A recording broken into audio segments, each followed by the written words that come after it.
and welcome to Tom Myers versus the rest of the world. It's a new year, and everyone's celebrated a little differently. In my hometown of Baltimore, the new year was celebrated with thousands of pounds of fireworks and explosives to say goodbye to 2023. And not wanting to be outdone by the residents, the city also decided to celebrate the arrival. Speaking of Baltimore, former Mayor Sheila Dixon, in an effort to kickstart her campaign to take back her old office, was at a campaign event and hecklers started throwing clothes at her. It just shows how weak she's gotten politically. It used to be that she was weak because she was caught stealing gift cards meant for a charity and she kept her $83,000 a year pension. Now she looks weak because she gets easily distracted by Lululemon products. Oh. On their Twitter X profile, C-SPAN commemorated the end of the first session of the 118th Congress by posting a typo, and that it was the end of the fist session of the 118th Congress.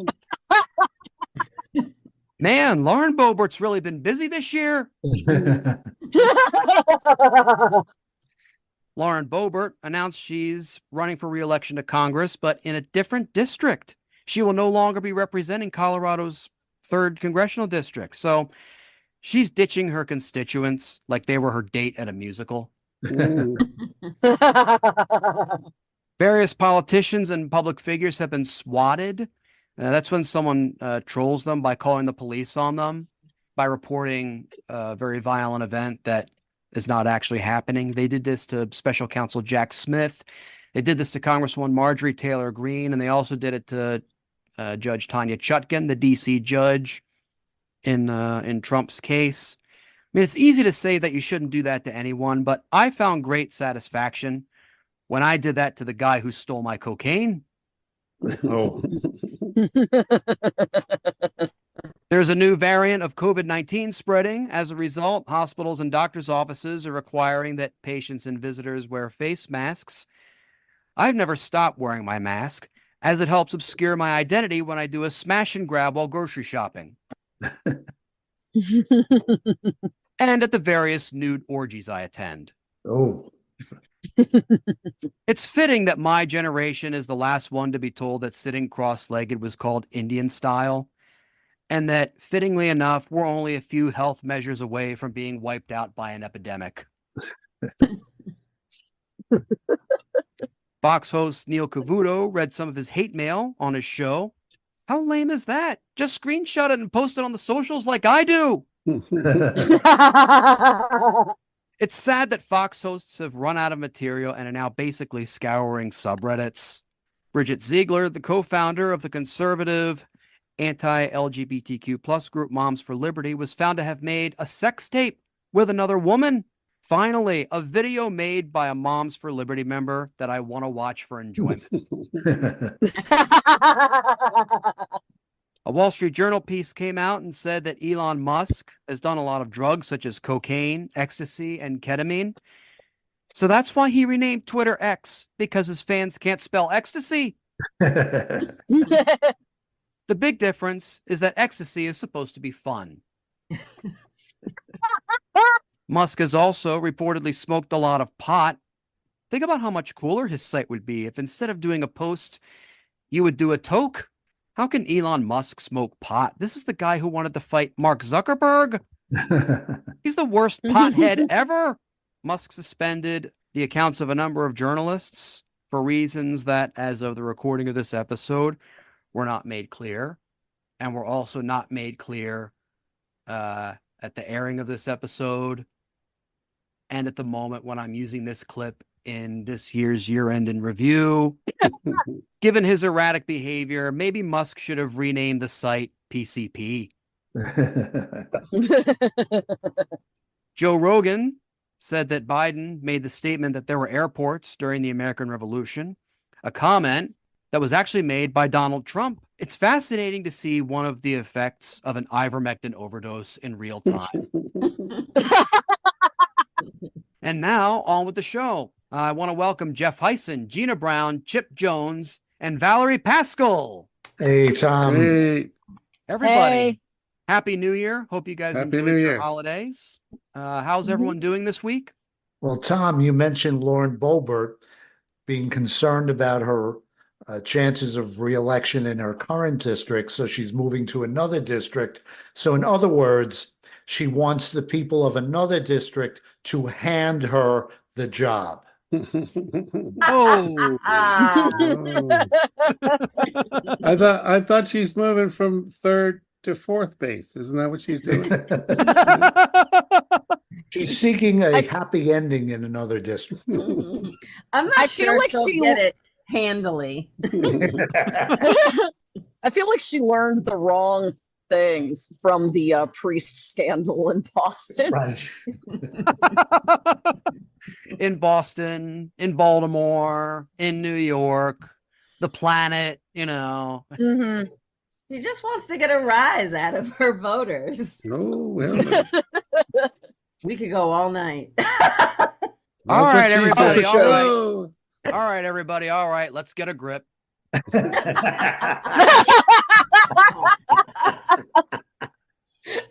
Yeah, way to be a leader, Tom. Just get a handle on this. Right. It's a dirty job, but I've got to do it. That's it. Wait, what are you guys talking about? What? It's fitting that 2023 was the lunar year of the rabbit, as quite a few people got fucked last year. So we can only conclude that 2024 will be even worse. We have an opportunity to keep Trump out of the White House and prevent the country from going full-blown fascist. In historical terms, we're airport security on September 10th. Donald Trump has taken to using terms and phrases used in speeches by Hitler and Mussolini, among other dictators in the 20th century.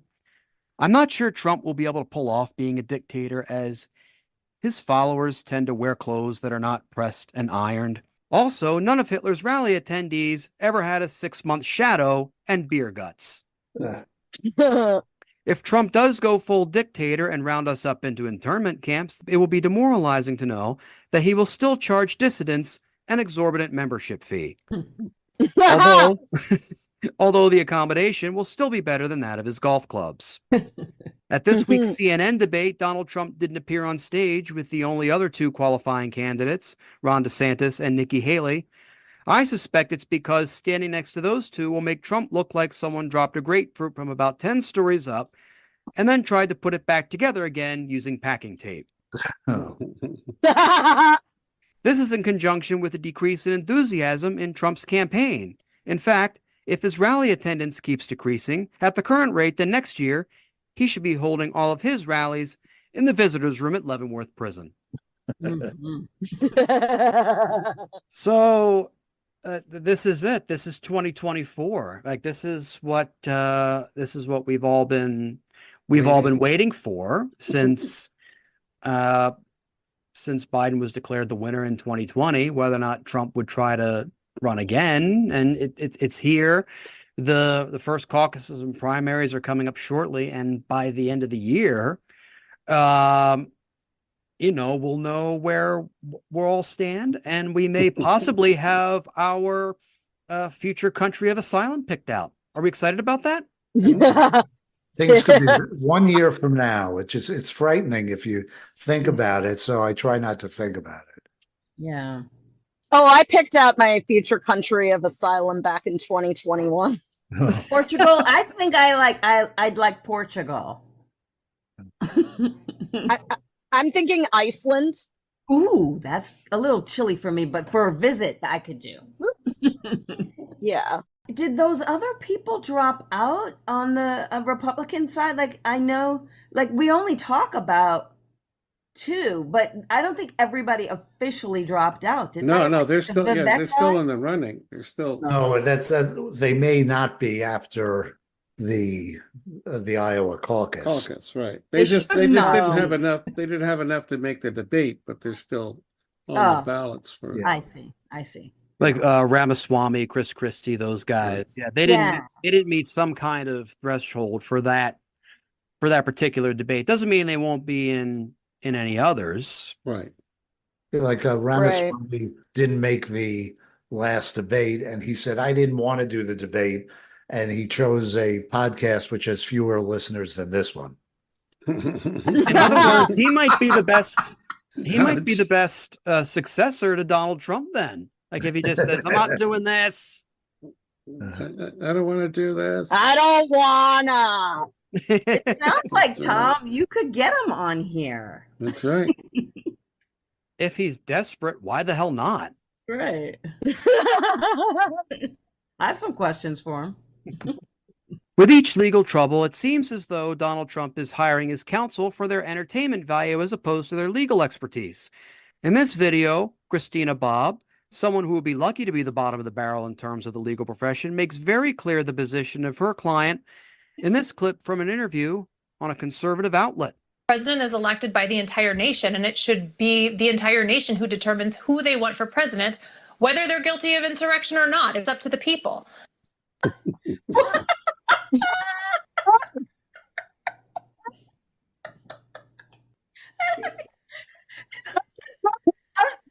What? She's an Yes. attorney. I mean, Wow. whoa. I mean, you get the counsel you pay for, or in Trump's That's case, right. the counsel That's you right. don't pay for. I mean, are attorneys allowed to suggest that regardless of your illegal behavior, like you could still do this thing that's actually legal? Yes. Yeah. I mean, Wow.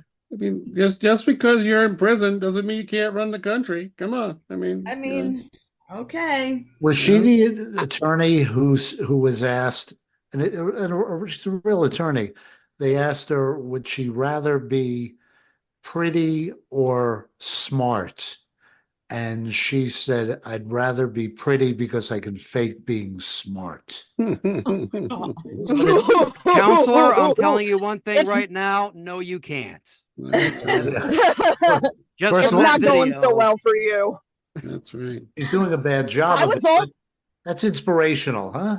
I like to think of myself as being pretty smart, so I think hedging my bet. I don't was, yeah, I was stuck on the whole country should be able to choose the president. Well, the whole country did, and it was never Right. him. know. Yeah. Right. So, are you saying we should get rid of the electoral college? No, I think what Very she's good. saying is that felons should be allowed to vote, is what she's saying.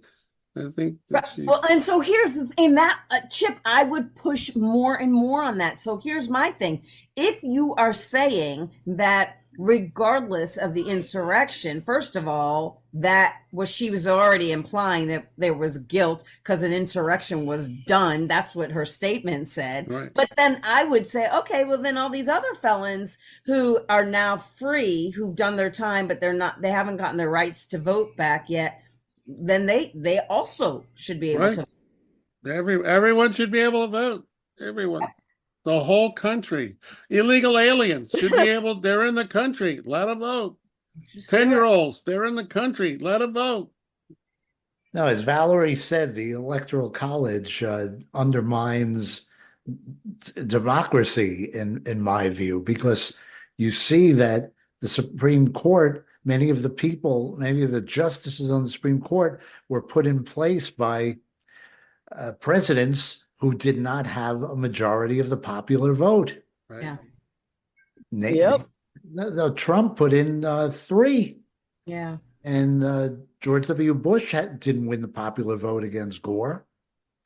So that's 4, and that changes the parameters of which votes would get passed. Wait, Jeff, are you trying to tell me that a majority of this country, the United States of America, doesn't like the Republican candidates for president? Are you trying to tell me that? I'm trying to be subtle. Yes, I think so. Yes, that was very nuanced, but yes. The problem with the first crux of the problem with what you said there, Jeff, is we don't live in a democracy. Yeah.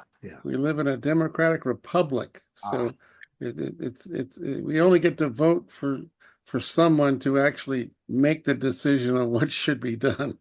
I need to pay. Dangerously close to an idiocracy. We don't actually get to make the decision on what's done. We make the decision on who gets to decide what is done. Unless we live in the District of Columbia, in which case it's Oh, yeah. probably some screw up from Utah. You don't get decisions. Chip, that doesn't make it right. I mean, that doesn't. No, it doesn't make it right, but No. I mean, it's I just need to pay better attention the next time I watch Hamilton. right. I think the problem is you're trying to watch it. You got to turn on the captions. I'm telling you got to turn on the captions. It's too fast for this white guy. Yeah, it's too fast. How many times have you watched Hamilton, Jeff? Well, at least a dozen. Seriously, I got to pay closer attention. That's right. That's right. Trump may be able to tell that 2024 may not be his year, as is evidenced from his behavior at this past New Year's Eve party at Mar-a-Lago. Donald Trump spent New Year's Eve looking pretty miserable at his Mar-a-Lago party, being entertained by rapper Vanilla Ice. If you're not sure who that is, never mind, it's not important. There was also a Teenage Mutant Ninja Turtle. Not super important to anyone who isn't in the cult. But the kind of year Trump is going to have legally turns out to be kind of important to the rest of us. Like, he's bummed out at a party with Vanilla Ice and a Well- Ninja Turtle. Like, what is he, 6? But Well, I then mean- also, vanilla charge for that. What I want to know is how come only one of the turtles agreed to show up? Which one was it? You know? Well, I when mean, she This sounds like a bar mitzvah that Okay. because if he's that grumpy, he's probably 13 years old. Leonardo will go anywhere. You know, it's like, come on. when they said the turtle, it panned on Ivanka. So I actually thought she was speaking about Ivanka, one of the Ninja Turtles, and then I saw Ivanka's face. I was like, oh, is that what we call her now? Also, it's nice to see him try to modernize by bringing his, his knowledge of American culture, like, into the 1980s. Like, he's not quite in the 21st century yet, but Oh, you know, man. he's getting there. Right. Ice, baby. That's it. It was the vanilla that got him. He's like, oh, that sounds like white supremacy. Yeah, hire that guy. Let's contrast that to Green Day. A shout out to Green Day Right? because Yes. because they were singing the song "American Idiot," and Billy Joe Armstrong changed the lyrics Right. and included it. I'm not a part of the MAGA agenda. Perfect. I know. Yep. If you get offended by a song called American Idiot, guess what? You're the idiot. You're the idiot. A song called American Idiot on an album that was released as an Iraq War protest album. That's right. It's almost as if some of these people only listen to the first word and not the rest of it. Right. I don't know. I think I'm like Trump. Vanilla Ice is at the party. I'm going to be bummed out because I'm wondering who's patrolling the border. Shouldn't he be down on the border?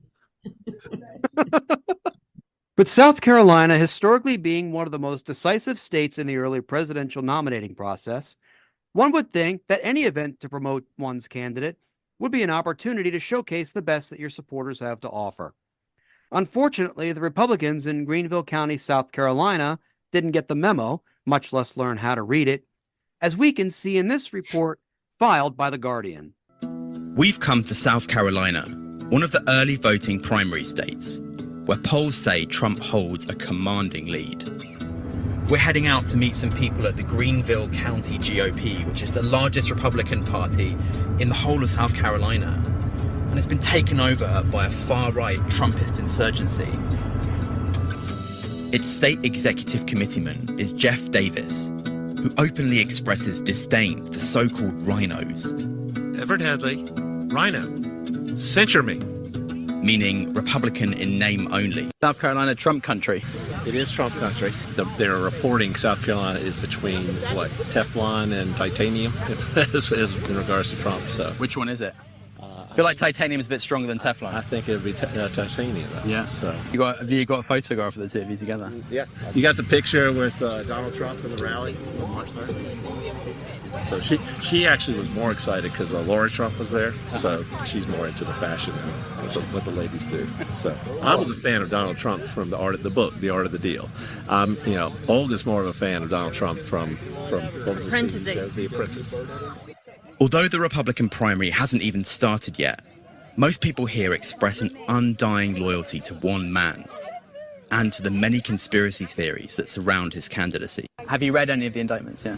I have not read it personally. I have gotten my information from different news sources, a number of different news sources. My favorite is Real America's Voice. That's my favorite. These indictments, there's nothing in any of these indictments. They're indicting him on things that are perfectly legal. You told him to find him some votes. That's what you told him, wasn't it? Oh, fine. He can say that. I mean, he can.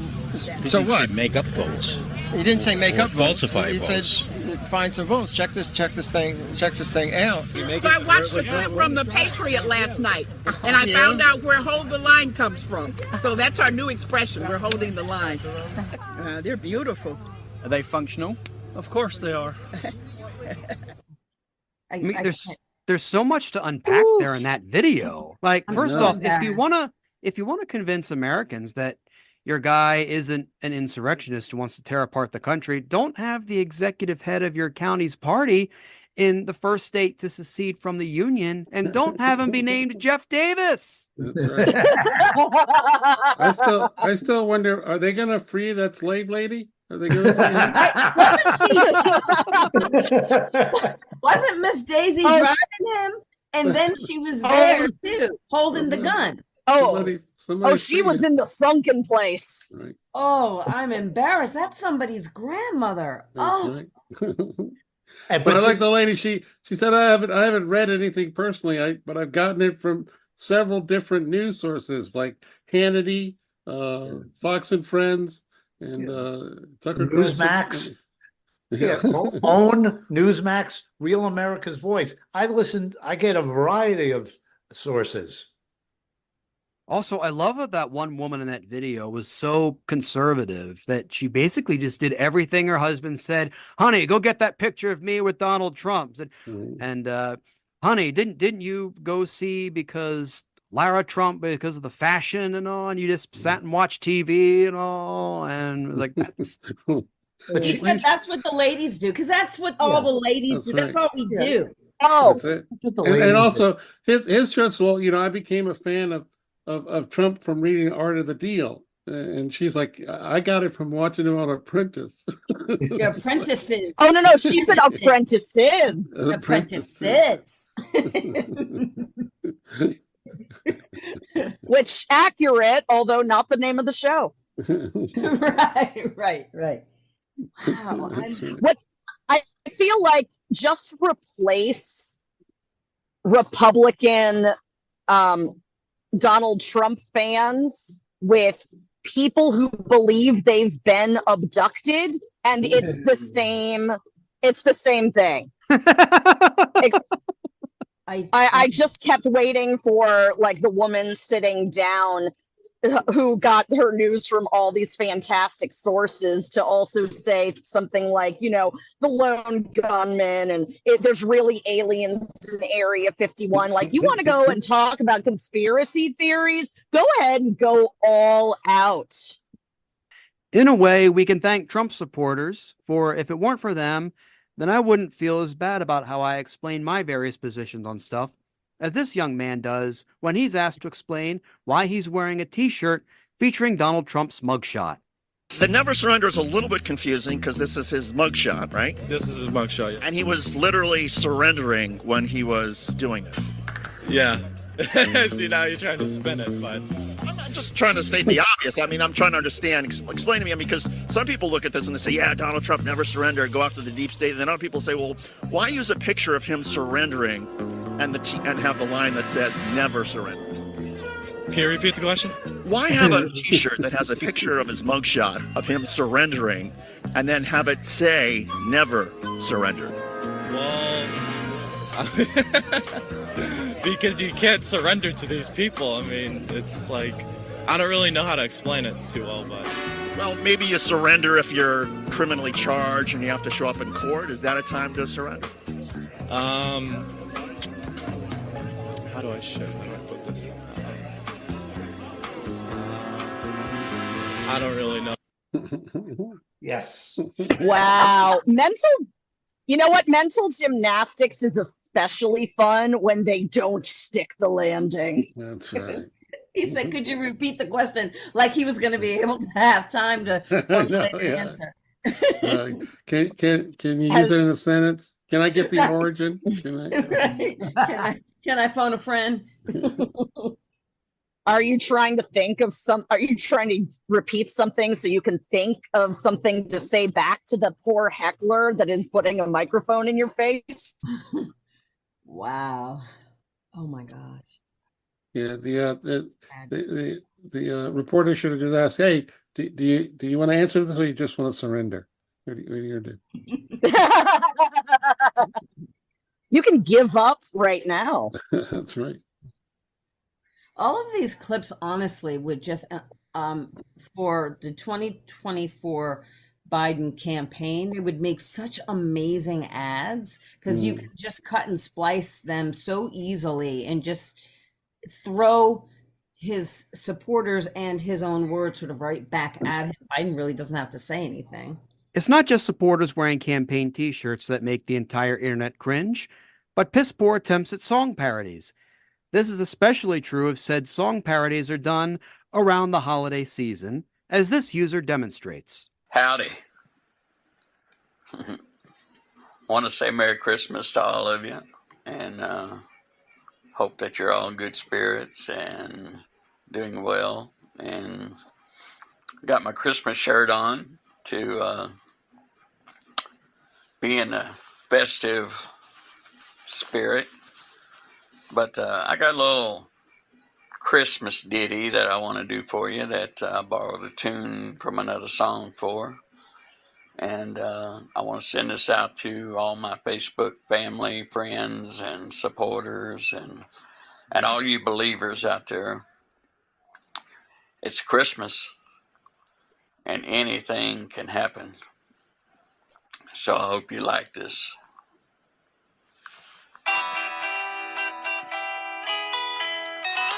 Joe Biden got run over by the Trump train, walking toward the White House Christmas Eve. Now you can say there's no such thing as justice, but as for me and Trumpers, we believe. So he took the time to write the song, search for the MIDI sound file, put it onto a cassette tape, it sounded like, pressed play, sing it, and then thought to himself, this is a great thing to post. God bless him. When you refer to yourself and your friends as believers, I entirely expect there to be talk about aliens coming after this. Or at least fruit once punch again. Afterward. There'll be some fruit punch after the. At least he responded, unlike the guy in the Young Turks video. But he seems like he'd be more at home in that Greenville, South Carolina barbecue. But then he wouldn't get to wear his special Christmas shirt. That's true. Where that it had that orange phallic thing out of his breast, like it was like. That was a really bad placement of the snowman on his shirt. It was. Was the snowman blue? Did anyone know the snowman was blue? I don't know if it was blue, but it had a long wish coming out of his That's what that guy gets. That's how that guy gets when he thinks about Trump. I have to say, I'm a little disappointed in you, Tom. When you said this was the best video you saved for last, I was kind of hoping it was going to be the Mom of Liberty tape. Just had my fingers crossed. Had my fingers crossed. But. Well, this video, the full video was about 3 minutes long, and that was really the only listenable part of that. It just got worse and worse and worse. Yeah. I'm just imagining all his friends that were, commenting on Facebook. Genius! Oh, genius! This is great. I need a copy of this. Genius. I looked at the YouTube comments. You're not that far off. Yeah. Oh, Tom, I don't know how you get to sleep at night with all the stuff. Honestly. Oh, very strong drugs. Simply. How do any of us sleep? It's like living in a house filled with cockroaches. You just know they're there. It's like that's how I feel. That's how I feel about this country. You're just like, ugh. And once those cockroaches learn how to write song parodies, well, then we're fucked. Oh, well. Yeah, that's it. Well, what they say. The one you can hear singing a parody, there's 100 more out there. Yeah. And on that very cheerful note, that's our show. I want to thank Jeff Hyson, Gina Brown, Chip Jones, and Valerie Pascal. Yay. Thanks, Tom. Before I conclude this episode, a very sentimental final thought. There comes a time in one's life when everyone has to do something like this, and it's very dreadful. It's also quite unfortunate that in my case, I have to do this to two of my entertainment colleagues. At the beginning of December, the DC comedy community lost Ken Water, also known as DC's funniest tax accountant. I knew Ken as not only a great and funny comedian, in fact, I actually thought he was funnier than me, but he was also my accountant. He handled a lot of my comedy expenses and comedy income and showed me what deductions I can take and all that hassle and all that bullshit that I really didn't want to do. So he was a very good friend in many aspects. He was not only a fellow comedian, not only my accountant, was also a fellow sports fans. We went to a lot of Washington Wizards games down in D.C. together. And we also attended quite a few games at Oriole Park at Camden Yards, where he would often rib me about how bad the Orioles would do. And rightfully so, because most of the times we went there, they would have very bad seasons. I will also remember Ken for something very remarkable, about a transformation he made in his political views around 2016. I knew Ken as a loyal Republican. Of course, I worked for various Democratic candidates, locally and statewide here in Maryland over the course of 10 years. So he and I would often have very frank, very serious, but often very civil political discussions. In 2016, he had a conversion. He saw the kind of candidate that Donald Trump was, and once he won, and once he started enacting some of his policies, he realized he was not only not able to vote for the top of the Republican ticket, but also not able to support Republican candidates altogether. He shared his conversion on an episode of this podcast in late 2021, an excerpt of which I will play right now. Reason why I wanted to have you on for this particular episode is because I know you and I have talked. We've known each other for a long time. In the past few years, you've undergone somewhat of a political conversion. Why don't you tell us about that? Yeah, I mean, I was a lifelong Republican. I voted for every Republican president since Reagan, every single one, except for Trump. And, it was interesting because Hillary Clinton was the last person I would ever consider voting for in my life. Couldn't stand her. Couldn't tolerate the thought of her being in public life, never mind being president. But because the opponent was him, she slided down to the second worst person I could ever vote for. And so I stood in the polls, and it took me like 20 minutes just to stare at the ballot. And then I finally pulled the lever and went home and cried in the shower. I said, I figured my choices are basically, do I tread water in the cesspool for 4 years, or do I play Russian roulette with half the chambers loaded? And I figured it was too big a risk. So 4 years later, I said, you know what, I was right. You feel okay about that decision? Oh, yeah, it was the right decision. And I stayed Republican because I said, this is temporary. He's here, he's gonna be gone, and we'll get back to things, because mostly for economic policies, military policies, I'm much more right wing than left wing, but for social policies, I'm much more left wing than right wing. But but it became evident that it was not going to get better quickly, or even in the short run. And when they got rid of Liz Cheney for basically telling the truth, I said, I'm out. I think the big thing that was brought up is that once Trump was elected, like the consensus was that, okay, he'll be president, but at least he'll be pliable. He'll be easy to mold. Like it'll be easy to go ahead and go along with certain policy decisions. But it ended up backfiring on the rest of the country and going to the Breitbart universe and the Newsmax folks. Well, I thought he would do what Reagan did or what George Bush did, and basically surround himself with competent people and just say, and just let them really do the detail work and be the figurehead. That's not what happened. So, it really did backfire. But I think a lot of people were, they liked the show, they liked the stated policies, but and they figured competent people would handle the details. But the competent people just kind of kept dropping out of the picture. So the DC comedy community lost a very funny comic and a good friend in Ken Water. Sadly, later that same month, the Baltimore comedy community lost an entertainer of a different sort. Jeremy Woodworth was a lot of things. He starred in a lot of films. He was a very talented and multifaceted stage performer. And he also had a knowledge of movies that was unparalleled. He could pull out references to movies that I had long forgotten. He could make connections to those various references and various connections to movies in ways I have not seen anybody be able to replicate. I knew of Jeremy through his brother, a very funny comedian by the name of Eric Woodworth, also a good friend of mine. And together, the three of us did a couple of episodes of their podcast, Quality Time. It's interesting to note that I taped 2 episodes, but we somehow stretched it out into 3. The reasoning for which boggles me to this day. I also learned that in addition to being a movie buff, Jeremy was also a songwriter. In fact, he also wrote 3 songs about me, which I will go ahead and play for you here. These are from 2 different episodes of Quality Time. By the way, if you could say one of your most ashamed of joke or your worst joke, what would you say it is? One of the worst ones? Yeah. See, I've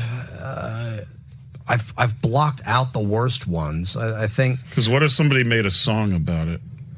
I wouldn't say it's his. I wouldn't say. I think it's one of his better jokes. If I'm going to be honest with you, Jeremy made this little hit. I think I'll go ahead and hear I'll just go ahead and hear the song. Throw this on. Here's Jeremy Woodworth's tribute to. Well, Jeremy made 2 songs for you, so I hope you're ready. First, probably should have played this earlier. Strap in. Here's his song, King Myers.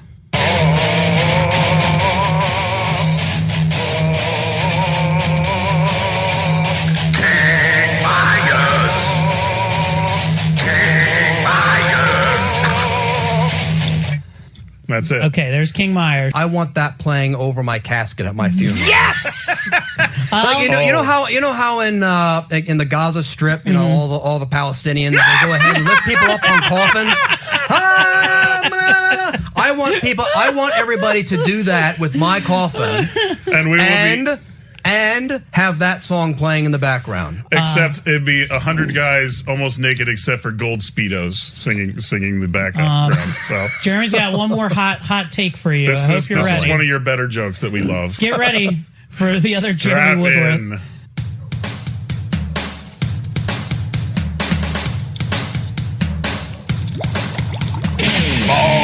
Transplants.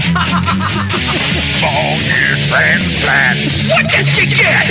Transplants. Transplants. What did she get? Transplants. Transplants. What did she get? Transplants.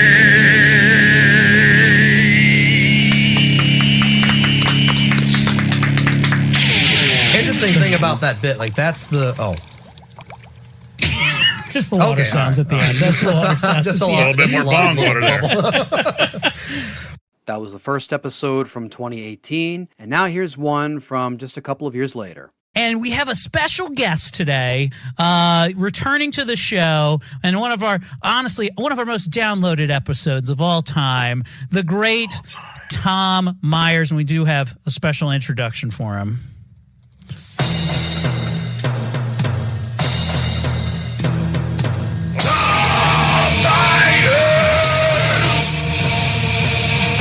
Greatest comedian of all time, Tom Myers. Witness the funny. What makes him the greatest comedian of all time? Yeah. Okay, there you No, are. you didn't get to the best part of the song. Okay, should I pick it back up, Jeremy? I'll take you just 20 seconds more is all I ask.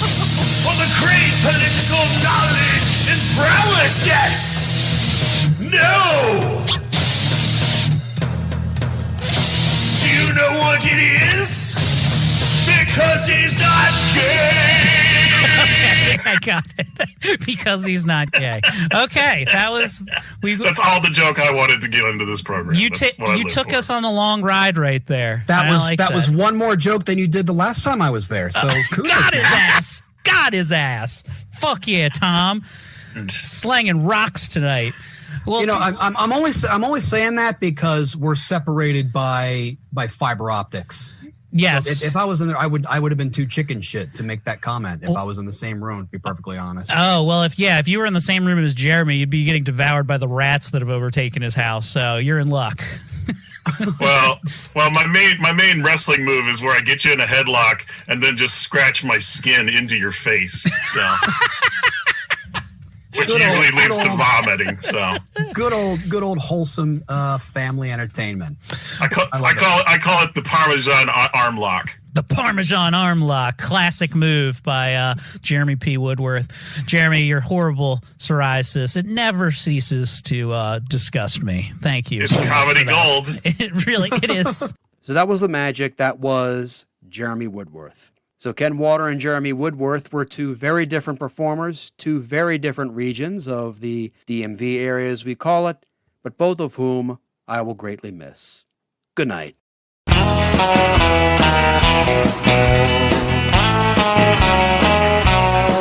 This episode was written and hosted by Tom Myers with panelists Jeff Hyson, Gina Brown, Chip Jones, and Valerie Pascal. Thanks to Ken Water and Jeremy Woodworth.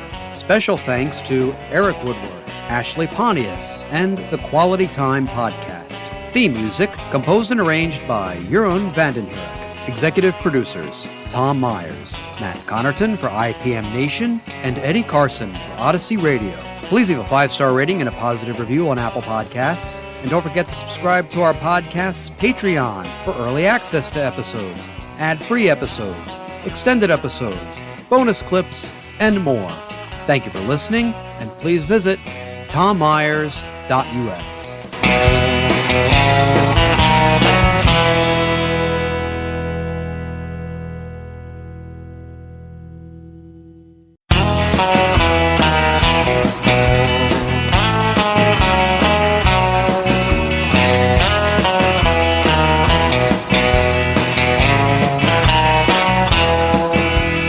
Hello, and welcome to the Tom Myers versus the rest of the world Iowa caucus recap special. So Iowa Republicans held their caucus on Monday. As predicted, Donald Trump was the winner among all the caucus goers. It's fitting in a state where the mindset of most of the voters that day was, I may kill someone in a multi-car pileup in this weather, but fuck it. Various numbers were thrown out on the local media outlets there in Iowa. -6, -4, feels like -45. And once they stopped talking about the chances of a candidate not named Donald Trump winning, they gave the weather forecast for that day. Florida Governor Ron DeSantis came in a distant second, followed closely by Nikki Haley. It's a miracle Ron DeSantis did so well, considering his target demographic only votes for him if they have the effects of heat stroke. Overall, it's unsettling that Republicans are still willing to go for a candidate that could receive a conviction in a criminal trial and possibly be the first president who would sign bills into law while simultaneously getting butt-fucked by his cellmate. Oh, jeez. For legal reasons, I don't want Donald Trump to be butt-fucked by his cellmate that much. From what we can see into the Iowa caucus results, the major component of the Republican Party's platform is trading in racism and xenophobia. It has gotten so desperate for the GOP candidates not named Donald Trump that while there is a clamoring for second place, which will lead to being the VP pick for a third Trump candidacy, third place will get their own show on Fox or Newsmax, and fourth place will be the guest host on Tucker Carlson's show when Alex Jones isn't available. And now, on with the show. Joining me tonight, please welcome Jeff Heisen, Gina Brown, and Davin Rosenblatt. Hey, Tom. Great to be here. Everyone, welcome. So I take it you all have opinions on what happened in Iowa. Like, were any of us really surprised at this result? Surprised.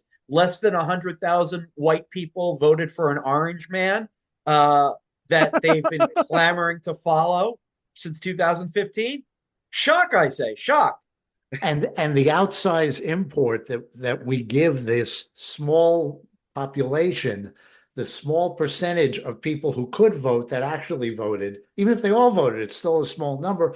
But this small number that actually voted has an outsized import, and good for the Democrats for moving this mess out of Iowa as and not having a caucus.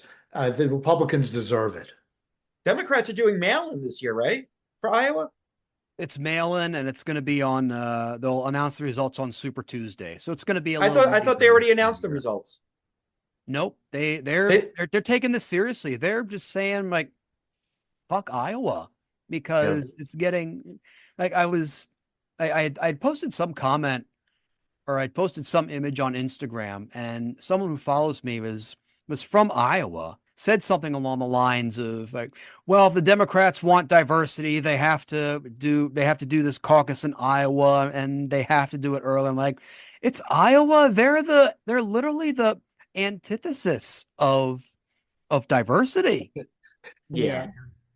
There's like one city that has some people in it, Des Moines, or you know what I mean. There's like nobody else is there. Well, the college towns, they have a little. They have some diversity. But those are imports. Like they vote elsewhere. You know. Well, yeah. I mean, listen, the Democrats are not going to win Iowa anyway. I mean, no. I couldn't even tell you the last Democrat to win that in a presidential election. Yeah, it's not an indicator for us. Like I'm not even sure with this how it turned out for the Republicans. That's an indicator for them, not. Right? Like I think, you know. But what you saw though is DeSantis throwing all of his resources into Iowa. He moved away from New Hampshire. He focused on Iowa, and he barely finished second. Yeah. Meanwhile, Haley got fewer votes than him, and she's all but been anointed as the successor, if not the next president, by the Washington Post and the New York Times, who love her. They love her. So, but again, if we're talking about irrelevant things, does it really matter what the Washington Post and New York Times says about a Republican? No. Right. It helps set the national discourse, and donors see it, and they saw her on the front page every day. First, the Post had DeSantis, then they moved to Haley, and neither of them did well. It's like it's the best of the worst, right? So it's just that's really all that the New York Times and the Washington Post can do for the Republicans. That's it. I do have a strategy for Nikki Haley, but it would take some gumption, and I don't think she has that type of gumption. But if I was Nikki Haley, does it involve saying something bad about Trump?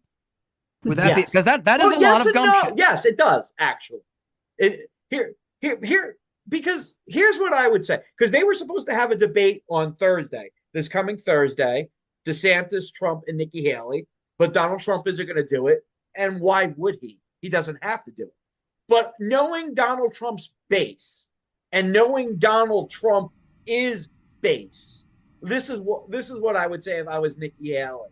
Donald Trump is a blabbering old pussy who's afraid to show up and face me because I'll make him look like the doddering old fool that he is. Now, you're going to piss off some Trump voters, but they weren't going to vote for you anyway. But there are some that go, wow, she's got balls. And that's what they react to. And Donald Trump would be painted into a corner like, am I going to ignore her? Am I gonna let her call me a pussy and a chicken? He might. That would be the smart thing. But either way, she's going to make headlines. Everybody's going to talk about this prim, proper, Reagan-esque Republican calling Donald Trump a pussy. And she's going to lose anyway. But if you're going to lose, you might as well go down in flames and be memorable. But she has a wonderfully large new security detail paid for by our tax dollars now because of all the flack and all the shit she'd catch from doing something like that. You see, Davin, I like your idea because, as you said, she's not going to win anyway. And listen to what Trump said today about her, today being Wednesday. Anyone listening to Nikki Nimrata Haley's, so first of all, he puts in parentheses Nimrata, like she's a Nimrod, because her real name is Nimrata. So he misspells it, and you never know with him if he's misspelling on purpose or to be vindictive because he's an idiot. But he says Nikki Nimrata, like a Nimrod, Haley's whacked out speech last night. She couldn't even beat a very flawed Ron DeSanctimonious, who's out of money and out of hope. She came in a distant third. She said she would never run against me. He was a great president and should have followed her own advice. There's nothing she can do. Yes, there is. You're absolutely right, Davin. And I think you should be on her campaign team. Listen, thank you. And I will tell you this. In 2015, I said this before when Donald Trump was running against the whole field and before he became this force, but he was just eating them up. I said, these candidates need to get comedy writers because they can't do it on their own. Donald Trump is playing a whole different game. You get comedy writers who know how to put people down and roast his thin-skinned ass. Because, and I bring this up all the time, before Jon Stewart retired from the Daily Show, he was roasting Donald Trump.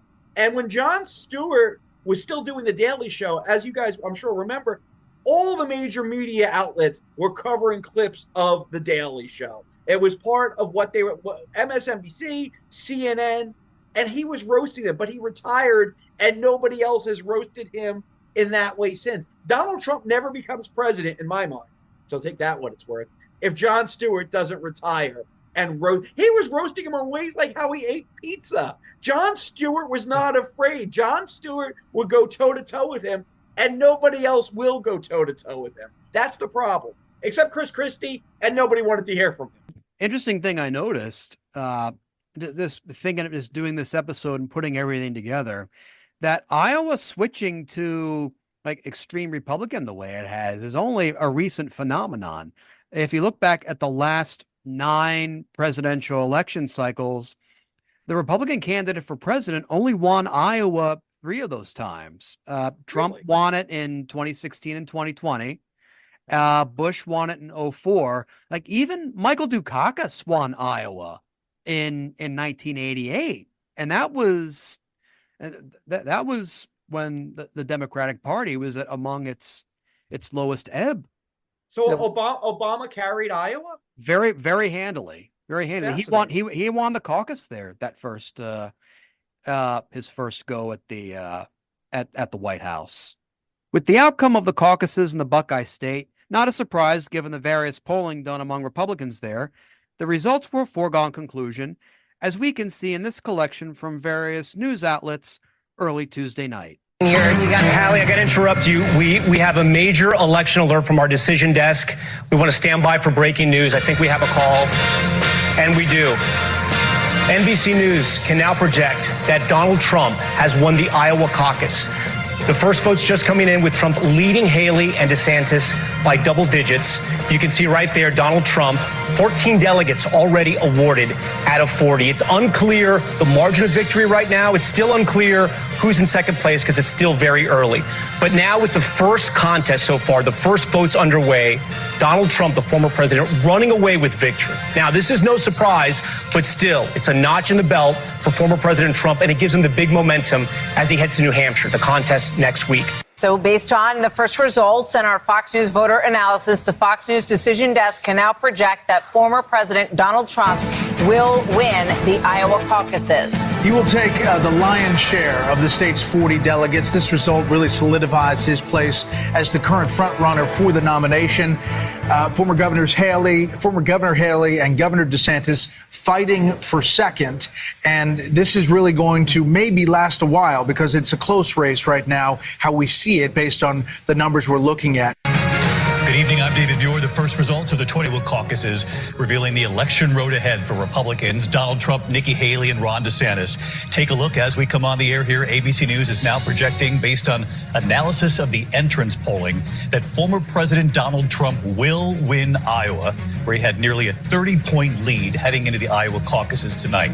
Nikki Haley and Ron DeSantis are now in a crucial race for second place, with the New Hampshire primary, of course, on the horizon.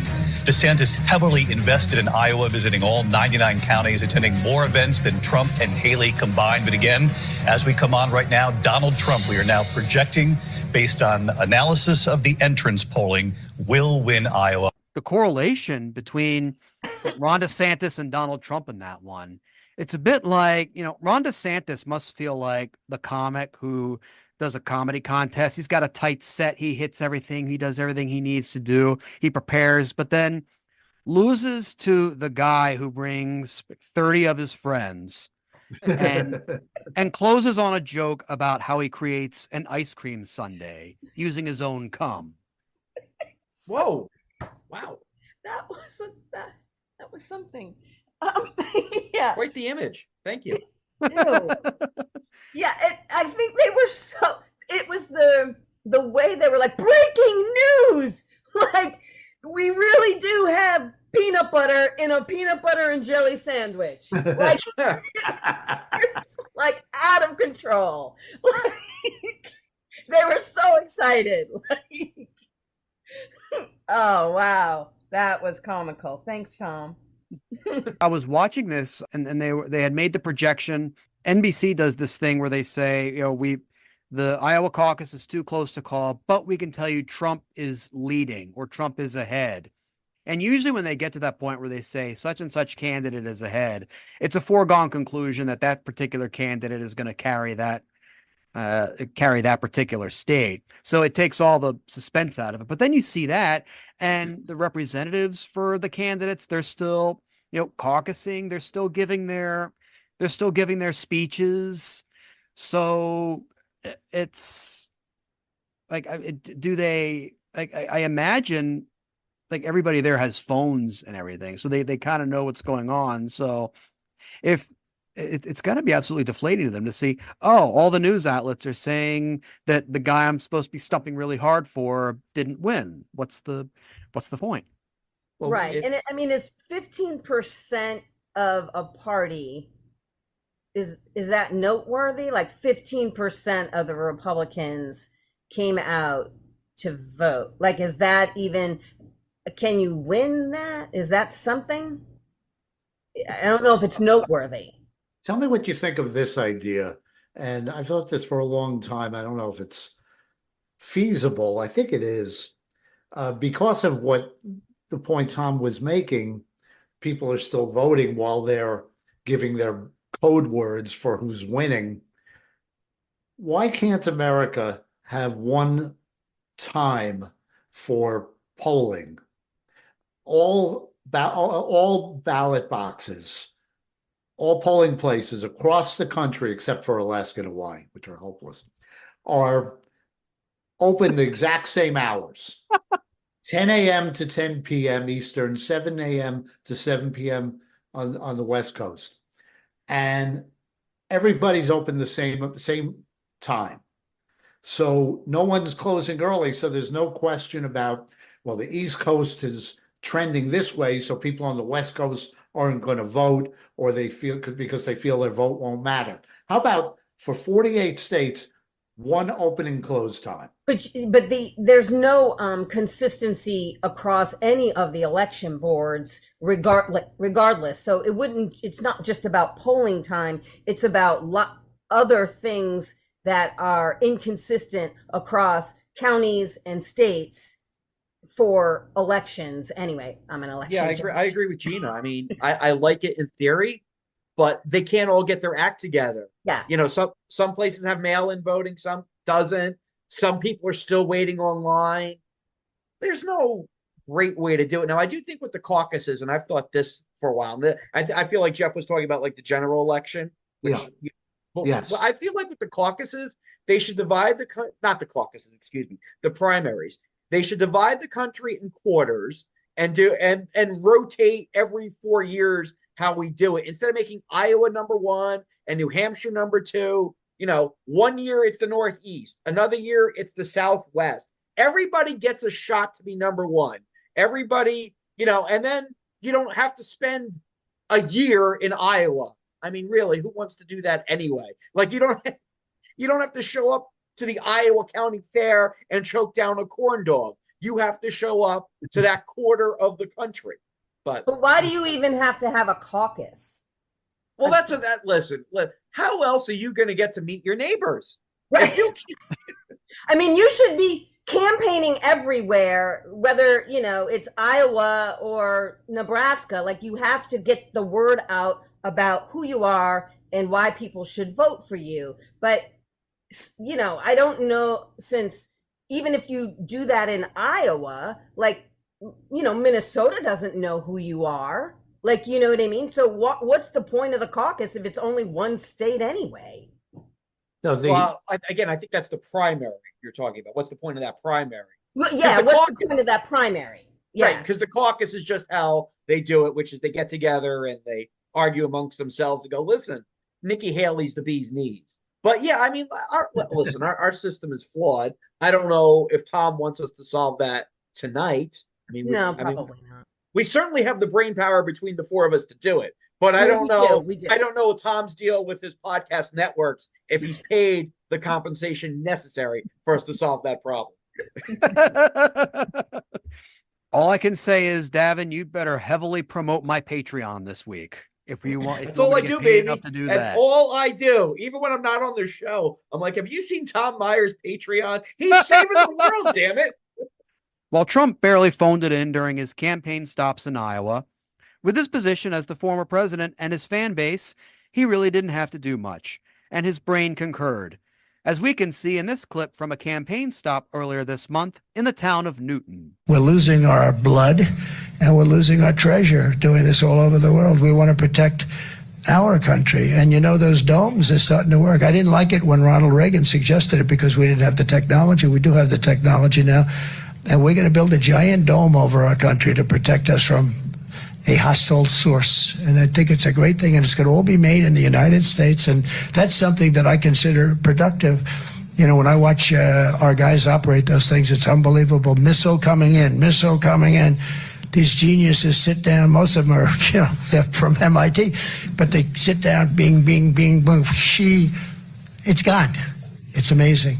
I think we could use one. Do you like that? Yes. I mean, isn't that better than giving other countries billions of dollars, billions? We're going to give billions of dollars to other countries and so they can build a dome, but we don't have a dome ourselves. We're going to have the greatest dome ever, but now we have the technology. We have unbelievable technology. I think he's so suggestive that someone showed him the movies War Games and Biodome back to back fairly recently. And somehow he conflated the plots with his campaign talking points. I mean, that's what that sounds like. The good news is, as a baseball fan, we'll never have another rain out. That is very good. That's true. That's true. And you know what? Finally, like Northeast states like Maryland can host the Super Bowl. There you go. What's that? Will it be a retractable roof? Right. Well, it's going to take in a couple extra bing, bing, booms, but we can make it happen. I'm so confused. Is that what is a dome like just one big roof? Like, I'm so confused. I think what he's talking about, like the dome, they call it the Golden Dome in Iron Israel. Dome. Yeah, Iron Well, Dome. Iron Dome. Which, but listen, 4 more years of Trump, it turns into Thunderdome. So either way, it's all good. No, I think that's it. Gina, Israel has a protective dome, figuratively, that didn't work 100% on October 7th when Israel was attacked. So I think that's what he's thinking of. Hey, we are so screwed. But on the other hand, think of all the great podcasts we get to do. Well, yes, yes. You know, when I lie in bed in fetal position thinking about the future that my daughter has ahead of her, I go, but you know what? At least there's podcast material. At least we have that. You know, that's an interesting point, Evan, because people say to us as comedians, well, at least Trump's good for comedy. No, it's depressing as hell, and nobody wants to hear that. Well, I disagree. Yes and no. Okay. Yes. We'll go on a quick tangent. Yes, he's good for comedy because he's a material machine. I mean, I've made fun of every president left and right since I started. No, he's bad for comedy because there's a small minority of his fans that go to comedy shows. Well, a lot of them go to comedy shows, but some of them are lunatics. I've never had more issues as a comedian with people sticking up for their president, their boyfriend, than I have had with Donald Trump. But I don't think that's the point of this podcast. But there's my 2 cents, which you can order when you get a Donald Trump gold coin.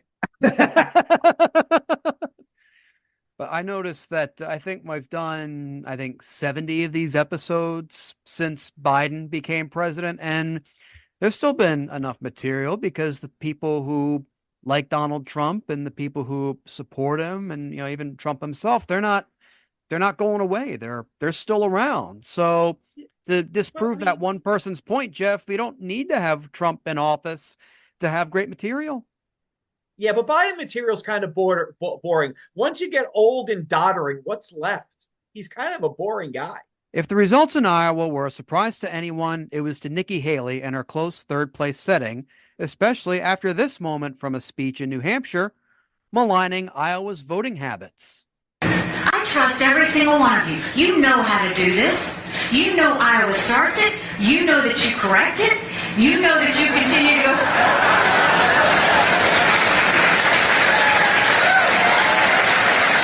My sweet state of South Carolina brings it home. That's what we do. That's what we do. I mean, that kind of reminds me of a gig I did, I'd say like 16, almost 17 years ago now. It was in front of a bunch of Clemson students.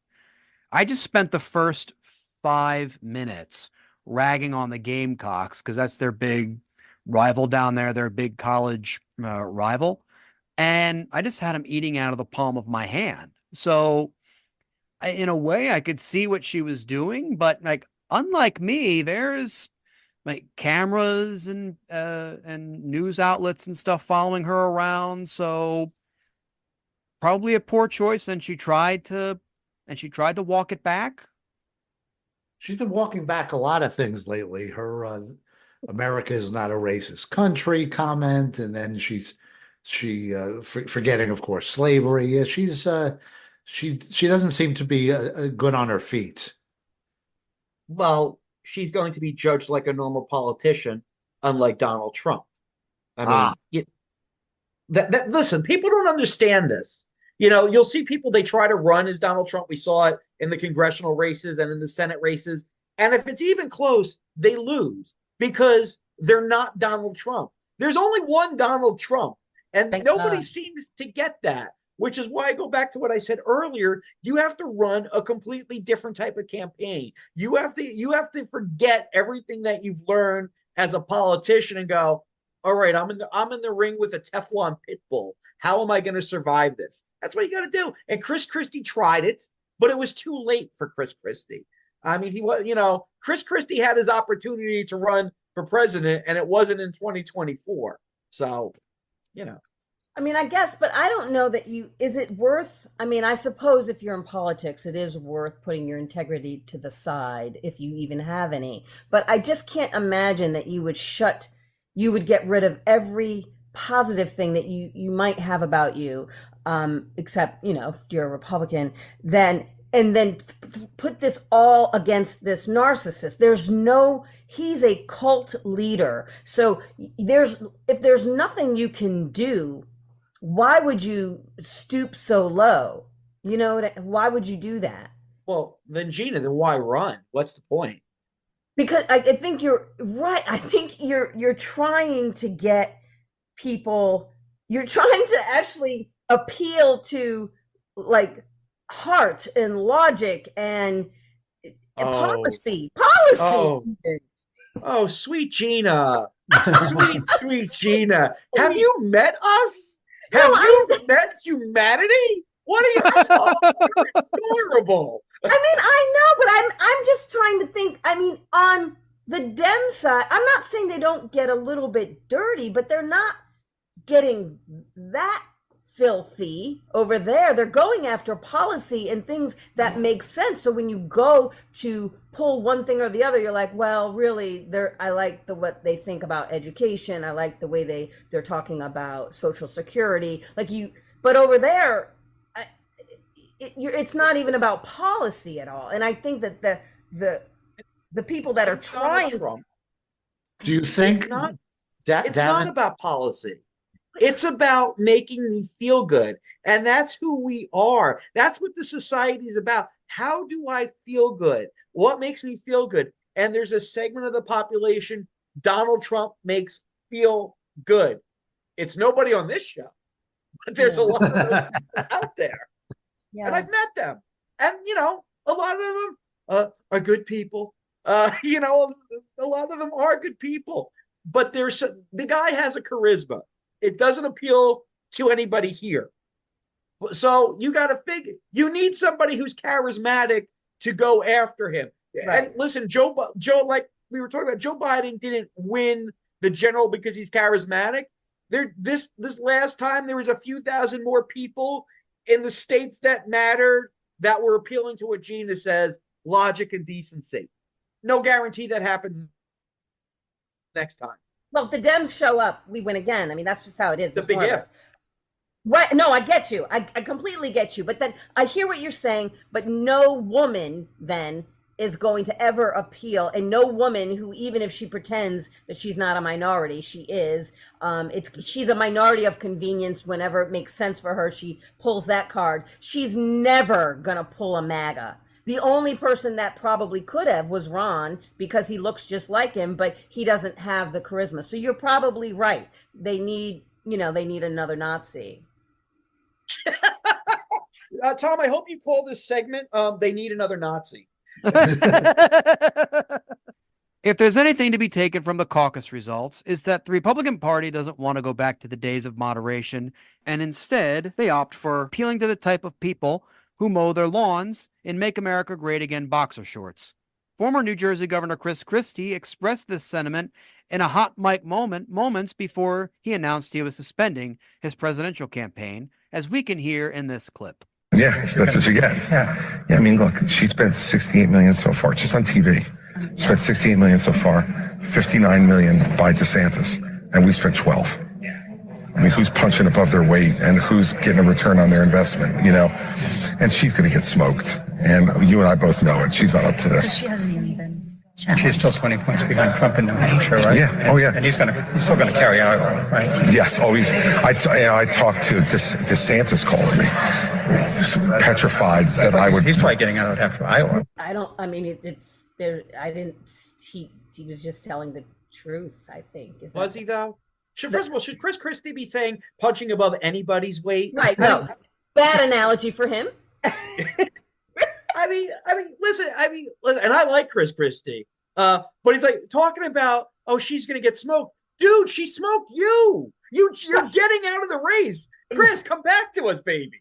No, Chris Christie is a piece of garbage. Did you forget about him with the tunnel? Did you forget about him with the traffic? And let's not forget the hypocrisy he showed by campaigning. His whole campaign was, we can't let Trump win.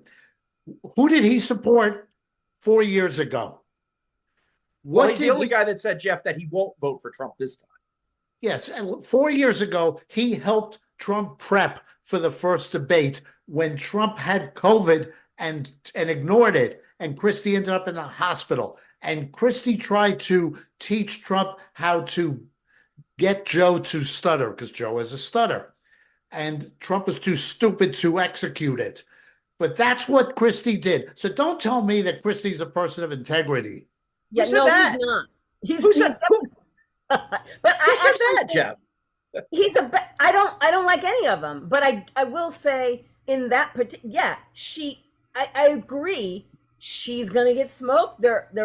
Ron's gonna pull out. Like don't even comment on that. I can see your smile, Davin. I see it. Don't you dare say anything about Ron. I'm just saying it's easier to have an anti-abortion law if everybody pulled out like Ron's about to. I'm just saying. I'm just saying, like Chris. Yeah, was he? Like rotten after he, immediately they always turn like that. The same thing with Vivek. Jeff didn't even mention Chris's biggest egregious problem why he lost a lot of people. There was a point in New Jersey where he shut down the beaches in New Jersey. And then there was the aerial photo of Chris lounging with his family on the beaches. Exactly. So yeah, he's a hypocrite. But, we're in a Viper den, buddy. You got to pick somebody. Clapping back against the Republican Party ideals and platforms is not new to Chris Christie, as we can see in this 2011 clip when he answers back to criticism when he appointed a Muslim to the Garden State's court. Sharia law has nothing to do with this at all. It's crazy. It's crazy. The guy's an American citizen who has been an admitted lawyer to practice in the state of New Jersey, swearing an oath to uphold the laws of New Jersey, the Constitution of the state of New Jersey, and the Constitution of the United States of America. And so this Sharia law business is crap. It's just crazy. And I'm tired of dealing with the crazies. I mean, it's just unnecessary to be accusing this guy of things just because of his religious background.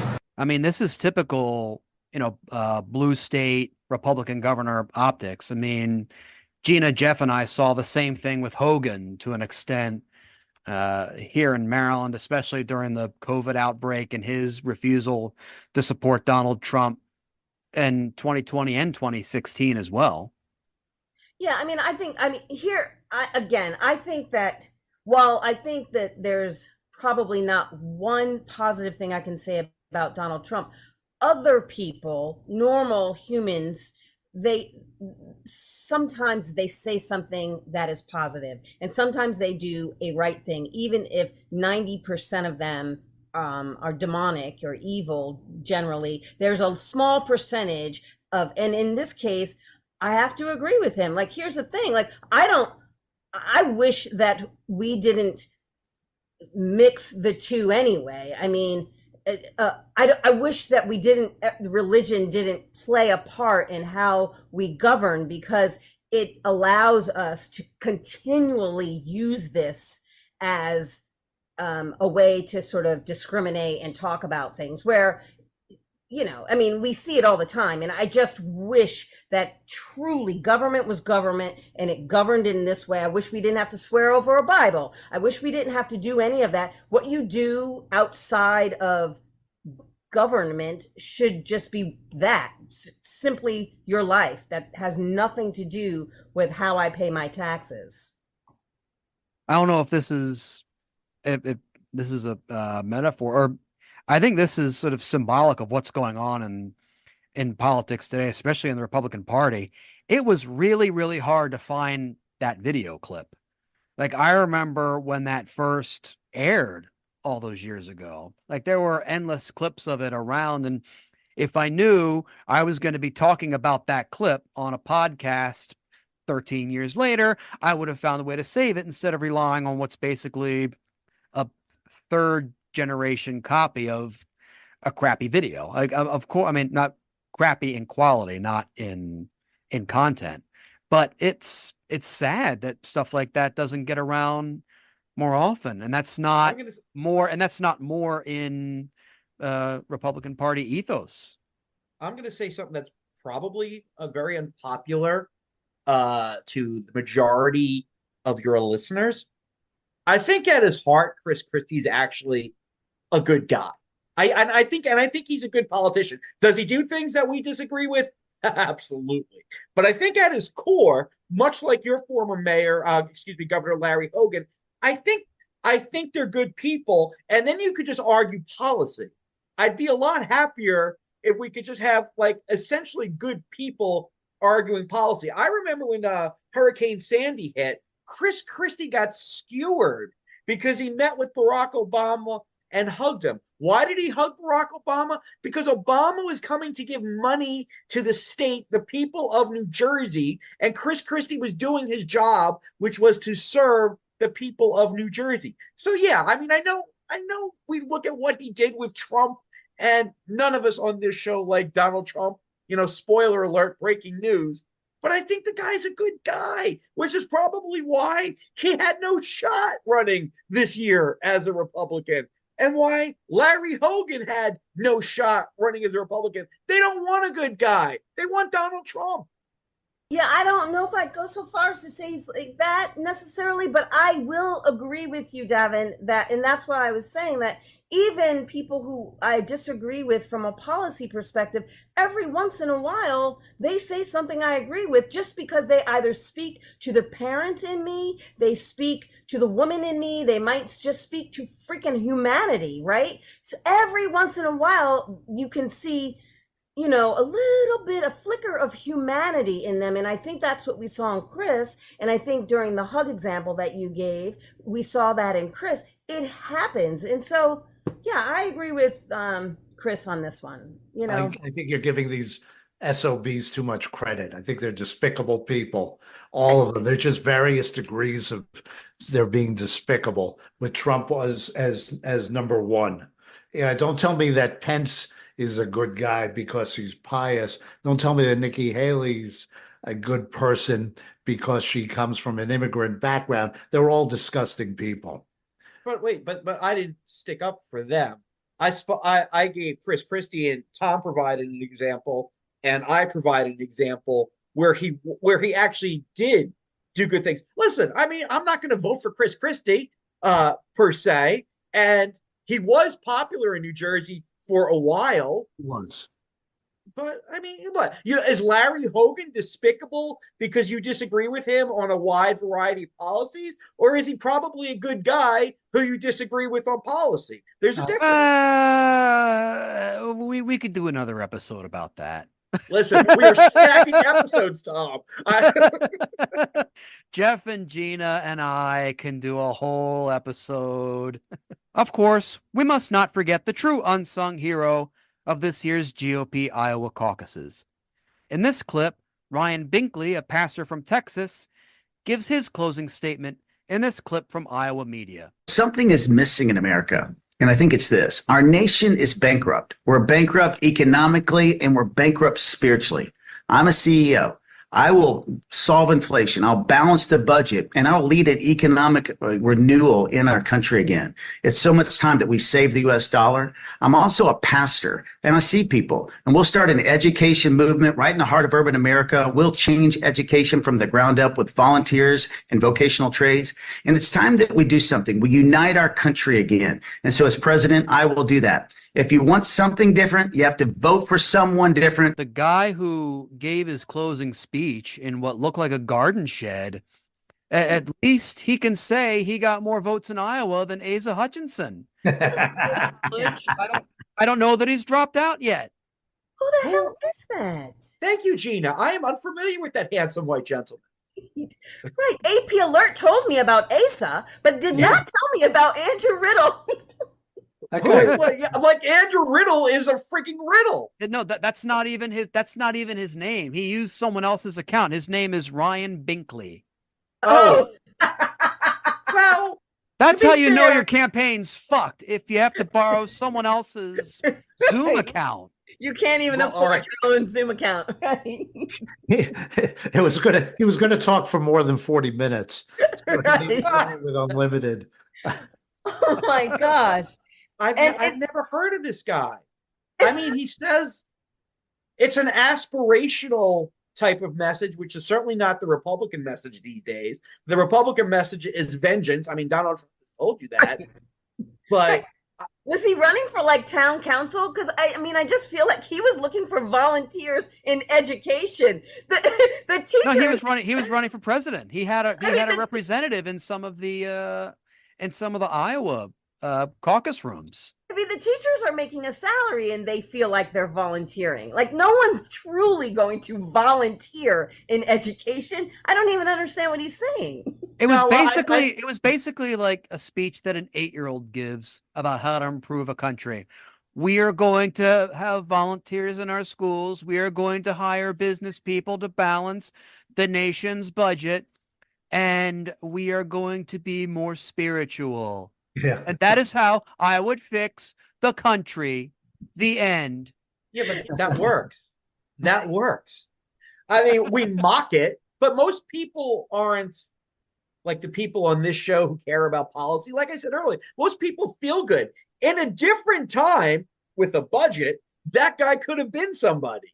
You know, if he had afford his own Zoom account. He's a CEO, but he doesn't have it budgeted for a Zoom account. So, well, he didn't say what he's the CEO of.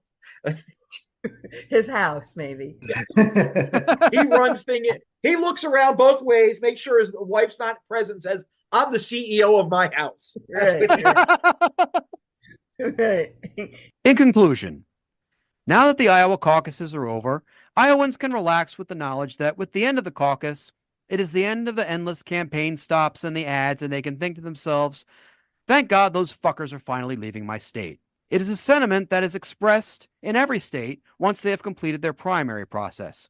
But little do they know that the torture is not over for the good people of Iowa. The Democrats may not have their caucus there anymore, but that won't stop the various fringe candidates from making their stops to talk to voters in their mail-in primary before Super Tuesday. The Iowan may be interrupted by a visit from Dean Phillips, who will resort to a coffee meeting disguised as a traveling roadshow before being chased off by pitchforks and torches, as Dean Phillips is slightly less coherent than Frankenstein's monster. The Iowan may also receive a visit from Marianne Williamson, but it's no big deal, as deranged women rambling about orbs is normal for any small Iowa town. The only difference is that, unlike his fellow townsfolk, Marianne Williamson will not be mentioning how Hunter Biden is injecting cocaine into the COVID vaccine, hence the need for the warnings from Joe Rogan.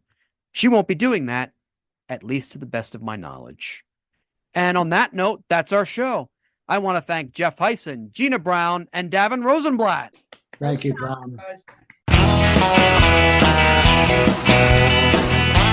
This episode was written and hosted by Tom Myers with panelists Jeff Hyson, Gina Brown, and Davin Rosenblatt. Theme music composed and arranged by Jeroen Vandenhurik. Executive producers Tom Myers, Matt Connerton for IPM Nation, and Eddie Carson for Odyssey Radio. Please leave a 5-star rating and a positive review on Apple Podcasts. And don't forget to subscribe to our podcast's Patreon for early access to episodes, ad-free episodes, extended episodes, bonus clips, and more. Thank you for listening, and please visit tommyers.us.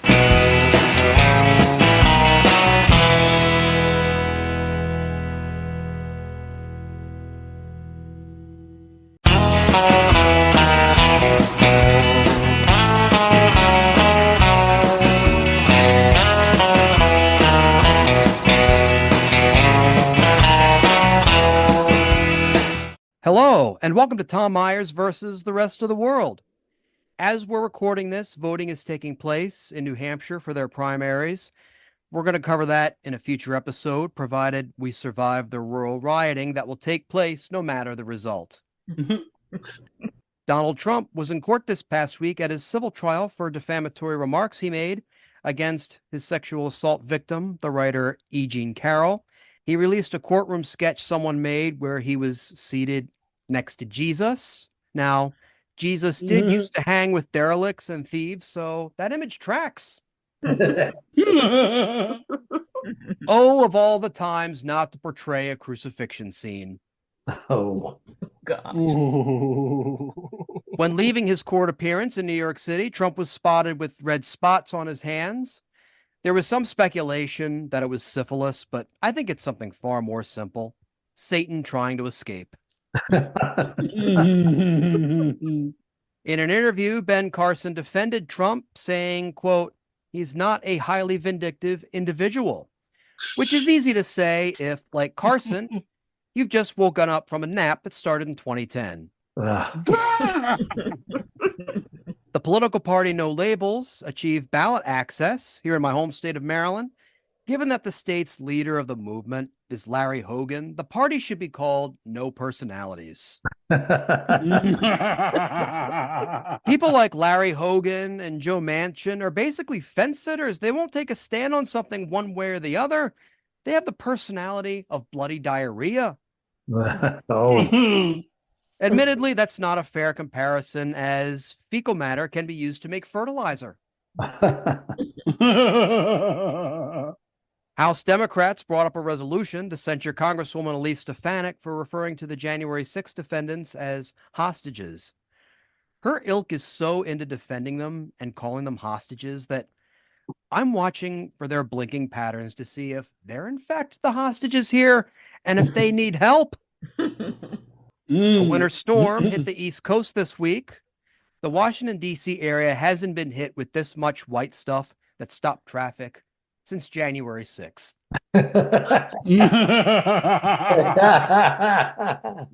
Aaron Rodgers was let go by ESPN before show host Pat McAfee had him back on. It seems ironic that Pat McAfee gave Aaron Rodgers another shot when Aaron Rodgers himself wouldn't get a shot of his own. David Smith, the right-wing zealot, has bought the Baltimore Sun, my hometown newspaper. I look forward to the city's residents putting the paper to good use by lighting it on fire and using them as torches to chase Smith out of town. The Sun reported that Smith was caught performing a sex act on a street corner in Baltimore City known to be frequented by prostitutes. That's not right. I could have suggested several places for that activity that would not have been filled with police roadblocks. If he was really a man of the people, he would have just used a park and ride or the shoulder of the Jones Falls Expressway like the rest of us. An 84-year-old McDonald's worker in Gibsonia, Pennsylvania, retired after 45 years of working at the Golden Arches location there. She started working there before the invention of the McNuggets, and I'm convinced that the last McNuggets I ate were the prototype that she initially oversaw before the product's rollout. Upon her retirement, the marquee outside the restaurant where she worked read, "Time for fun." So now she will go out and cram as much of that into her remaining 6 months. Oh, shit. And now on with the show. Joining me tonight are Jeff Hyson, Gina Brown, Polite Kitty, and Joshua Postel. Hey, Tom. What's up? What's up, Tom? Not too much. What's everyone else been up to this week? I'm trying to figure out where Taylor Swift's going to stay in Baltimore if she comes to the Chiefs Ravens game on Sunday. I'm picking the Pooks Hill Marriott. What do you think?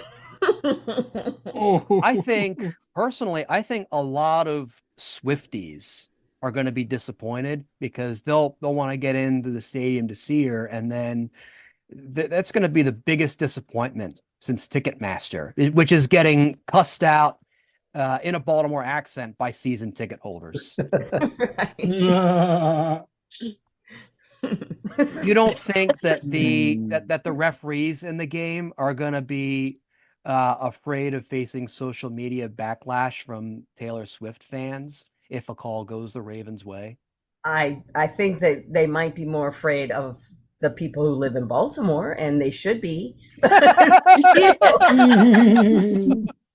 wish I could argue that.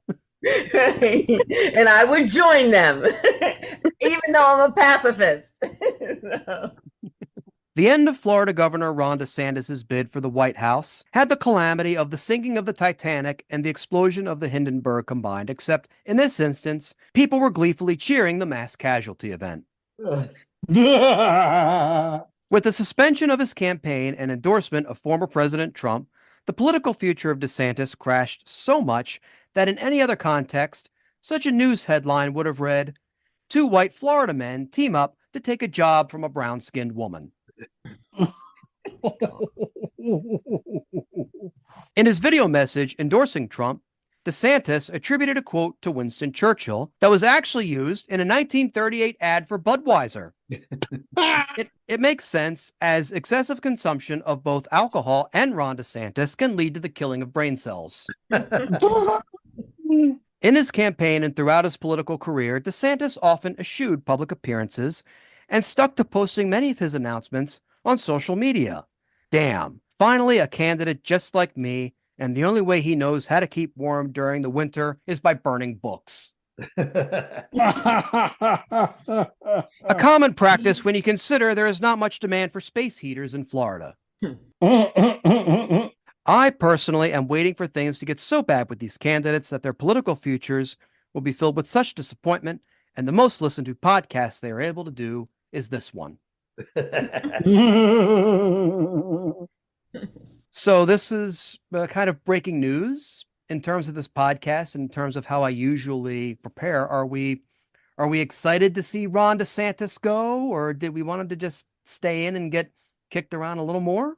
He'll always have his high heels. He's gonna get kicked around now by Mickey Mouse, and he'll lash out at his constituents because he's basically just this angry, twisted thing in heels with zero emotions, and it'll be like a cross between Joan Crawford and Hal from 2001. Let's see what underserved part of the Florida community I can hurt now. That may be it, because that'll make him feel like more of a man. Yeah, and I think he's just going to go into a little corner and prepare for 2028. Like, I don't think it's over. I think he's just gone away, and he didn't want the humiliation of New Hampshire, so he got out right before he was going to get that. Now any numbers that he amasses there for what write-ins or what, if they can even do that, he would just be like, well, I pulled out. Like, look how good I did even when I pulled out, you know. But yeah, I think he's going in a corner, and we'll see him again. Yeah, I agree, Gina. I think he's going to go in a corner, stare into a mirror, telling him how much of a winner he is. Yeah. And I think he's going to do what most politicians do, which is write, and for the people out there, and I'm putting that in quotation marks, write a book, and then we'll see him back in 2028.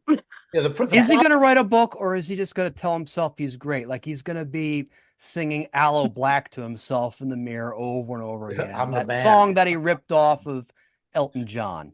He's going to write a book and then ban it. Right. I think. Well, and I think that the self-help books in Florida are going to go up for a while. Sales of self-help books for a while, they're going to go up while he buys them to build himself up, and then he'll ban them. Yes.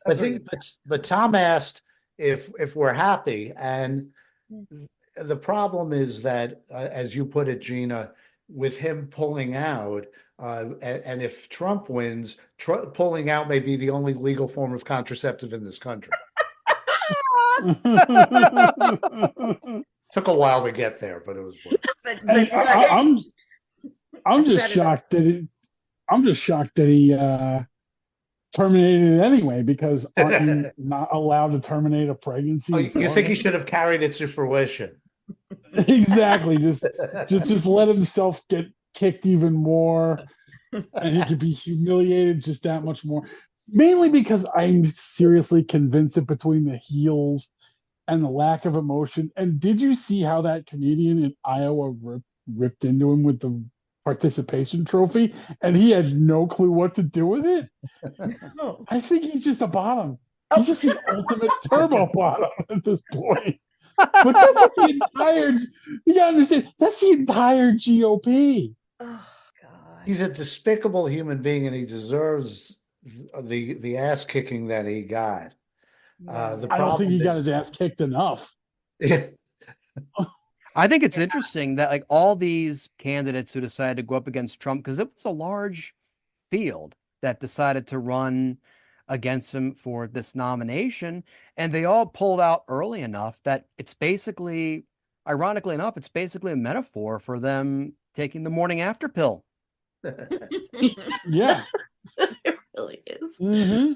Yeah, and they're all riding his jock now, though. They're all, they all like, you know, Tim's and all. They're all just riding it. Wait, they're pick-me's. It's like the phone call afterwards. I still love you, baby. Yeah. It's like Been there, still come been over- there. I'll still come over and have dinner with a guy who's supposedly known for soiling himself and not even realizing it. But also the fact that he endorsed the former guy after all the things the former guy continuously said about him.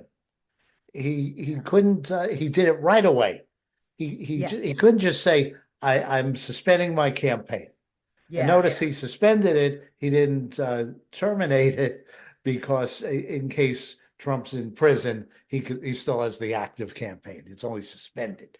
But that's the way he phrased it. But he comes across as so he comes across as such a loser given all the things that Trump said about him. And they said, well, now I want you to, despite all the things you said about me, I want you to have the biggest job in the world. Yeah, it's very it's like a sort of an abusive sort of relationship that everybody that was competing against him seemed to have. They're like, but we still love you. Oh, you can come back home, honey, even after he's done them all dirty. But they're still, no, it's okay. He apologized. In this case, he never did. But but they still keep the door open for him. It's not uncommon for presidential candidates to say one thing about their opponents and another when it comes time to end their campaigns, and Ron DeSantis is no exception, as we can see in this before and after video compilation. You can be the most worthless Republican in America, but if you kiss the ring, he'll say you're wonderful. You can be the strongest, most dynamic, successful Republican and conservative in America, but if you don't kiss that ring, then he'll try to trash you. You know what? You deserve a nominee that's going to put you first, not himself first.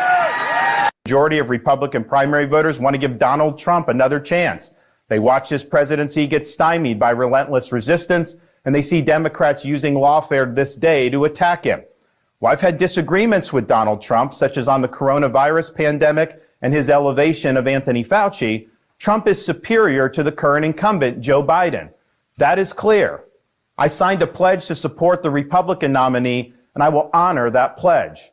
He has my endorsement because we can't go back to the old Republican guard of yesteryear, a repackaged form of warmed-over corporatism that Nikki Haley represents. And off camera, someone's like, say these words or Snowflake the Dolphin gets it. Talk about kissing the ring, though.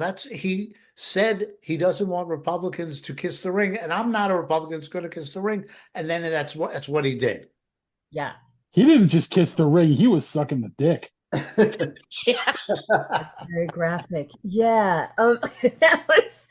Yeah, I never understand why we don't do, or maybe we will and do side by sides in ads and show this. I mean, you have to run it for the independents because Dems, we're not going to be pulled one way or the other, right? But we're in states where it matters. If you're concerned about flip-flopping and things like that, but I don't know. I guess it doesn't really matter if he's out. I don't know. Well, that could be played in if and when he runs again. Yeah, exactly. Yeah.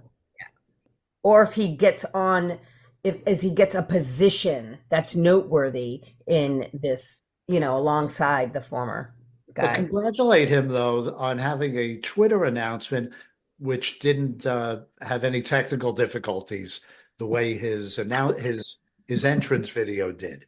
At least he's mastered that. With the full endorsement of DeSantis, it's official.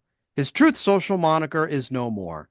We know this because Donald Trump said so and made the case in front of a group of his supporters, as this Twitter X video shows us. Okay. He just said, will I be using the name Ron DeSanctimonious? I said, that name is officially retired. That name is officially retired until what, 2027, maybe 2025 if Biden wins again. Does he raise the names, the retired names to the rafters like a retired number? Should he try to sell it on eBay to the highest bidder? He'll sell it as some kind of weird NFT. Yeah. Yeah. That's... You think he has like Little Marco and Lion Ted over some sports field at Mar-a-Lago that he doesn't use because he's unathletic as fuck? I just like to think of him as like Krampus. He's got like the list of things, you know, of all the names, and he just checks them off. He's like Krampus, but dumber. Like Krampus was actually truly scary. Trump is scary, but not like that. He's scary in a way where you're just like, you're going, yeah, humanity has no hope. Yeah. Yeah. Well, Krampus had at least some joviality in him, whereas Trump, no, Trump is just this really bad edgelord comic that just can't stop punching down. In other words, he's like some comics I know in certain states who shall remain nameless. Well, he only has one act. Is that what you're saying, Josh? Like if they said to him, if it was a comic who only worked blue, and then they said, well, we need you to do 5 minutes. Hey, couldn't do 5 minutes clean because he only can work blue. Is that what you're saying, Josh? No, I'm saying he's a crummy crowd work comic and he can't even do blue comedy. It's that bad. It's like a Matt Rife wannabe. But he's committed to the crowd work. That's the kicker, is that he's not super good at the crowd work, but he's so committed to it. Ron DeSantis has done his best to avoid interviews on mainstream news outlets, but unfortunately, such outlets have been unable to return the favor by avoiding coverage of his campaign. So it was refreshing to see this. A fitting send-off of the Florida governor by MSNBC's Joy Reid. Let me play, this is probably the last time we're going to be able to play this montage, so let's play a few lowlights of cringy Ron.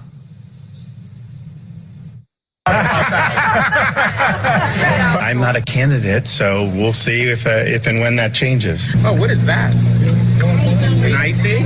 Yeah, that's probably a lot of sugar, huh? As always, yeah. Well, I'm here. I don't know if the I'm other just one's kidding. I'm not pressed. Okay, all right. That's good. All right, we'll say hi to everybody. The politics has gotten crazy. Yeah, that's it. Yeah. Okay, don't back down. Like he's basically like if someone created an AI version of a politician, but the person who put the parameters in was on PCP, and then that's what they created. I would have. I think somebody on PCP would have a little more spunk, don't you think? Someone on PCP would actually be funny. He's not even that. But in the last clip, there was a guy in the last clip who said, "Don't back down." Well, his campaign organization was never back down. He backed down in January. It didn't take him. It never lasted until January. Yeah. Right after, I don't know if you noticed that at the end, but and I didn't see this until someone pointed it out, but he rubbed his face like this and then went ahead and rubbed it on the guy's shoulder or patted his shoulder. Yep.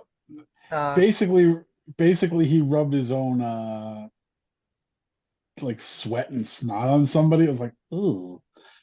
But yeah, and his to be fair, in Florida, that's how they say hello. That's true, actually.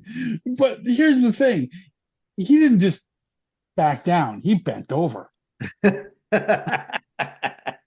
we go. Let me ask the group. Sorry. But he didn't say it. That's the law in Florida. Let me ask the No, group. that's right. You can't say that there. Because it would trigger Ron and give him a flashback. It would also probably get him stimulated.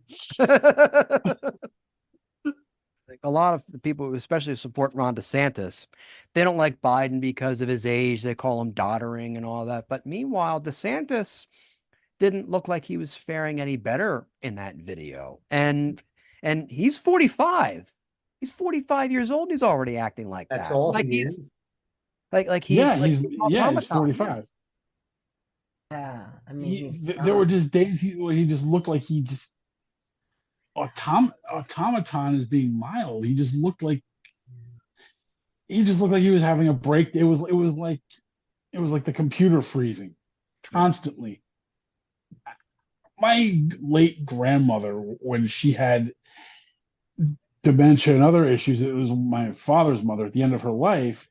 Even she didn't have breakdowns like that. well, Joshua, running for office and everybody hating you does take a toll. Speak. Maybe, Hey, listen. but Speak for yourself.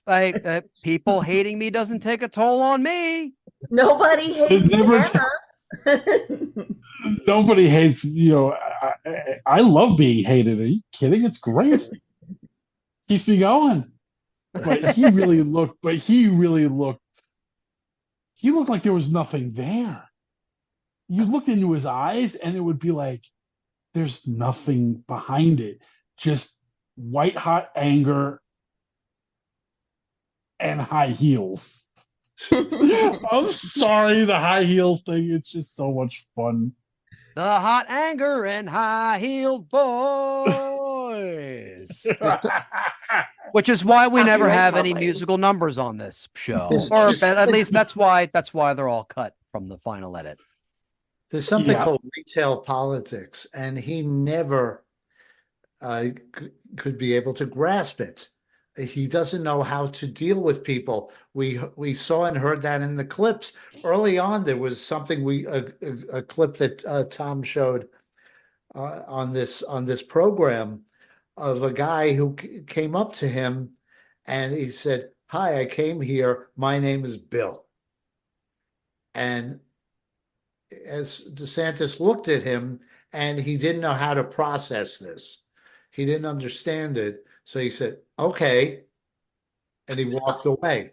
And it's exactly right. He can't handle retail anything. He can't.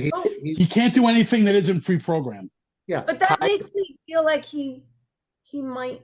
I mean, I don't know. Polite, is he on the spectrum? Ding, ding, ding. I watched those videos and I thought, that's what I look like at a party. Hi, is that an icy? I didn't know we wear shoes. And that's fine. But like, I think there are some social graces and things that, yes, Jeff, I agree. Things you must learn, even if you normally are a bit more robotic. You have to at least fake the funk, eh? Yeah, that's it. Yep. A friend of mine down in Florida who works with children and adults on the spectrum has been in the room with him and has told me he's absolutely on the spectrum. Yeah. It's just too obvious. It's just too obvious. And to protect Tom, this is just our unofficial opinion. We're not doctors. Yeah. No, we're not. But polite knows. I mean, Polite works with people. Like, I mean, she actually, of all of us, is more inclined to say something. Yeah, I would say so. Yeah. I mean, I work with them and I'm autistic. So unfortunately, I have to live with the fact that my opinion is he may be on the spectrum. Great. I'm related to that. No, but that's okay. Even if it was like neurotypical, we don't want them. Like, it doesn't really matter. Like, nobody wants them. Right? So that's our resident expert opinion right there. Our resident spectrum expert, Polite Kitty, everybody. Yeah. And on that note, that's our show. I want to thank Jeff Heisen, Gina Brown, Polite Kitty, and Joshua Postel. Hey, thank you, Tom. Yeah, thank you. But before we go, my final thought. I like to take all of you on a journey. We will be going forward to the year 2055. You're walking along the beach and admiring the southern coastline, thinking how strange it is that you're doing this as you're visiting Nashville. On your walk, you come across a bridge and are startled by the rustling of foliage. You examine the source of the rustling, and a small gnome pops out. The gnome is dressed in tattered clothes and smells of tequila and Axe body spray. You ask his name, and he becomes indignant. You mean you don't know? You don't recognize me? The gnome asks. You reply that you don't, at which point the gnome says, I'm Ron DeSantis! In a shrill scream. Ah, you should have guessed. Even though the clothes are rags, the pristine white boots are recognizable, although now they come up to his hips, which explains why the gnome walks like the 1977 version of Fat Elvis without drugs. The Ron DeSantis gnome tells you that after Florida succumbed to the rising sea level caused by a storm surge, which will be known in future history books with the status of the new classification of Category 10 Super Hurricane Dwayne, Ron DeSantis had no choice but to find the nearest bridge under which he could seek shelter and start a new life. Throughout the years since the inundation of Florida, the DeSantis gnome has sought to steal provisions from boats and seaplanes trying to flee to a drier climate, which doesn't exist, as everything not underwater in this country is now on fire. Slowly saving his resources, the Ron DeSantis gnome is ready to stage his big comeback. He is preparing to rule in an underwater fiefdom. His book bans are already in full force, as he doesn't even have to stage a book burning. The offending texts in question will be easily gobbled up thanks to the super plankton that exists as a result of the trifecta disaster, nuclear spill / toxic waste spill / earthquake that occurred under the presidency of Bubba Boebert, Lauren's grandson, in 2049. Everything is in place now, and the gnome version of Ron DeSantis has no more time to talk. So he swims off, as he has a lot to do, what with trying to merge the underwater cities of Tampa, Mobile, Alabama, and Biloxi, Mississippi, so he can anoint himself the region's aquatic super governor, resulting in what will be his 10th consecutive run for the White House. All he has to do is reincarnate Diamond of Diamond and Silk, and he will have his winning presidential ticket. Good night.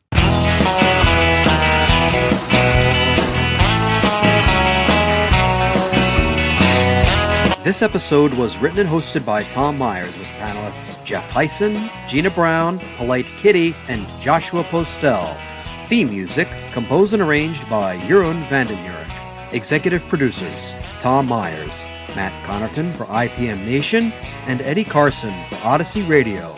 Please leave a 5-star rating and a positive review on Apple Podcasts. And don't forget to subscribe to our podcast's Patreon for early access to episodes, ad-free episodes, extended episodes, bonus clips, and more. Thank you for listening, and please visit tommyers.us.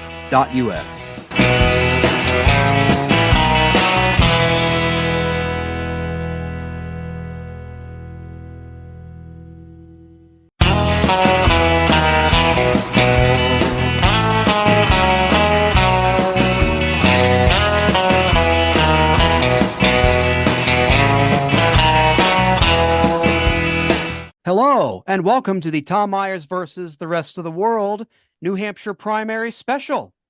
Well, New Hampshire voters participated in their primary, which of course saw Donald Trump win over Nikki Haley. It's a shame for Haley because she's the type of person who in school would study and do all of the assignments, while Trump is the kid who would bring porn and show everyone while it was hidden in his textbook. Trump is all but saying that Republicans shouldn't vote for Nikki Haley because she's a woman. In fact, his campaign slogan is really close to being, I am not woman, hear me shit myself. In the exit polling for New Hampshire, 8% of the GOP primary voters identified as Democrats. I'm not sure I could cross over to influence a Republican primary. Both Nikki Haley and Donald Trump are basically conservatives. We can't forget that for Democrats, Choosing between Haley and Trump is, for the rest of us, choosing whether we want to have hard stools that we really have to strain to pass, or whether we want Crohn's disease. Oh my God. Trump supporters are complaining that Democrats and unaffiliated voters are voting in their primary. They're insulting them, which is quite ironic because you want them voting for your candidate when it comes to the general election. You want to do everything you can appeal to non-Republicans. For example, you may not like your girlfriend's parents, but you have to be nice to them. So your conscience will let you get to third base with their daughter.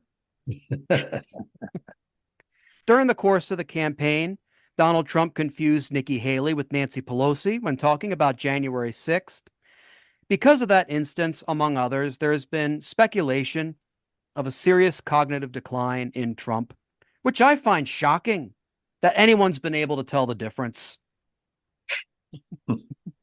Joe Biden won the Democratic primary in a write-in campaign with no campaigning and his name not even on the ballot. Even with all that stuff, Biden having a larger margin of victory than Trump is a bit like the tortoise and the hare story, except Trump is neither the tortoise nor the hare, but a greased pig with rabies. Oh. Dean Phillips and Marianne Williamson, bless them, campaigned in New Hampshire despite the fact that no delegates will be awarded because New Hampshire scheduled its primary before the Democratic National Committee rules said they could. Basically, they're like Alex Murdoch campaigning for a world's greatest dad t-shirt. In his efforts to campaign for Donald Trump, Rudy Giuliani was seen working as a barista and serving coffee to supporters. Ostensibly, that's what he was doing. He was actually earning money to pay off his Shea Ross Ruby Freeman settlement. And on that note, on with the show. Please join me in welcoming Jeff Heisen, Michelle Wojciechowski, and Polite Kitty. Hey, Tom. Hey, Tom. Welcome back. So what did we all think of the New Hampshire results? One thing you see there is the way Trump, I'm sorry to use that word,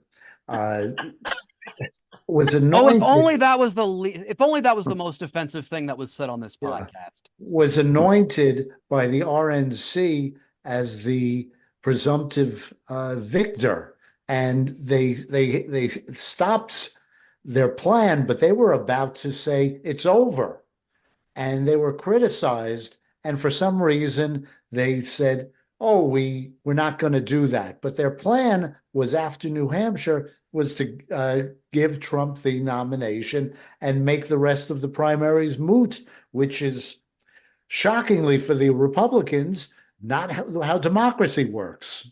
Does it really make you shocked, though? Because I'm not. You know, I'm being facetious. I just feel like they're thinking, we're not going to waste any more time on this crap. Everybody knows what's going to happen. Let's just put... I just can't believe he's going to be the nominee again. I can't believe. You know, I go back to the days of Mitt Romney and John McCain and think, wow, we didn't know how good we had it. You know? I mean, seriously. A guy who talked about binders full of women and who generated memes saying he wanted to kill Big Bird was who knew that would be the bright spot of this country. Yeah. That was the apex of the Republican Party. We were talking about that because I guess I'm on the younger side. And, you know, my first election, presidential election that I got to vote in, you know, was the second George Bush. That was mine as well. Yeah, actually, my first election was the 2002 Maryland gubernatorial election. So I voted for Kathleen Kennedy Townsend. So if I were able to do that, then I'd have a very, that's a very low threshold for me.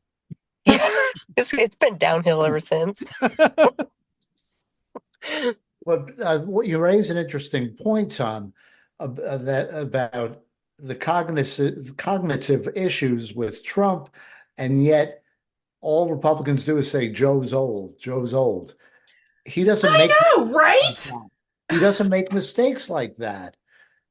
Their guy confused, and that's quite a mistake. And his campaign tried to explain it by saying that Haley is, we're trying to show that Haley is just as liberal as Pelosi. No, you weren't. It was one broad in his view, and one broad's another broad. Because it's perfectly reasonable to confuse someone from San Francisco with someone from South Carolina. It's perfectly reasonable. They're both women. What's the difference? I was gonna say they're both brunettes. Yeah. Not as tight. Joining us tonight to go ahead and discuss further the impact of the results of the New Hampshire primary, please join me in welcoming New Hampshire's own radio show host, podcaster, and our boss at IPMNation.com, Matt Connerton. Thank you. Thank you. I like I was saying off air, Tom, I feel like this has been years in the making, this moment. Wonderful to be here. I've been executive producer for 80 plus episodes. Finally, I get my shot on the mic. I noticed some things about the primary results. The media was talking about this is a big win for Trump, but it really wasn't that big. Just looking at the results as they were posted today as we're recording this, Trump only beat Haley by 9 points. This 54-43. But with his write-in campaign and doing absolutely nothing, Biden beat Dean Phillips by 45 points, 65-20. Write-in votes that weren't Biden got 7%, and Marianne Williamson, bless her, picked up 4% of the vote. So more people chose to write in someone other than the 20-some people on the ballot who weren't Biden or Marianne Williamson. And Marianne Williamson's she's pretty much near like the bottom of the pack in that regard. But what's your takeaway? I mean, you live in New Hampshire. You see what's going on up there. You're as close as we're ever going to get to a New Hampshire correspondent on this show. So what's your takeaway from the results?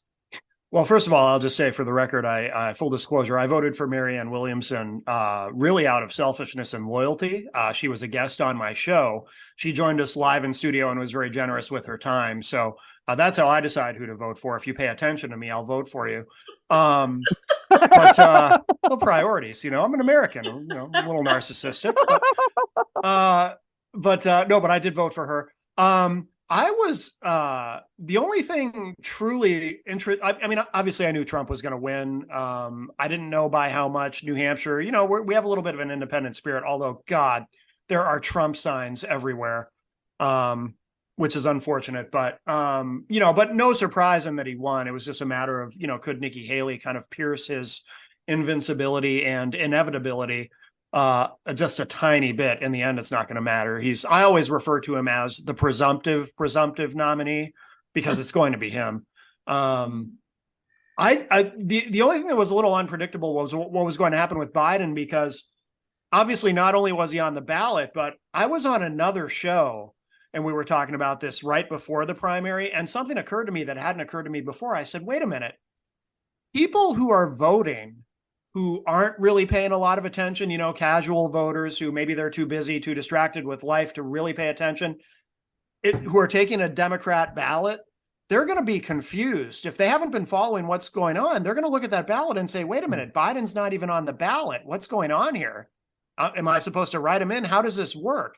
I thought there was going to be mass confusion over that, but there wasn't. And I guess, we're pretty well informed here. So I figured he'd win. I was angry with him, though, and I've been angry with the DNC as a proud New Hampshire resident in terms of them trying to take our first in the nation primary away. Again, maybe I'm a little selfish and narcissistic, but to paraphrase Charlton Heston, I always say you'll take our New Hampshire first in the nation primary from my cold dead hands, or however that went. I guess you could say that about guns too, because New Hampshire we're armed to the teeth, but yeah, I mean, but what's sad too at the same time is just knowing that in the end, it doesn't matter. I mean, it's interesting. And, I like the New Hampshire primary because it's the one time every 4 years that the rest of the country kind of says, oh, New Hampshire, that exists. But, but in the end, it's like, no matter what happens, it's going to be Biden versus Trump. you know, the rematch America doesn't want, and yet is absolutely determined we're going to have. I know. You know, in the end, it doesn't really, none of it matters. That's what it's going to be. Another thing that struck me was I had a little more hope when I saw some of the exit polls coming out of New Hampshire, where it was less of the Republican voting electorate believed that Biden was illegitimately in office, as opposed to Iowa. But then when you dig deep down, you know, who was mostly voting and giving that opinion, it was independents and Democrats. Republicans voting in a Republican primary were the minority in that instance. So I mean, are Republicans in New Hampshire really different than Iowa? I think so. I mean, there's a lot I could say about that, but then my Northeastern elitism will come spilling out of me. But I do think we're yeah, I'll just say it. I think we're smarter. I think we're better than Iowa in every measurable way, quite frankly.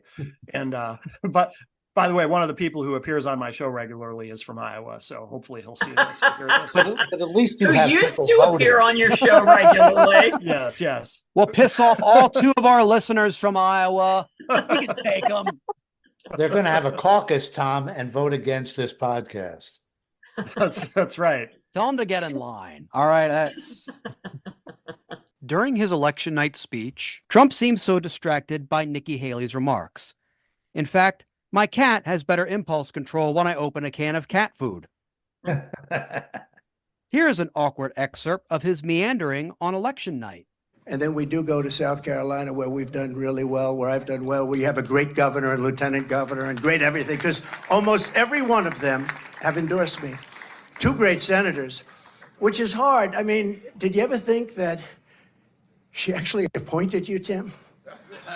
And think of it, appointed, and you're the senator of his state, and she endorsed me. You must really hate her. No, it's a shame. It's a shame. Uh-oh. I just love you. No, that's why he's a great politician. That's why he's a great politician. I mean, Trump remarked that Tim Scott had just gotten engaged. Like, was it? Maybe it was to him. What did he say? When Scott came up behind him, did he forget who Scott was? Might have thought. Who knows, Jeff? We're all in hell. Yeah, congratulations to Tim Scott on his totally authentic engagement. The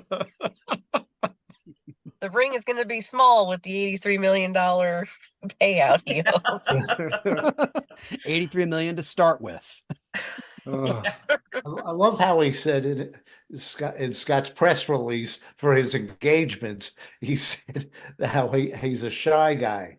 And of course, there was a photographer on the beach to take the picture that they disseminated with the press release for his engagement, but he's shy.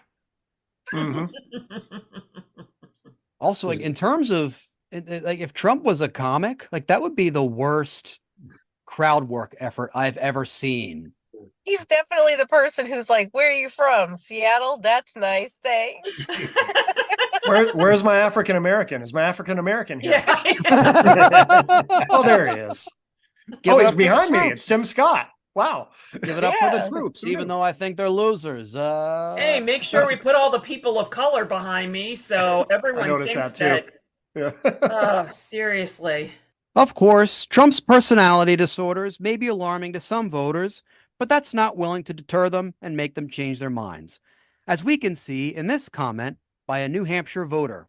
I'd rather be with Trump, I guess, just because he's been there, and I know he's a big mouth, but it's, I'd rather stick with him.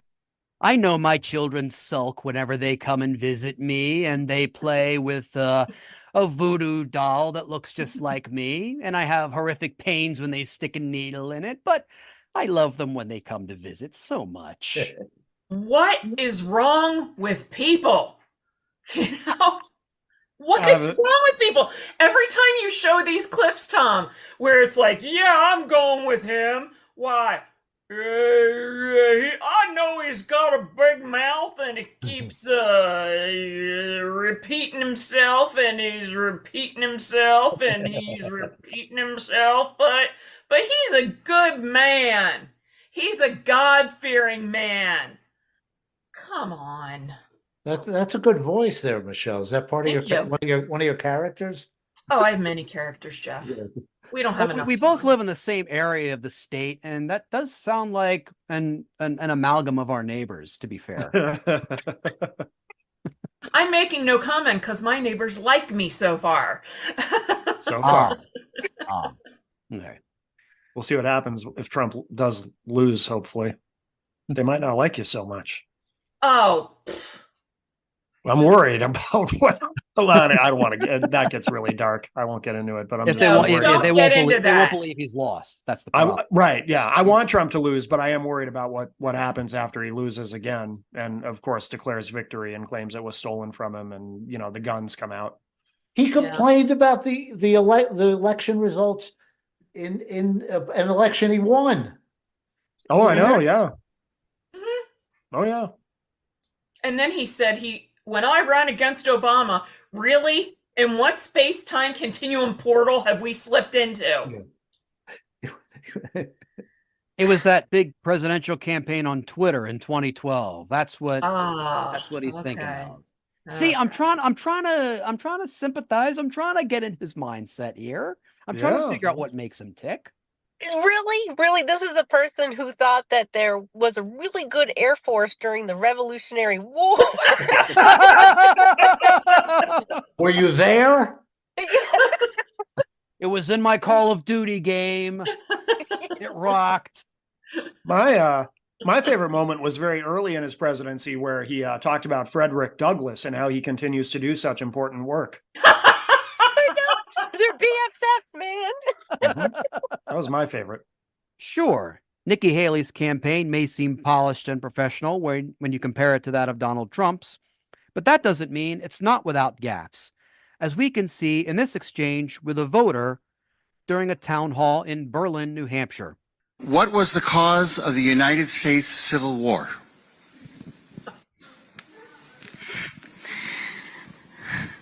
Well, don't come with an easy question or anything. I mean, I think the cause of the Civil War was basically how government was going to run, the freedoms and what people could and couldn't do.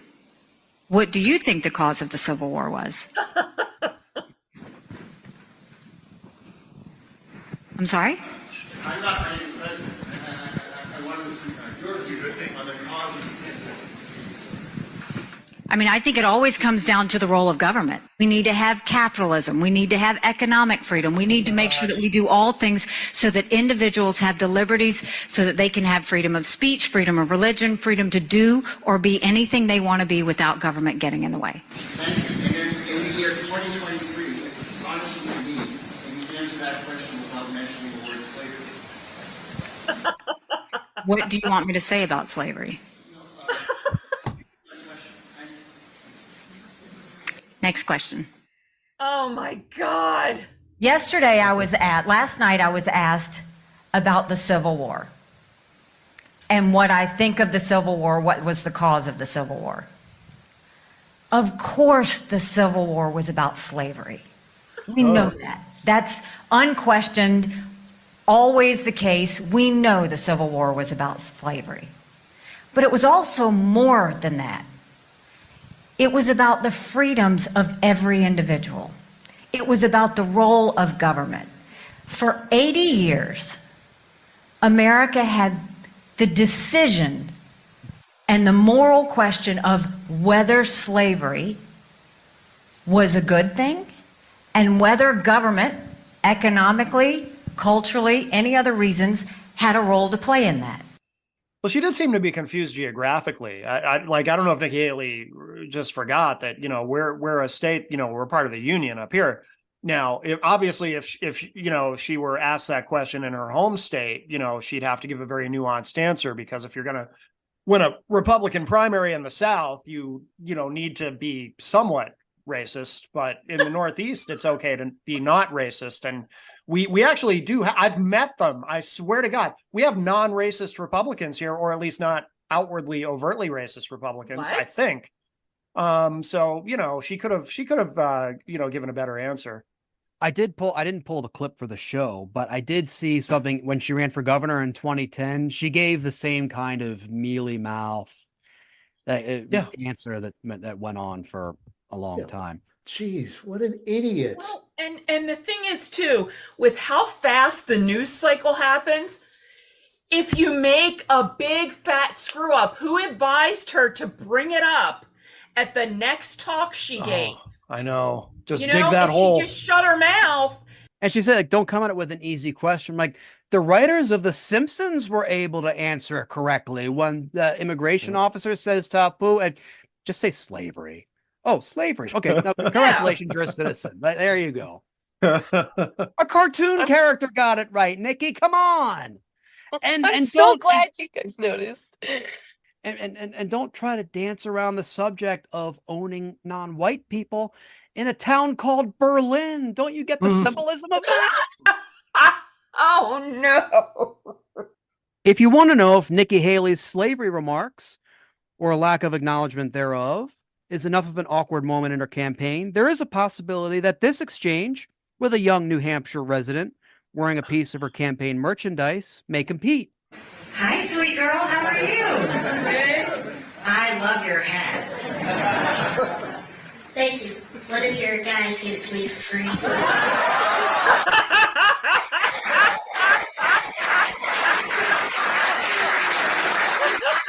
can tell me which guy that was, but we don't do things for free. Although you look cute. I don't see him right now. He's really hiding. I'm glad she doesn't see him right now because he's currently tied up in the trunk of my car right now. Little girl, I want to take away your freedom to choose control over your own body, but I'll say it in a high voice and sound cute while I say it. Ha ha ha. I love when Jeff gets disgusted. It's not just Donald Trump trying to throw Nikki Haley's campaign off the tracks, but his surrogates doing so as well, as we can hear in this rant from Congresswoman Marjorie Taylor Greene. These are fake numbers. Nikki Haley does not have this much support. She's going to come out and claim that she's rising in the polls. All these fake news media people up here on this platform are going to claim that Nikki Haley is rising in the polls. It's a total, complete lie. Absolute lie. Tonight, Nikki Haley was defeated. The problem is she's going to be dumb enough and she's going to be a fake candidate and she's going to keep going and we are going to destroy her in South Carolina. It's going to be a complete humiliation. I can't wait to see it happen. Those reporters look like they want to bolt. And what's going to happen next is they're going to get to their car, start it up, and it won't turn over and they'll be stuck. And it'll just be Marjorie Taylor Greene lumbering toward them, ranting about fake numbers. And they'll just think, God, kill me now. What? I think if I were in that situation and that happened to me, I would assume at that point that I was already dead and this was hell. It's like I said before, Matt, we are in hell. Yeah, we might all be in hell. Yeah, already. Yeah. Well, what was interesting to me there was her use of the word destroy. I wasn't sure she meant figuratively or literally. At least Nikki Haley wasn't the total long shot in this race. CNN decided to tease this clip of Democratic Minnesota Congressman Dean Phillips trying to make his voice heard during that state's of no consequence Democratic primary. Most of the people in the country are going to the Trump rally right now because he's listening to them. No one's asking about this stuff. I'm just frustrated. I hope you understand why I'm getting tired of it. You're doing your jobs, but you're not asking the questions that Americans give a shit about.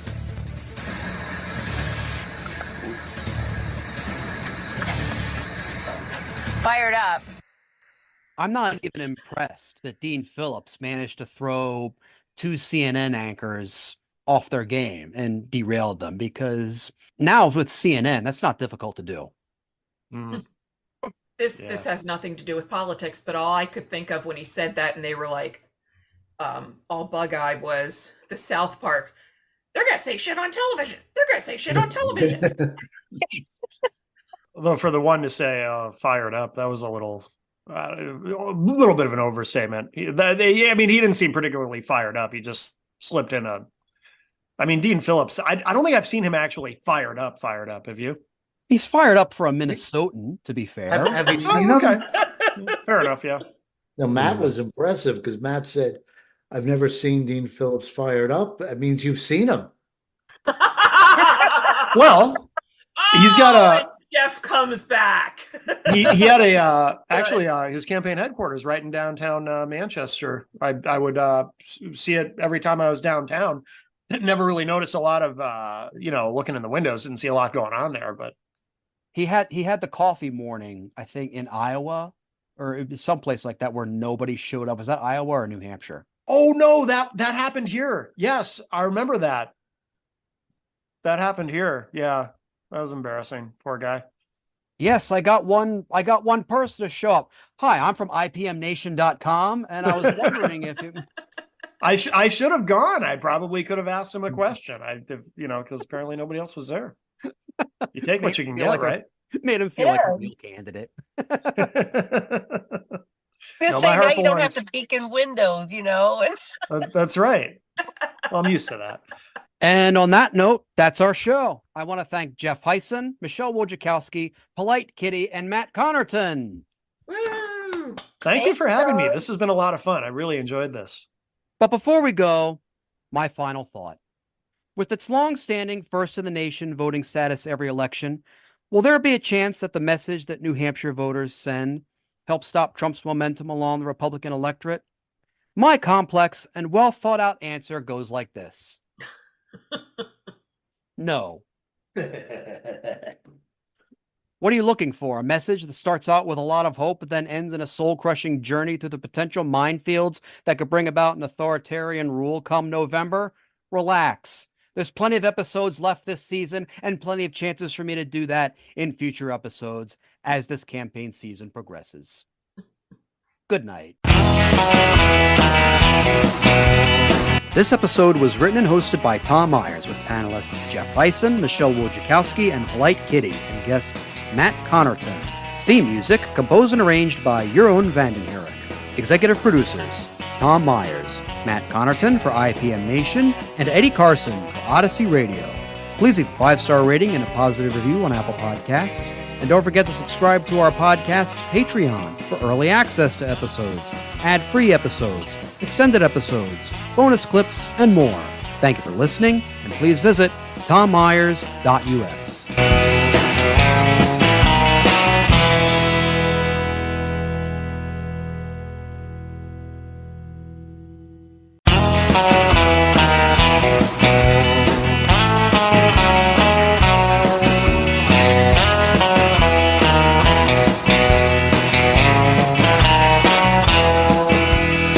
Hello, and welcome to Tom Myers versus the rest of the world. A lot going on this week. Right before we started recording, an appeals court ruled that Donald Trump did not have immunity in his 2020 election interference case. We just want to say a lot of things can happen between now, when we're recording this, and when the episode goes out. For example, Trump could appeal to the Supreme Court. The Supreme Court could refuse to take the case, or the lizard form that inhabits Trump's shell will say, fuck it, and leave to look for another life form. With Ron DeSantis hoping it's him. The Supreme Court, speaking of which, will hear a case about whether Donald Trump can be on the presidential ballot in Colorado. At the Supreme Court, the justices are allowed to interrupt the attorneys arguing the case. I don't know if you knew this or not. Basically, the Supreme Court is like a podcast where one of the hosts is a racist. And ironically enough, the one who stays silent is Clarence Thomas.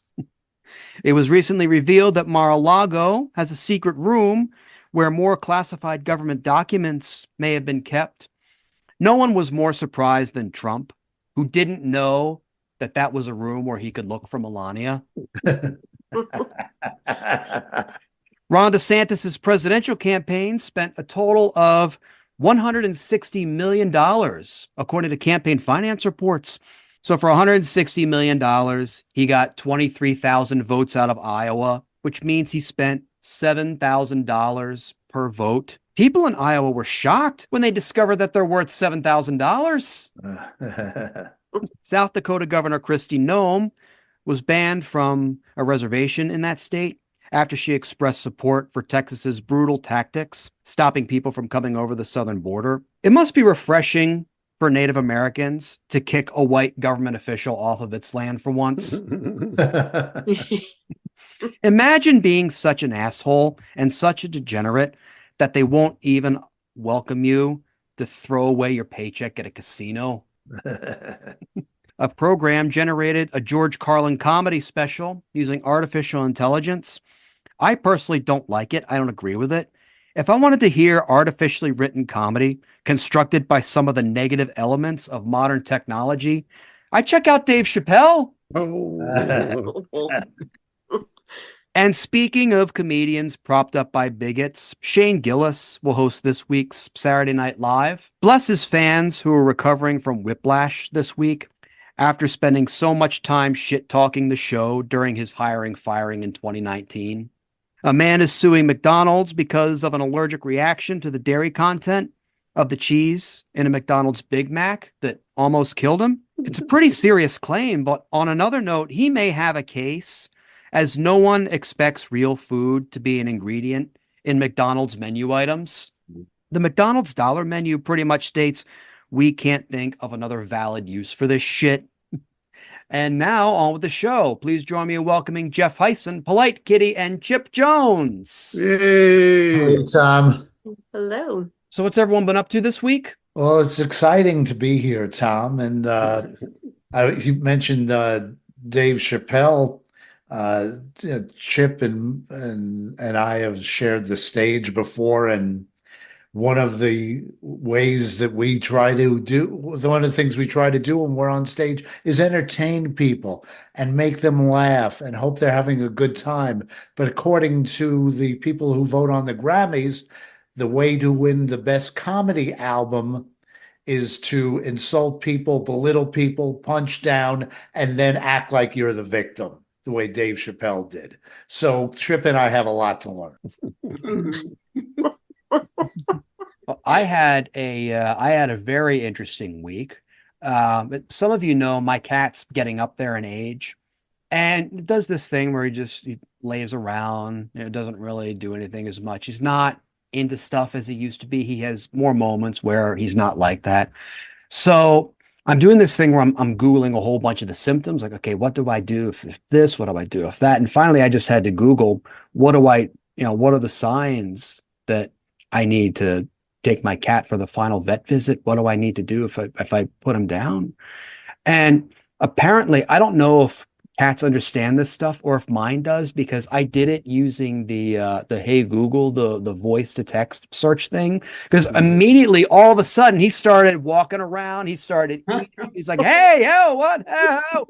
It's like the coworker who goofs off all the time, and then when the boss comes and he thinks he's going to be fired, he suddenly starts being very productive. What I'm trying to say is, as hard as cats are to decipher, basically this week I learned how to conquer the animal kingdom. That's it.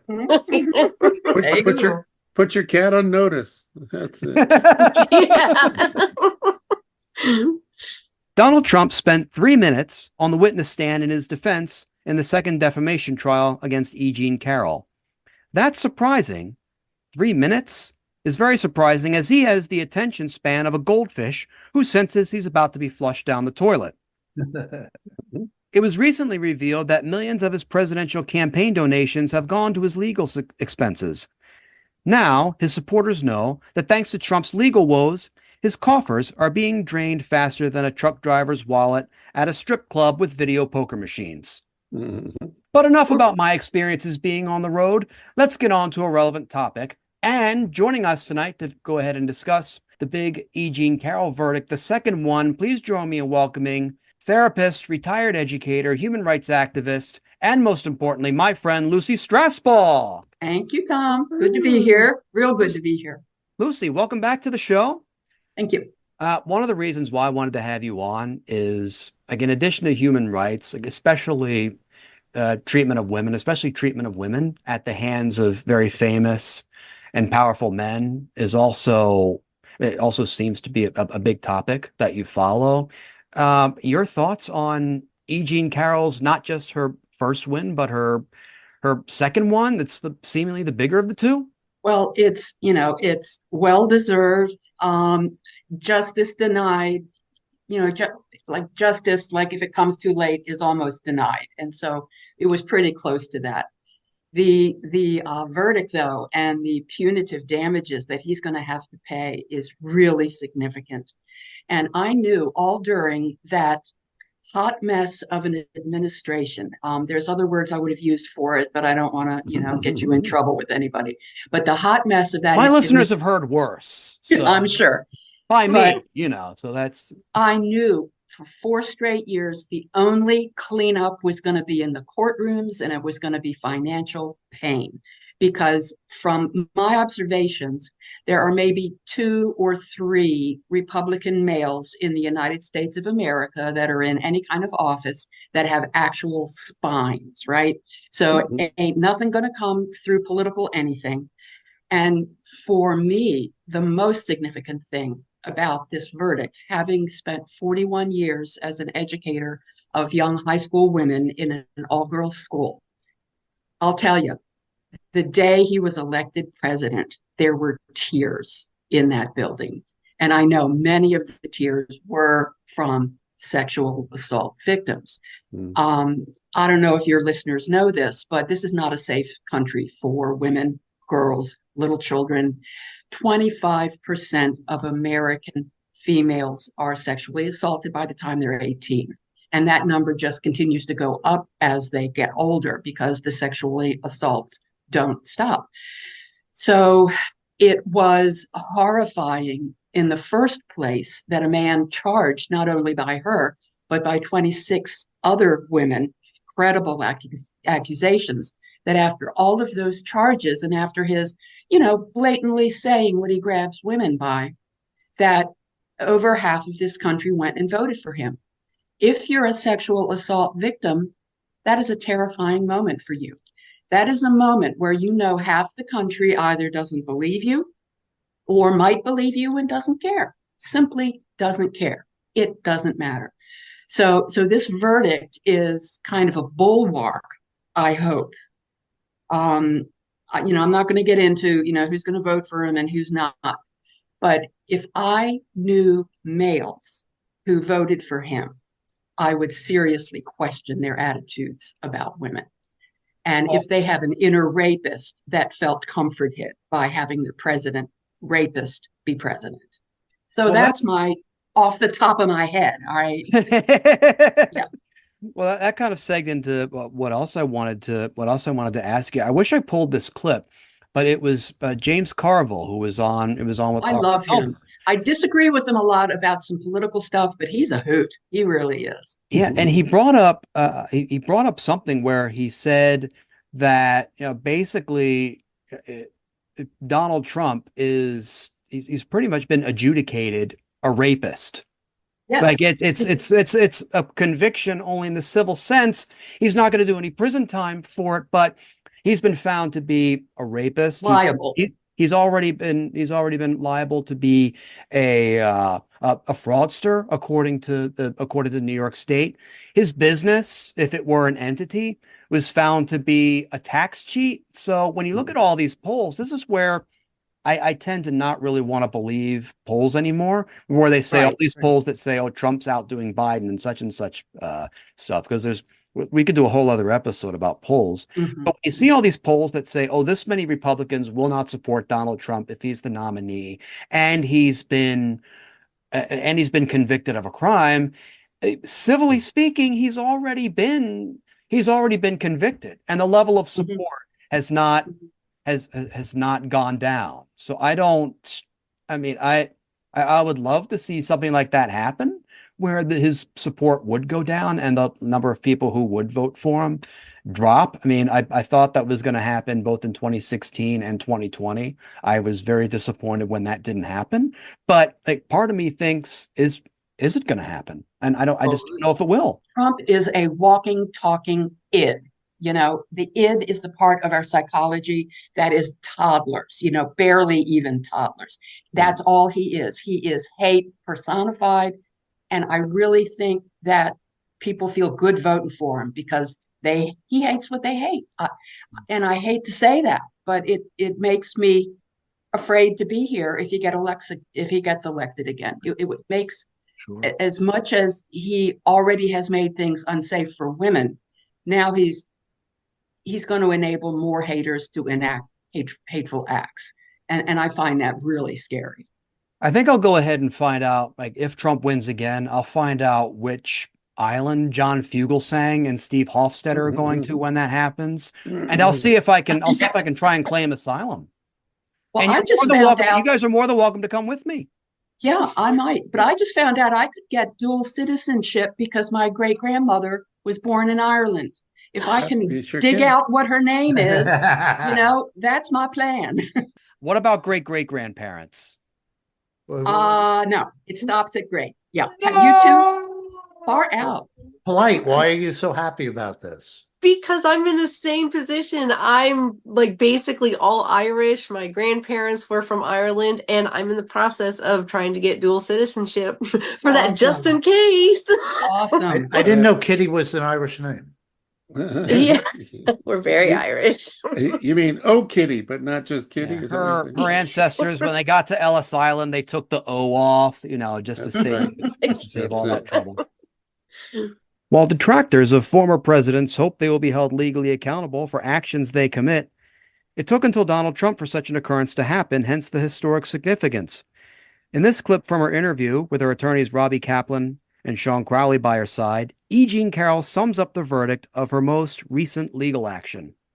I have to ask you, you know, President Trump has kept your name out of his mouth since being told he has to pay $83 million to you for what he's done in the past. But over the weekend, he did start posting links online to articles that attacked you and denied your claims. Again, he seems to be pushing it already in terms of whether or not he is going to go back to calling you a liar and denying that he did what he did. If it came to it, if your lawyers told you that there was another case and that you should go back and get more money out of him and sue him again, would you do it? Absolutely. Absolutely. It wasn't too much. It wasn't too much wear and tear on you. I mean, the guts factor here is real in terms of how much you put yourself out there. A lot of big, strong people have been wouldn't put themselves through what you've gone through. Rachel, many people, as you know, have been through much worse than I went through at that trial. People suffered more difficult things than I've ever been through in my life. And I am more than willing to do it again because we achieved so much in a 7-day trial. We did what people thought was impossible. We beat Donald Trump. I mean, in 4 words, E. Jean Carroll managed to sum up the impact of however many hundred years of American jurisprudence and however many years women have been taking on powerful men. Mm-hmm. Mm-hmm. I love her confidence, and I love the fact that she said she'd do it again because you know he's going to say more stupid, defamatory things, and she'll take him on again, and she'll kick his ass again. Mm-hmm. I think he's already done it again.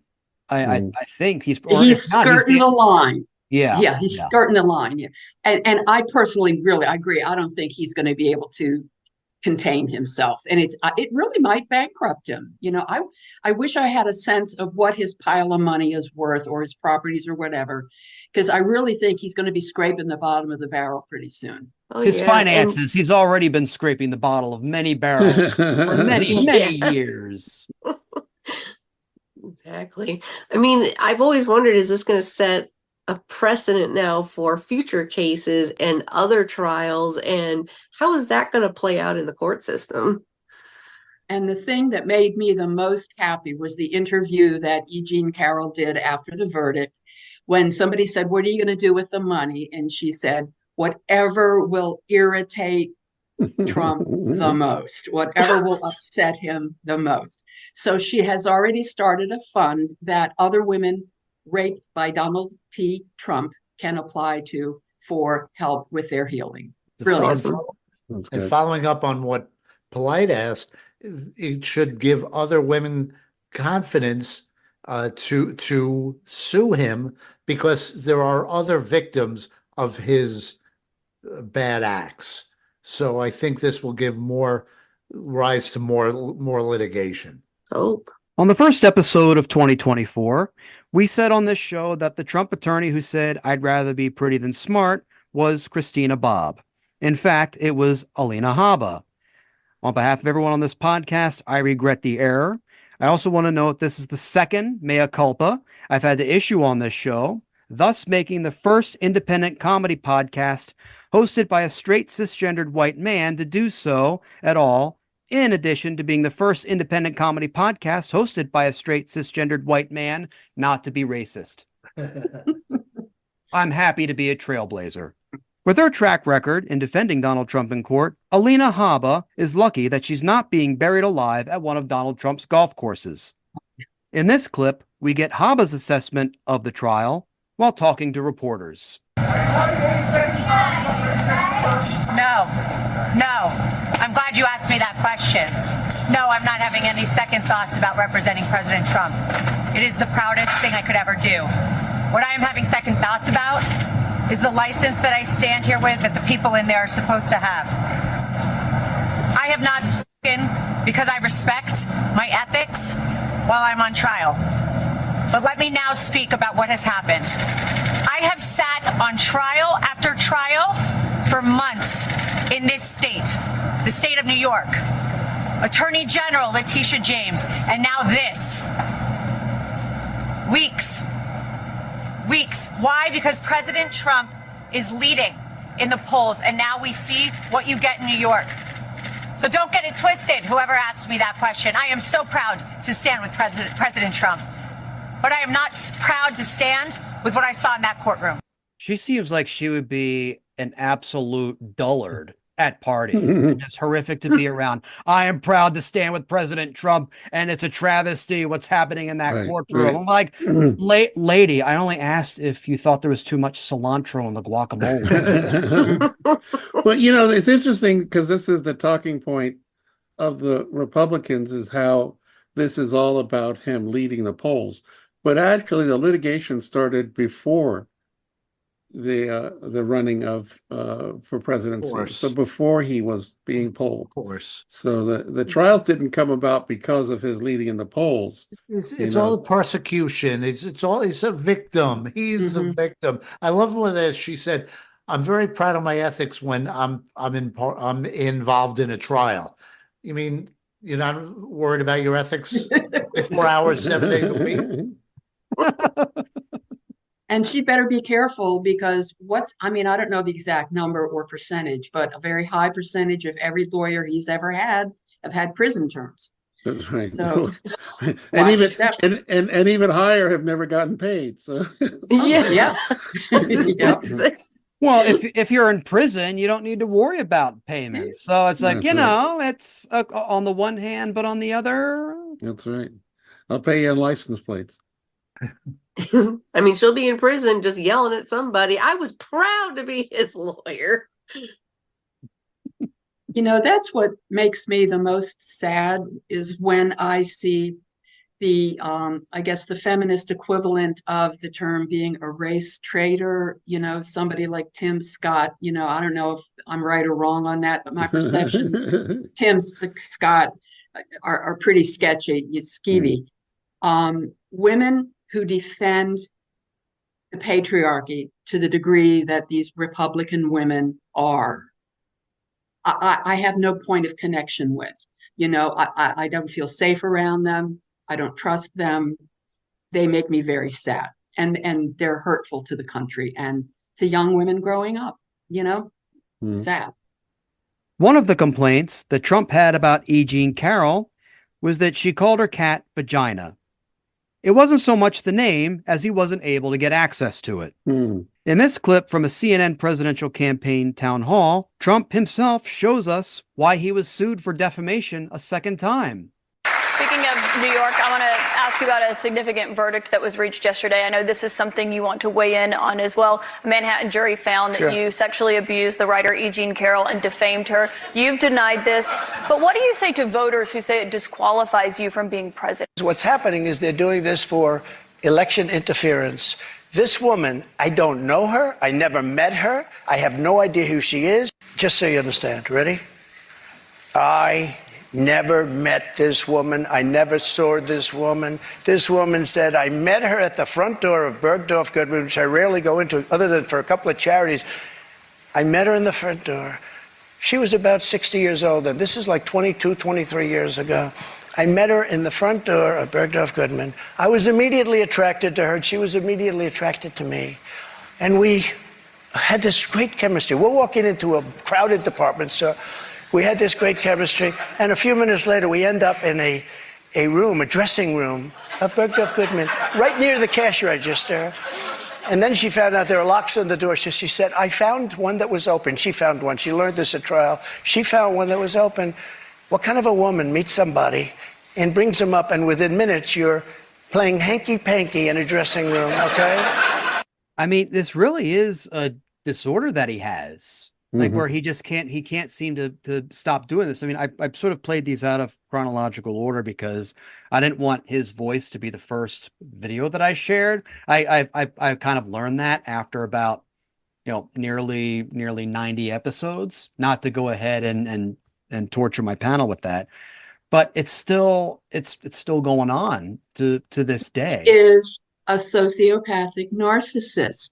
And one of the indicators of that personality disorder is a lack of impulse control. His is the worst I have ever seen.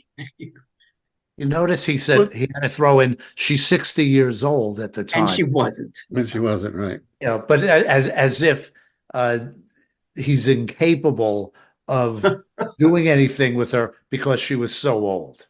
Yeah. But it's part of his hucksterism.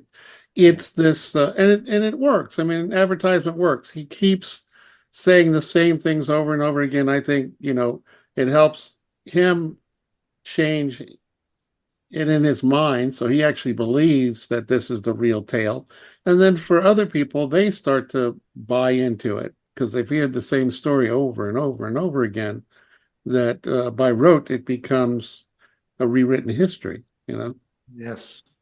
Yeah. He performs it almost like a comedian. It's a tale, it's an experience for him. And he's reliving it every time he gets to tell that story. It's the narcissistic part of him. Right. And and what's really scary, like we've said, is that those people in the front row, like some of them are women and they're laughing hysterically.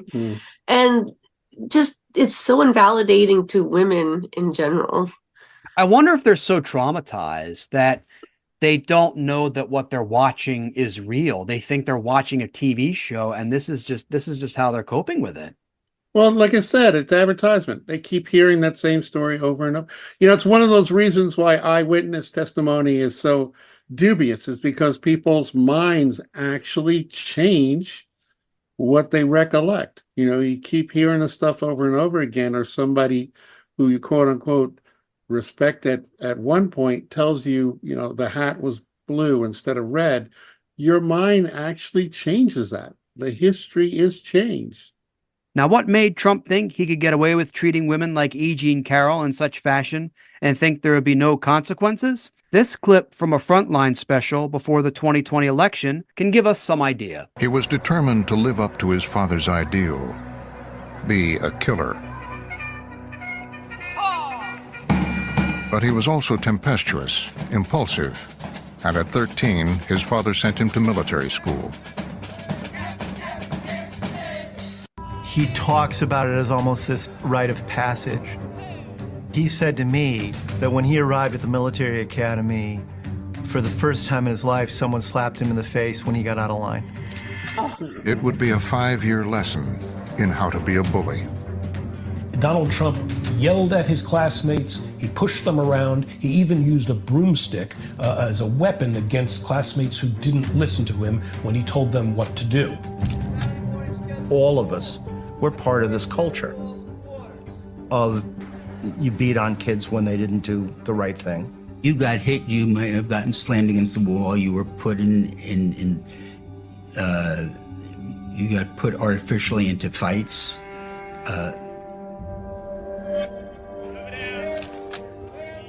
He became a leader of the cadets. He became one of the student leaders who had a number of kids under him in the dormitories, and he ruled the dormitory life with an iron fist. Inside that brutal world, Donald had found his place. His mother told me that he was never homesick. He loved it. He loved all that stuff because it was also really competitive. Other kids didn't really like him all that much. He wasn't that popular because he was so competitive. He was always looking for the edge, but it was a environment that he thrived in. With his father and mother by his side, Donald graduated. He'd become a killer, learned the power of bullying to get ahead. A method he'd carry into the future. I want to apologize to the listeners who got ulcers after hearing a certain terminology in that video, like using a broomstick, like, whoa, no. You know, the one thing they left out, though, is apparently he was president of the Bone Spur Club. So I don't know why they left that out. And that place sounds like a training academy for fascist leaders, you know. It reminds me of Taps. Did you see the movie Taps? Yes. Yes. Yeah. Mm-hmm.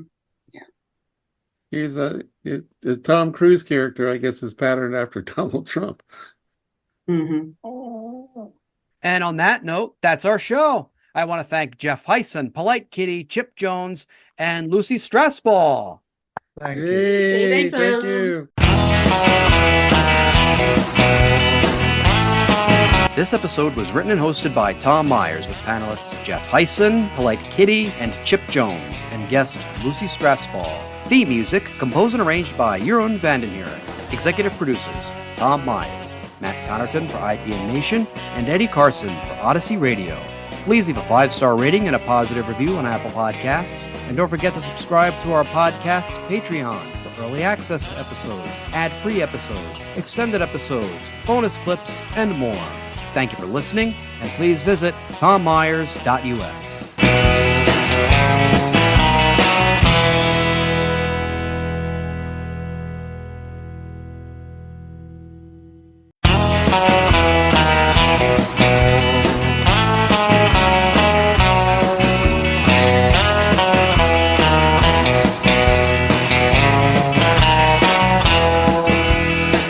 Hello, and welcome to Tom Myers versus the rest of the world. A lot's happened this week. A special counsel report on Biden retaining classified documents concluded that there was no evidence he did anything criminal and wouldn't be charged. This is, of course, in contrast to Trump, who flaunted his classified documents to the point where the only way he would piss off the National Archives more would be if he streaked through the building. During a speech over the weekend, Trump said that if he lost the election, then they would change the name of the Commonwealth of Pennsylvania, which may work that way. His supporters would be able to spell the new name. Marianne Williamson suspended her presidential campaign in the Democratic primary. When did she start?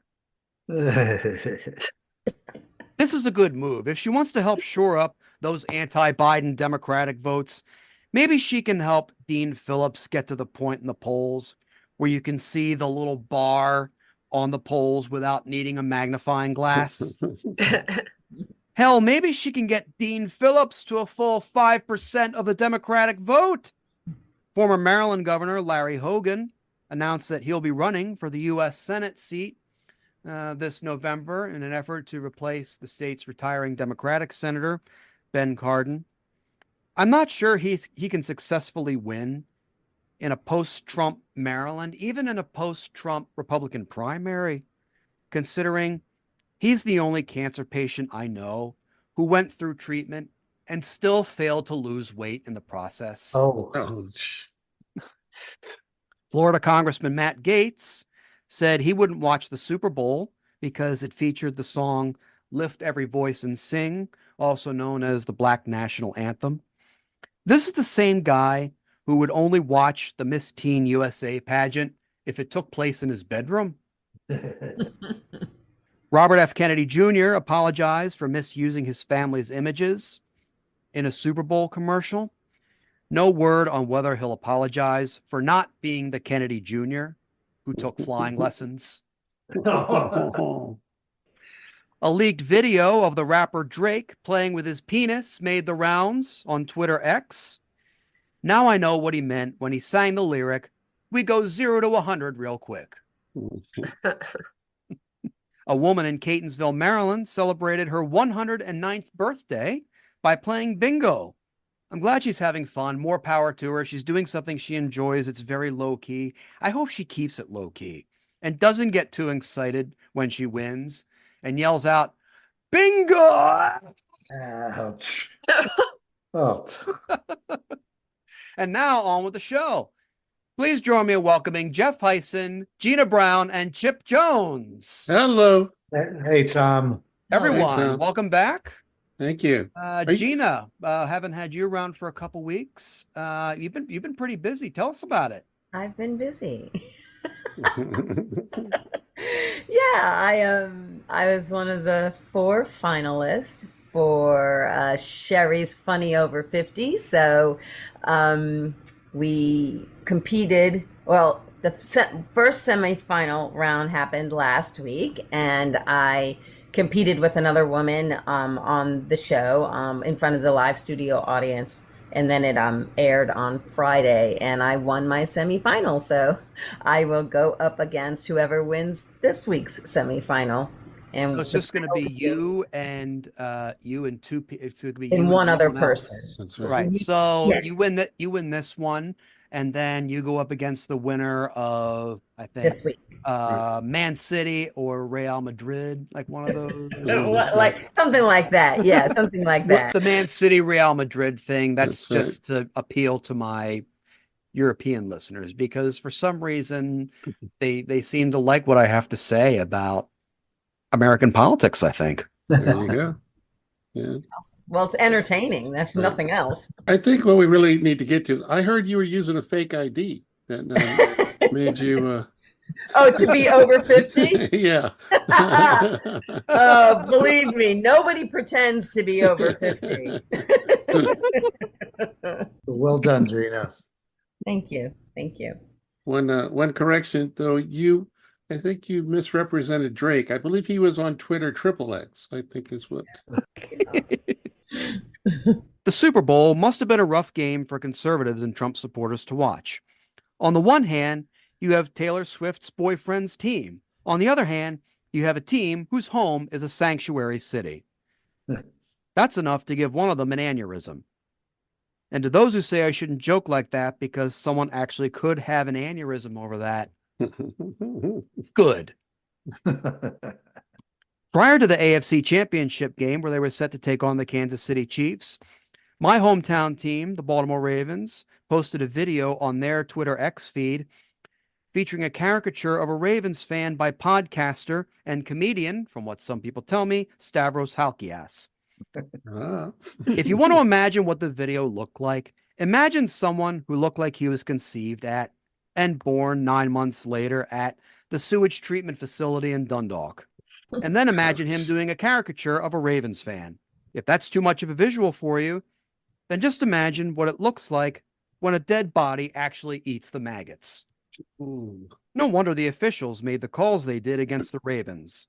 They were like, who do we want at the Super Bowl, Taylor Swift or this guy? Even Lamar Jackson saw that video and said, what the fuck am I even playing for? In a way, Stavros Halkias is the archetypal Baltimore sports fan, an overweight, balding racist. The same person at the Baltimore Ravens organization who thought it was a good idea to post the Stavros Halkias video was likely the same person who said, hey, Lamar Jackson can do a great job at running the ball in this, probably the most important lead up to the Super Bowl. The loss was felt hard in Baltimore.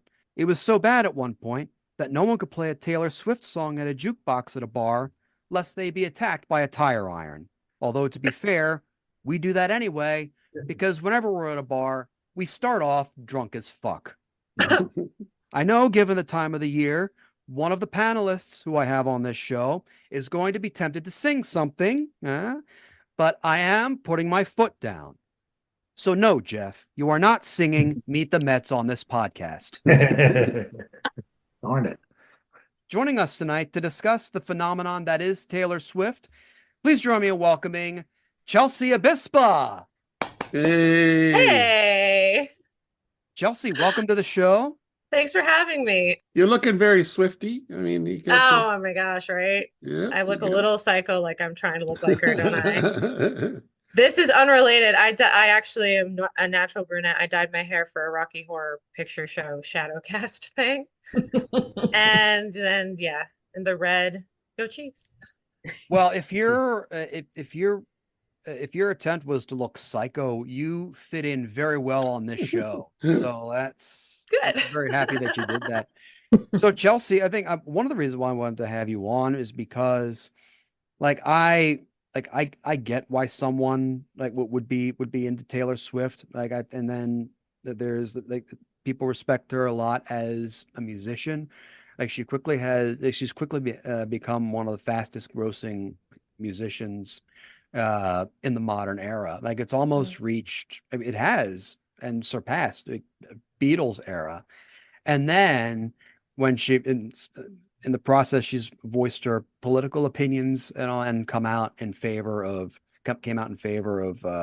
women's rights and just, at the risk of alienating a lot of her fans. It doesn't really seem to have done that. In fact, it's kind of strengthened her. Would you say that would be the case? Yeah, I mean, everybody likes somebody who can take a stand. And with her starting, I think, with the country roots, everybody just assumed that she was more conservative. And I remember her documentary, Miss Americana, where she, not her original home state, Pennsylvania, but her home state of Tennessee, there was some senator that was running and had some really messed up political ideologies. And that was when she Marsha came out. Blackburn, Republican, yeah. Yeah, that's the one. In Miss America. She said she called Marsha Blackburn Trump with a wig. And I liked Taylor Swift even before that, but I became a Swiftie after that. Yeah. Yeah. And she has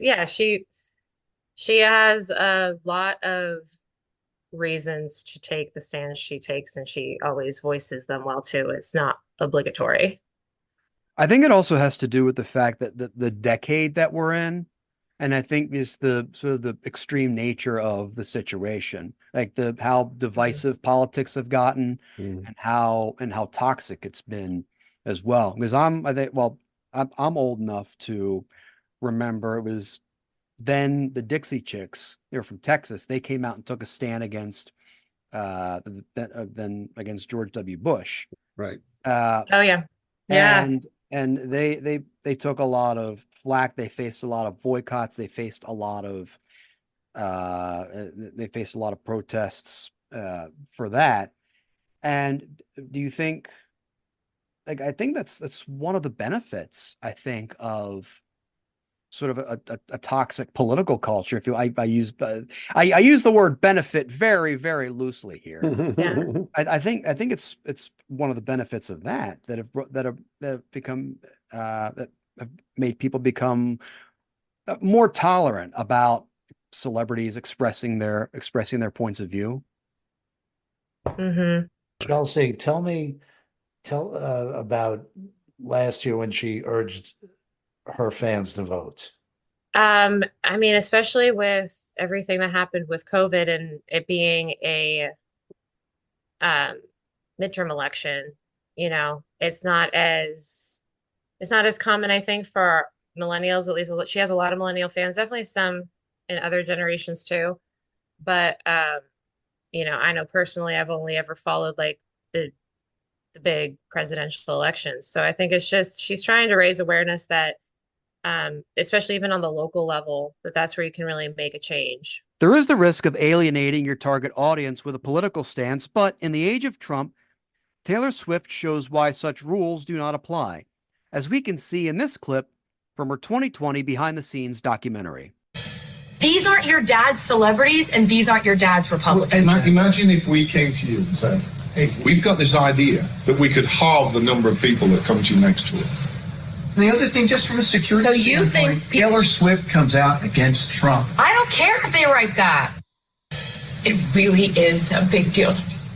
She votes against fair pay for women. She votes against the reauthorization of the Violence Against Women Act, which is just basically protecting us from domestic abuse and stalking. She thinks that if you're a gay couple, or even if you look like a gay couple, you should be allowed to be kicked out of a restaurant. It's really basic human rights, and it's right and wrong at this point. And I can't see another commercial and see her disguising these policies behind the words Tennessee Christian values. Those aren't Tennessee Christian values. I live in Tennessee. I am Christian. That's not what we stand for. Behind those words and behind those god-awful pizza cutters with their campaign logo on it. Throwback to another episode, which you can go ahead and listen to. But it does seem to be this tired old formula that I've witnessed over and over again. And it's not just like Taylor Swift has seen it, but I think like every one of us at some point as well. If you go ahead and you do this, you go ahead and you take this particular stance, there's always that risk of you're going to lose half your audience, audience, when like even like it's shown that only like half the audience even has an opinion about that kind of thing. Is one opinion. I think 40% of the electorate they're either independents, they don't identify with a political party, or they don't vote at all. Was one of those her father, Chelsea? Oh yeah. And the way she stood up to him and the other guy, so impressive. She is an eldest daughter. Right. But I mean, she's also a billionaire. She's a entrepreneur, businesswoman, a billionaire businesswoman. I mean, she's made her family more money. She's making decisions all the time. Yeah. It's like, One of the things I love about her most is her business decisions and how she just moves in. I mean, Tom mentioned the toxic political environment. I mean, she's no stranger to toxic environments. And I think her estimated net worth, I think, is 1.1 billion American dollars. Like, even if you were to lose half of that, that's still more than nice piece of change. Still more than 500 million is pretty good. And you know what? Even if she spoke up, she still has that money, and she just made $75 million by selling the rights to her concert film for her Eras tour to Disney. She just sold $75 million. Yeah, I don't think I think at a certain point when you stand for something, it separates. You're not concerned about the money, especially if you have a ton of it. Like, it doesn't matter. At this point, it's really, she just wants to, she's in a position to use her platform to share what, is important for her generation and women and others in general. So she should do it. She has a lyric that says, "Someday I'll be big enough that you can't hit me." That's it. Yeah. And she sure is. Well, the good news is I'm not going to go ahead and play any clips of Donald Trump trashing Taylor Swift. The bad news, I'm going to go ahead and do my rendition of Trump reading one of his social media posts that he wrote about Taylor Swift. And it goes as follows. I signed and was responsible for the Music Modernization Act for Taylor Swift and all other musical artists. Joe Biden didn't do anything for Taylor, never will. There's no way she can endorse, blah, blah, blah, blah, blah, blah. Horseshit, blah, blah, blah, blah, blah, blah. Most corrupt president, disloyal to the man. Besides that, I like her boyfriend, Travis, blah, blah, blah, blah, even though he may be a liberal. More horseshit, blah, blah, blah, blah. I mean, that probably wasn't an accurate rendering, but, I wanted to go ahead and try and make it, a little authentic. Yeah, he always acts like anytime he does something, anytime he does something, he thinks you should be forever. You owe him. Yeah. You owe it. Yes. Yes. That's it. And he didn't do that for her. He probably didn't know what he was signing. Right. He probably thought it was an order for Big Macs. What's interesting about that statement though is I think there was only one I in there. I don't think I've ever seen anything that he's ever posted. It only had a one I in it. But there were a lot of adjectives to describe everybody else. Joe. Yeah. Oh, wait. I think I found the second one. There's a second one. Well, maybe the court mandated therapy is working. It doesn't take much for right-wing media and its sympathizers to attack one of Donald Trump's targets, especially if said target is a woman, a successful one, who expresses an opinion that can't fit on a bumper sticker, much less one where all of the words are spelled correctly. Here's a compilation of clips detailing their theories about Taylor Swift's success. Taylor Swift, a government psyop? Now, it is possible that Taylor Swift, quite frankly, does not know that she is being utilized in a covert manner to swing voters. Last year, a single Instagram post led to 35,000 new voter registration. Think about this, Carly. 45,000 battleground state votes decided the last election. Wow. So it does matter. There's that poll where 18% of the electorate says they would follow her endorsement, and 3 out of 10 people under 35. Isn't it interesting? She just so happens to be dating Kansas City Chiefs tight end Travis Kelce, better known as Mr. Pfizer. Oh, who's now also going to the Super Bowl. Let's be real here. This is bread and circuses on steroids.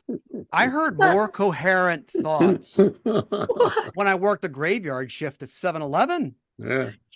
Well, I heard that Taylor Swift killed a man with piano wire. She's been trained by the government. You can tell. And she didn't know she was doing it because she's being controlled behind the scenes. Yeah. And Chelsea's not disputing it, so there could be something to that. She's the new Jason Bourne. It could explain her powers on one hand. On the other hand, I think that they're more organic. I think she's just a witch, That's right. She'll never escape those allegations in my mind. I love that there seems to be that they've uncovered something. She just so happens to be dating. Right. Okay. First of all, they're both good looking. And they're both really pretty known in their respective fields and outside of their fields. Imagine that they would date each other. Do you know how he even shot his shot? He literally wanted to give her a friendship bracelet, which is her thing that her fans do at her concerts, with his number on it. And he didn't get a chance to, but he talked about it on his podcast. And I bet it went viral enough for her to hear. And her people got in touch with his people. I think that's what happened. Right. The meet cute. I like that. Yeah. I mean, you're gonna try to date a pop star, even as a very talented, popular football player. Yeah, shoot your shot. Do something. Do some grand gesture. I love it. I know to anyone out there who wants to date me, all I need is Royal Farms gift card. That's enough to sell me. That's it. The one thing that sort of gets me, they do seem to be attaching this idea that, oh, well, Taylor Swift is doing this and she happens to be dating someone on the Chiefs. I want to ask this especially of Chelsea and Gina. Do you think that there's a hint of sexism in that, just because they're going ahead and bringing up all this stuff and attaching the fact that, oh, she happens to be dating someone? I can't think of any male pop star who is, say, dating a female athlete that they did that to. Yeah, I mean, definitely. I mean, obviously, I'm not sure there's never any. Is that a double negative? Like, I think there's always dripping with some ism of sorts. Yeah, and there's always an ism in there. Right. But I think it's just, to me, it's just so ludicrous that one of their attacks on her is that she convinced some people to sign up to use their constitutional right to vote. It's like, really?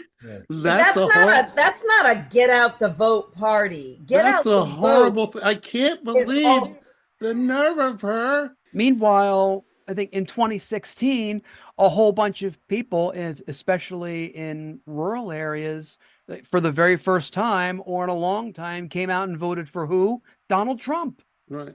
Yeah, and not because of a get out the vote, I don't think. I mean, if you think of somebody pushing a get out the vote, it is never the Republican Party, because as Jeff said earlier, it's never going to go in their favor. I think it was Jeff. It's Chip. Never going to go. It was Chip. Yeah.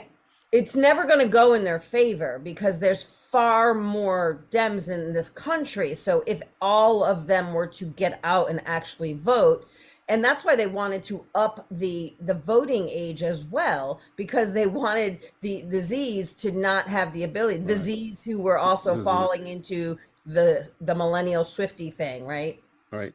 To be fair to the Republicans, they do want something to get out, and it ain't the vote. Right. Well, I mean, the telling thing is that in the last 8 presidential elections, Democrats have won 7 of them in the popular vote. Now, only 5 times have they gotten the presidency, but that's the trick of the game. But wow. And in some states like Wisconsin and Pennsylvania, there's a lot more votes for Democratic candidates, but the districts are so gerrymandered that more Republicans end up getting sent to Washington or their respective state capitals. Yeah, it's all about the Electoral College, but I'm just saying, popular wise, the country votes Democratic overwhelmingly. Like I said, 7 out of the last 8 elections, popular vote went to the Democratic candidate. But let's look at how we have different perspectives here. Taylor Swift says, "Go vote, register, and go vote." That's a true American patriot in my mind. Right. But people want to boycott her, don't want to see her on TV. Meanwhile, country star Morgan Wallen says the N-word, and he sells even more records than ever. Yeah. Meanwhile, their stance on abortion just means that there's going to be far more young people voting Democrat because they're rejecting the inability for people to not have children. So the ones that come out are going to vote liberal. Not just abortion, but guns as well. That's a big sticking point with them. All the kids that grew up in the worst gun violence in school are now at voting age. So yeah, what do they think is going to happen? Of course, if you think the objective of Rupert Murdoch's media empire is to stoke anti-Taylor Swift and thus anti-Biden sentiment, let's not forget that they do want to push consumerism and corporate profits, as we can see in this excerpt from a Fox Business interview with the CEO of the sports betting app FanDuel.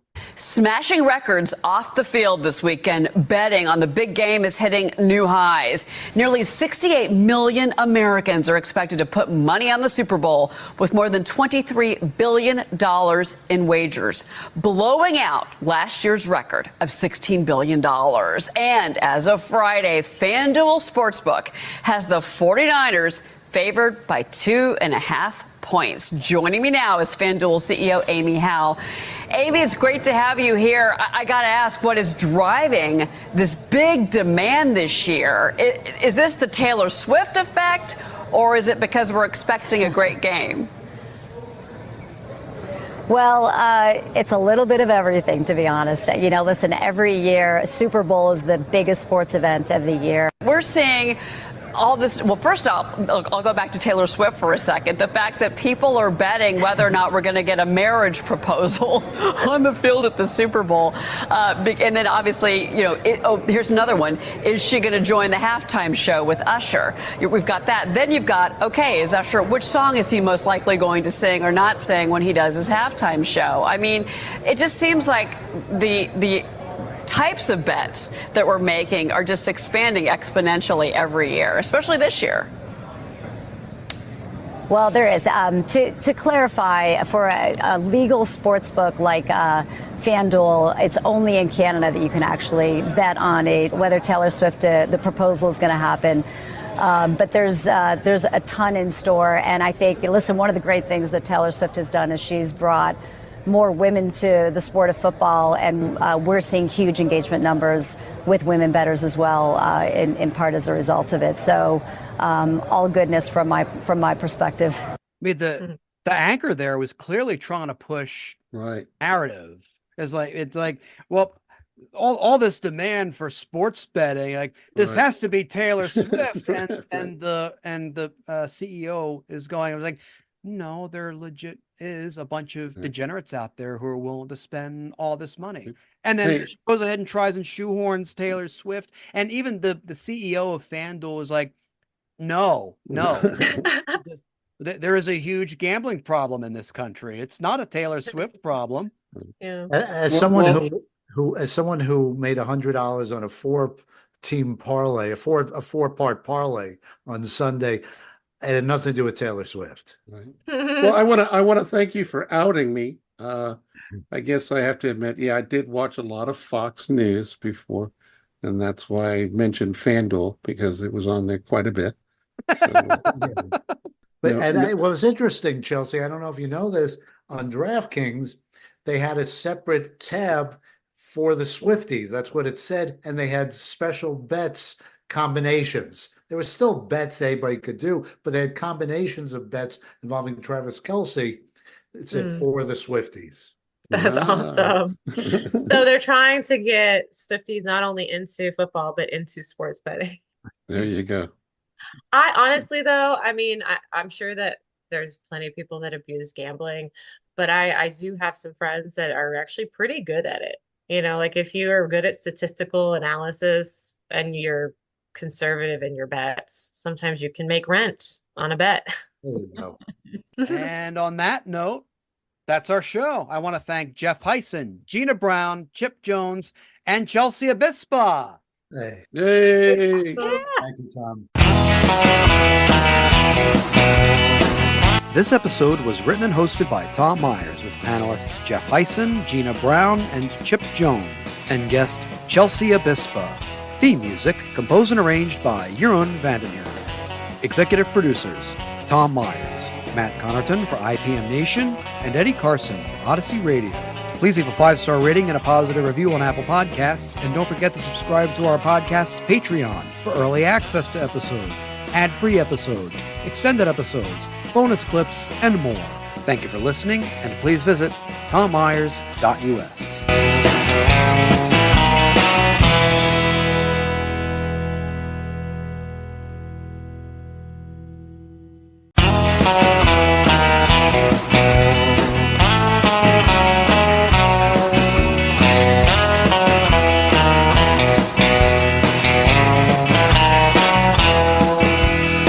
Hello, and welcome to Tom Myers versus the rest of the world. Lots happened since we were on last. Donald Trump was found guilty of fraud and served with a judgment of more than $450 million. That's if you include the interest. In order to pay off his judgment, I wonder if Trump will get so desperate that he'll melt down Trump Tower and turn it into one giant coin to give the city of New York. Of course, that's not going to work. Everyone knows that. Before you write in and complain, what everyone doesn't know is that it's because the gold on the exterior of Trump Tower is actually discarded Ferrero Rocher wrappers. Trump's first social media post following his judgment complained about how the media makes him look overweight. He said he is not fat, which is fitting because soon, at least his checkbook won't be. Trump compared himself and his troubles to those of Russian opposition leader Alexei Navalny. The major difference being that Trump hasn't died in prison. Unfortunately, in order to raise funds, Trump is selling gold sneakers with his name on them. I'm not sure what Trump knows about footwear, considering he's so unfit that he could be carried around everywhere on a furniture dolly. Trump is hawking his sneakers the same way a comic hawks a DV of an open mic set from 2019 and calls it a special. As tacky as they are, I doubt he could have shoes like that made at a sweatshop. At least sweatshops pay their workers. I think the only appropriate thing to do with those shoes is do what Trump does with his gold toilet and take a shit in them. Alexander Smirnov, the witness for the House Oversight Committee in their investigation against President Biden and his son Hunter, was arrested on charges that he is a Russian agent spreading disinformation. He was denied bail because he was found to be a flight risk after having 9 guns in his home. 9 guns? How is that an indication he wants to leave? If anything, he wants to be an American. 9 guns, that's a sign he wants to stay in this country. The Republicans are still talking up the Biden impeachment investigation. I haven't seen Jim Jordan ignore an allegation like the Smirnov arrest this much since he was a wrestling coach. Democrat Thomas Suozzi won a special election to fill the seat vacated by the expulsion of Congressman George Santos. He held this seat before, and Democrats are excited because it narrows the margin of Republican control in the House of Representatives. This could backfire, though, because of all the years for Democrats to get excited about a former office holder possibly retaking his seat. This isn't it. A Republican state representative in Michigan was removed from his committees because he shared a racist social media post. He was chastised for not keeping the sentiments in the privacy of the Republican conference meetings like everyone else. Alabama ruled that a frozen embryo is a person. This is going to backfire on Republicans when they realize that embryos are more highly functioning than their supporters. AT&T's network went out of service. Some customers are saying that thanks to the carrier's outage, they were not able to receive phone calls or texts from their friends or post anything on social media. And the bad thing? A judge in Oklahoma could be removed from the bench because she was caught sending texts and scrolling through her phone during a murder trial. I was shocked when I heard that. People in Oklahoma can use their phones. And now on with the show. Please join me in welcoming Michelle Wojciechowski, Gina Brown, and Polite Kitty. Thanks. Everyone, here. After that welcome intro, back. I think I'm going to change my name on here to Polite Puppy or something because you're going to get us all killed. Relax. Just tell them to take a number.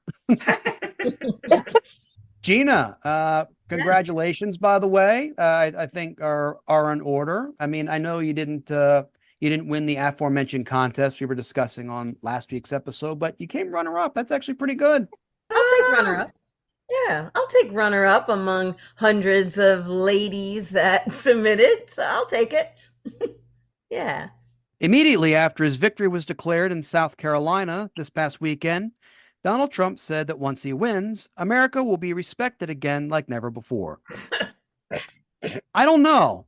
Personally, I think other countries wince at the prospect of American refugees fleeing this country to avoid the inevitable placement in dissident camps.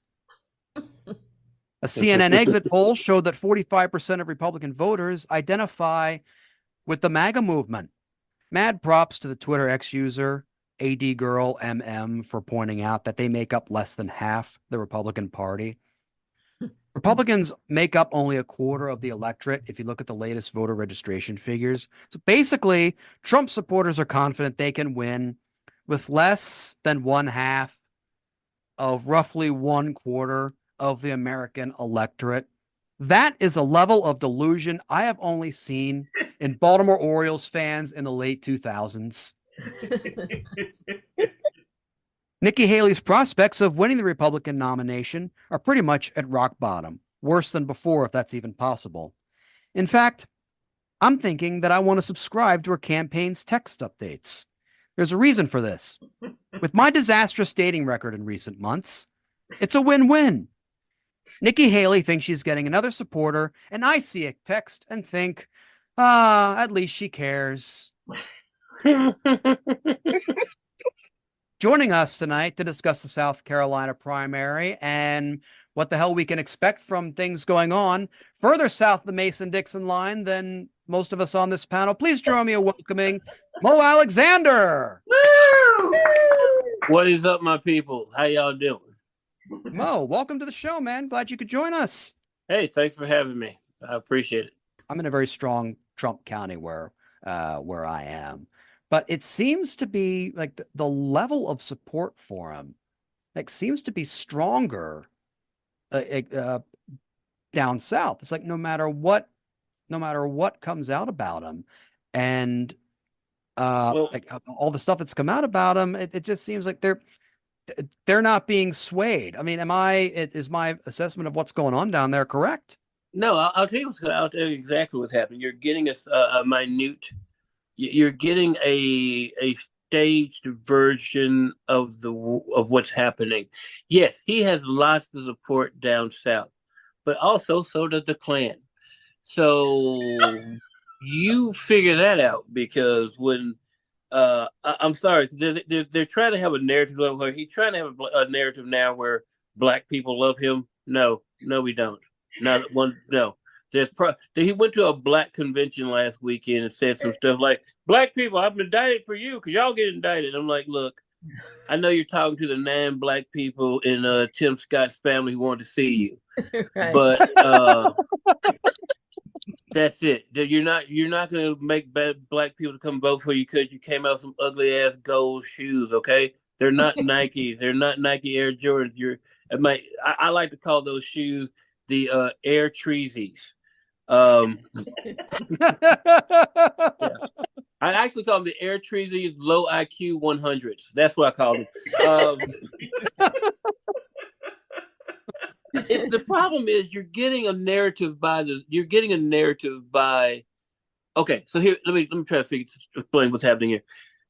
Donald, you just said that it's that their people believe they can win this election with like 1/4. What was the number you said? 1/4 or 1/2 of the viable Republican Party. It's a small minority of the registered voters. They're not good with fractions. Okay, they don't know how to carry a 1. That's it. The only thing they know how to carry that isn't a 1 is probably twins, and it's from their brother's uncle. Now, I've been to South Carolina many times. Yes, he has fans. Look, I'm living in Tennessee, but you have to know I live in Memphis, which is a blue ass city surrounded by scary places you never want to stop past 8 p.m. Except for the Waffle House in Jackson, Tennessee. Other than that, you don't want to do that. You don't, because I'm being dead serious. The people down here, yes, there are the same people who are still watching reruns of Jerry Springer, thinking they're new reruns, even though he's been dead for a few years, are the same people who think Trump is going to give them money, like a rebate on their gold sneakers. That's why they're voting for it. That they're hateful racists who don't understand that they're hateful racists. At least the percentage of them. Most of them know they're hateful racists, and they see Donald Trump is like, he's our leader. He is our king. I spell king CHIN. Shut the fuck up. Right? Sorry. Yeah, you understand. Sorry. Yeah, that's what's going on. People are, my old show, my old t-shirts used to say, you people are stupid, get the hell away from me. That's what's happening down south. Okay? That's what's happening nationwide. Because every time you see these guys plot a plan, it's just like, oh, you went to the Wild E. Coyote School of Acme plot design on how to get something done. You're all idiots, and I'm very ashamed that America got that close to being overthrown on January 6th with a bunch of hillbilly inbred. Hey, I'm going to protect my rights. It says in the Constitution. Shut up! You're trying to fight the Constitution, you dumb bastard.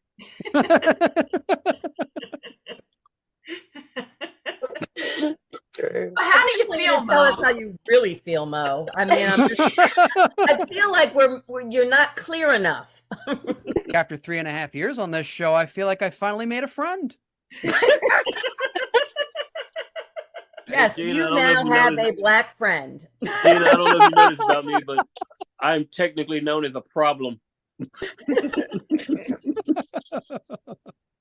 No, I mean, seriously, you go down here, you see these people with Trump, these Trump hats, and they're just like, Trump hates China. Read where your hat's from, you dumbass. Hey, it's just ridiculous. In 2020, Donald Trump won 8% of the African American vote. Considering it was a 2% increase from 4 years ago, it's no wonder it emboldened Trump to make these statements at the Black Conservative Foundation just days before the South Carolina primary. The mugshot, we've all seen the mugshot. And you know who embraced it more than anybody else? The black population. It's incredible. You see black people walking around with my mugshot. You know, they do shirts and they sell them for $19 a piece. It's pretty amazing. A man who I really like, and he's a hell of a pastor, I can tell you that, Pastor Mark Burns. Mark, where are you? Where's Mark Burns? He's a great guy. Good. These lights are so bright in my eyes that I can't see too many people out there. But I can only see the black ones. I can't see any white ones, you see? That's how far I've come. That's how far I've come. That's a long way, isn't it? These lights. We've come a long way together. We've come a long way together. Now I'm fucking up one of the oldest racist jokes ever. Oh my gosh. Like he's like, yes, all of you. You know who embraced me getting indicted? The blacks, because you all are so accustomed to getting indicted, aren't you? And they're like, yes, we are, Master, we are. Gosh. I don't get how women support him, people of color support him, people who are gay support him. When any, I feel like I'm gonna have a stroke because I think this person does not have any of your best interest in mind ever, now or in the future. What are you doing? Yeah, and it isn't even just the marginalized groups. Like in general, how anybody that bleeds red, for the most part, how could anybody, because he doesn't have any version of humanity. So it wouldn't matter if he wasn't a racist. It's just he's not a human. Like, you know what I mean? So if you're human and you have human-like tendencies, how is it that you would like this to represent you? It's not human. You're like voting a different species into office, and that species does not represent yours because yours is human. Gina brings up a good point, though. Aliens were just discovered, right? And we've got him with, maybe there's a new species going on, and look, Darwinism's going to play. He's eventually going to fall out. Hey, don't be using that D word in South Carolina. And not that I necessarily agree with this sentiment, but Trump for years has brought up the fact that about the distrust of government and institutions, like not remembering or realizing that he's caused some of it. So I think that's where like a lot of different groups of people they've kind of gone to him because they've heard him say this stuff. They know that government has a history of mistreating people, and especially of African Americans in the past. So I mean, there is I emphasize some legitimate concern, and that's why conservatives, especially if they're black conservatives, like non-white conservatives, even conservatives who are somewhat LGBTQ friendly, they'll still lean toward Trump because in their minds it's something different from what they've had. But- Again, I don't agree with that sentiment, but that's there, and that's But a if there's battle that any- we have to pick. But if there's any black person in the world right now who thinks that Trump is better for them, better for us than anything that the government has to do, all you have to do is take 2 minutes to Google his name, and you'll see the Central Park 5 case. You'll see the case in '73. He got sued because he wouldn't rent to black people. You'll see the whole birther movement thing that he started on Obama. He's not a race-friendly dude. Okay, the only race he likes is something hot or semi-hot from a foreign country that looks like him and has boobs that will blow him. Oh, so we added the blowing in this one, huh? Closed it out with a good And blow. he got that in before Tom, so that's did. impressive. So. I did. All right, go Mo, go. Sorry. No, I love having the heat taken off of me for once. I tell you, I'm a problem. I do believe. Reactions to Trump's unsurprising win in South Carolina's Republican primary range from normal to outright fucking nuts. Because normal reactions aren't a conversation starter on this podcast, let's look at one from the Twitter X profile of Laura Loomer. I'm here in Panama right now, and on the TV, on every TV here right now, actually, it says projection, Trump wins the South Carolina primary. So we all knew it was going to happen. It's not like Nikki Haley bird brain had a chance in hell anyway. Congratulations. Oscar, what do you think? Are you surprised that that President Trump I has thought won? that Nikki Haley was going to go all the way. Oh, yeah? You thought she was going to win? Oh my God, yeah, like 2 boats in the middle of nowhere in Alaska. Wow. It's obvious that he All was the going to win. TVs here in Panama, in the restaurant we're in right now. Congratulations, President Trump. Yes, Laura, all the TVs in that restaurant are tuned to Trump winning South Carolina because people love to rubberneck at a horrific accident, especially Yeah. when they know it's about to take place. Plus, if it was a South Carolinian barbecue restaurant, I wouldn't want to eat that trash anyway. Yeah, I mean, I think Trump winning, like in South Carolina, really, it does speak to IQ. It doesn't. I mean, it doesn't. It really has nothing to do with Nikki Haley, and just more to do with the inhabitants of South Carolina. Yeah, because South Carolinians don't even know that Nikki Haley's an Indian woman. No, they do not. They don't. I don't know that Nikki Haley knows that Nikki Haley is an Indian woman. Oh, you have to know to change your name from Nimrata. You have to know that ahead of time. At one point, something she don't knew. look right in this picture. I thought we were supposed to be white and Christian. I was like, oh, we Hindi and brown. Like she knew at one point, but then I think she has forgotten. Oh, she tries to forget every single day. She tries Right. to. Yeah. Donald Trump may not get all of Nikki Haley's voters to support him in the general election, but he will get a substantial portion. Whether it's enough to put him over the top remains to be seen.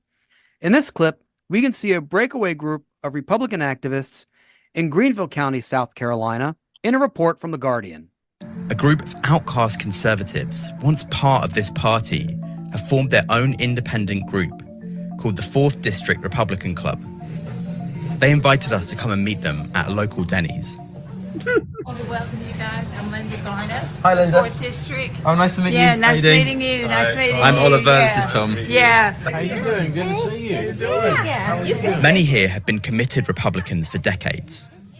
A lot of people in this room were very active in the Greenville County Republican Party, and 2 years ago they got new leadership. Several of us didn't really feel welcome there. That group is a little bit too extreme for you. Yes, a little bit extreme. Do you think that's a consequence of Donald Trump? These guys are very, very loyal to him. Yeah, I don't understand why there's that feeling is there. Would you vote for Trump in a general election? I don't know. Their actions speak words and a lot of volume, so yeah. A lot of volume. A lot of volume, yeah, absolutely. Do appreciate you guys coming And I went on your site today and read some of your publications and was very impressed. Well, thank you very much. Yeah. The group had invited a state Republican representative called Jason Elliott to speak. He's also the first openly gay person to be elected to the legislature in South Carolina. Some of those folks in the county GOP here are talking about absolute undying loyalty to Donald Trump. The idea that voting for anybody else is essentially disloyal. You must feel uncomfortable with that. Well, that's not the way the Republican Party works, and that's not the way democracy with a little d works. If we were to subscribe to the viewpoint that it's disloyal and we need to coronate somebody, we might as well just cancel all the primaries. Elections are about the future, and if we relitigate the 2020 election, and if we relitigate January 6th, the Republicans are going to have a hard time regaining the White House. Would you still vote for Donald Trump if he's the nominee, though? I'm voting for the nominee of the Republican Party. So you would still vote for Donald Trump? Yeah. I mean, not everybody can, go to a major news network and become a contributor. Some can't leave Greenville County and they have to put up with their neighbors. That guy, I don't trust gay Republicans, okay? Gay Republicans to me, if you've ever seen Django Unchained, once again, I bring up Samuel L. Jackson, a character, but as a gay man who's voting for Republicans who want him dead. I mean, they've accepted Tim Scott, and they're not really keen on what Tim Scott looks like or his family either. But Tim Scott looks like Dumb Donald from Fat Albert. Well, it's really more what he acts like. Yes, sir. Yes, sir. Like, I can't, it just takes me back to an era that's embarrassing. Now, I would just like to say, Tim Scott is the Ben Carson of Clarence Thomas's. Okay. Yes. Yes. So, yeah. Hey, real quick, I know that Denny's. I'm sorry, Mo. Have you been there when you were drunk too? Yes, I have. Yes, I have been there at 3:00 in the morning. I did no cocaine in the bathroom the other comics might have been doing. And I did dance on the bar, but that was because they told me I could. And that's a true story. Disclaimer noted. Despite the positive spin that Nikki Haley projected during her tenure as governor of South Carolina, there are some residents who expressed dismay at her initiatives while she held the office. As this local news report shows about a new state-mandated phone greeting by state employees in the early days of her governorship. When answering a phone, most say hello, some say hi, and even others say the seldom used how are you. But Governor Nikki Haley wants her employees to greet people in a much different way. It's a great day in South Carolina, Governor Nikki Haley's office. How may I help you? A kinder message some say is time well spent. Wish like that is very wonderful. I think it's a great greeting. But others say with more than 11% of South Carolinians unemployed, it's just a waste of time. It's not a great day for the workers in South Carolina, no, sir. Let's get back to the people who need to get to work. And while a little extra can mean a lot, it's nice to be nice and polite. I mean, politeness goes a long way. A little can just be a little too much. I want to call somebody, get somebody who knows what they're doing, get my problem solved. I don't need the icing on the cake, so to speak. And for those who didn't like the greeting, it's a great day in South Carolina. They even had their own idea on how to pick up a phone. Good morning. Welcome to South Carolina. How may I help you? But no matter whether they like the governor's idea, they all agree they're happy to hear anyone other than this. As long as they pick up and as long as they're nice, what's the difference? I'd love to see one guy this call like he has a breathing apparatus, like he's trying to get help from the state, and the voice answers, "It's a great day in South Carolina. How can I help you?" He takes off his mask and goes, "Fuck you." Can I just say this real quick? And this is going to sound racist as hell. And I'm not racist at all. I love everybody equally. Actually, I hate everybody. Here we go. But seriously, did you notice who was in that spot? This is the whitest white people problem I've ever seen. Like, I didn't like them being that nice to me. Yeah. It's too early in the damn morning. to be nice to me. Just tell me what I need to know. Hello, it's a great day in South Carolina. Maybe it's a great day for you, but my toilet has been stuck up for 13 weeks, and y'all ain't sitting nobody here to fix it yet. That's a WWP. It's a WPP, a white person problem. That's all it was. It's complaining about being nice. It's a little WP. I got you. I'm like, that's the most ridiculous thing. Like, they made a news story. They sent someone got paid to report on people being too nice. Yeah. They did. Of course, we must not forget the unsung hero in the South Carolina campaign, Minnesota Congressman Dean Phillips. While Nikki Haley may be smarting from defeat in her home state, her reception at campaign events is much better and more attentive than that of Phillips, as is demonstrated in this event from the South Carolina Democratic Party convention. You know what, everybody? Can I have your attention for just a minute? We're all Democrats. Got a lot of speakers tonight, and I know what it's like when no one's paying attention. I would ask for just about 2 of your minutes. I would just be grateful and afford the same respect to everybody who's up here. Thank you. That is definitely like the previous comic said something really offensive at an open mic. Then the comic after him has to go up and just wrangle everybody, mixed with the end scene in the 10 Commandments where they're all just wandering the desert. No, that's not even he was booked. Like that's like it was closed. The show was closed and they were like, "Oh, you want some experience? Okay, well we're just going to clean up the room and you just go up there with the mic." Cuz that's what was happening. Everybody was walking out and like tablecloths were being flung and he's just like, "Hey, if I could just mom, like I would like to thank It looks like my first paid gig. As you start speaking, the DJ kicks on closing time. Every new beginning. I would like to thank Tom for finding the footage from our first gig together. Bluefield, West Virginia. That is not fair. That room was a lot more. That room was a lot more refined than our first gig together.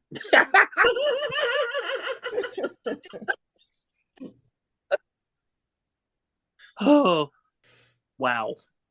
And on that note, that's our show. I want to thank Michelle Wojciechowski, Gina Brown, Polite Kitty, and Mo Alexander. Woo! Thank you for having me. This episode was written and hosted by Tom Myers with panelists Michelle Wojciechowski, Gina Brown, and Polite Kitty, and guest Mo Alexander. Theme music composed and arranged by Jeroen Vandenherik. Executive producers Tom Myers, Matt Connerton for IPM Nation, and Eddie Carson for Odyssey Radio. Please leave a 5-star rating and a positive review on Apple Podcasts, and don't forget to subscribe to our podcast's Patreon for early access to episodes, ad-free episodes, extended episodes, bonus clips, and more. Thank you for listening, and please visit tommyers.us.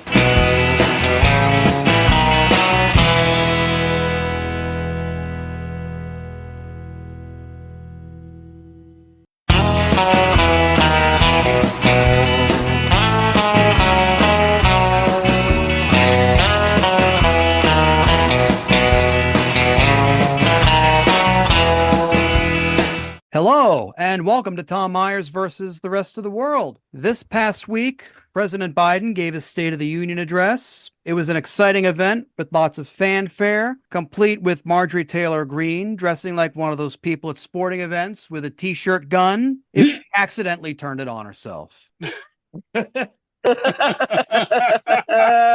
Republicans were collectively emasculated during the speech.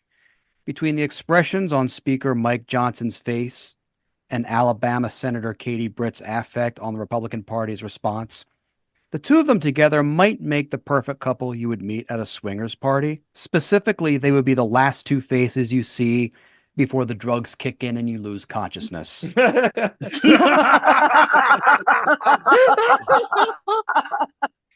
During Biden's speech, Mike Johnson's facial expressions looked like those of the pet in the shelter that no one adopts and knows it's going to be euthanized the following day.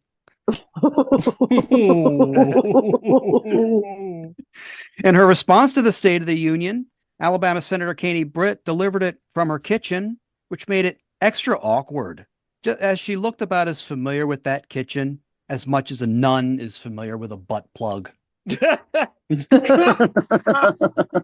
Katie Britt delivered the response to the State of the Union with all the body language of the lady who reads the news on North Korean state TV. Judging from that speech, in retrospect, Katie Britt might have been the inspiration for the Alabama court ruling banning in vitro fertilization. Since we were last on, CPAC had their annual convention. One of the speakers there said to look out for dangerous liberal organizations and specifically cited AARP. The AARP? Dangerous liberals? Really? AARP is retired people, conservatives. That's your target demographic.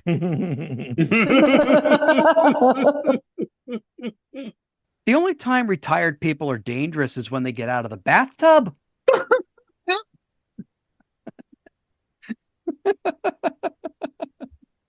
We just lost the senior audience. That's fine, though. What about January 6th? You might say, oh, they aren't retired. The correct term is unemployed.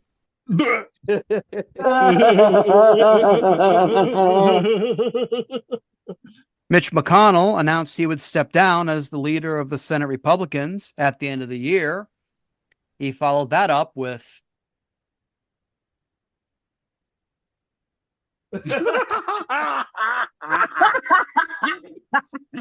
Arizona Senator Kyrsten Sinema has announced that she will not run for re-election to her seat. It's no big loss, as she's buddied up to conservatives so much that Trump supporters considered using her as a substitute for Marjorie Taylor Greene in her fantasies. And now, on with the show. Please join me in welcoming Joshua Postel, Valerie Pascal, and Walter Gottlieb. Yay. Hello. Hey, what's up, everyone? Walter, welcome back. You know, I realized it's been a while since I've had you on, so my apologies about that. It's only been since the Ice Age, dude. Relax. I'm not hurt. I'm not hurt. The Pleistocene era when I was last on this podcast.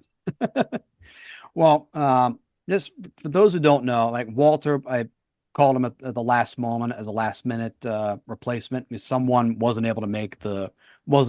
I won't really go into it. Like, there's really only like a couple of things that's okay for you to miss this podcast if you commit to it. Like, you know, one is like, you know, medical emergency, and the other is like if you have a paid gig, like I know what this podcast pays, so I'm like, fuck it, go ahead and take it. Like I'll like if it is a club booking you at the last minute, are you getting like a couple $100 to do like a 20-minute set? That's fine. I can write that off. No biggie. Or more importantly, are you getting paid $10 to perform at a bar where 3 people were stabbed last week? Take that gig. That pays better than this podcast. And given that I'm going to be playing a lot of clips of Republicans and stuff from the dark web universe, like getting stabbed, I'm sure is a much more fun experience. Amen. It's all but official. This year's presidential contest will be a rematch of the 2020 election between Biden and Trump. This is the first time we've had a rematch since 1956, when Adlai Stevenson tried to challenge President Dwight Eisenhower. The only difference this year is the challenger acts like he stopped taking his ADHD medication, shoved the pills up his ass, and started dancing naked in his living room while a Ted Nugent double live album plays in the background. Oh God.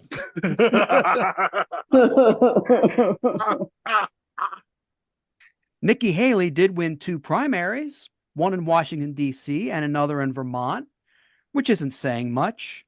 It's the equivalent of quitting smoking and chewing gum while you're dying of emphysema. It's not entirely hard to win a Republican primary in D.C., as all you have to do is personally call all 5 of the registered Republicans who live there.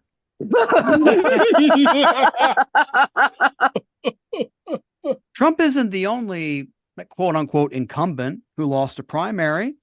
In the Democratic primary in American Samoa, the winner was venture capitalist Jason Palmer. As a result, he will get 3 delegates to the Democratic convention this summer. Coincidentally, 3 is also the number of people who will miss Kirsten Sinema being in the Senate. Oh yes. Oh yeah. Oh yeah. Seriously, no one else could win an election like this unless they had a lot of money. The last person to sink this much money into an island was Jeffrey Epstein. That's good. I found this out. This is interesting. Jason Palmer is a resident of Baltimore, Maryland, which means if everything that Trump-sponsored media says about the existence of the deep state and their capabilities is true, then Jason Palmer may be the first Baltimore resident to be the victim of a targeted assassination and not have anything to do with drugs.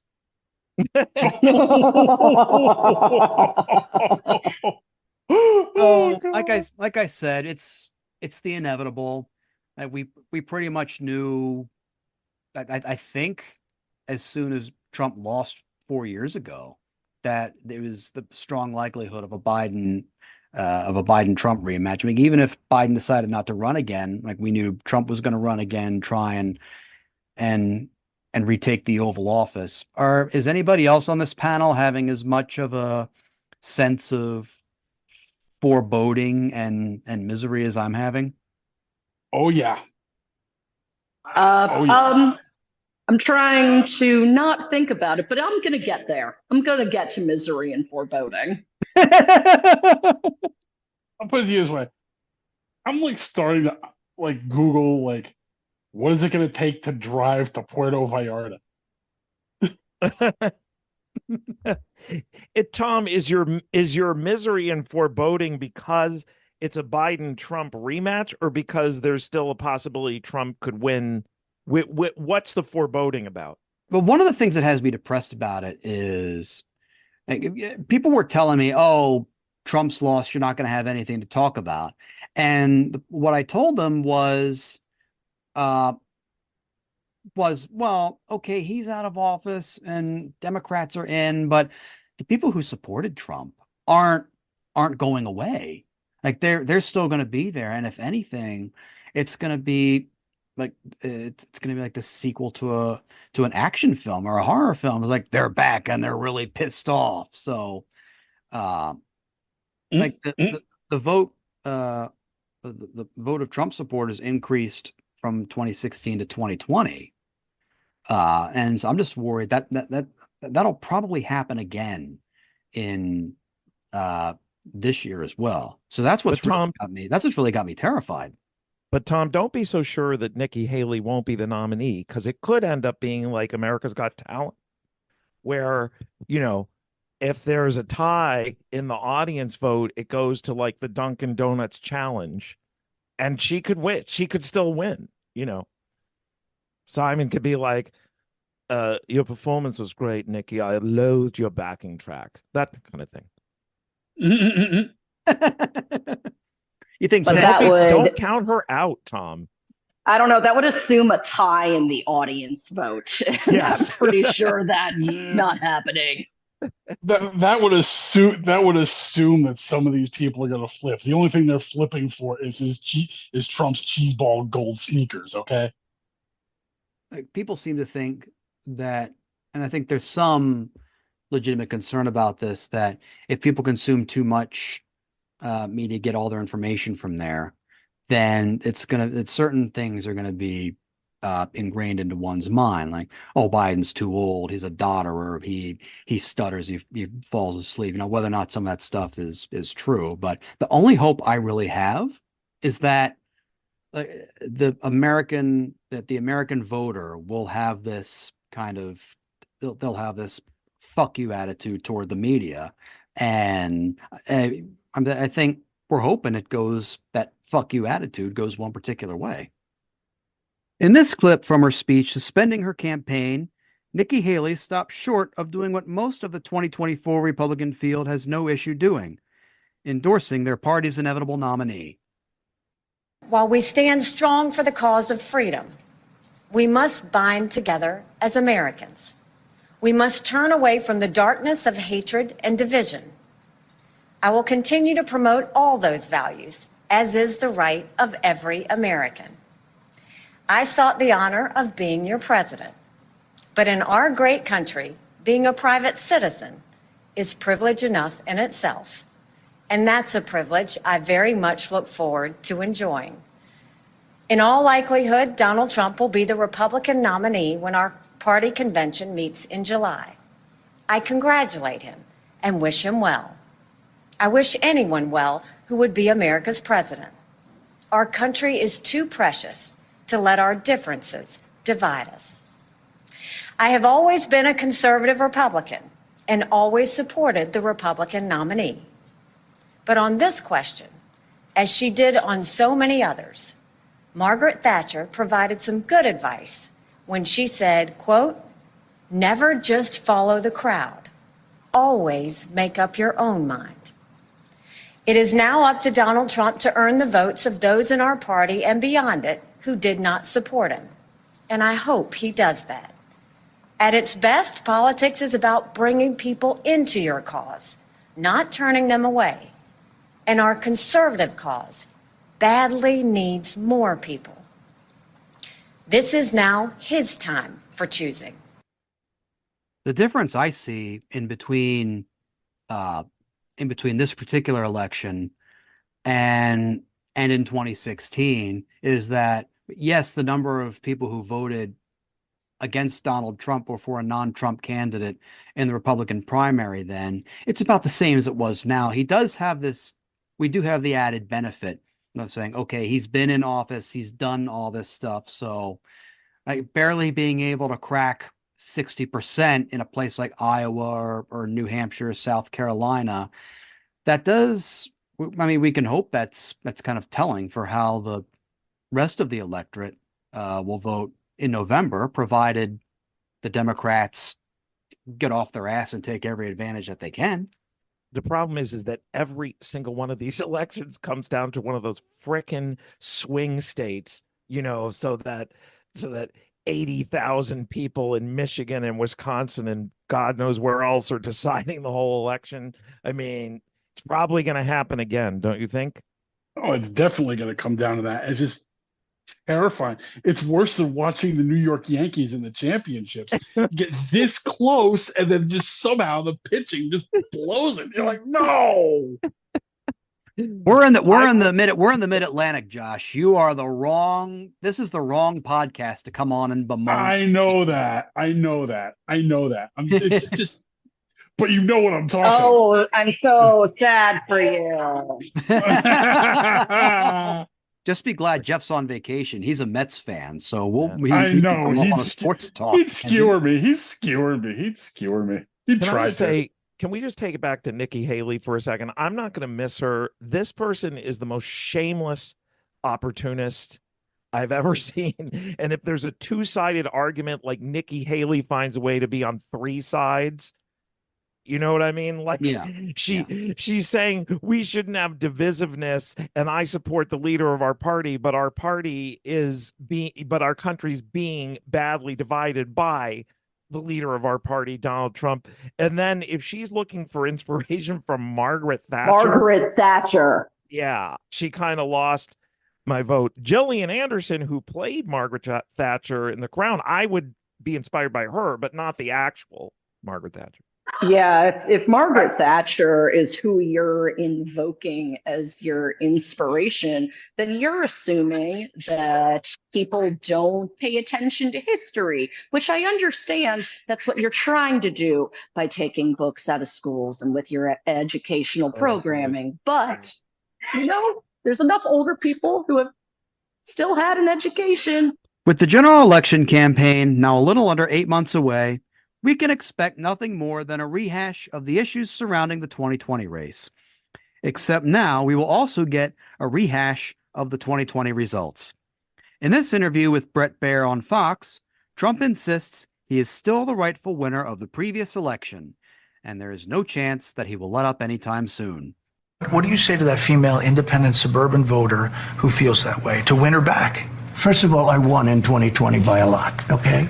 Let's get that straight. I won in 2020. You know that and if you look at all of the tapes, if you look at everything that you want to look at, you take a look at Truth to Vote, where they have people stuffing the ballot boxes on tapes, or Mr. President, let's go to recent. Well, wait a minute. Let's go to recent. FBI Twitter. Let's go to recent. The 51 agents, all corrupt stuff, Brett. Understand about the Hunter Biden, no, but all that's cheating fair on the things. election. But that's cheating on the election. You lost the 2020 election. Wisconsin has practically admitted it was rigged. Other states are doing the same right now, and it's continuing on. There have been It was reviews a of rigged every election. potential case of voter fraud in 6 battleground states, and they found fewer than 475 cases. You know why? that Because were they not didn't look affected. at the right things. Okay, Brett. are you going they to were be counting? They were counting ballots, not the authenticity of the ballot. The ballots were fake ballots. You had this I was asked, a very rigged Are you election. going to go? This is how you're going to tell that independent suburban woman voter No, to vote for we're you? off to winning an election, and I think we're winning very well. I've seen open mic comics on podcasts getting bullied a lot worse than that. That Oh, weren't my God. as unhinged as what we just saw. Oh my God. Jeez. Fake There was a- news, fake ballots, fake this guy- win. Fake tan. This guy is just like this Fake crazy marriage. broken. This guy's a crazy broken robot, and he just won't stop. Like, even if you pulled the plug on the robot, it would still yak the same stupid pre-programmed lines. It's just unbelievable. He It's cannot saying handle something. losing. He It's saying cannot something that handle it's losing. Fox. That's Fox News telling him he lost. Yeah. That's his channel. Except it's Telling- not really his channel anymore. I think now it's like OAN and whatever that other crazy channel that like no one Newsmax, carries. Yeah, that's their channel now. Fox apparently, because you have the temerity to question him, Well, is the no other longer one- considered reliable. My question is, Tom, does he really believe this crap that he's saying, or is he just still being, a wicked, repetitive con man? And the second question is, why is he being interviewed on Fox by one of the Klingon commanders from the original Star Trek series? That's all I want to know. How far has Fox fallen? No, but I'm sorry. It's funny. It's just great. No, but I'm serious. I'm interested. You guys are all smart people. Does he believe this crap that he's saying, or is he just? I think in he con does. man I mode? think I think he does. It's a bit of Yeah. both. It's a bit of both, but I think he does believe it, because I think he is so bloody desperate to avoid bankruptcy and jail. And Okay. admittedly, Klingons are the last people left that haven't been accused of sexual assault. Oh, that's true. But they do take horse tranquilizers, I heard. So it's a wash. I think part of me knows, or I think part of me thinks that Trump knows he's lying, that he's bullshitting about it, because to be in real estate for that long, like I've known people in real estate, you have to be good at bullshitting, especially if you're in sales, if you're trying to push a product. I mean, all of us, to an extent, we have to kind of BS our way into things and do all sorts of stuff, do untoward stuff. So there's that. In addition to the continued election denialism, we can also expect to see the lowest of the lows in this campaign. In this clip, From a Kansas City news station, we see one group of Kansas Republicans as they take their hatred of Joe Biden to somewhat of an extreme. As a lifelong Republican, I was appalled, I was sickened, I was disgusted with it that could happen. Videos from the event show several people hitting and kicking and then beating a training dummy wearing a mask of President Biden. When the former chair of the Kansas Republican Party saw that, he was shocked. We can disagree with one another on policy, but we're all fellow human beings.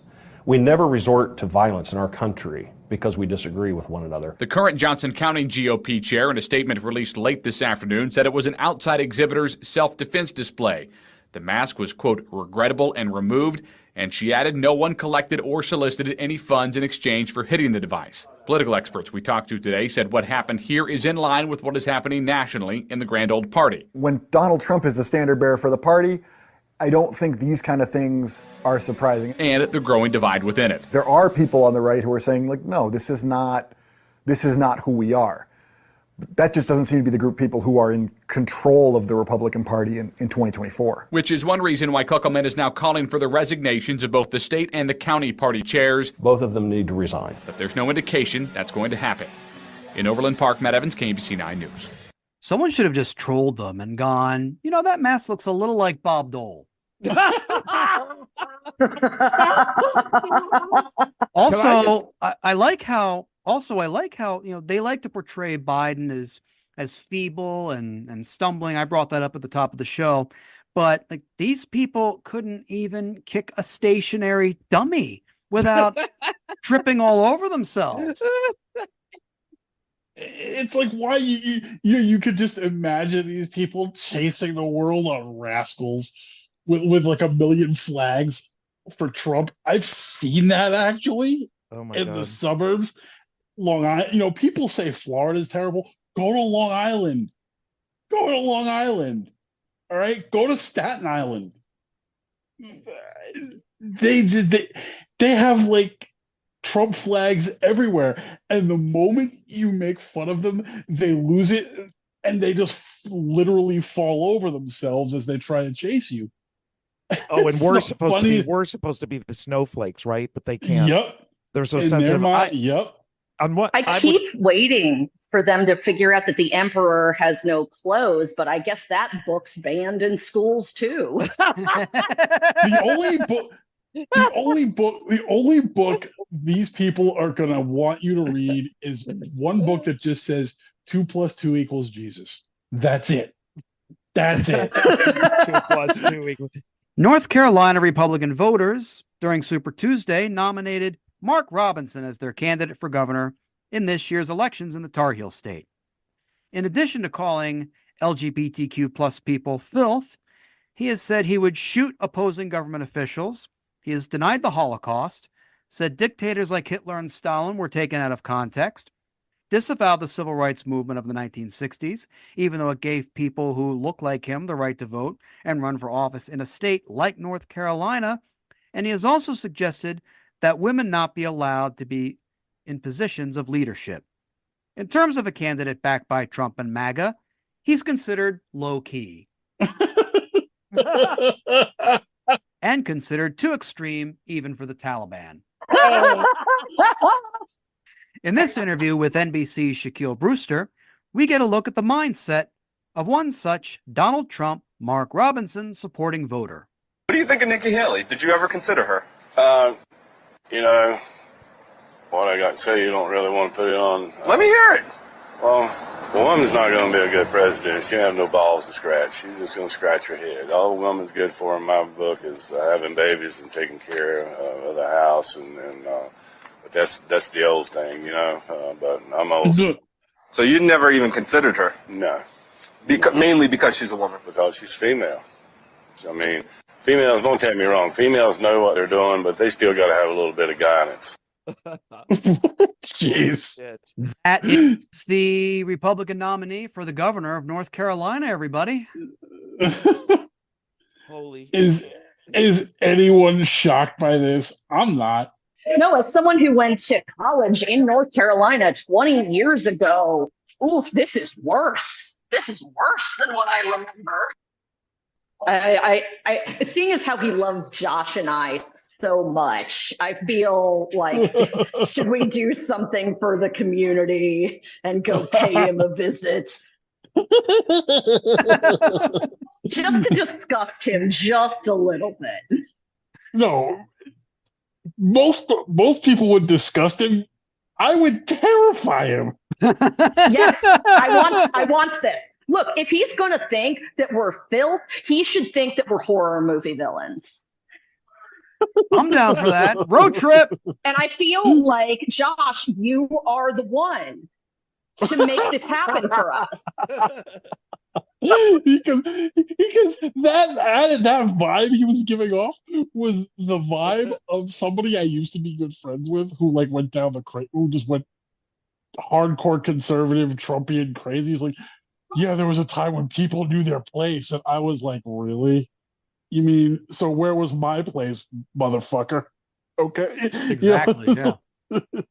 All I can say is, as a Jew, I'm just thrilled that an anti-Semite and Holocaust denier is heading the Republican ticket in North Carolina. But I'll also say that I think his opponent will beat his ass in the fall because he's a Democrat with experience and credibility. And on that note, that's our show. I want to thank Joshua Postel, Valerie Pascal, and Walter Gottlieb. Yay! Woo! But before we go, my final thought.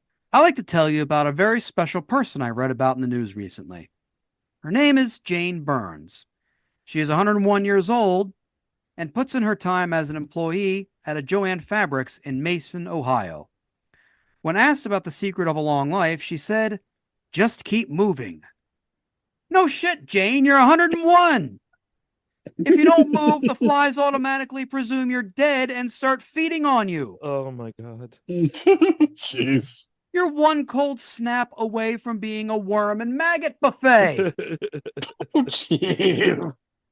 I bring this up because as we are about to face a Biden-Trump rematch this year, stories like those of Miss Burns put things into perspective. As for me, that perspective is, God, I can't wait for a meteor to destroy us.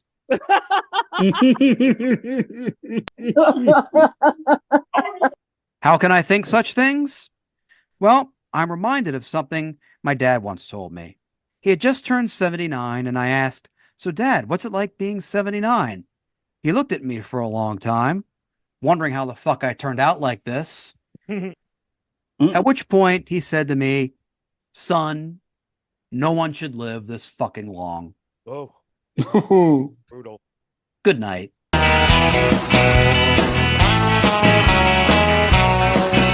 This episode was written and hosted by Tom Myers with panelists Joshua Postel, Valerie Pascal, and Walter Gottlieb. Theme music composed and arranged by Jeroen van den Herik. Executive producers Tom Myers, Matt Connerton for IPM Nation, and Eddie Carson for Odyssey Radio. Please leave a 5-star rating and a positive review on Apple Podcasts, and don't forget to subscribe to our podcast's Patreon for early access to episodes, ad-free episodes, extended episodes, and bonus clips. Thank you for listening, and please visit tommyers.us.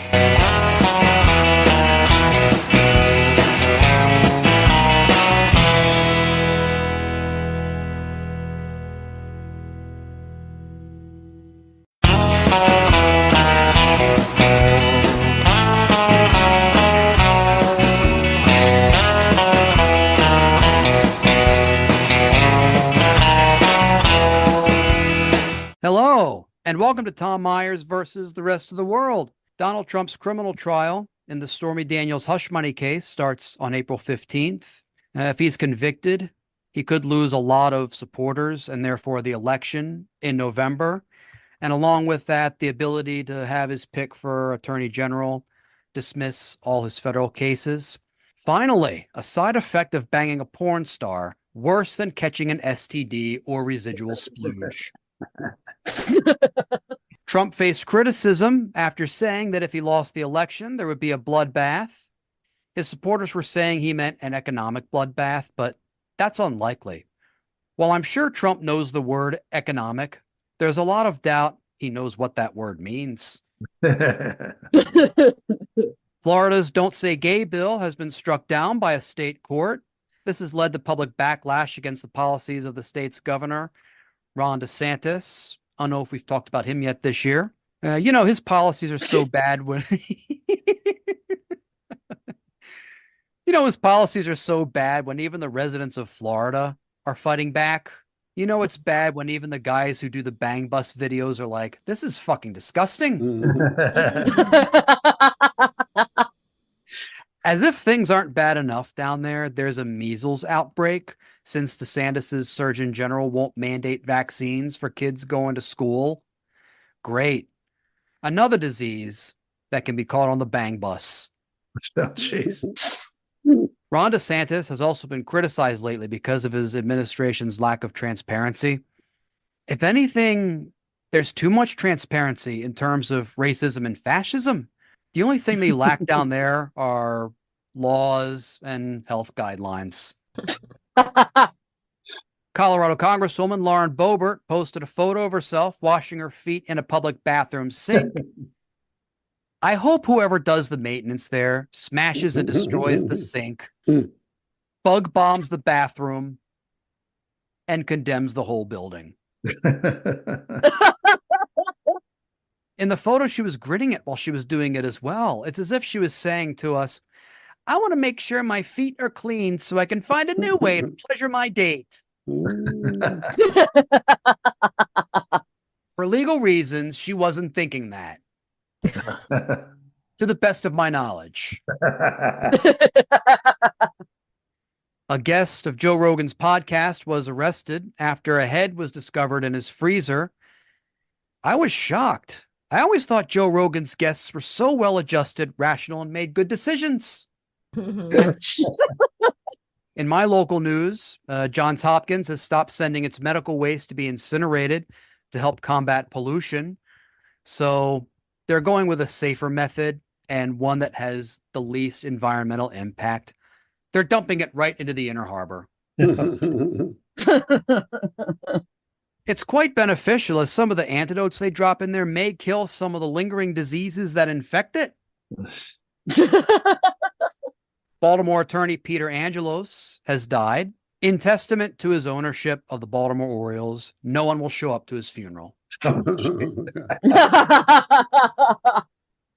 It would be fitting if the current Orioles magic was so powerful that it killed the guy who destroyed the team for so many years. And on that cheerful note, on with the show. Please join me in welcoming Jeff Hyson, Gina Brown, Chip Jones, and Valerie Pascal. Hey, Tom. Hello. Everyone, welcome. Jeff, welcome back to the show. I hope you enjoyed your vacation. Yeah, thank you. I was in Florida for a month and Spring training. Spring training. I didn't catch COVID. I only got a few dirty looks in Publix for wearing a mask, but it was a good month. And I do not have a bugaboo about being on the show. And I'm using that word properly, as opposed to Congressman David Trone, who may have lost his chances for the Senate by using an alternative when he meant to use the word bugaboo.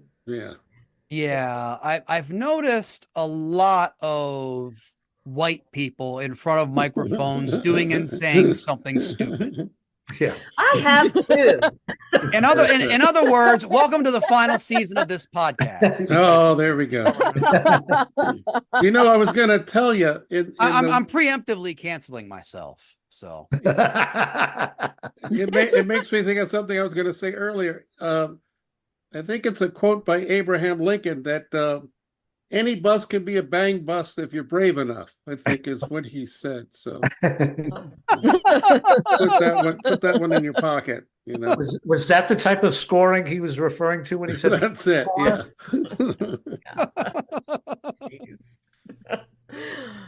Beats any performance in a theater. I've always said that. Lauren Boebert would disagree. Yeah, that's right.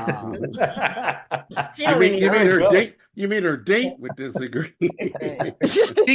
Speaking of beating any performance in a theater, So, well, one thing I did, Jeff, I wanted to welcome you back, of course. Some of you who've listened to my show know Jeff has a podcast of his own. It's called National League Town, but you temporarily rebranded it, I noticed. I did, because it was just me and my co-host wasn't there in Florida. So it was just me talking about spring training with the Mets, a topic that has nothing to do. There's very little overlap, I would imagine, between the Tom Myers versus the rest of the world audience and the National League Town audience. But I did have a month in Florida, and it's called Grapefruit League Town, and it's under the banner National League Town. It really makes sense. So Well, I tell you what, I mean, I enjoyed the episodes. I happened to pull a couple clips from a couple of previous episodes. And this clip, ladies and gentlemen, is our Jeff Heisen Unleashed. Let's take a listen to this. Oh, yeah. And finally, I note the comments today by Andy Martino of SNY. He posted on social, excited for spring breakout game today featuring players everyone will love and then will reject in favor of JD Martinez. Hey Martino, stop being a dick. I know that all of the Mets beat reporters think that the fans are stupid. Don't talk down to us. I respect Andy Martino's knowledge, but don't talk down to us. We know better than that. That was an obnoxious statement. And that was Jeff Heisen using a scripted 4-letter word. Oh, this is. I could feel the heat on that one. Ooh. So baseball is what does it for you, huh? That's it, man. That was low and a little outside. I felt the heat. See, here's the thing, Jeff. If you were an Orioles fan, this wouldn't be an issue because whenever we hear criticism about the team, even when they do well, it's just like, well, yeah, okay. Good point. Yeah. I think some reporters act high and mighty, and they do know a lot more than we do because of their access, but don't be patronizing. And that's what Andy Martino was in that instance. And that's why I let loose. That's why you heard that 4-letter word. Called him to task. There you go. Get that guy in line, Jeff. That's right. Man, that's bluer than I think I've heard you in over a decade on stage, Jeff. That won't happen on stage. I will say, you did use that word incorrectly. It's patronizing. It's patronizing. Basically, that just means when one shows a feeling of superiority over someone else, in case you didn't know that. Thank you for explaining that to us. Like one straight cisgendered white man mansplaining something to another straight cisgendered white man.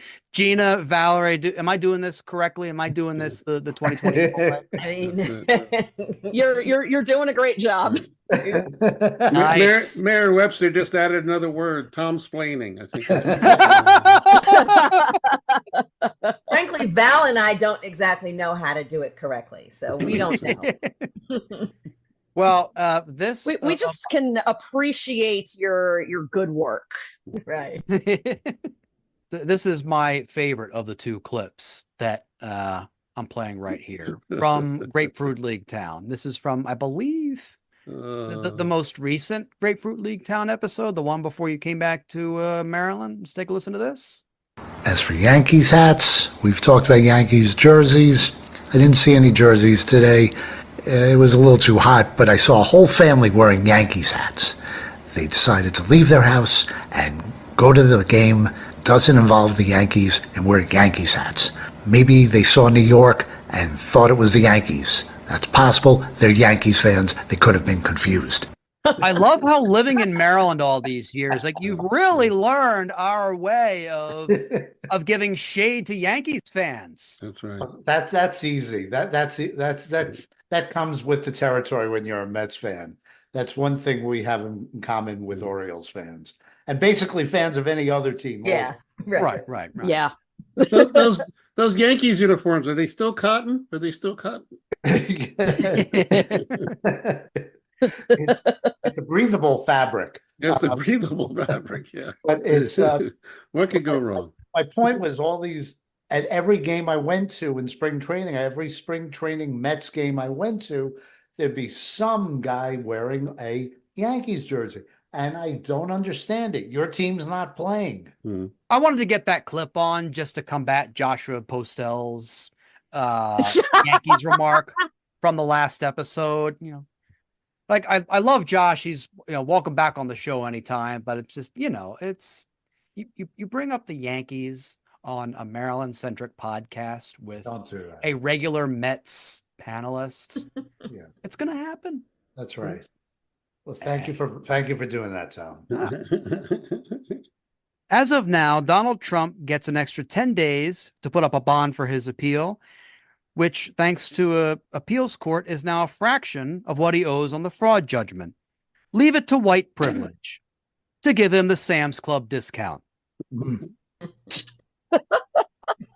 Trump's self-image has always been his top priority, even more than the dealings of his company and the welfare of the country, as this insightful tour of his New York office during his 2016 campaign shows. So these awards are given to me by the Jewish community for different things, and this is the Tree of Life, which is a very big award in terms of everything that I stand for. It means so much to me, and a lot of times I'll have friends of mine come in, Jewish, and they will see the Tree of Life and they'll say, wow, what a great thing. Likewise, right over here, this is the Shalom Humanitarian Award, and that was presented to me also. And these are different awards I've had over the years for different things I've done. This is when I backed the United States in its big cup race in the yacht race, the America's Cup Foundation, which was terrific. And these are just some of the older magazine covers. Now I have so many that I can't put them up. Different things. That's Variety, where The Apprentice was the #1 show on television. You'll see The Apprentice was #1. This was the finale, #1 on television. You might get close up so you can see it. That was on the cover of Playboy, and it was one of the few men in the history of Playboy to be on the cover. So I don't know. And these are just different magazines. This is a picture with Ronald Reagan that was taken at the White House, and it was he was terrific. I had a very good relationship with him. Not a big relationship because I was young, but he liked me and I liked him. Yeah, he liked you because at the time his brain was already turning into Swiss cheese. So he couldn't remember who the fuck you were. He's like a kindergartner. Oh my gosh. Look at this. Look at I drew a picture. Oh, And the sad part is that he probably can't even melt down any of those golden frames to help how about that? to help pay for them. He probably made them himself out of discarded Ferrero Rocher wrappers. Gosh. Yeah. Yeah, some people take those covers and they put them in a closet or a back room or a basement. He has them for everybody to see. Because that's how his ego needs that. He needs to look at them and be reminded of his exploits and that he had the #1 show and he was on the cover of Playboy. And to him, that's the same thing as being elected president. Yeah. And that Jewish faith liked him. I mean, seeing all that makes me feel like I walked into like a crappy sports bar. Don't put down sports like that. That's not right. appropriate. That's right. He should have a jersey up. That's very funny. That's right. Well, actually, later on in the video, or I think it was of a different, because this is from the Washington Post, I think in the Wall Street Journal version, the tour he gave his office, he showed him Shaquille O'Neal's shoe, Tom Brady's helmet. So he Right. there was some sports stuff in there, but yeah, like a Yeah, sports he's got a bar. whole bunch of stuff. It's very eclectic. I mean, the thing, it's interesting because it's Tuesday night. Usually you go to his office on Tuesday night, they got a wing special. So it's, it's, This podcast is going out on Thursday, so technically it's a half-price burger special. yeah, that's right. After 10. Although I don't know that the Donald Trump sports bar is open anymore, since we know that how most of his businesses end up. Business and residential fallout occurred even before Trump's campaign victory. This report from a European outlet just days before his inauguration gives us a foreshadowing of the worth of his company. It's politics, tourism, and shopping all mixed together. What happens upstairs is a bit more private. Up to the 26th floor, the tower is office space, including for Trump himself. Further up, 265 luxury apartments. Actor Bruce Willis and footballer Cristiano Ronaldo keep pied-à-terres there. Even Michael Jackson had a residence.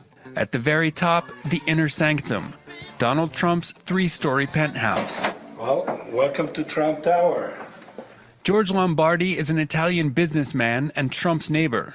He's proud to live in the same building as the future president, whom he's known for over 20 years. We both have a bit of a taste for the Rococo, the Baroque, but Trump's style is a bit more, let's say, American. That flashy style is reflected throughout the building. Some gold everywhere. To try to sell vacant apartments, this real estate agent has had to change the decor. Everybody prefers modern, clean, simple, minimalistic. The list price, 2 million euros for 100 square meters. But for now, no buyers. Trump Tower seems to have lost some of its residential appeal. That may have something to do with the massive security cordon that now surrounds the area. Luxury boutiques in and around the tower are losing clients, with some itching to move out, since the nuisance won't be letting up anytime soon. That's because even after he moves to the White House, Donald Trump plans to spend his weekends here. Spoiler alert, he did not spend his None of them. weekends there. Right, yeah. Also, I don't know. Trump is totally American, like he is, if he's totally has his own American style. I mean, he's never been caught spitting while scratching his junk in public. So, I mean, he does have that going for him. But that happens at the Trump sports bar. Right, that's right. Well, you know, the main reason he never spent his weekends there is because that's where his family was. And it doesn't have a golf course. Right. That building should be owned by the city of New York. It's about to be. That's right. And guess which podcast aims to be the first to record at the Judge Arthur Engeron studios at the new Tower. I'm lobbying to do that. Ooh. We know what businesses thought of being associated with the Trump name, but what about the residents of the most famous gaudy building in New York City? One resident, Keith Olbermann, went on The View to discuss why he could no longer have the 45th president of the United States as his landlord. You have lived in a Trump building for... I feel great. I take my years. You have lived in a Trump building for 9 years. It was a great view. My girlfriend at the time said, we stop looking, we buy this view, we see 8 bridges from here, it's beautiful. And you wrote an op-ed for the Washington Post entitled, "I can't stand to live in a Trump building anymore." Yes. Tell us why. First up, if anybody's looking for an apartment in New York City, I can help you out with a good lead. But secondly, I ran out of, I couldn't go under the sign anymore that said Trump Palace without spitting, because and I ran out of spit. I know a lot of New York open mic comics, especially some who lean toward the edgelord point of view of things, who probably, you get enough of them together, they could pull their resources, they could probably have rented that apartment, or been able to afford to anyway. I mean, even back then, well, I don't know when Keith got it, but in no recent time has Trump ever been somebody that I would have imagined Keith Olbermann would have been happy about having as a landlord. That's right. Like it's not like all of a sudden in 2016 he became, this horrendous demon. Like he always was. So He was happy to- just became progressively horrendous. Yeah, potentially. He was happy to take his money. Well, right. Trump was happy to take his money, but the fact that Keith was like that was ever an option. Ew. But you know, the upside of getting property or renting from Trump is that each year your space gets bigger. You know, it just automatically. That's right. Knock a wall. Yeah. No, just automatically on paper it just gets larger. Right. Oh, right. True. Oh yeah. Yeah, Maybe Keith Olbermann was a Bruce Willis fan. that's right. That's right. Yeah. Okay. It's like, it looks like this. It looks like the same apartment when I moved into it, but it's actually 3 times the size now for some reason. So, What was the word the French report used for the not apartment? They said like Bruce Willis. Pied a terre, I think. Pied a Yeah. Oh, yeah. it's where you bring your side chick. I think is what. Okay, thank you. Okay. Yeah. It sounds classier in French. Right. That's right. Right. Yeah. But one of Apparently, the, along with Cristiano Ronaldo, who I didn't realize was welcome back in the country. He might not be now, right? Well, one of the things that I believe this was said in a later interview that Keith Olbermann did, but this is when everybody thought that Donald Trump was a liberal Democrat. So Keith Olbermann says that Trump would repeatedly compliment him on his MSNBC show and the content of it. So he was probably playing that con man game even then. So I guess maybe Keith wasn't up on some of his racist tendencies in other dwellings in New York City. So because that was pretty well known. Right. I mean, no matter where you are, like, is anybody really 100% on board with their property owners? Probably not. Probably I not. mean, if the property owner's name is Trump, Right. yes. But yeah, normally you're right. Right. Yeah, you know, Trump has that history of redlining and stuff. In fact, it's weird because Michael Jackson tried to get an apartment in that building in the 70s, but he couldn't get it till later when he lightened up. That's when they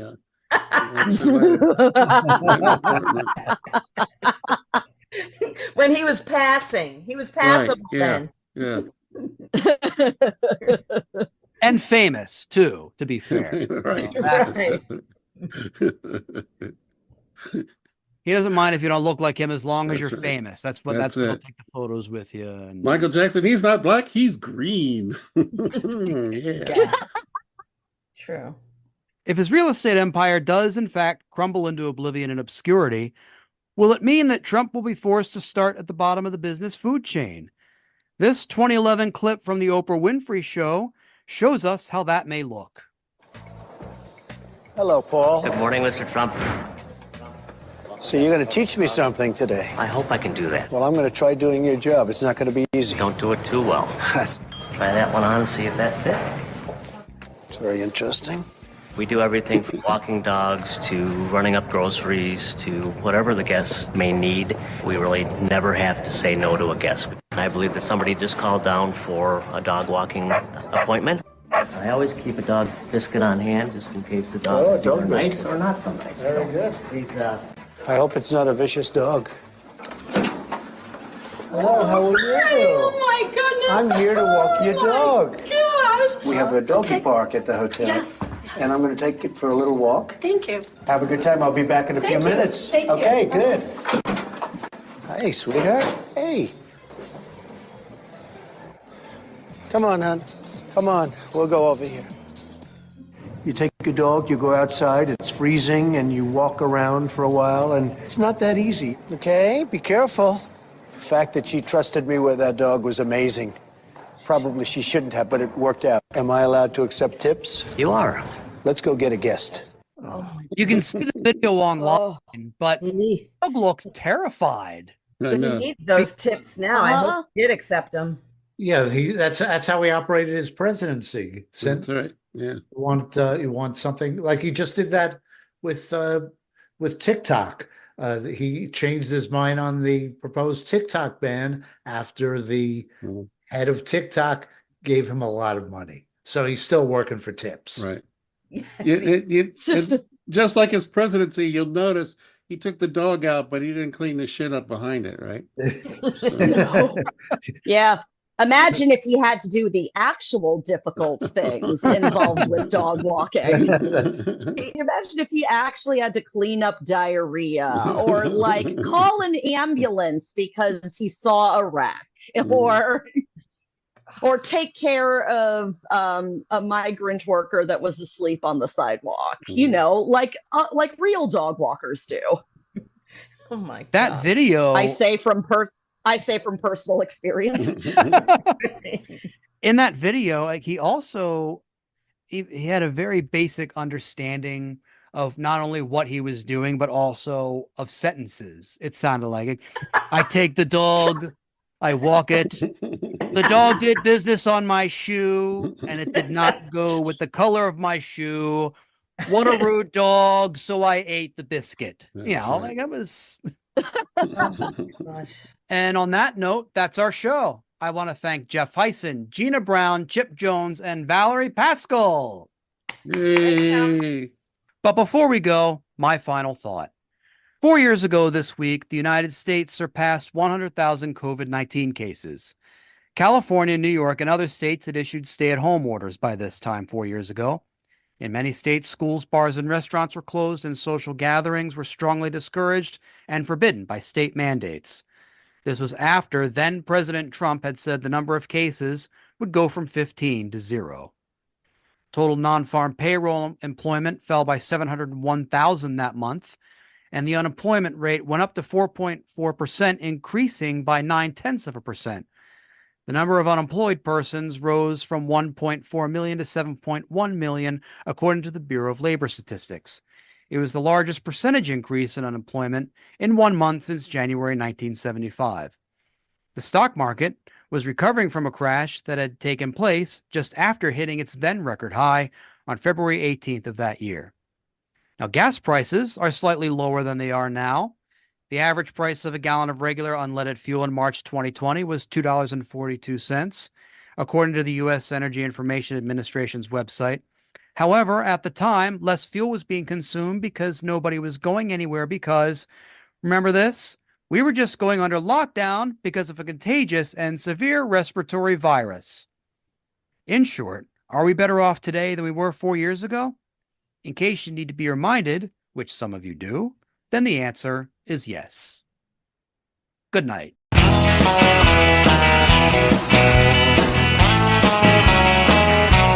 This episode was written and hosted by Tom Myers with panelists Jeff Hyson, Gina Brown, Chip Jones, and Valerie Pascal. Special thanks to the Grapefruit League Town and National League Town podcasts. Theme music composed and arranged by Jeroen Vandenberg. Executive producers Tom Myers, Matt Connerton for IPM Nation, and Eddie Carson for Odyssey Radio. Please leave a 5-star rating and a positive review on Apple Podcasts. And don't forget to subscribe to our podcast's Patreon for ad-free episodes, extended episodes, and bonus clips. Thank you for listening, and please visit tommyers.us.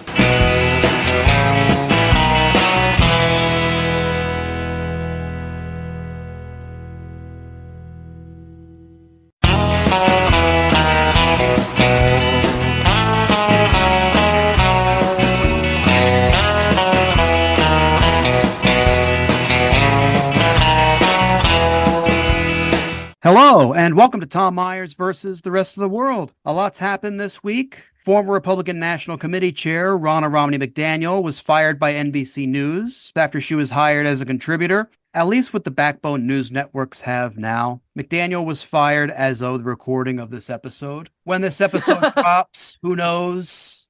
When this episode is listened to a few days after it drops, again, who knows what's going to happen? Given her activities in the days after the 2020 election, she'll just deny she was fired and try to show up for work anyway. Worst case scenario, she'll stand with the crowd outside the Today Show every morning and yell her analysis into a megaphone. St. George's School in Rhode Island says Tucker Carlson violated an agreement when he recorded a student Zoom session. The way he looks, they should be relieved that at least it was a setting where the students were dressed. For legal reasons, I have to say that Tucker Carlson has never recorded any students in a state of undress, to the best of my knowledge. My Pillow and Mike Lindell, they're getting evicted from its warehouse in Shakopee, Minnesota for failing to pay rent. With all of their stock, they may as well just build themselves a cool fort, which also doubles as a place to fulfill their orders. And the warehouse is in a Minnesota town called Shakopee. As someone who's actually done stand-up comedy in Shakopee, I can say with some authority that My Pillow was done a huge favor. An actor who had a bit part on the TV show NCIS was arrested after he was identified as one of the people who broke into the Capitol on January 6th. I think he should be given probation and no jail time on the sole condition that we get to watch Mark Harmon smack him on the back of the head on live TV.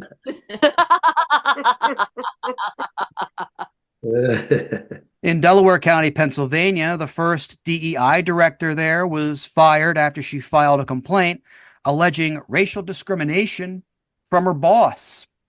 I think it's safe to say that that program needs to be tweaked a bit. Their DEI program was less effective than Baltimore City's No Shoot Zones program. The founder of that program, the No Shoot Zones program, was stabbed. So at least that program worked.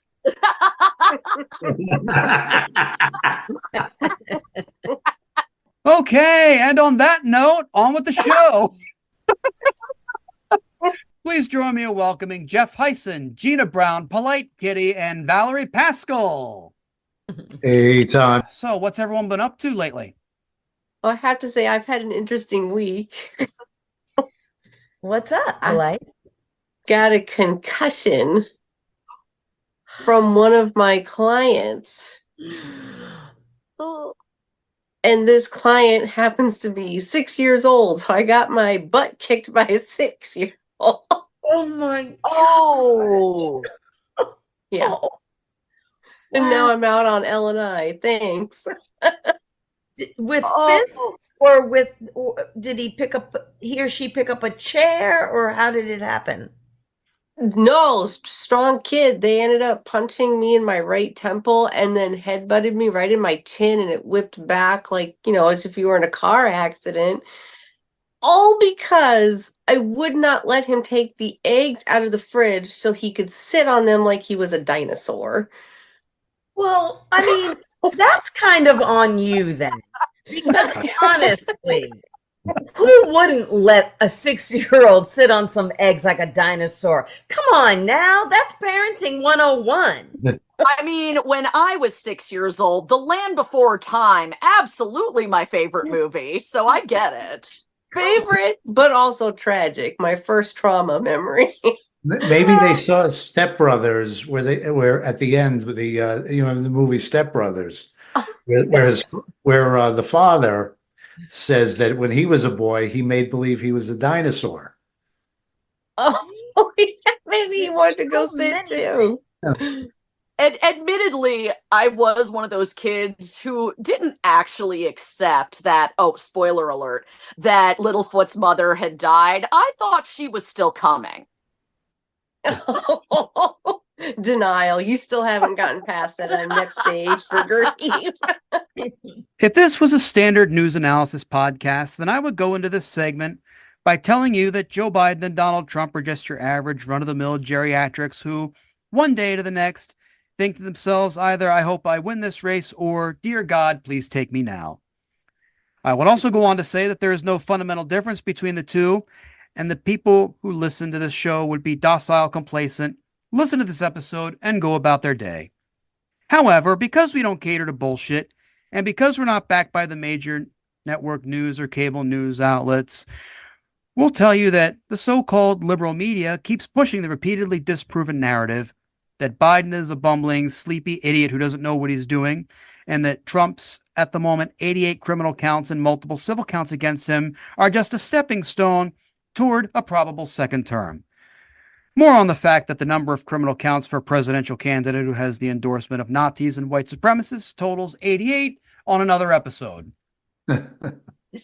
Despite the assertions in the Robert Hur report on Biden's handling of classified documents, proven not true by not only eyewitness accounts of Biden doing his presidential duties, but also the transcript of the deposition in said Hur investigation, the idea of Biden not being capable of handling the duties still resonates through not only the fringes on the internet, but also on the formerly reliable news networks.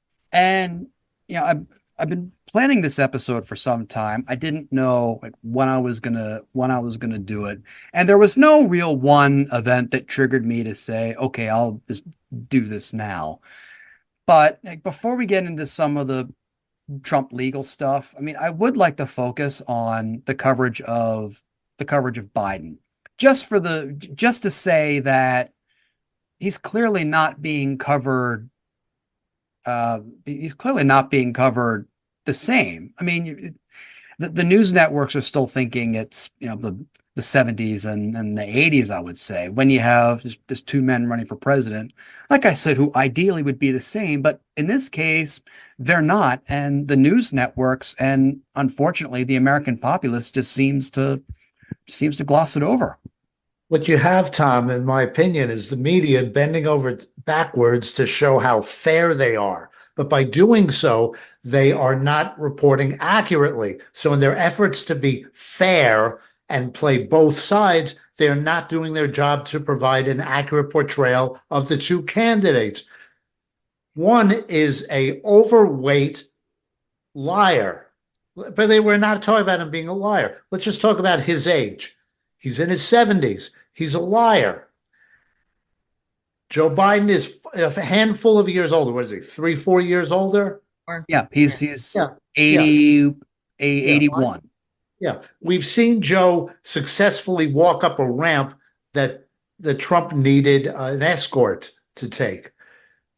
Yeah, so what? That Trump plays golf. He gets in a cart between holes, between him getting from his ball to where he says his ball is when he's cheating on the golf course. Nobody says anything about Joe's health other than what's imagined by the media. Yes, he stumbles through some sentences. So does everybody else. Right. And we're not 81. It doesn't matter, right? We stumble now and we're way younger. Right. Yeah, and I'm not saying that age isn't an issue, but it's an issue for both people. Right. Yeah. And I agree with you, Jeff.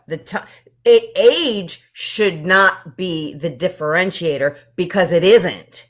It's a 4-year difference. And so they should assume they're the same.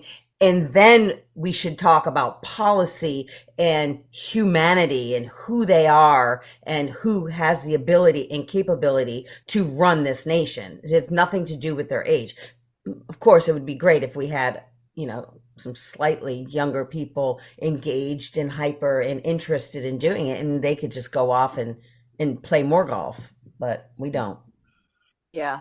4 years is not that big of a difference. It is not middle school. Right. Right. Yeah, that difference ends pretty much after college. Right? Like after your 20s or so, 4 years is the same. Mm-hmm. Yeah, because Trump and Biden potentially could have been in the same high school together as freshmen and seniors. So to me, it's the same person just talking about different policies. I think of the two, though, Trump would be more liable to be held back. So him being the younger, maybe he'd still be in grade school when Biden graduates. And then his father would have made a contribution for a new pool, and then they would have advanced him. As long as this teacher wasn't Paul Giamatti from The Holdovers. That's right. I was thinking more Billy Madison. Downtown, down. When Trump posted on social media attacking the daughter of the judge in the Stormy Daniels hush money trial, I think it was that trial. I've lost track of which judge is presiding over which case. He has so many of them. Kristen Welker of NBC News stated that the post and reaction to it is, quote, a reminder we are covering this election against the backdrop of a deeply divided nation, end quote. I can't wait until Kristen Welker is reporting from one of the many dissident camps next year, telling the rest of us political prisoners that our detention is, quote, a great disturbance in American political discourse, end quote. It's as if Chuck Todd said, well, I've completely fucked the sterling reputation that Meet the Press has built up over the years. And Kristen Welker said, hold my beer.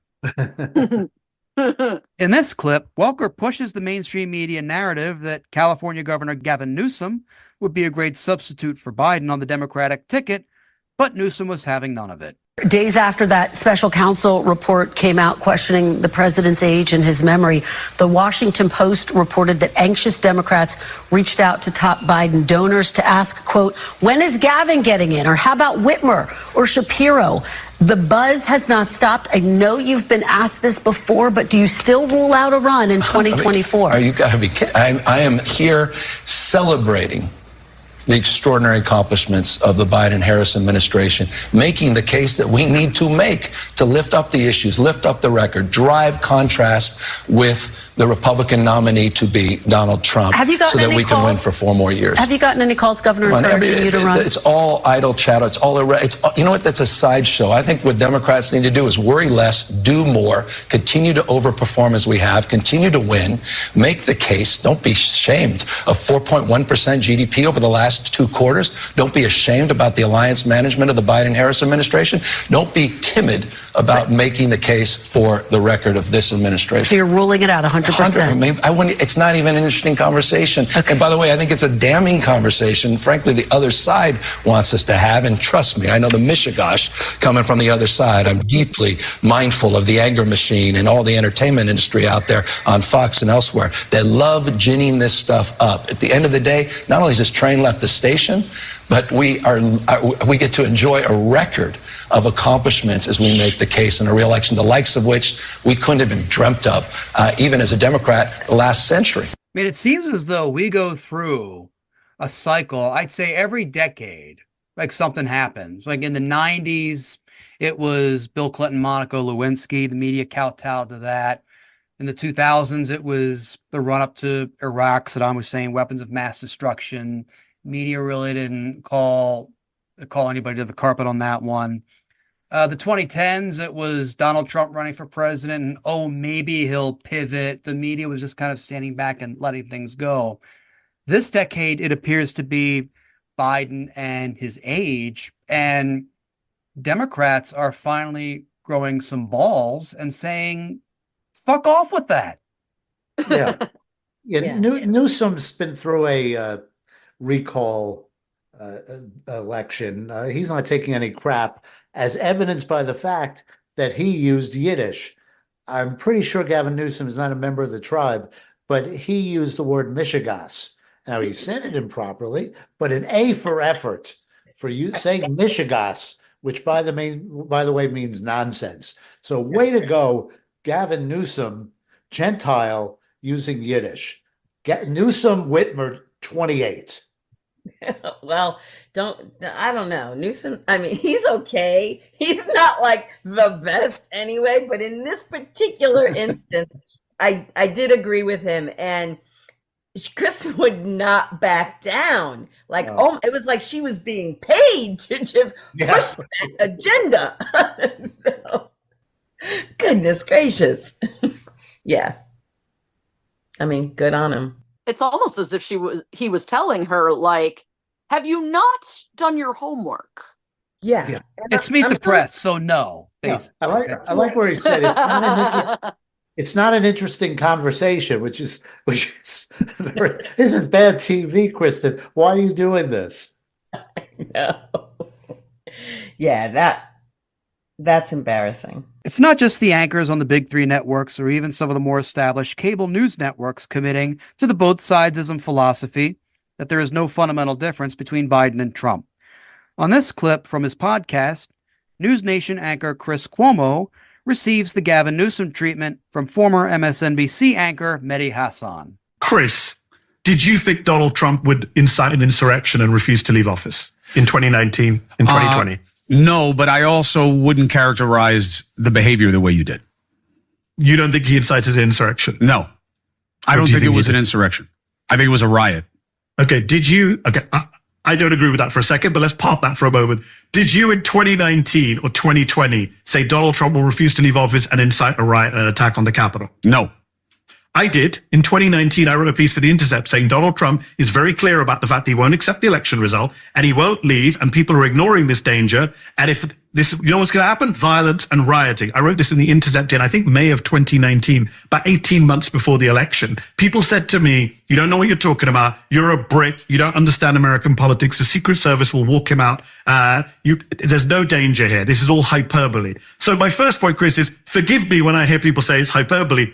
I was right then and they were wrong. So maybe we should have a little bit of humility from the folks who say, calm down. A lot of the calm down folks were completely wrong on January the 6th, 2021. That's my first point. And then in terms of the substance, I mean, he is saying this stuff. I agree with you, Chris. He's a liar. He's an exaggerator. I completely agree. He's not a strategist. I don't think you need to be a strategist to be an autocrat, right? I don't think you need that. I think you have autocratic tendencies and instincts, and then it's an issue of whether those around you and the They usually have a plan, Mehdi, as we both know. Well, he's got people around him. Have you read the Heritage Foundation 2025 report? It's a pretty clear plan for authoritarianism. Pretty well laid out over multiple pages. I say just have Mehdi Hasan host the Chris Cuomo show, and then I'd listen to every single episode instead of like every other episode or every 2 or 3 episodes that I get the chance to listen to it. Wow, Chris is really... What disgraceful performance by Chris Cuomo. My gosh, right? What happened to him? Well, I mean, I know what happened to him, right? He's on a podcast now. He used to be on, a network. But I get it, and I know what happened. But geez Louise, like, are you trying to work your way back? Or are you trying to continue on the path that you're on? Like, goodness gracious. Not that there's anything wrong with a podcast. I love a good podcast. But at least everyone on this show knows that there was an insurrection on January 6th. Absolutely. Something that really, really, really shouldn't have happened. Ooh. After that clip, I'm going to need to call 911 to report a murder. Oh, right? Oy. I don't know. It's embarrassing again. Yeah, I was a little confused because I was like, what happened to Chris Cuomo? What is going on here? Right. Is all hope lost of the healing of the division caused by incendiary rhetoric from one of the 2 major parties' presidential nominees? According to the official position of this podcast, yes. However, that doesn't stop one Michigan group from trying to make their efforts go national, as we can see in this excerpt from Sunday Morning on CBS. Angry Trump supporters demanded entry to a ballot processing center in Detroit today. Michigan is a battleground state, in every sense of the word. Here, purple doesn't mean moderate. It means the 50-50 red-blue split is a chasm. I'm out of concern for our country and our democracy. That concern is why these people gathered on a Saturday afternoon in Traverse City, Michigan, half of them red, the other half blue, brought together by Braver Angels, a not-for-profit attempting to narrow the divide. And I'm here just to help people understand the point of view of those in the red column. I'm concerned that the polarization has become paralysis. Started in 2016, Braver Angels now hold sessions nationwide. Task number 1 at a red-blue workshop? We're all Marxists or communists, anti-Second Amendment, baby killers. It sounds counterintuitive. List what they call you. The stereotypes. Reds and blues in separate rooms. Horribles. Misogynists and the conspiracy theorists. Facilitators then ask each side if there's a kernel of truth in those stereotypes. passion for pro-life cause sometimes seems to not hear women. And so it goes for 3 hours, peeling back the onion of opinion, looking for common ground. No trying to change anybody's mind. Here's the but. While Braver Angels has held more than 2,000 workshops and is growing, so is the divide. So there's a big gap right here where there's... As for closing it, the brave proposition here is that at least trying is something. 3, 2, 1. I would have loved it if after that photo op, at the end of that piece, they all just went out to a bar, started talking politics, and just started beating the shit out of each other. Like, that's something that's truly American right there. I don't know. I don't really have any interest in having a conversation with somebody who doesn't view my humanity and the humanity of people that are like me. If you don't see that your vote is trying to take away my rights and my vote, I don't really I don't want to have a conversation with you. I don't understand. I just find you must be ignorant.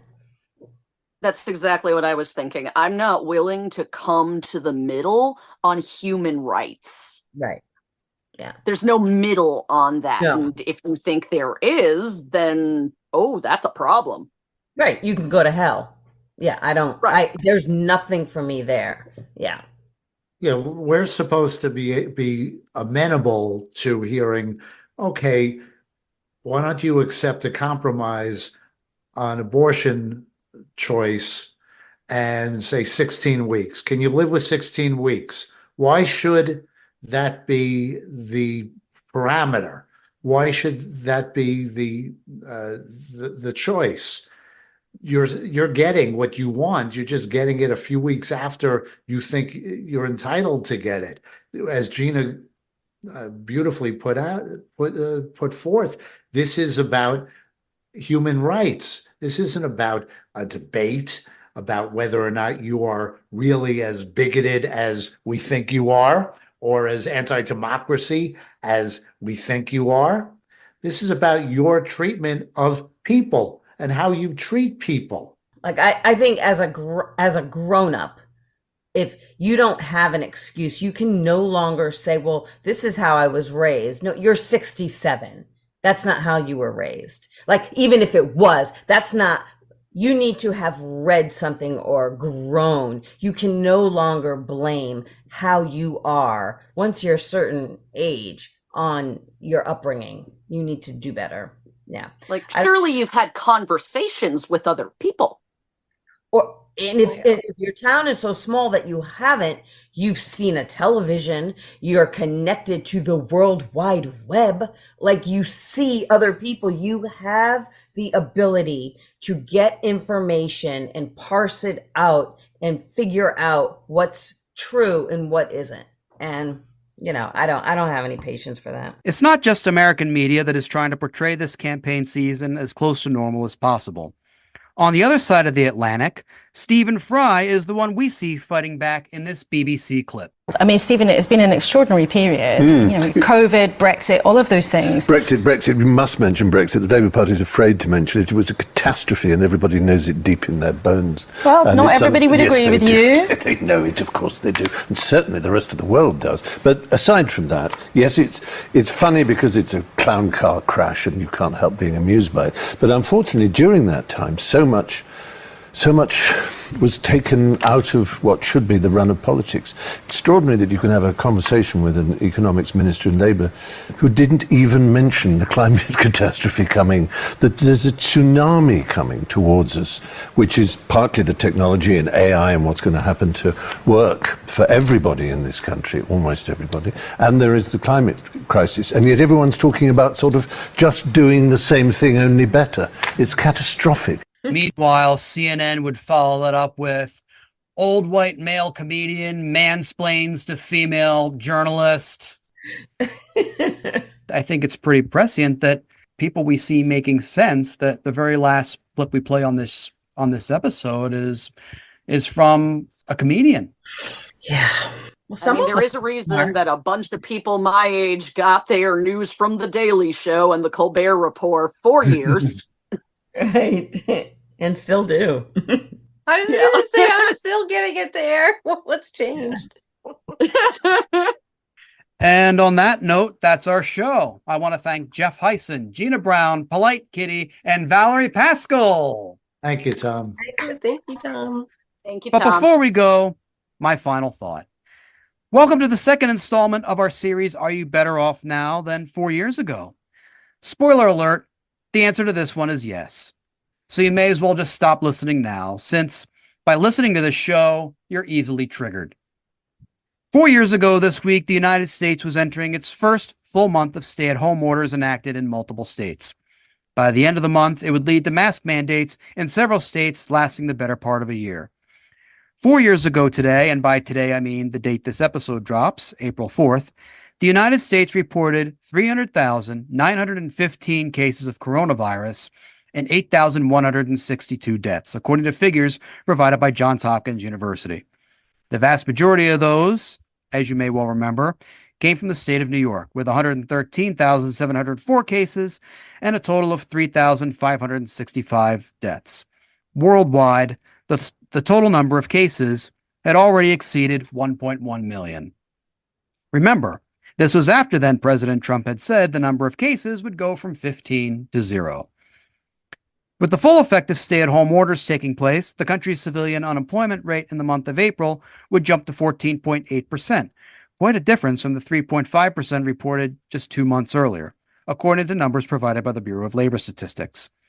Unlike the rest of us, our lungs and our ability to breathe without machines, the stock market was slowly recovering, with the Dow Jones Industrial Average going above 20,000 following the crash that occurred in February of that year. Weekly fuel demand was down 41% this time 4 years ago when compared to the same time the previous year, according to the website Gas Buddy. 5 days earlier, on March 31st, gas prices fell below $2 a gallon to $1.97, with one BP station in London, Kentucky, selling fuel for 99 cents a gallon, something unheard of since 2002. This is supposed to be good, yes? Well, if you ignore all the dead people, then yes. Remember, at the time, less fuel was being consumed because nobody was going anywhere because we were just going under lockdown for a contagious and severe respiratory virus. In short, are we better off today than we were 4 years ago? In case you need to be reminded, which some of you do, then the answer to this particular segment, as well as most likely all future segments that I do on this show, yes. Good night. This episode was written and hosted by Tom Myers with panelists Jeff Hyson, Gina Brown, Polite Kitty, and Valerie Pascal. Theme music composed and arranged by Jeroen Vandenhurik. Executive producers Tom Myers, Matt Connerton for IPM Nation, and Eddie Carson for Odyssey Radio. Please leave a 5-star rating and a positive review on Apple Podcasts. And don't forget to subscribe to our podcast's Patreon for ad-free episodes, extended episodes, and bonus clips. Thank you for listening, and please visit tommyers.us.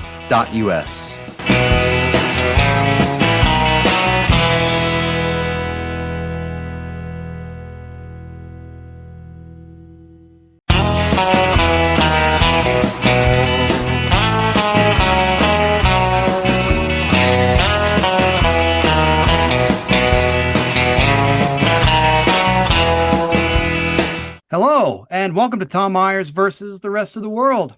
A lot's happened this week. It turns out that despite Donald Trump's lawyer's brief stating otherwise, there is a company that was willing to put up the full $464+ million bond for his appeal in the New York fraud case. They've made that public, and now New York Attorney General Letitia James may investigate to see if Trump can be penalized further. It might be difficult if only the state of New York had any evidence of a pattern of Trump lying about his finances to get more favorable loans. Trump clarified his position on abortion earlier this week. He said he's in favor of letting the states decide their laws for themselves. That's quite a change from one of his previous positions, which was what most Americans have done. Forget about and disregard his daughter, Tiffany.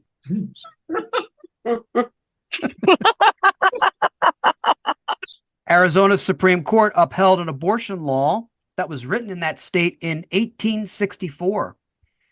It says a lot about today's modern Republican Party that they're trying to relate to people by championing a law that was written while Black people were still considered property.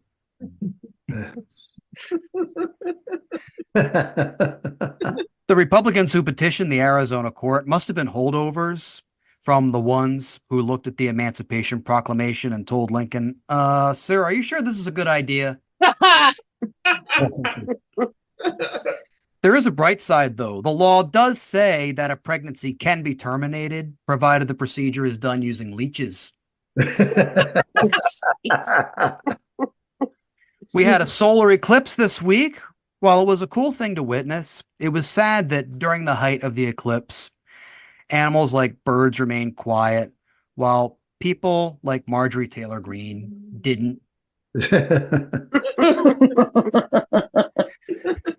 Transportation officials want the New York City Marathon to pay $750,000 for the use of the Verrazano Bridge. Considering the bridge is a way out of Staten Island, $750,000 is worth the price of leaving. The organizers could just save money by having the runners take public transportation and get mugged.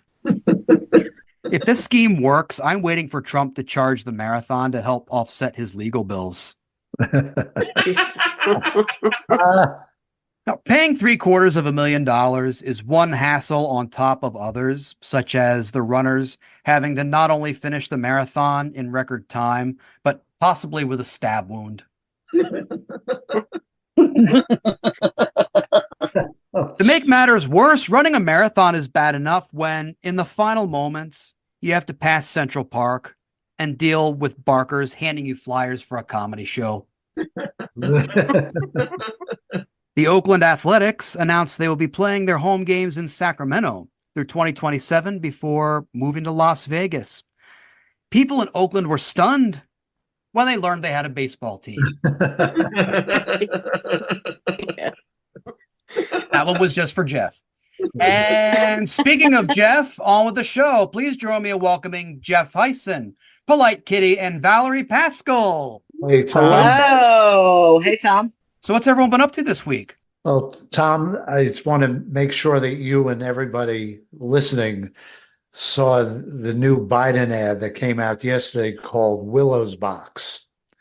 It was perfectly timed to Trump's playing politics with women's lives by saying, I'll just leave it to the states. So I'm not going to get involved, which nobody believes. And you know that as soon as, if God forbid he gets elected and the Republicans control the Senate and they retain control of the House, they pass a national abortion ban, you know he's going to sign it. He's not going to say, well, I made a campaign promise that I was going to leave it to the states. So you know that he's lying there. But listen to and watch Willow's Box, the very powerful ad. I think we're going to be seeing and hearing a lot about abortion and Trump's statements in the coming months. I can't wait until if Trump gets reelected. That's the only hope I could see of our numbers going off as I'm broadcasting this from whatever island I'm seeking refuge, which just happens to be, it just happens to be the island where John Fugelsang has taken up residence, basically. So it would be good for the podcast and good for you. You sound like one of the billionaires that showed up at his fundraiser yesterday. They don't care about anything else. It just, including, by the way, one of the billionaires that showed up was the owner of my favorite football team, Woody Johnson, owner of the New York Jets. So he was and he spoke for Trump on Fox News. So are you saying that it would be good for you? It would be good for business. You've known me for how long, Jeff? And you really have to ask me this question. If I was a billionaire, you think I'd be doing this shit? I actually think you might, just to piss people off. Yeah. Point Point taken. Point taken. You're right, Polite. I stand corrected.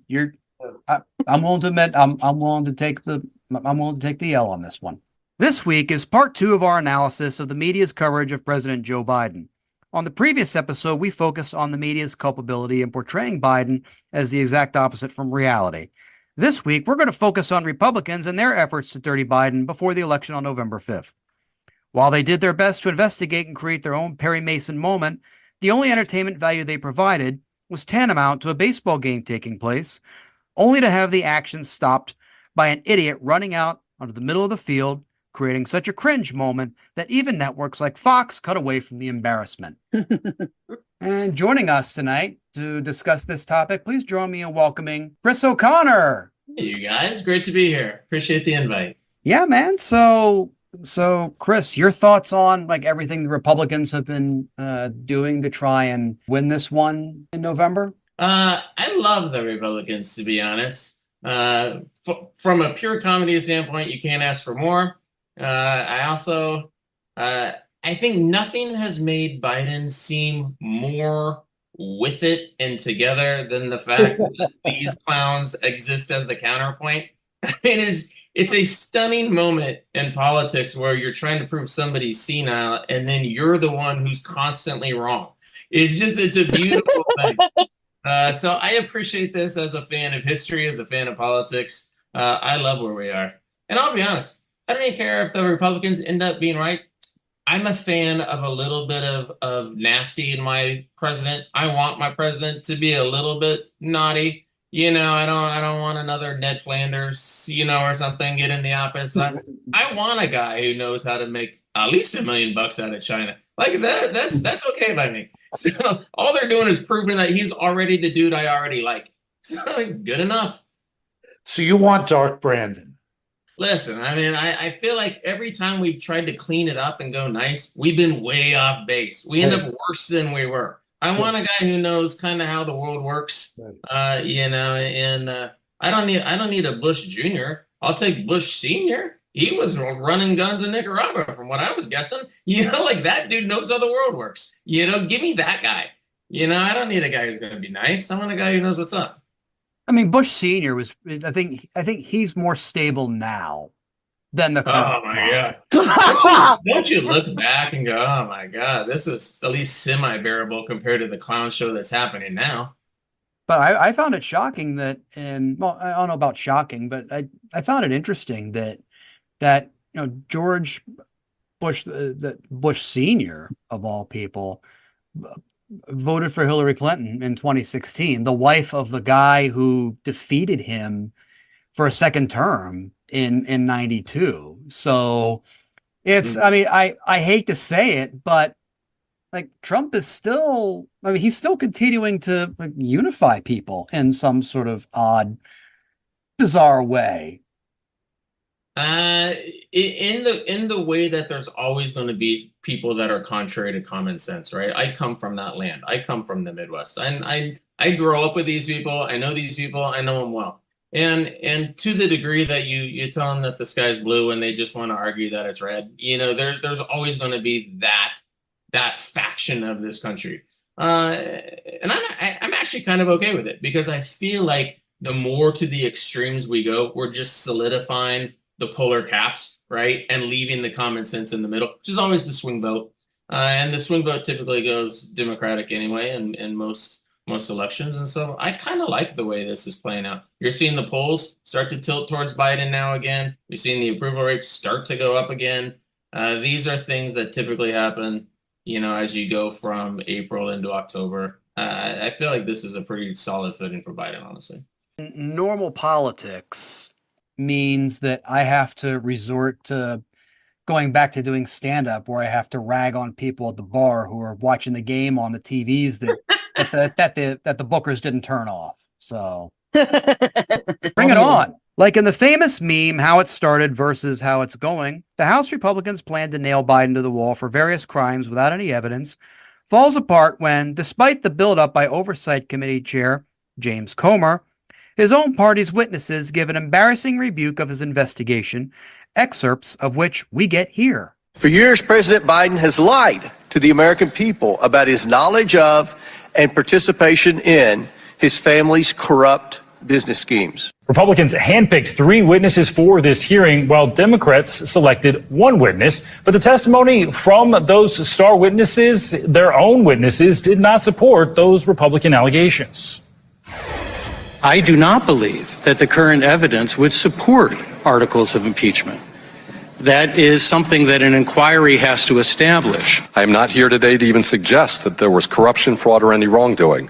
In my opinion, more information needs to be gathered and assessed before I would make such an assessment. It would have been great if in the background you heard tires screeching, because that's a Republican staffer who knows he's going to get shit canned, just trying to make a getaway right now. If you can't convince Jonathan Turley, who was once a great attorney and speaker for good things, who's now a Trump apologist, if you can't get him on your side, then you have no case. I mean, I do want to ask you, Jeff, how is it that lawyers can go from just being reputable to all of a sudden just switching to something very unsavory? A good lawyer can argue any side of a case.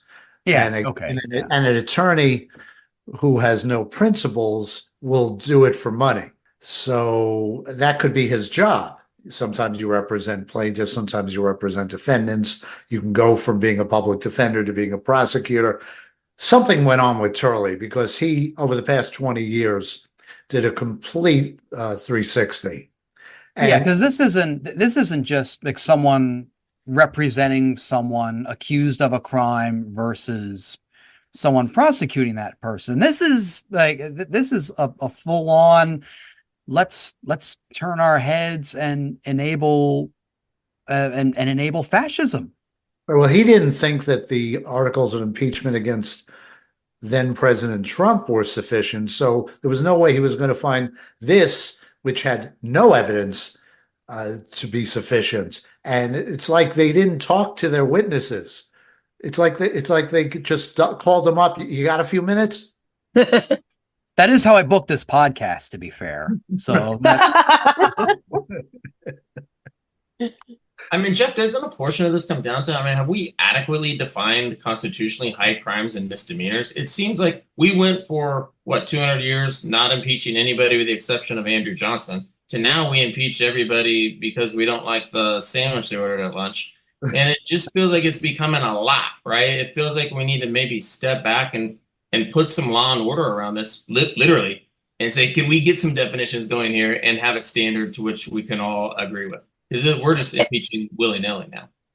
It does seem like, for a party that likes to bang on about participation trophies, that they sure are asking for equality in the strangest places. It's like, well, he got an impeachment, so now we get to impeach.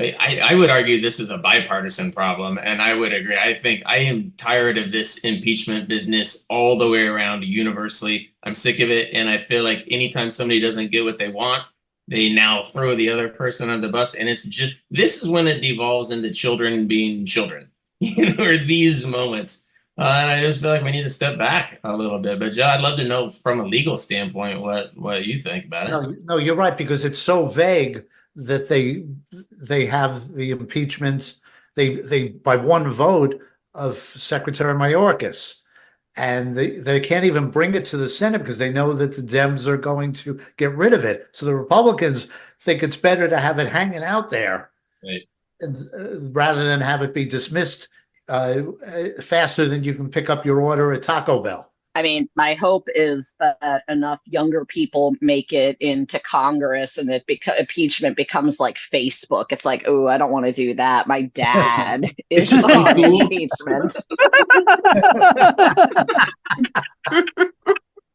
Not to be outdone by their own witnesses, House Republicans like Nancy Mace are ready to come to the forefront of acting fucking stupid for the sole purpose of appeasing Trump and his supporters in this facepalm-worthy one-way exchange with Hunter Biden. It does not matter who you are, where you come from, or who your father is or your last name. Yes, I'm looking at you, Hunter Biden, as I'm speaking to you. You are not above the law at all.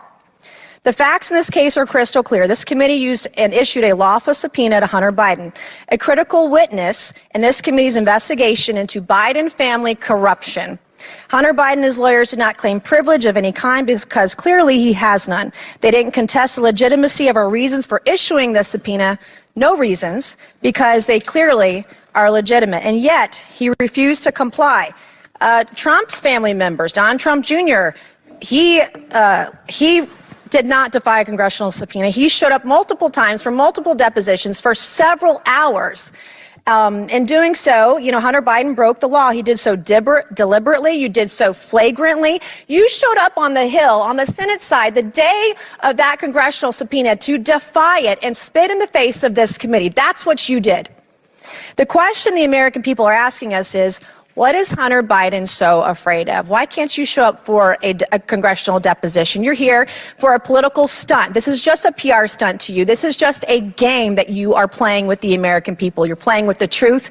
Hunter Biden wasn't afraid to sell access to Joe Biden to the highest bidder when he was in elected office. He wasn't afraid to trade on the Biden brand, peddle influence, and share those ill-gotten gains with members of his family, including Joe Biden. He wasn't afraid to compromise the integrity of the presidency and vice presidency by involving Joe Biden in shady business deals with our foreign adversaries. But Hunter Biden, you were too afraid to show up for a deposition. And you still can't today. You still can't show up for a deposition today, she says to a guy who is in the room. And also, you can't show up, you're here. Like, if you could boil people like Nancy Mace down to a single sentence, that would be it. He was in the room. And Trump Jr. showed up for several hours. What else was he doing? Signing fraudulent documents in New York, apparently. She Getting just, divorced. Oh my God, I would just hate to see her Hinge profile. I like hiking and pushing my date off the cliff. I mean, she just seems horrible. She's everybody who gave me detention or asked me for an overdue library book. She's just a strident human being. She's unpleasant. Even if she had a shred of sense to what she's saying, the way she's saying it, I can't handle it. But no, I mean, it heightens the absurdity. He's in the room. She's talking to him about like he's not in the room. Like, where are you? I don't know. It is a crazy world. I know, even Hunter looked genuinely confused. He's like, I don't understand what's happening. But see, that was a perfect situation for her because she could say anything and he wasn't sitting in front of her in a position to respond. Right. He was sitting back there. So there was no way for him to go, what? WTF? What are you talking about? The few redeeming factors of the Republican Party have either already left Congress or are getting ready to leave, those being Liz Cheney, Mitt Romney, Joe Manchin, and Kyrsten Sinema. Now we can add now former Colorado Congressman Ken Buck to the list. In a sign showing how doomed the Republican Party is, one of the Republicans now vying for his seat in November is Lauren Boebert. No word on how many theaters have preemptively banned her and her dates in her new district. In this clip, Ken Buck gives his honest assessment of the nothing burger that his colleagues in the House present. 2 days ago, you said that the time for impeachment is when there's evidence linking President Biden to a high crime or misdemeanor. You said, quote, that doesn't exist right now. Do you still feel that way tonight? I have not seen any evidence that links President Biden to Hunter Biden's activities at this point. I will be getting a briefing later in the week. I'm looking forward to understanding more of what the Oversight Committee has uncovered. But at this point, I have not seen that evidence. He doesn't have the votes, Republican votes, to pass a resolution to open an impeachment inquiry. They have been trying to get those votes. I don't believe they have the votes. And he's gone from Congress. I mean, even like what Polite said earlier, like you have the need to speak common sense to people who have it. They're now one down. Yeah, the further we go into this, and the more moderates moderate term is loose when you're defining the Republican Party, right? It's just crazy versus less crazy, So the less crazies tend to drop out. In a strange way, I do believe this will be what really helps the Democrats come November, right? I would love to see, in a strange way, nothing more than for Marjorie Taylor Greene to win and get some Yahoo put in a speaker who just is a total train wreck. Like I don't think Mike Johnson's clearly anything to write home about, but imagine her pick.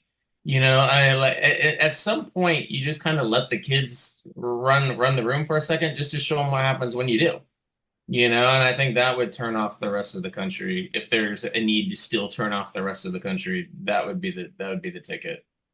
Yeah, Chris, I can't agree with you there because I feel like we've been doing that. Like we let a kid into the highest office in the country. And what happened was a hot mess. Like, do you want the list of the hot mess that happens? And that we're still trying to put them in charge? But Val, routines are comforting. Come on. The most toxic, abusive relationship ever. Oh, I'm so sorry. My bad. It's okay for me to sleep in until 3 p.m. every day. We all know the objective in the Biden impeachment inquiry is to make Trump look good. Given that is damn near impossible, Republicans have a hard time hiding their true agenda and the real reason for keeping an impeachment inquiry going as if it were a Boeing jet. While Kevin McCarthy let it slip in 2015 that the Benghazi investigation was made to make Hillary Clinton look bad in the 2016 election, today's Republicans are not so verbose, as we can see in this phone footage from Texas Congressman Troy Nehls. Representatives, what are you hoping to gain from an impeachment inquiry? All I can see is Donald J. Trump 2024, baby. I mean, they're saying the quiet part out loud, basically, at this point. I mean, they've been slowly doing that over time, but now it's just come down to just a few words endorsing their guy and then just walking off. Well, that goes to what Chris was saying. He was impeached too. So that's what they're trying to get at. They're trying to get the headlines, or as Polite said before, hashtag impeachment.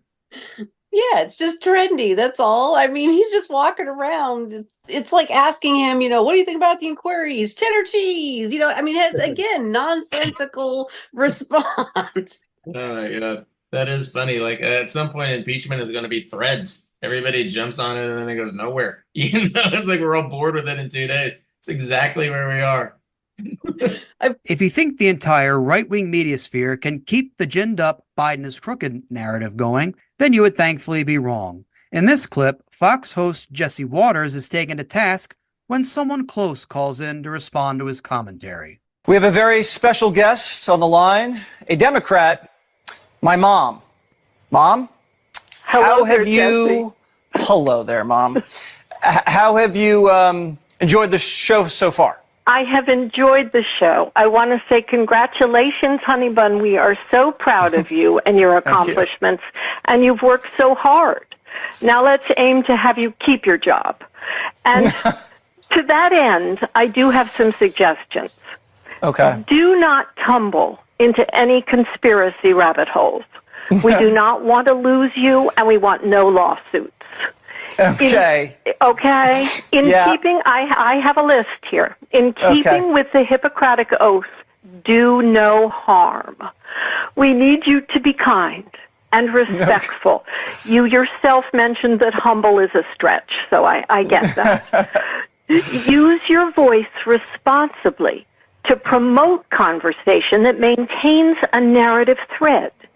There really has been enough Biden bashing, and the laptop is old.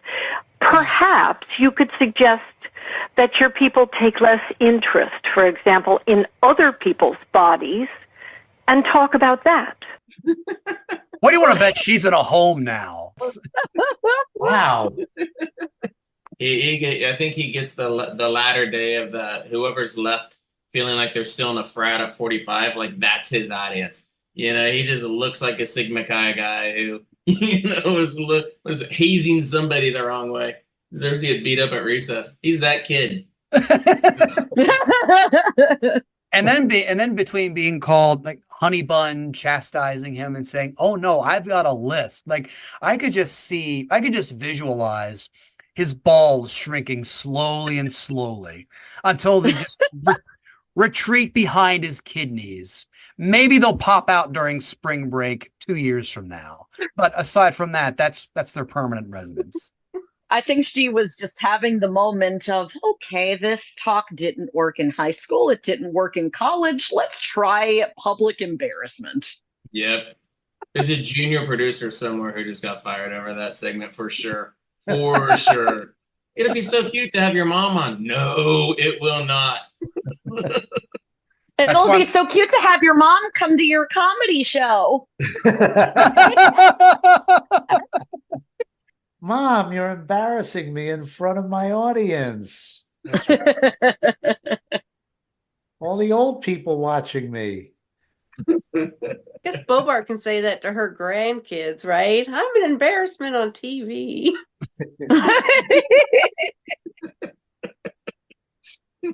And on that note, that's our show. I want to thank Jeff Hyson, Polite Kitty, Valerie Pascal, and Chris O'Connor. Thanks, you guys. Thank you. But before we go, my final thought. And the third installment of our new series, Are You Better Off Now Than 4 Years Ago? Spoiler alert, the answer to these is always going to be yes. What was happening 4 years ago today, the day this episode is scheduled to drop, April 11th? According to numbers provided by Johns Hopkins, the virus had infected 1.7 million people and killed more than 107,000 people worldwide. The United States had logged 500,000 cases and had the highest COVID-19 death toll of any other country in the world. New York State itself had more cases than any other country, per official figures. In Washington, D.C., on this day, 97 new cases were reported, along with 3 deaths, bringing the total number of infections in the district to 1,875 and the death toll to 50. Remember, this was after then President Trump had said the number of cases would go from 15 to 0. Meanwhile, Dr. Anthony Fauci announced that antibody tests, which would show who already had the coronavirus, would be available soon. In Canada 4 years ago today, the Parliament was in emergency talks to pass a measure making sure businesses got paid for keeping their employees on staff during a time when high unemployment would be a given. Meanwhile, the price of fuel was slowly starting to rebound after a record crash in the price, which occurred in March of 2020, according to the website gasbuddy.com. Remember, at the time, less fuel was being consumed because nobody was going anywhere because we were just going under lockdown for a contagious and severe respiratory virus.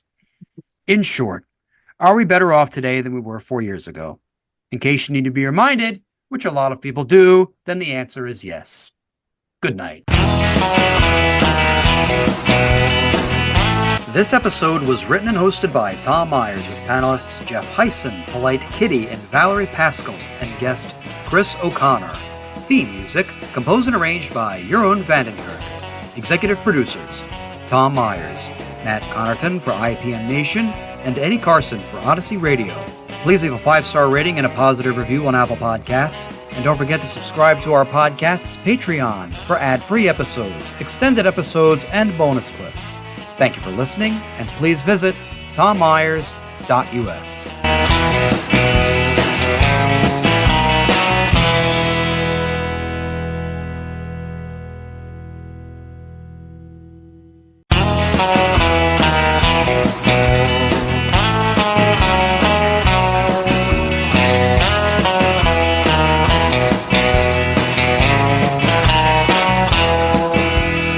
Hello, and welcome to Tom Myers versus the rest of the world.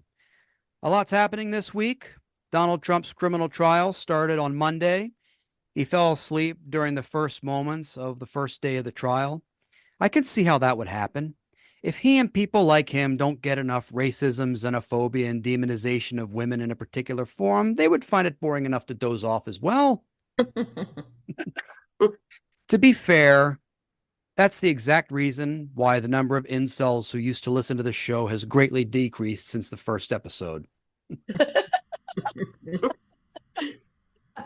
It's gotten so bad, Donald Trump is basically like an old blanket that your child hangs on to that will never get clean no matter how many times you wash it. So you sneak it away when your child isn't looking and you just burn the fucking thing. Donald Trump is the toy that keeps dying, no matter how many fresh batteries you put into it. You have to get rid of it and just rationalize to yourself. He'll cry for a little bit and forget about the damn thing in a week and a half, tops. And with Jeff having the week off, this is the best legal analysis you're going to get this whole episode. So I hope you enjoyed it. Robert F. Kennedy Jr. announced that he won't run to be the Libertarian Party candidate for president. It says something when a fringe political party who is willing to take anybody hears you don't want to run for president on their ticket and is relieved.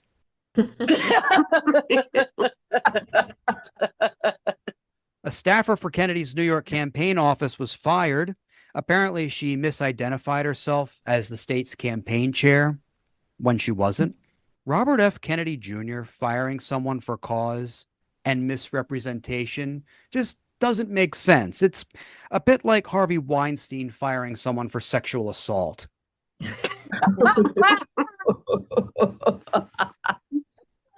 And of course, you knew I had to cover this particular story in this opening monologue.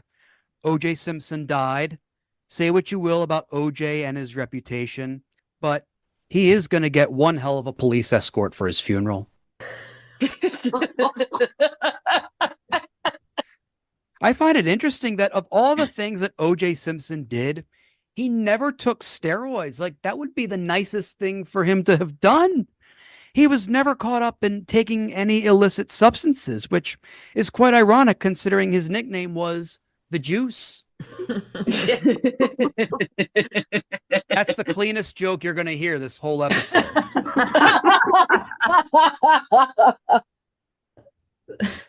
I hope his caretakers were fans of his old Hertz rental car commercials, and in his last moments, they all shouted, "Go, OJ, go." That's good enough. And on that note, on with the show. Please join me in welcoming Gina Brown, Polite Kitty, and Valerie Pascal. Hey, Tom. Hey, Tom. Hey, Tom. Hello. So how's everyone doing this week?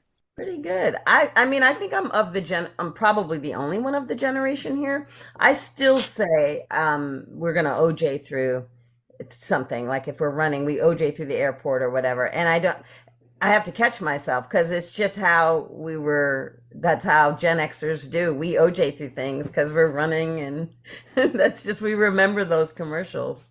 I mean, us millennials have that curse where we used to say, we just, we have it where we have a great time, we're doing everything. We're just Pee Wee Hermaning everything, and Right. which just means now we have to now we have to stay out of theaters. I mean, Lauren Boebert and I are in the same age bracket, so that's how. Aw.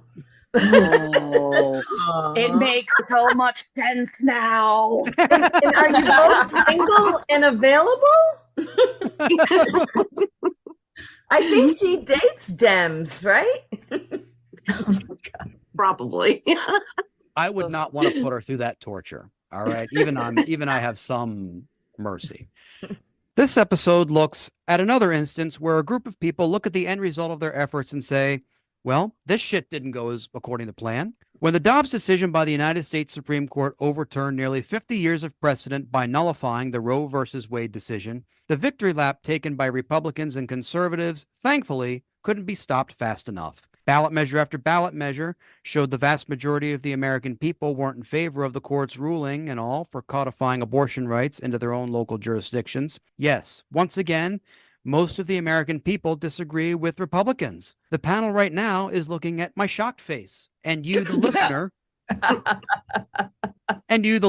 are listening to my sarcasm voice. The irony is that the Dobbs case came from Mississippi, and now Arizona's abortion laws were written into law in 1864. Basically, the Civil War was there to remind us that we could have let some of these states, like Mississippi, go. But no. We had to unify two diametrically opposed groups of people together. Unifying the person who bitches about receiving almond milk when he wanted oat milk in his latte with the type of person who is all too happy to lick the Huddle House grill clean while it's still turned on. Joining us tonight to discuss this topic, please welcome Laurel Kathleen. Hello. Yay. Thanks for having me. Absolutely. Laurel, welcome to the show. So your thoughts on everything that's been going on, like the fight against Republicans trying to stop access to what's basically basic needs and services. I think it's crazy and terrifying. I'm originally from Texas, and a lot of my friends back there who are still, thinking about having kids or anything in that area are really freaked out because a lot of them are in their 30s and older, and they're just so worried about where this is headed. And some friends in Arizona, the same thing. Like, why are we looking to these pre-Civil War laws? That's insane. And it just is very terrifying, because I obviously grew up when Roe v. Wade was the standard, and everybody kind of relaxed and was like, okay, this is where we need to head. This is great. This is never going to change. And seeing that change has been just so shocking and awful. And it really worries me about where we're headed, because it just seems like such a way to control women's bodies and their livelihoods and the way that they have current control over their own lives. It's insane. Why are we trying to control 50% of the population when it's actually not just about women's rights and women's health rights? It also helps men as well. So I don't really understand this focus on the abortion laws, except for it seems like yet another part of the evangelical Christians having a stranglehold over what normal everyday Americans don't really want. So we have this tiny little percentage of evangelical Christians coming in and supporting these laws and pushing for them and making people a single issue voter, which we've already done that. We've moved past that as a country and as a world. We've all seen that women's rights and abortion rights, they help everybody. So why are we trying to remove those except to control a large swath of the population and prevent people from making good choices that could not only save their lives, but prevent them from ruining another small life for a child they can't take care of? And then these children, there was an amazing book that came out called Freakonomics, where they studied the effects of Roe v. Wade and saw, why was there a dip in crime in the 1990s? Well, because the children who were growing up to be criminals simply were not being born. So we actually had a dip in crime due to Roe v. Wade. I'm worried about seeing the other side of that and all of these children being born who aren't wanted. What's going to happen? So and a dip in crime also when you consider that the procedure that was criminalized before Roe v. Wade was passed. I mean, that in and of itself, it's a self-fulfilling, it fulfills its own purpose, basically. Yeah, it's not just they're not banning abortion there, as everybody has seen. It's just going underground. It's becoming more harmful. It's becoming incredibly terrifying. I don't know where we're headed other than to see more and more women having to drive out of state, being penalized and being arrested for seeking care that it should be a national right. So I think it's awful. I'm appalled by it, and I just don't know what we can do other than continue to vote, continue to protest, etc. If you listen to the media narrative, one does not expect a state like Kansas to have a battle over abortion come to a crescendo with a progressive victory. However, the access to abortion ballot measures in states like Kansas, Ohio, and Kentucky are proving that conventional wisdom and the media, once again, are wrong, and it's the voters calling the shots despite being told the opposite. In this clip, MSNBC's Steve Kornacki breaks down the early election night figures in Kansas on the network's election night coverage. Steve Kornacki, you're at the big board. It's just, there's so many nuggets that we could go through, but I think that tells you everything you need to know about turnout, that the no vote right now already has more votes than everybody who showed up to the polls in 2014 in the state of Kansas. Yeah, I mean, just to put it in some perspective, I guess, our decision desk right now at least thinks that the turnout is going to end up at about 875,000. You know, that's a rough number here. That's subject to change, but I can tell you the estimate has been going up and up all night. So 875,000, a couple ways to put that in perspective. You mentioned 2014. In 2018 in the primary, it was 468,000. You had competitive primaries in both parties in 2018. In the 2016 presidential election, the general election in Kansas, it was 1.2 million, a little bit under 1.2 million. It was just over 1.1 million in the 2012 presidential election. So, yeah, this is staggering turnout. And again, we're saying now we think 875,000. It's not impossible that number could get revised even higher, because that has been what's been happening all night as these votes have come in. It's just vastly exceeded what was expected in terms of the turnout. So, yeah, I mean, this was, I heard Dasha just talking about that. You know, Democrats in the wake of that Supreme Court ruling were saying this was something that was going to energize and mobilize voters, particularly in suburbs, particularly, this is the one I've been watching all night. See, this is the one I've been watching all night, Johnson County. You're absolutely seeing that just in terms of the level of turnout, the level of opposition here. Just look at the political story, by the way, of Johnson County. This is a quarter of the state, a quarter of the vote comes out of here. It votes for Mitt Romney by almost 20 points in 2012. It's competitive, but for Trump in 16. Turns toward Biden by 9 in 2020. Now on this referendum, nearly 70% voting no on this referendum. And what Democrats say is there's a lot of big suburban counties in key swing states like Pennsylvania and Georgia and Arizona that have taken this kind of journey over the last decade and that would have this same response to that Supreme Court ruling. I just criticized the media narrative a little bit ago for this, but, you know, I too am surprised at the margin, but not surprised at just the number of people who are saying, all right, you know what, trying to cut off services like this is stupid. This is dumb.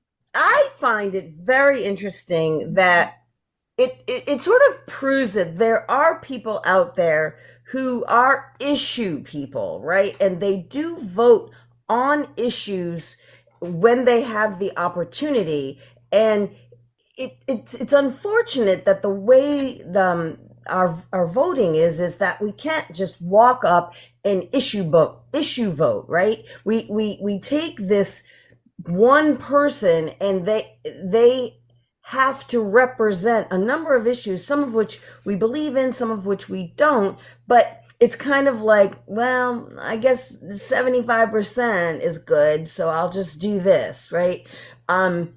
Because issue by issue, that just proves that there are people out there that, because Kansas is a red state, so we kind of know where they're going to lean, but they were very strong on this one issue. It's really, I like it. I find it refreshing, but also a little unsatisfying. I love it because the younger generation is coming up. You know, I've always said Gen Z has. Yeah, I say it Gen too. Z and Gen Alpha are very feisty generations, and they want their rights. They do. I've got a Z right over here sitting next to me. Like, yeah, no, they do. And I agree. Are there? I mean, yeah. I don't know. Maybe. I mean, I don't know that this has. There's a story for us in the fall from Kansas, based on this one issue. But we'll see. It was interesting to look at that map because it's not like, oh, here are clearly the cities where there's a concentration of people. It was all over the map on that state. Yeah. I don't think it's just the Gen Z and the Gen Alpha, which I'm very excited by. I think that's very exciting, but I think it's also people in Gen X and the baby boomer generations that are seeing this reversal and being like, oh, hell no, we're not doing this again. And they're not just voting to reinstate their own rights, but their daughters, their granddaughters. For our daughters, because some of us can't. You don't really need to worry about abortion anymore. No. How exciting to see people actually voting for the future and not just what benefits them now, or rather what doesn't benefit them, but doesn't really help them or hurt them. So they're like, well, I don't care. That's not an issue that really, affects me at all. If you're older or if you're not going to have children, etc. The fact that so many women and so many people are stepping up and being like, okay, we've gone through this. This isn't happening again, is so exciting. And I think that's really been the push. The only silver lining to this decision is that it's galvanizing people to go to the polls and try to stop it from happening, at least locally, which is very, very exciting and cool. After years of conservatives telling us that abortion isn't evil and most of the country wants an end to, quote, killing babies, end quote, they finally got their wish with the Supreme Court Stops decision, overturning the nearly 50 years of the protections provided by Roe versus Wade. In another classic moment of how it started versus how it's going, we can see the evolution of conservative and Republican talking points from the moment the Supreme Court decision broke to the moments various states set their own protections to women's health into law. The kind of angry leftists, many of whom are pretty ignorant and don't even know what overturning Roe means, I think a month afterwards are going to be surprised. Wait, nothing about my life changed. There's a narrative forming in America that the Republican Party and the pro-life movement is on the run. No. We're going nowhere. My guess is, in terms of the impact on federal races, I think it's probably going to be a wash. Democrats are trying to scare women into thinking Republicans don't want abortion legal under any circumstances. No abortion ban. I mean, I think that's what the voters said. We've seen it in polling for a long time. When we looked at the midterm elections last year, we said instead of a red wave, we saw a red ripple. In large part, I think that was because of abortion. These results, though, do underscore the potency of the abortion rights issue. If the Democrats could run abortion rights against Trump in 2024, they'd probably do very well indeed. It does seem like the Republican Party generally has a real problem with winning. The reality here, Trump delivers MAGA. MAGA delivers victories. This was a turnout issue about MAGA. Don't come here this morning and start whining about abortion. Stand up and do your job. Get in the trenches and fight. Now, what do most of those speakers have in common? I can't quite put my finger on it. I can't. White men, so many white. It was all so white and bright and male. And angry and old, rich. You can't put your finger on it, Gina. I couldn't. I just so much. Right. I do like that the one person brought up the pro-life, because it's not about life. Because if you were so supportive of life, this would not be the issue, right? You only care about something when it's a fetus. You don't care as soon as that baby comes out. You don't give a damn about its life. So it is not pro-life. So they hadn't been saying it for so long, and then now this guy said it, and I was like, oh wow, he really did. They are saying pro-life again. So, and it's it's pro-life towards a life that isn't even born yet, but nothing is said about the mother's life. Not a thing. Right. They're not pro-life. They're anti-woman, and frankly, it's sad that that's even become the branding, because of course an insane person would say, I'm not pro-life. You sound crazy. They've done such a good job of branding it as something you couldn't possibly help but agree with. Right, exactly. Right. Well, it's not even just the white thing that bothers me. It's also the rich thing, where it's like all these people are multi-millionaires who, if they had a daughter or let's say a mistress who suddenly was pregnant, they would stop at no expense to make sure that was taken care of, because they have the ability to do so. How many women's lives are going to be ruined because they financially can't drive to another state or drive to another country or fly or whatever? They are so far removed from what regular everyday American women go through, not just people who aren't just white, poor, white, rich, and old. Yeah. And that seems to be the demographic that they're speaking to and trying to rile people up and be like, they're coming for our rights, etc. It's like, not y'all's rights, the younger people. Like, what are we even doing here? And I thought one of them said, like, the Dems just think that they want to take away all of the abortion rights, and we would do better to know that it wasn't real. But it is. There are so many that in cases of rape and incest and whatever, they're like, well, you just have to kind of carry it to term, and in cases where the mother is her life is at risk, still they're like, no. I think your former state, I think Texas had some chatter about it, right? So I don't know. I mean, I will say that somehow or another, Kansas gives me hope. I use it loosely. I'd probably need to see more states, but I will how they are voting. But at least whatever chatter is out there, it's not changing the minds of most of the people. Most of Americans are like, nah, leave it alone. We don't want to change it. So a little bit. Right, because this goes back to the they're just going to want to take away your rights, and then it's really just it's a game of, this is about abortion, and this is coming from the resident therapist on the panel. It's not about abortion per se. It's about how much can they take away little by little at once to be left with only the white rich men in power. Yeah.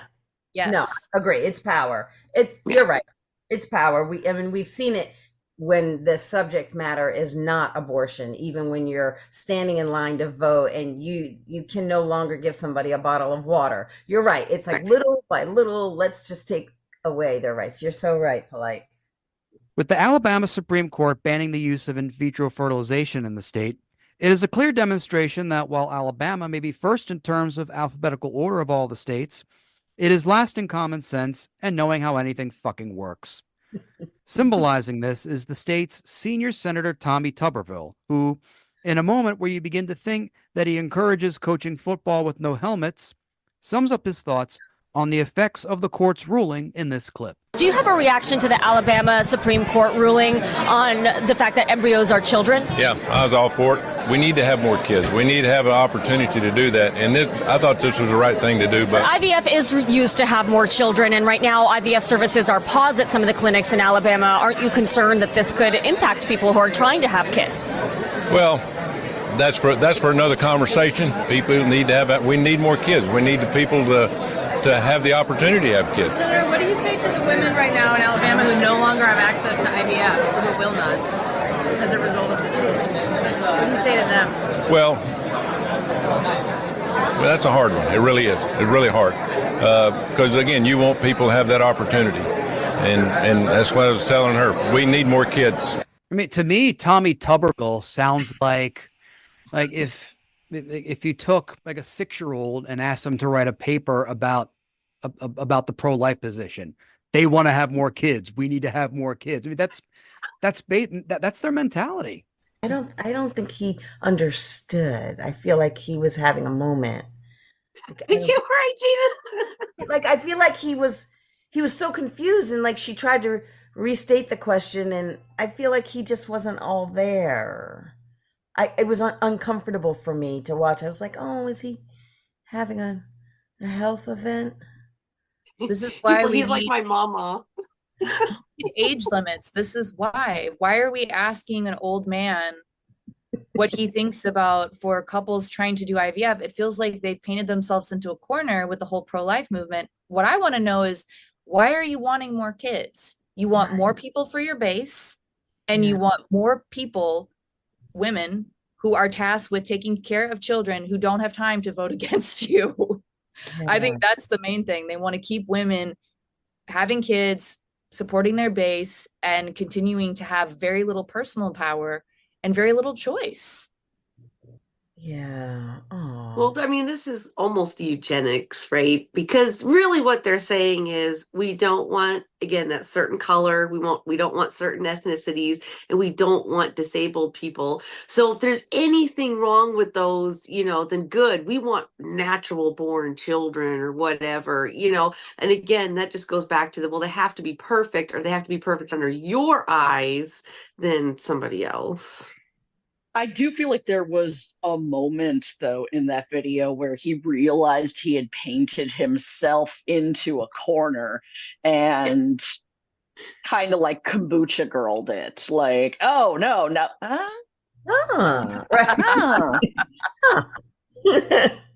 He's realizing it in real time. Right. You might have messed up. I done said the wrong word. These people talks differently the way they do in Alabama. When they ask me, how did you feel about winning that game? It felt good. And I want more babies to come to my game. I need more kids to play football. And on that note, that's our show. I want to thank Gina Brown, Polite Kitty, Valerie Pascal, and Laurel Kathleen. Thank you, Tom. Thank you, Tom. But before we go, my final thought. Welcome to the 4th installment of our series, Are You Better Off Now Than 4 Years Ago? If you're already sick of listening to me and you want to stop this episode now, I'll cut right to the chase and tell you the answer is yes. 4 years ago today, April 18th, the United States death toll from COVID-19 exceeded 31,000 deaths, which 2 days earlier was the highest death toll of anywhere in the world. New York, the then epicenter of the pandemic in this country, reported 540 deaths and over 2,000 hospital admissions in the previous 24 hours. This was after then President Trump had said the number of cases would go from 15 to 0. Meanwhile, mask mandates were going into effect in several states, including my home state of Maryland. People were already getting restless from staying home and were looking to defy health guidelines by going to jurisdictions, Florida, with no COVID restrictions, thus exponentially spreading the virus farther than any science fiction movie writer could imagine. In what was considered the first of many low points in the pandemic, people who always wanted to do stand-up comedy but never had the means to do so learned they could finally do it virtually from the comfort of their own home. Thus, the means to do this podcast was created. See, if you fans of Joe Rogan, Alex Jones, and their ilk wanted to keep people like me from doing a podcast, all you had to do was just stay inside and keep quiet for 2 weeks. That's it. But no, you couldn't do it. So I'm still here, you fuckers. On the jobs front, the increase of state and local health guidelines and restrictions and the increase in Americans getting sick meant the unemployment rate would continue to increase onward towards a record unemployment comparable to the Great Depression. On the energy and gas prices front, there was some silver lining. 2 days from today, 4 years ago, April 20th, 2020, oil prices did something unprecedented. They fell to below zero, sending the price of a barrel of crude to minus $40 a barrel, thus dropping gas prices to a record low, according to the website GasBuddy. While appealing enough to some people to kick Biden out of office and get Trump back in, one should remember that at the time, less fuel was being consumed because nobody was going anywhere because, remember this? We were just going under lockdown for a contagious and severe respiratory virus. In short, are we better off today than we were 4 years ago? Again, some of you need to be reminded of this. The answer is yes. Good night. This episode was written and hosted by Tom Myers with panelists Gina Brown, Polite Kitty, Valerie Pascal, and guest Laurel Kathleen.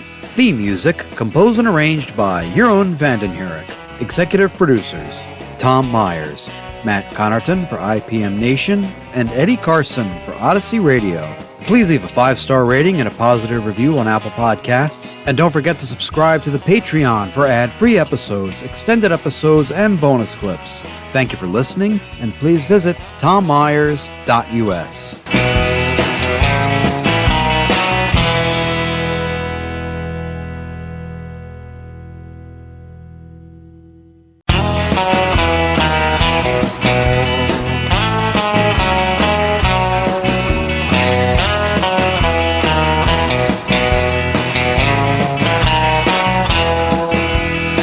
Hello, and welcome to Tom Myers versus the rest of the world. A lot's going on. Joe Biden received a major endorsement in his re-election campaign from the Kennedy family.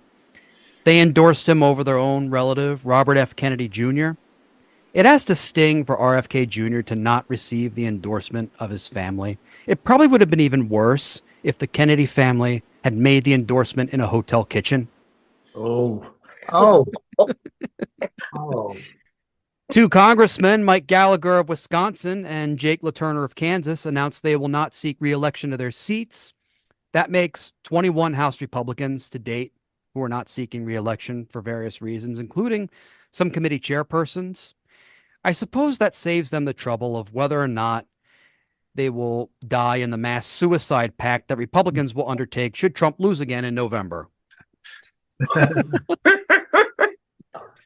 Donald Trump is now on trial for his election interference case when he paid two women with whom he had an affair to keep quiet so it wouldn't ruin his chances of winning the presidency in 2016. It's the first criminal trial of a sitting president, and Trump has been making statements throughout the trial outside the courtroom, including, among other things, that the courtroom is freezing. The courtroom is supposed to be chilly. That way it keeps all the unprocessed McDonald's food that's still lodged in his colon fresh.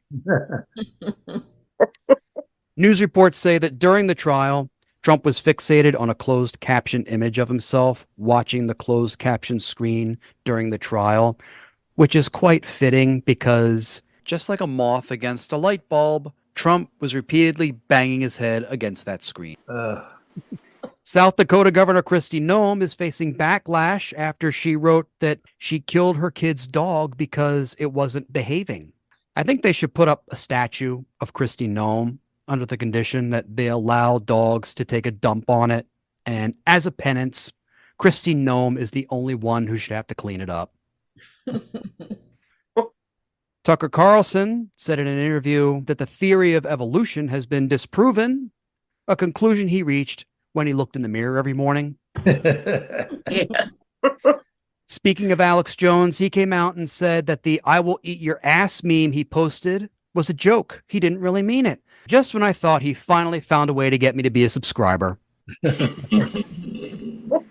And on that note, on with the show. Please join me in welcoming Jeff Hyson, Gina Brown, and Polite Kitty.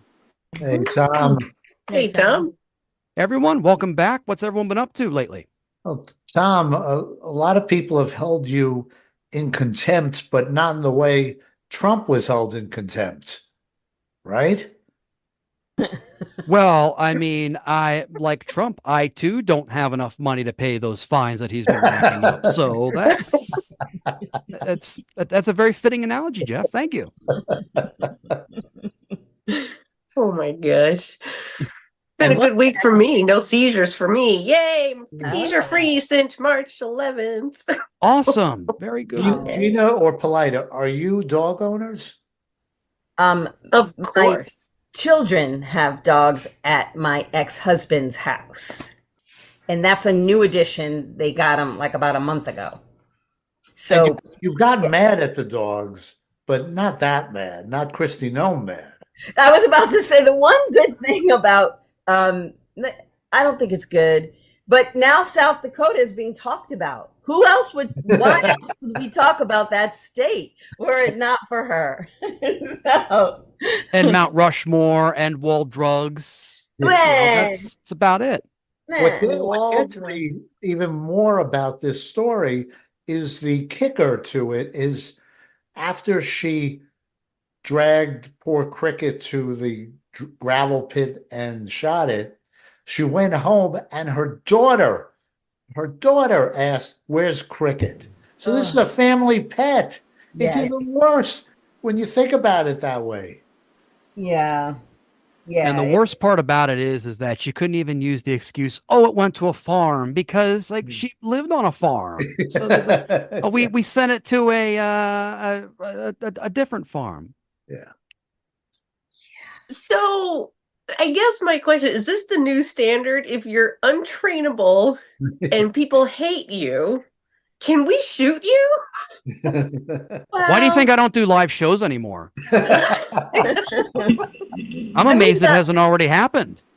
I don't know about the untrainable, but it has been done. If you're hated, you might get shot, right? And killed. It doesn't usually people put dogs on a pedestal and humans a little bit below them. But in this case, I guess she didn't. So the real question is will it will it, no pun intended, but will it kill her career?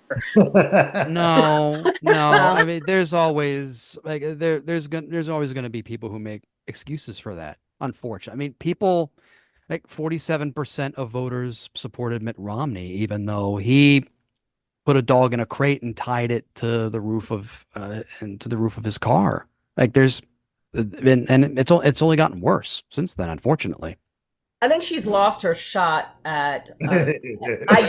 I know. I didn't mean that. I did. I'm not even sure. She's lost her shot at the VP slot, I think. But beyond that, no, I think she'll be fine.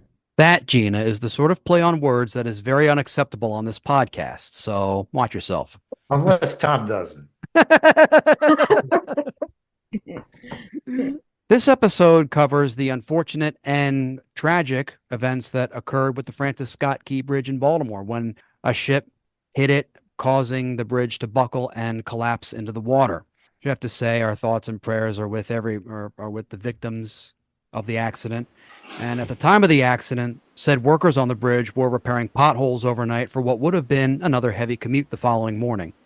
Unfortunately, as much shit as we give highway construction and refurbishment during the process, we don't pay homage enough to the people who work tirelessly, anonymously, and without thanks in some cases, to make sure we're driving on safe and navigable roads. Reportedly, the workers who died were trying to get other vehicles off the bridge in the process before the ship's collision with said bridge. The irony is that the workers on the Key Bridge who died were the ones who saved other potential injuries and deaths from late-night commuters who would otherwise have been on that bridge at the time of collapse.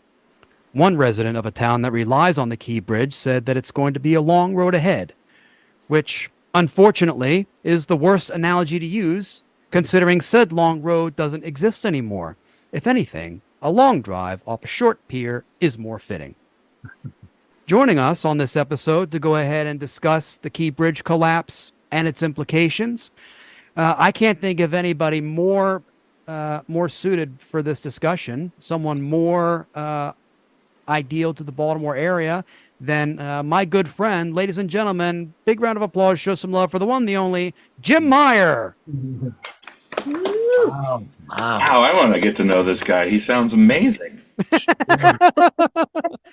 Jim, welcome to the show, man. Thank you so much for coming on. Finally. It's Tom Myers and Jim Meyer, the great comedy Myers of Maryland. Which is why we're still stuck here. Yeah. I couldn't think of anyone else I wanted to bring on this episode to discuss this topic other than you. Like, you're probably the best representative of the city of Baltimore and the surrounding area.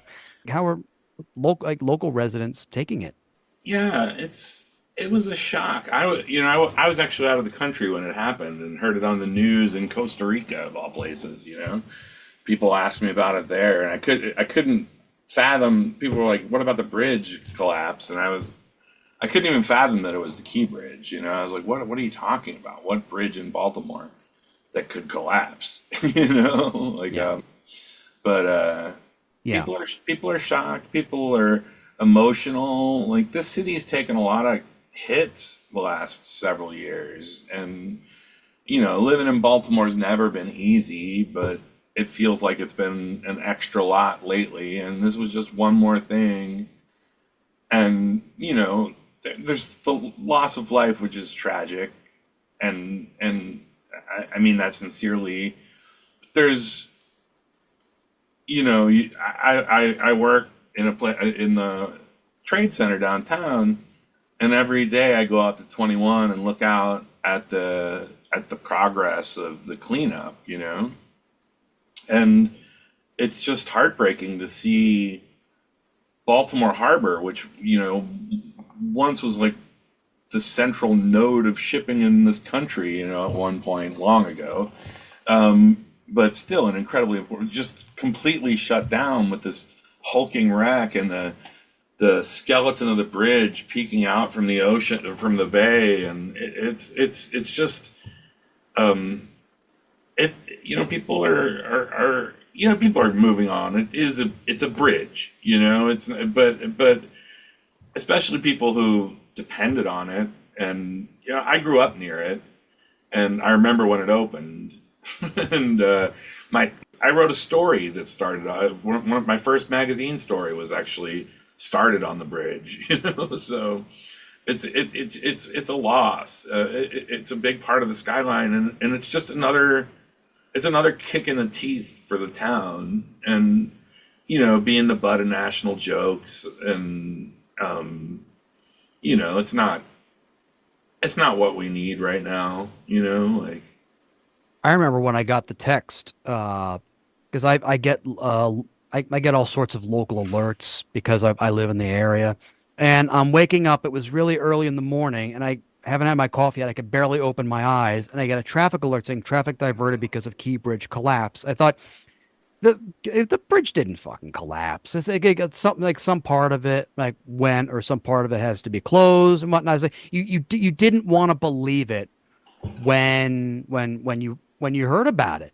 And then so I'm looking at this and I'm thinking to myself, yeah, the bridge didn't collapse. What are they? They're making a big deal out of nothing. And then when I saw the video that they put out, and I saw everything go down in the water, and I thought it was just that oh shit moment.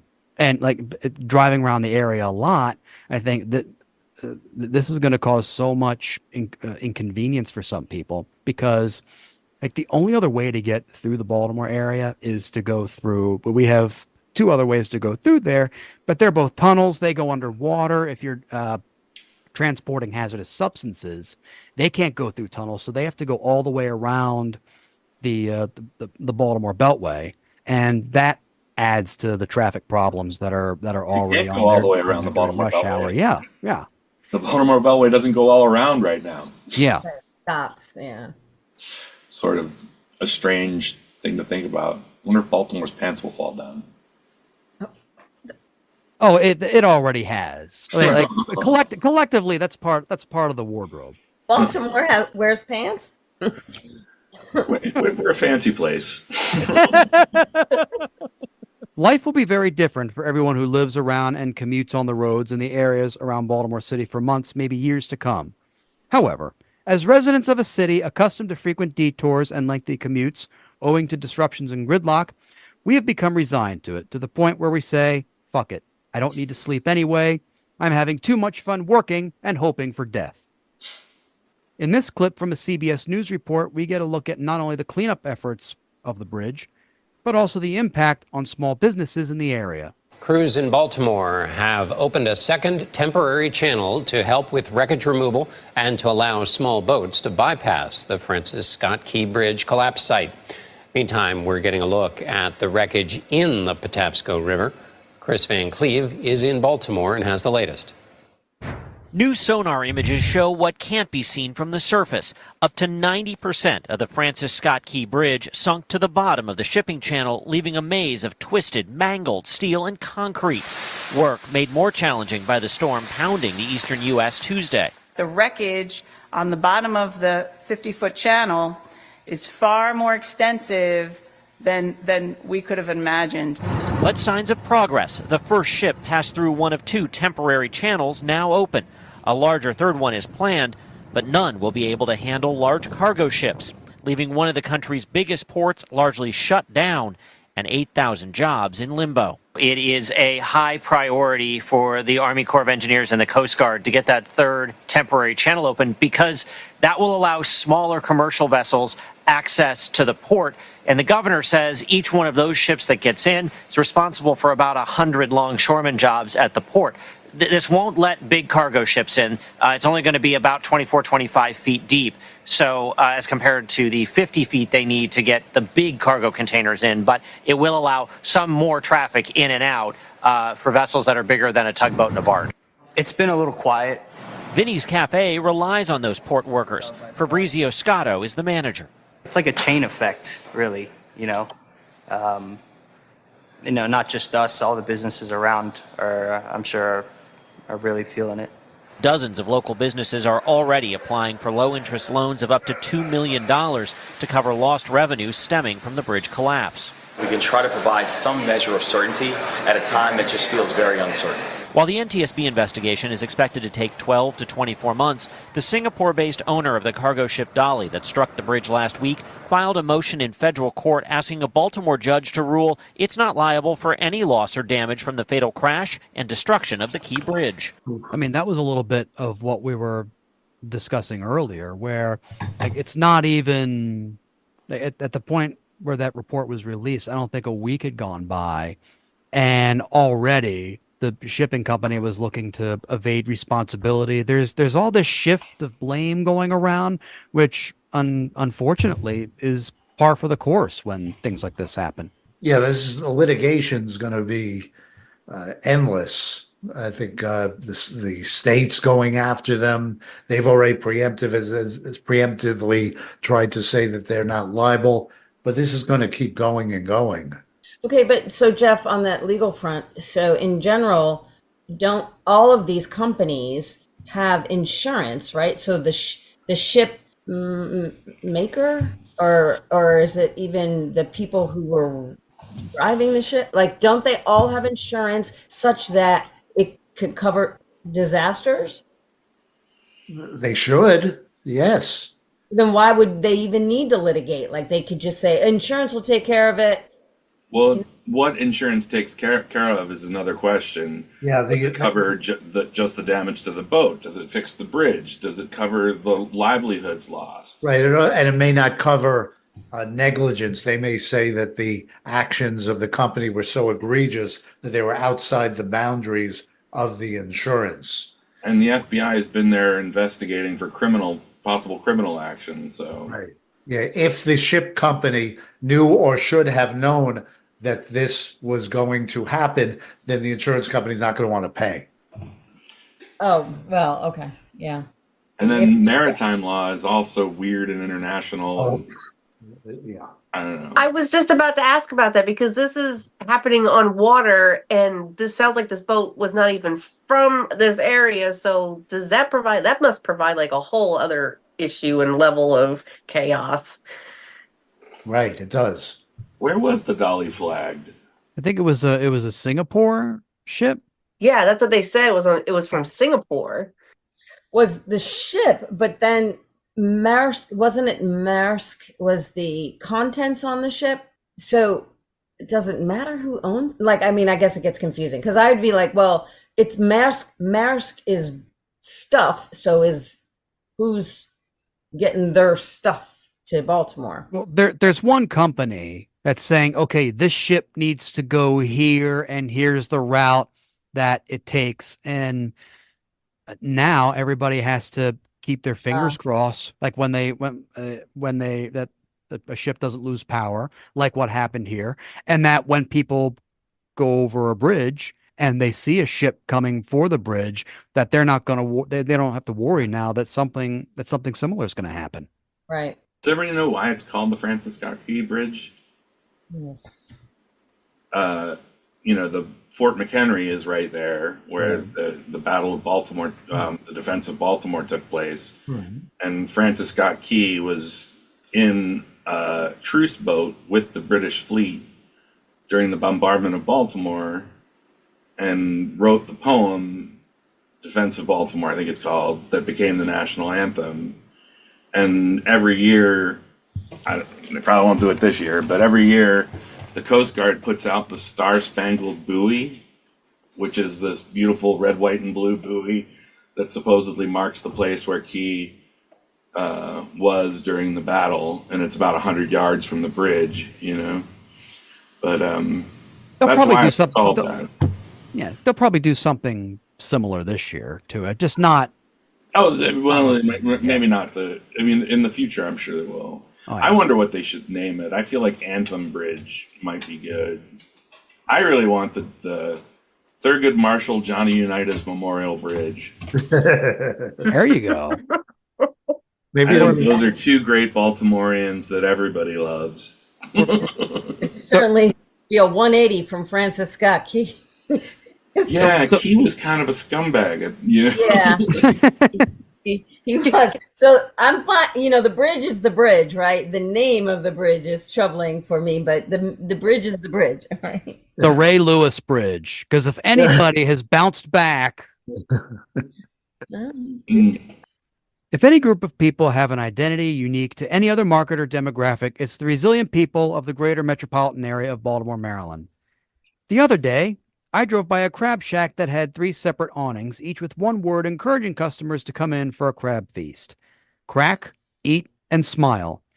I pity anyone not from the area driving in the opposite direction who reads those awnings as smile, eat crack. What they don't know is that in the greater Baltimore metro area, that idea holds a lot of appeal. To say that the Francis Scott Key Bridge is a lifeline for residents and businesses as it pertains to commerce is an understatement. While traffic around major cities is not a new phenomenon, the sudden closure of such a main thoroughfare creates commuting issues of biblical proportions, as local residents express in this clip. This stretch of North Point Boulevard in Dundalk looked more like a parking lot at times Tuesday morning. As cars inched forward, we caught Greg after driving in from Pasadena. I use the Key Bridge every morning, and I would have used it that morning. And it has added this morning an hour to my trip. Added time was a common thread for several drivers we met. I came from out of the city, so it makes sense as to why every light was backed up. Like going to Essex or Dundalk, every light was backed up. The rain only made the added traffic worse. Drivers say flooded roads were a common obstacle. They actually had a crew at 95 and 295 cleaning out the gutters in the mix of heavy traffic, and they were getting sprayed by every car. Not to mention reckless driving. Some people don't know how to drive, and some people drive too fast, and you just got to be careful out here when it rains. The Key Bridge used to handle around 30,000 trips a day. Tuesday gave a look at the new normal without it. And drivers say it's going to be rough until whenever a new bridge is built. Last week the traffic wasn't bad. So this morning and the rain, I can see where it's going to be incredibly bad. I like how whenever people want to get like as diverse an opinion, as diverse a group as possible, you can't see this because it's an audio podcast, but I'll probably post the video later. The one place you can always count on where people have an opinion in the Baltimore area is a Royal Farms. That's why I always say Royal Farms is better than Wawa. That's why, that's why more than half of these clips they're interviewing people. It's at a Royal Farms. Blue. I had my last job interview at a Royal Farms. Really? Yeah. Did you eat the chicken while you were doing it? Yeah, I ate a whole bucket. That impressed them. I'm just liking, okay, I have to giggle because the whole clip is raining and everyone's complaining about the rain and driving in the rain. And I'm like, I do this at least 340 days a year, right? Right. But also, yeah, I guess the focus of that one was about now that the bridge is gone, how long is it going to take? But yeah, that's all they talked about. But also that's almost normal in the DMV and the corridor between DC and Baltimore. That's normal too. So I guess they were accustomed to having a bit of an easier commute, that the people that they spoke to. Yeah, it doesn't strike me as odd either. Just like I see where people in Los Angeles, they're not used to weather below 70 degrees, whereas to us, it's no big thing. And it's like people in this area drive like shit anyway. So you add any kind of weather to it, it's gonna create a hassle. I think it's funny because that's what I was about to say, that everybody says that, and that woman said, one of the women, one was Dundalk, and I need a translator, but the other woman was saying that she nobody knows how to drive. People drive crazy, and I'm just thinking, everybody says that. Where doesn't anybody drive crazy? I've literally never heard somebody say, you know what, they don't drive crazy here. The Pacific Northwest.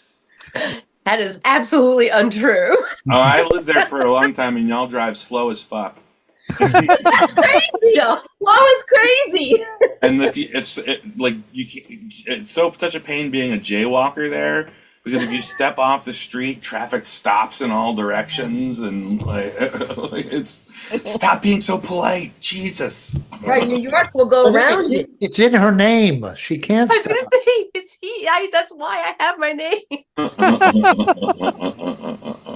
So you're saying, Jim, we're around Polite's area, everybody drives 55, even if the speed limit's 65.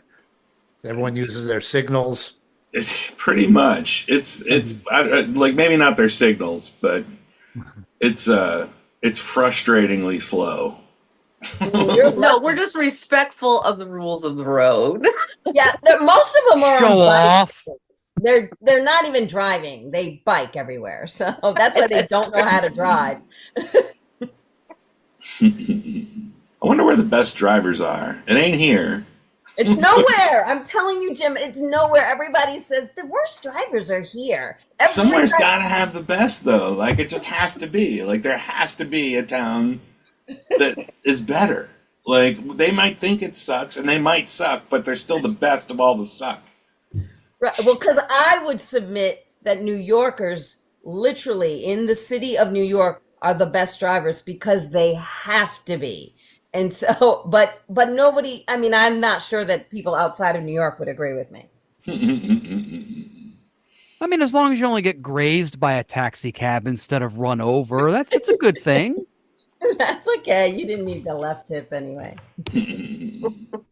In this clip, we see the reaction of residents as they see remnants of the bridge wash up on the shores of their respective neighborhoods. Riviera Beach residents tell 11 News they watched as some of the debris from the Francis Scott Key Bridge collapsed, floated in the water of the Patapsco River, and settled near the shoreline of their community. We actually noticed it floating in as we were looking out over to see the wreckage. Mark Ozarowski is a community member and monitor. Those investigating the Key Bridge collapse tell 11 News they began receiving calls about debris this past Sunday.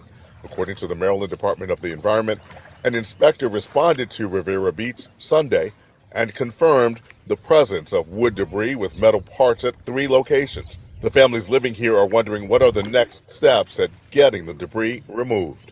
We knew that we were going to have some kind of ripple effect, but we need to understand, we can't afford to, take care of this stuff. It's huge, right? The debris that's washing up is large. We don't have the means to deal with it. So we need some support. They've been asking where to turn. We've been talking to the Delegate Brian Chisholm's office. We've talked to the Army Corps of Engineers. We've talked to the Coast Guard Yard. So finally last night we got another phone number to call. And our beachkeeper liaison has called that number. And they have other concerns as cleanup efforts continue. Yeah, we're looking for removal, but there's also, some collateral damage that we feel is going to take place once they start dredging, under the harbor and all. What's the water going to be like? And, we don't really know. That guy can't be a local if now he's concerned about what the harbor water is like. Right? Like, does anybody, it's not swimmable. You don't fish and eat that. It's like, They're having the first harbor swim this summer.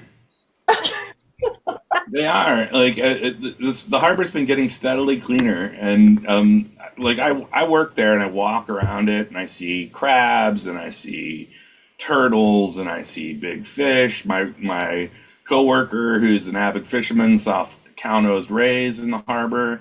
There are dolphin, right at the mouth of the harbor. I mean, like Harbor East? Like where harbor? Like where? The inner, really? He saw the I've seen turtles by the Science Center, and he saw the rays right by right in front of Harbor Place for those who know Harbor. So. Yeah, I know. I used to work at Laureate there down in Harbor East, so I know. Yeah, I'm just thinking of listeners and stuff. Wow. Okay. Yeah. Well, but even still, I just felt like he was just like, well, what? We can't deal with this wood. It's floating. I mean, the bridge collapsed. Yeah, but now we've got to deal with the stuff. It's floating and there's metal. I mean, what are we going to do? I don't know. It's just, because a bridge collapsed, right? It's just, I just wanted to shake him.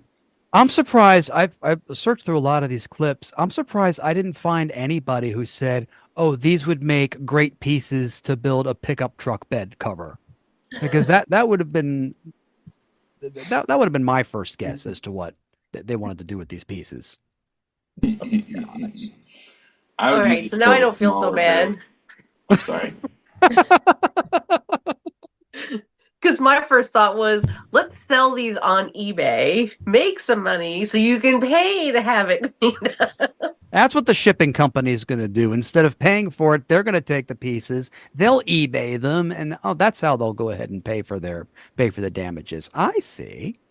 Has anybody seen the crooked meme about the bridge and with a picture from a scene from The Wire? Oh yeah. And it's totally not a real quote from The Wire. Like there's a meme that's gone around with from the second season when it was all about the port, and there's two longshoremen standing there, and it's like, well, that bridge is a symbol, a metaphor. It's never going to go anywhere, just like the working class in this country. But it's not actually a line from the show. If it was, it's a piss poor metaphor for both the bridge and the working class, unfortunately. Yeah. Of course, it wouldn't be American society or human nature without conspiracy theories. If you believe any of the conspiracy theories about what happened to the Francis Scott Key Bridge, then I can tell you two things. The first is that you're a fucking idiot, and the second is that I'm amazed you're still alive after listening to and abiding by the Joe Rogan diet. In this clip, we can see the various theories going on around not only the internet, but unfortunately, television as well. We have to get to the bottom of this. A cargo ship hasn't taken out a bridge in decades. And a ship, as far as we can tell, has never sustained a power failure before a bridge knockdown. We need answers. Someone has to pay. But what kind of questions do you want to see answered, Matt? Well, as I said, you look at our critical infrastructure, and I'm one of these people that believes we've never fully come out of all the lockdowns and the COVID issues. And this is still because of COVID lockdowns that basically didn't exist. Look at whether you look at our air traffic controllers, where we have critical mission problems with filling slots. I'm no expert on what's going on the seas, but all I would say is that if you talk to employers in America, they'll tell you that filling slots with employees who aren't drug-addled is a very huge problem. So I'm making no specific charges here because we don't know. Right. But, anybody who flies in America can see that you're constantly waiting on a tarmac somewhere for some crew to show up. There's more maintenance problems than we've ever had, which I think are euphemisms for the problems. We don't know the exact relation to cause and effect, but we do know this, that the world is much more interconnected, it's much more fragile than it ever has been, it's much more sophisticated, and it demands an ever greater level of expertise. But just at the time that we're building bigger and bigger and more dangerous ships, or we're assembling longer and longer trains that derail, like we saw at East Palestine with more and more toxic, we're not upping our game as far as increasing the level of expertise and especially, Eric, meritocracy. So we're not hiring necessarily the best people. We used to say we're going to hire the best people regardless of their color of their skin, their sexual orientation. Now we're saying, well, we may hire the best people, but more importantly, is their ideology or their ethnicity or their gender or their sexual orientation. And unfortunately, by the way, ethnicity. If you're going to be a known racist, you should at least get the word ethnicity right. But anyway, ethnicity or ethnicity notwithstanding, no evidence whatsoever that DEI, diversity hiring, or any of this, hiring gay people, had anything to do with what happened in Baltimore. And then here's Laura Ingraham on Fox News defending the conspiracy theorists, saying, listen, it makes sense that we'd be getting all of these conspiracy theories. But why is it that so many Americans following this collapse believe that the Biden team isn't telling us the whole truth? Axios today bemoaning this situation, writing that misinformation runs rampant after Baltimore Bridge collapse. True. Theories about whether hostile actors were involved, questions about economic terrorism, and even wilder speculation I won't go into tonight. But these ideas don't spring out of nowhere. They grow and they fester in situations where either the facts are hard to square with reality or where those in charge themselves have proven to be not credible. We need more people with more expertise so things like this don't happen again. And where do we get those people who have all the expertise? I have no fucking idea. I, for one, know that it's certainly not me. Yeah, what a load of shit, man. Basically, things are collapsing because we don't spend any money on infrastructure. But his takeaway is because they're hiring queers. Yeah. Like, that's basically what he said. And it's idiot. The blacks and the queers. Yeah. You know, any, like, less than him. Also, as if anybody who isn't a white male can't be the best at something.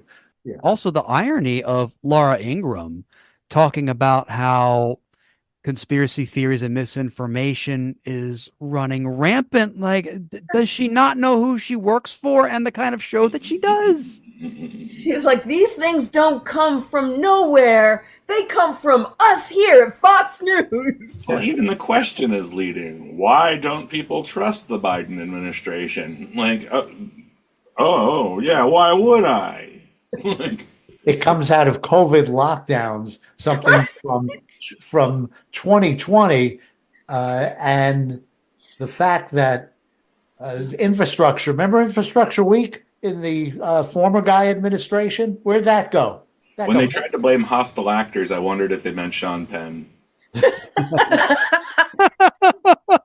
No, he's a white man. That's not who they meant. Yeah. So yeah. Yeah. Can I just start like yelling out different things when I'm mad? Like, damn, Watergate. You know? No, that's good. You're absolutely right, Polite, because that's exactly what they do. They use any excuse to shout out their greatest hits, quote unquote. Mm-hmm. But if you're looking for a good exclamation, I've been enjoying Gadzooks lately. Gadzooks. People used to say that for reals. I want that back in the repertoire of things. Gadzooks. If you use it, it is. This is a tragic accident, and it had nothing to do with people's ethnicity. Uh-oh, it's infectious. Look out. I have, I think that's the most Newsmax I've ever seen. Yeah, I only watch it on Tom's show. I mean, listen, I have to. 7-Eleven. I have to figure. I have to figure out what's out there so I know what the hell I'm up against. It's in the title of my show versus the rest of the world. I have to know what the rest of the world is thinking, and unfortunately, we just watched it. I think there's going to be a contraction of political interest. I think people are just, I don't know. I think people are hitting a breaking point. Or the breaking point could mean more people get involved and hopefully want to put some of these fuckers out.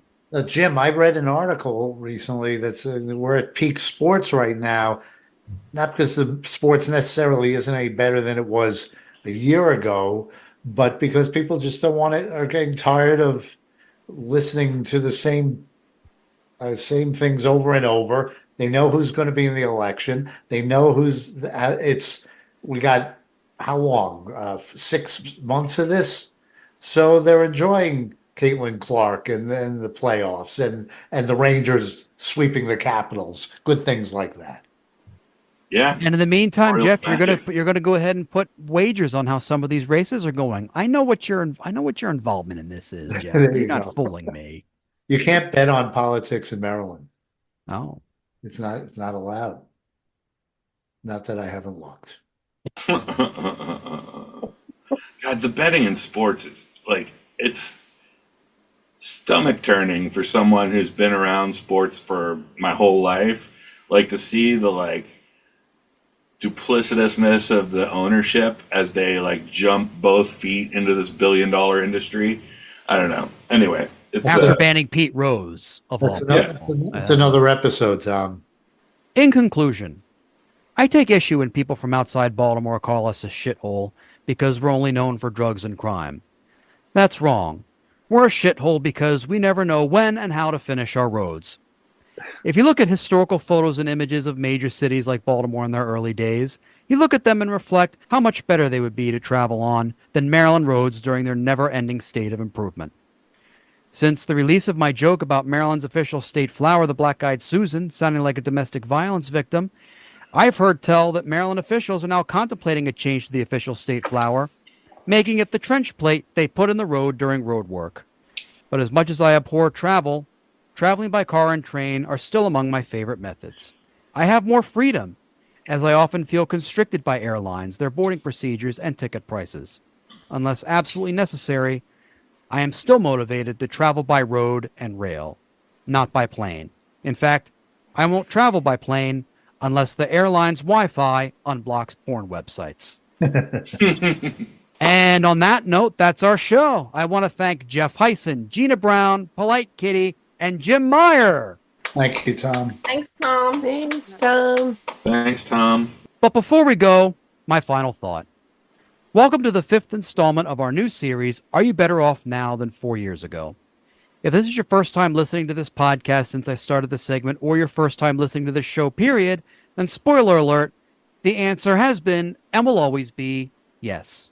At this time 4 years ago, there were 3.2 million cases of the coronavirus worldwide and 239,000 deaths, with the United States making up 1/3 of those cases, along with 65,000 plus deaths. Worldwide, more than 1 million people recovered from COVID in numbers provided by Johns Hopkins and the World Health Organization. Remember, this was after then President Trump had said the number of cases would go from 15 to 0. 4 years ago today, having just left the month of April with 14.4% of the country unemployed, beating the rate caused by the Great Recession of 2008, the May numbers would not improve that much, as you will hear in future installments of this segment. As far as fuel prices go, much of the country saw gasoline for under $2 a gallon after a crash of the price of crude oil and the price of a barrel of oil going into negative territory for the first time. While gas prices are significantly higher today than when they were 4 years ago, a seeming downside, just keep one thing in mind. 4 years ago today, less fuel was being consumed, less demand, because nobody was going anywhere because we were just going under lockdown for a contagious and severe respiratory virus. In short, are we better off today than we were 4 years ago? In case you need to be reminded, which some of you do, then the answer is yes. Good night. This episode was written and hosted by Tom Myers with panelists Jeff Hyson, Gina Brown, Polite Kitty, and guest Jim Meyer. Theme music composed and arranged by Jeroen Vandenhurik. Executive producers Tom Myers, Matt Connerton for IPM Nation, and Eddie Carson for Odyssey Radio. Please leave a 5-star rating and a positive review on Apple Podcasts, and don't forget to support the Patreon at patreon.com/Tom Myers for ad-free episodes, extended episodes, and bonus clips. Thank you for listening, and please visit tommyers.us.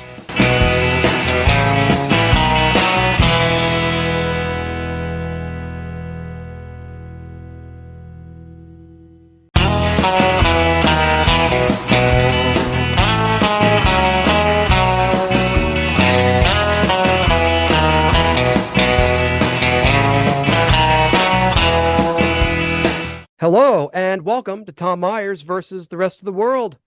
A lot's been going on. President Biden did an interview with Howard Stern. I thought it was a good interview, but it took quite a bit of criticism, mainly from podcasters and comics who don't understand the concept of supporting a presidential candidate whose supporters don't decorate the walls of the Capitol with their own feces. I have a theory that they're also jealous of Biden because, historically speaking, he's the only man who could meet an 81 million person bring. South Dakota Governor Kristi Noem continues to face backlash, not only for the story about her shooting her kid's dog, but also for stories she told in her book that weren't true. She says she's gone out and removed some of the items from her book, which is ironic given the title of the book is No Going Back. One of the items in question is that she met the leader of North Korea, Kim Jong-un. It's easy to presume she's met him, as she speaks with all the terror of anyone who's ever read the news on North Korean state TV. Coincidentally, no going back is what Kristi Noem said once she brought Cricket the dog to the gravel pit. The primary election occurred this week in my home state of Maryland. We're recording this on Tuesday, so voting's going on now as we're recording this, but it's likely that former Governor Larry Hogan will be the Republican nominee to succeed the retiring Democratic Senator Ben Cardin. We think we got rid of Larry Hogan, but now he's back, which basically means he is our equivalent to herpes. MyPillow CEO Mike Lindell says he has talked to a lot of Democrats who say they're not supporting Biden this November. I find that suspect, as the only Democrats who are willing to talk to him are the voices in his head. It was revealed that years ago, Robert F. Kennedy Jr. admitted to having a worm in his head that ate a part of his brain and died. Dead worm is actually the medical condition that explains why he has only 6 children, which is a low number for a Kennedy. In Washington, D.C., RFK Stadium is set to be demolished. That place holds a lot of sentimentality for the residents of the Baltimore, D.C. area, not the least of which is the memories of all the drugs done there during the annual HF Festival. The Ukraine funding bill was finally passed by the House and signed into law. The main objection came from very conservative Republicans who wanted to keep the military-grade weapons here in this country so we could continue to carry out public mass shootings. The northern lights were visible in most of the United States this past weekend. Reactions were mixed across the country. For example, in the South, they were greeted with shotguns because they thought it was another UFO invasion. And now, on with the show. Please join me in welcoming Chip Jones, Polite Kitty, Ward Morrow, and Nicole Blessing. Hey. Hey, Tom. Hey. Hello. How's everyone doing? Good. Good. Yeah. Worm free. I'm doing okay. I know it's weird that that's like it seems like that's the least bizarre thing that's going on in this particular campaign season. Like we're going to cover the one main presidential candidate being on trial later this episode, but it seems like one candidate saying, "Oh, a worm ate part of my brain." Right. Like that's the new normal for 2024 now. That's it. You know what's really weird about it is that that's the 3rd episode of the TV show House. You ever watched the Doctor show House? Yes. And the reason I know that is during that time when House is on, my wife was diagnosed with a brain tumor. And one of the original diagnoses they thought was that she had a cystosarcoma in her brain. So they thought that she might have had a worm. So it's like it came full circle for us this past couple of weeks. Like, oh, we know exactly what that is. So what explains Donald Trump then? Yeah, I don't know. He's just about to say that. Yeah. I think the worm crawled up the other end with Trump, I think, That's to be it. fair. Actually, I think his brain is all worm now, isn't it? It's like, Pretty much. yeah, it's just One one long big hungry caterpillar inside his skull, just rattling around. I mean, to eat a mushroom. I mean, it's scary that like RFK Jr. is the one who has like the dead worm in his brain, and yet he sounds more coherent than Trump still. Well, has there ever been any sort of psychological diagnosis on him? I mean, is he truly mentally ill? Yeah, You're going to have to narrow that down. Yeah, I don't think he's... Well, I mean, in just watching this particular trial, it's like he is a hindrance to his own defense. Yeah, I mean, he probably, if somebody were to let him, if he were to let himself be diagnosed, he would probably have some kind of personality disorder. But that's not, he's never going to let that happen. So, I mean, we pretty much know he does, but that's well, yeah, but I mean, the degree of cognitive decline is really in question at this point. Mm-hmm. Yeah, I mean, he's always been heavily on the narcissistic scale, so I don't know. Is that considered a mental illness? I mean, for most of us, we would, when we interact with him, we think it's a mental illness. But all in all, what's even scarier is that Robert F. Kennedy Jr. is the youngest of the candidates. Mm-hmm. So we've got that to look forward to this November. That's it. It is the official position of this podcast that this is, in fact, an election interference case. Because this podcast is not backed by major corporations and is essentially something I write in my spare time, I'm not worried about pissing off any major entities or even ruffling the feathers of any Russian troll bots or troll farm communities, because no one can ruin my online reputation more than I've already done so myself. Donald Trump has had support in his criminal trial. This week, Senators J.D. Vance of Ohio and Tommy Tuberville of Alabama supported him, as well as Attorney Generals Brenna Byrd of Iowa and Steve Marshall of Alabama. They were there to support him. Earlier this week, Vivek Ramaswamy, the former presidential candidate, is also scheduled to be there to show his support for him. I like how all of his supporters are supporting him in the same way you would keep watch over a dying relative hoping for a piece of the inheritance. While he was there, Tommy Tuberville described the courthouse in New York City as the most depressing thing. It says something about Tuberville that his only New York connection is a criminal court. Plus, if he really wants to see something depressing, he should go to a comedy open mic in the Village on a weeknight. Keith Davidson was the lawyer for Stormy Daniels and helped arrange the hush money payment between herself and Michael Cohen, Donald Trump's former lawyer and fixer. One of the TV news talking heads described Davidson's efforts as a big practice of sleazy junk, which is coincidentally how my last date described my genital region. One of Donald Trump's claims is that one of the times he called Michael Cohen was a butt dial. That's disproved by the fact that his ass is more likely to eat the phone rather than dial it. Donald Trump is said to have farted a lot during his trial. In fact, studies show that he has pumped so much gas that oil companies are expected to tap his intestines for reserves. There is the possibility that Trump may get put in jail if he keeps violating the gag orders of the trial judge Juan Marchand. In response, Mayor Eric Adams says the city is ready to shoulder the burdens necessitated by the jailing of a former president of the United States. It's an historic moment, as that's the first time that Eric Adams has said anything and New Yorkers responded, "Oh, that's good to know."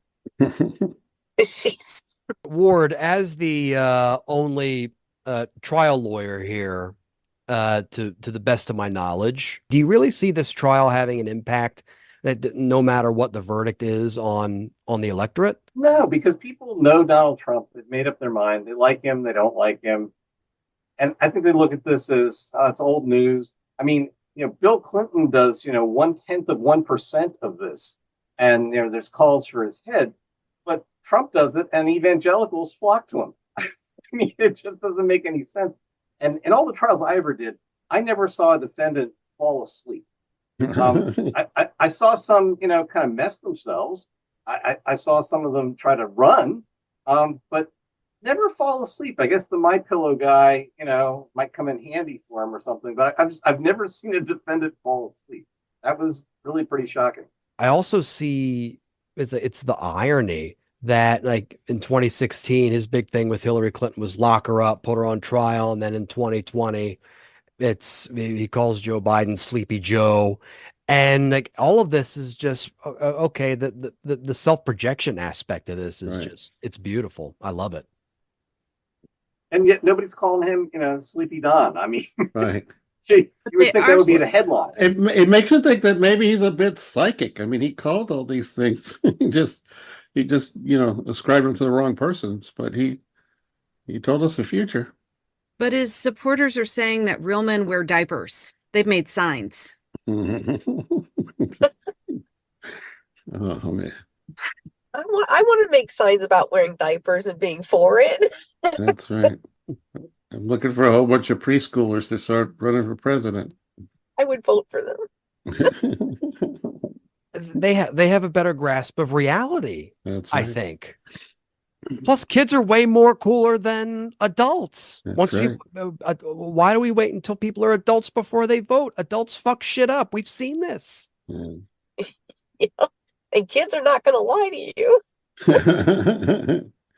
Well, that's going to open a whole big can of worms, with huggy lobbyists, I mean, it's just going to be crazy. No pun intended, right, Chip? In the days following Trump's various arrests and indictments, the media has been on a tightrope trying to cover the first criminal trial of a former president of the United States as if it's a regular news story. Some of the on-air talking heads, however, have had enough, as former RNC chair Michael Steele demonstrates in this clip.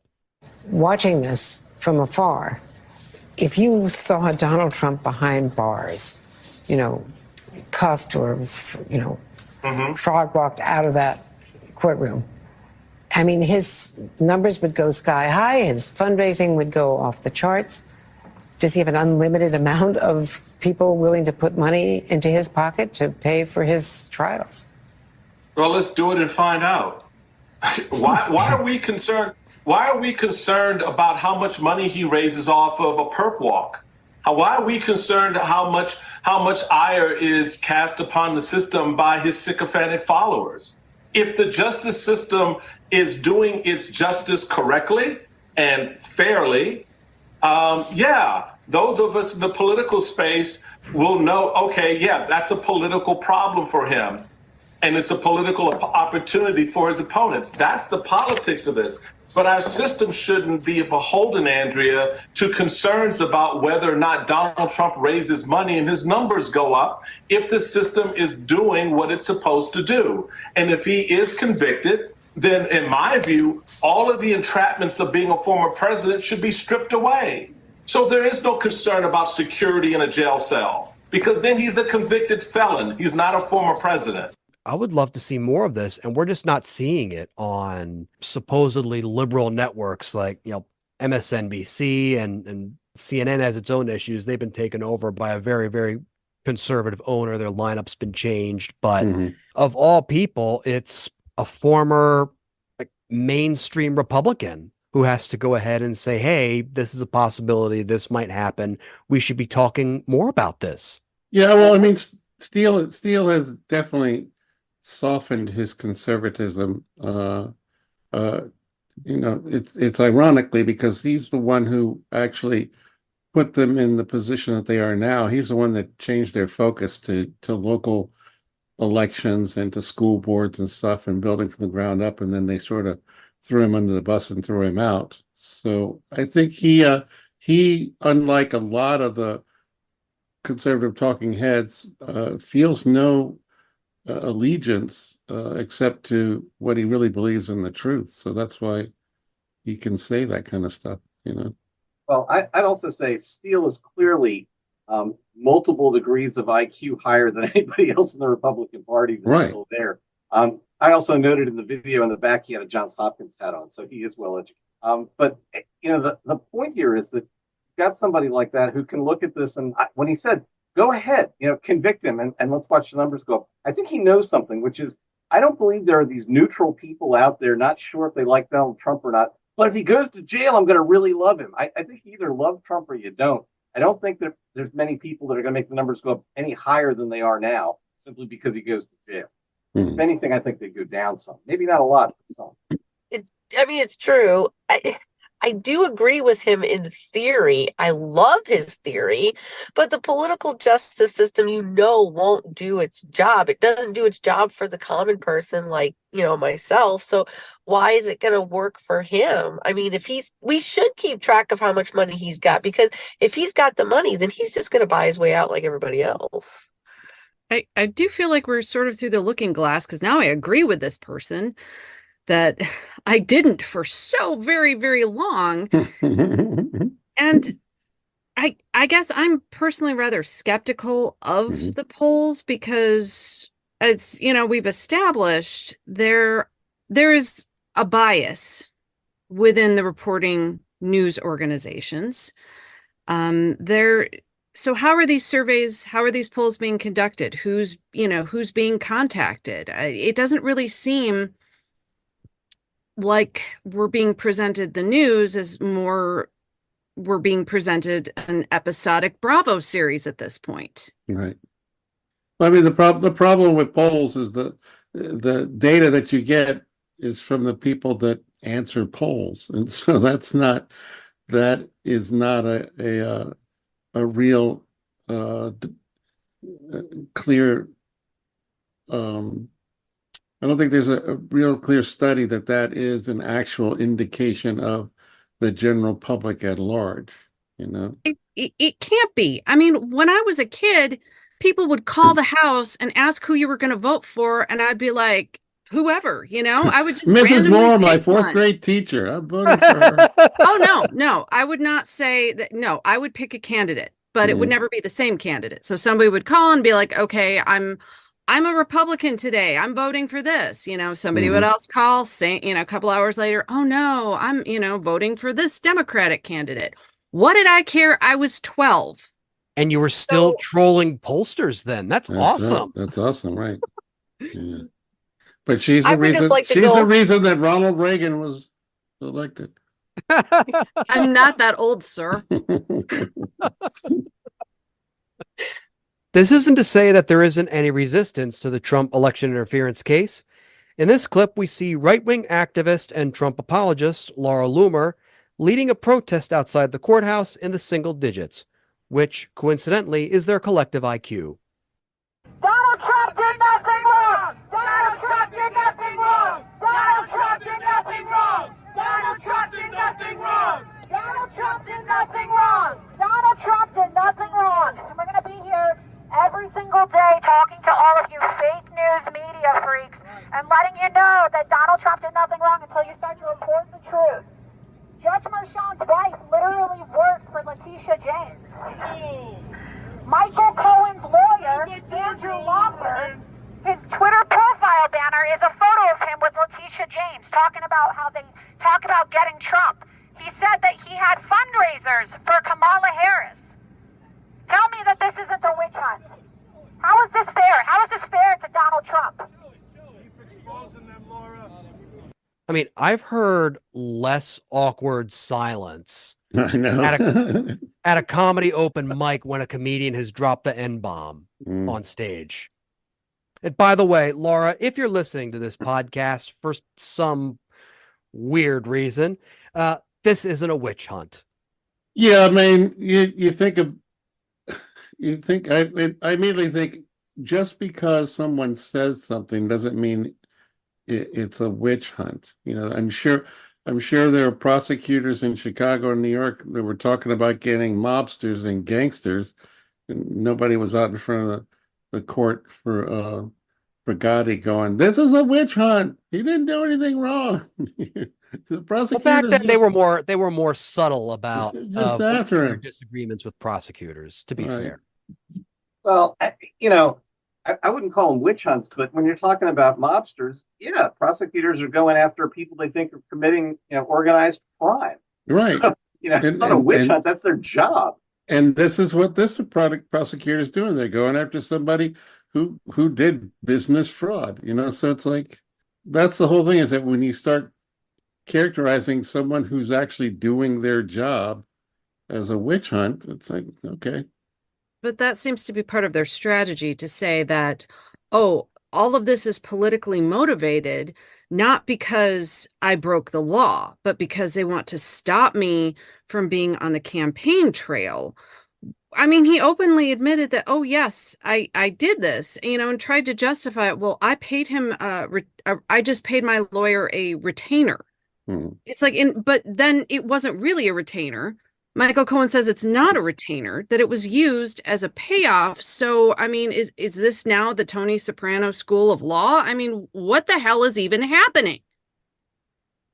Yeah, the legitimate thing that I'd love to see is have him take the stand. Have him say, hey, yeah, I paid her off. There's nothing wrong with that. I did nothing wrong.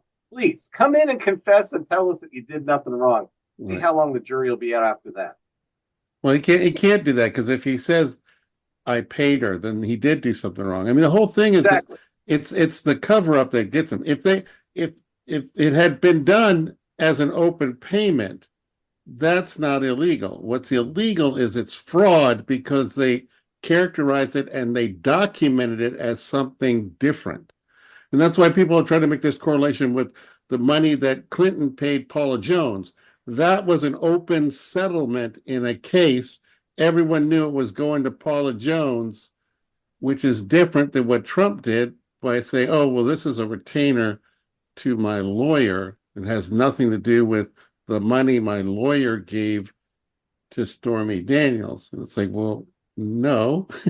if you paid Stormy Daniels through your lawyer, that's not a retaining fee. The pitiful turnout of pro-Trump supporters in Manhattan was made even worse when even the son of a former mayor of said city is drowned out by one heckler. We got to be out here for President Trump.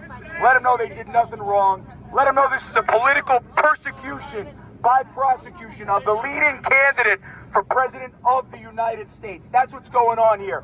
That's what's going on in the United States of America. The facts, think about this. They're so weak in this case that Joe Biden would not even bring this case. That's how bad this is. It took a Soros-funded district attorney in order to bring this case. There's no underlying felony. I'm going to give you $5 here. It's here's the deal. Here's the deal, my friend. That has nothing to do with it, my friend. What's the idea? What's the idea? No, that's okay. It's okay. I get it. It's fine, but it's done right here. Here's the deal. There's no underlying felony in this case. All you need unbiased journalism. This is really bad when you have more people trying to escort a heckler out of the way than listening to you. Not having the educational background of civics, which a lot of people don't, it also helps further push their narrative that this is all the Democrats. The Democrats are doing this. Not that we're a country with laws, and if we don't enforce the laws that we have, then we're just, I don't know, just Las Vegas. Or Florida or some other place where things don't matter. But generations of people fought and died for this, and to just toss it all away for someone like Donald Trump is tragic. Trump, he's shaking the system up for the little guy. But if you really that little guy. Some of these talking points, I mean, who benefits from trying to make the U.S. government look, like little buffoonery? I mean, it doesn't matter. It's all a farce. I mean, that does sound like the talking points of Putin. And, yes, it does. If the mainstream media has failed to recognize the significance of this news story, then Fox is up to business as usual, as host Jesse Waters shows us with a faulty analogy in this clip. And they caught him. They trapped him in a cage. We call it a courtroom, but it's a cage. And he's like King Kong. And they're sending Maddow down there, and she's looking at him like an animal. She's like, oh, man, his hair is really orange.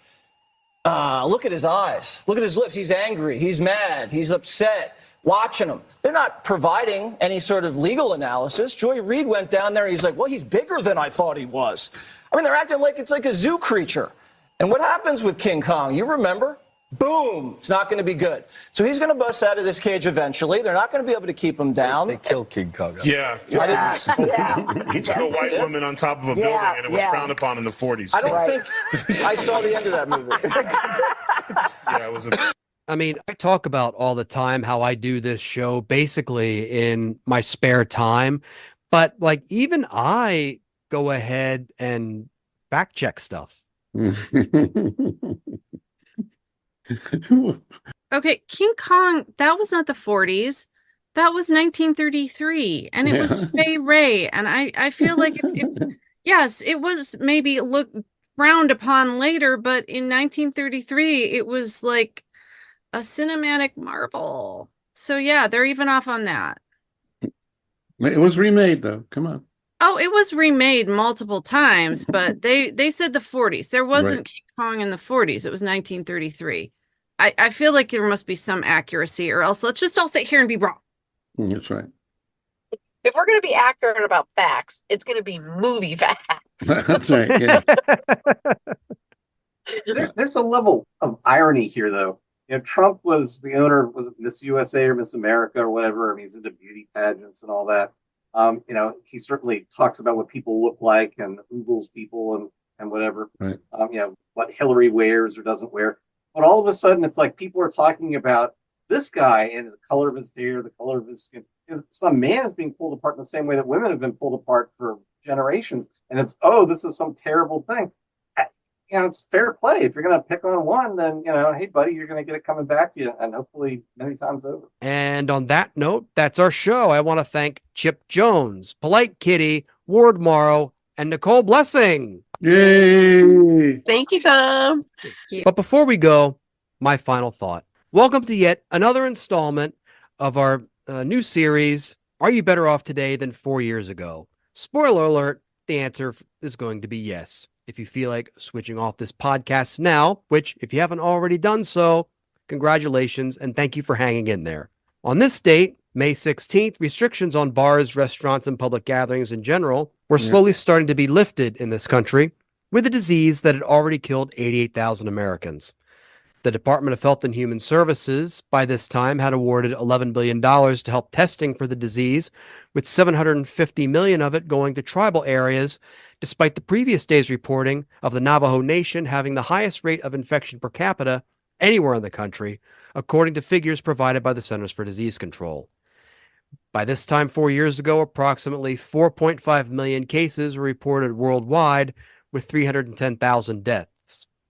Meanwhile, back in this country, ousted vaccine expert Dr. Rick Bright testified before Congress that the U.S. risked its darkest winter in modern history if we didn't step up our efforts to test for and contain the virus.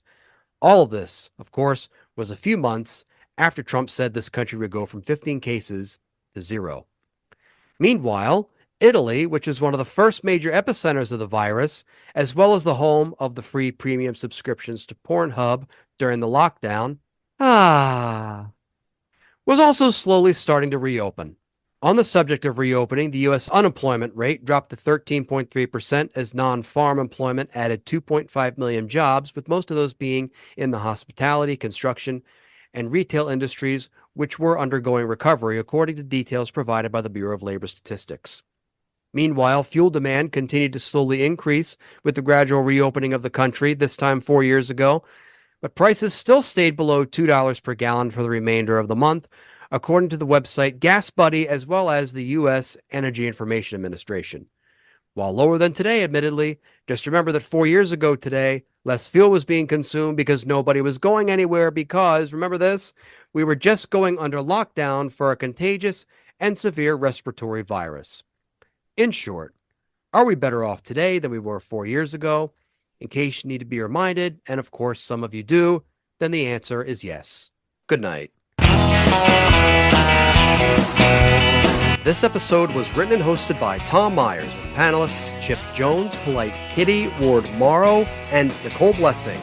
Theme music composed and arranged by Jeroen Vandenheren. Executive producers Tom Myers, Matt Connerton for IPM Nation, and Eddie Carson for Odyssey Radio. Please leave a 5-star rating and a positive review on Apple Podcasts. And don't forget to subscribe to the Patreon, patreon.com/Tom Myers, for ad-free episodes, extended episodes, and bonus clips. Thank you for listening, and please visit tommyers.us.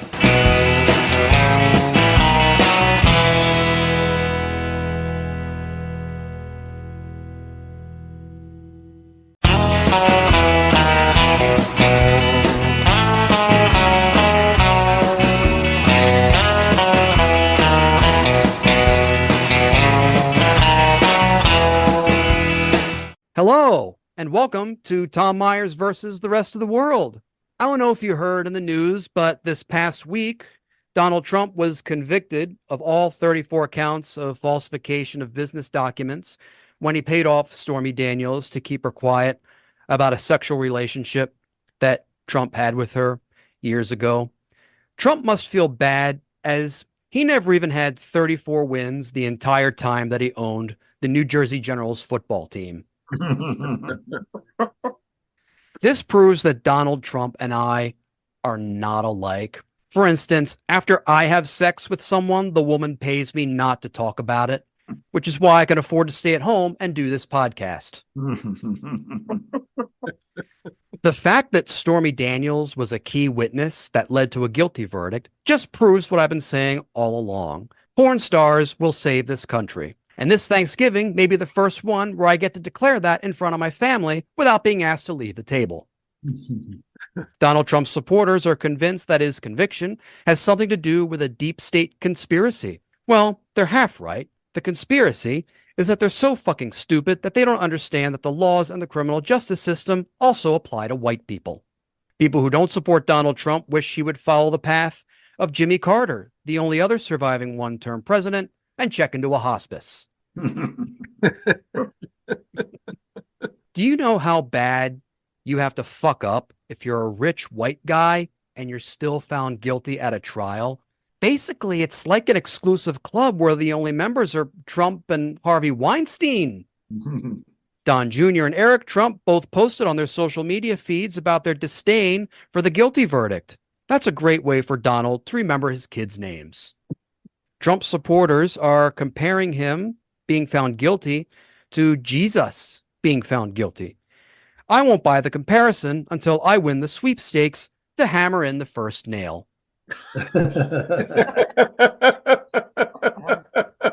Coincidentally enough, your crazy Trump-supporting uncle is now professing his undying love for the presumptive Republican presidential nominee just in time for Pride Month.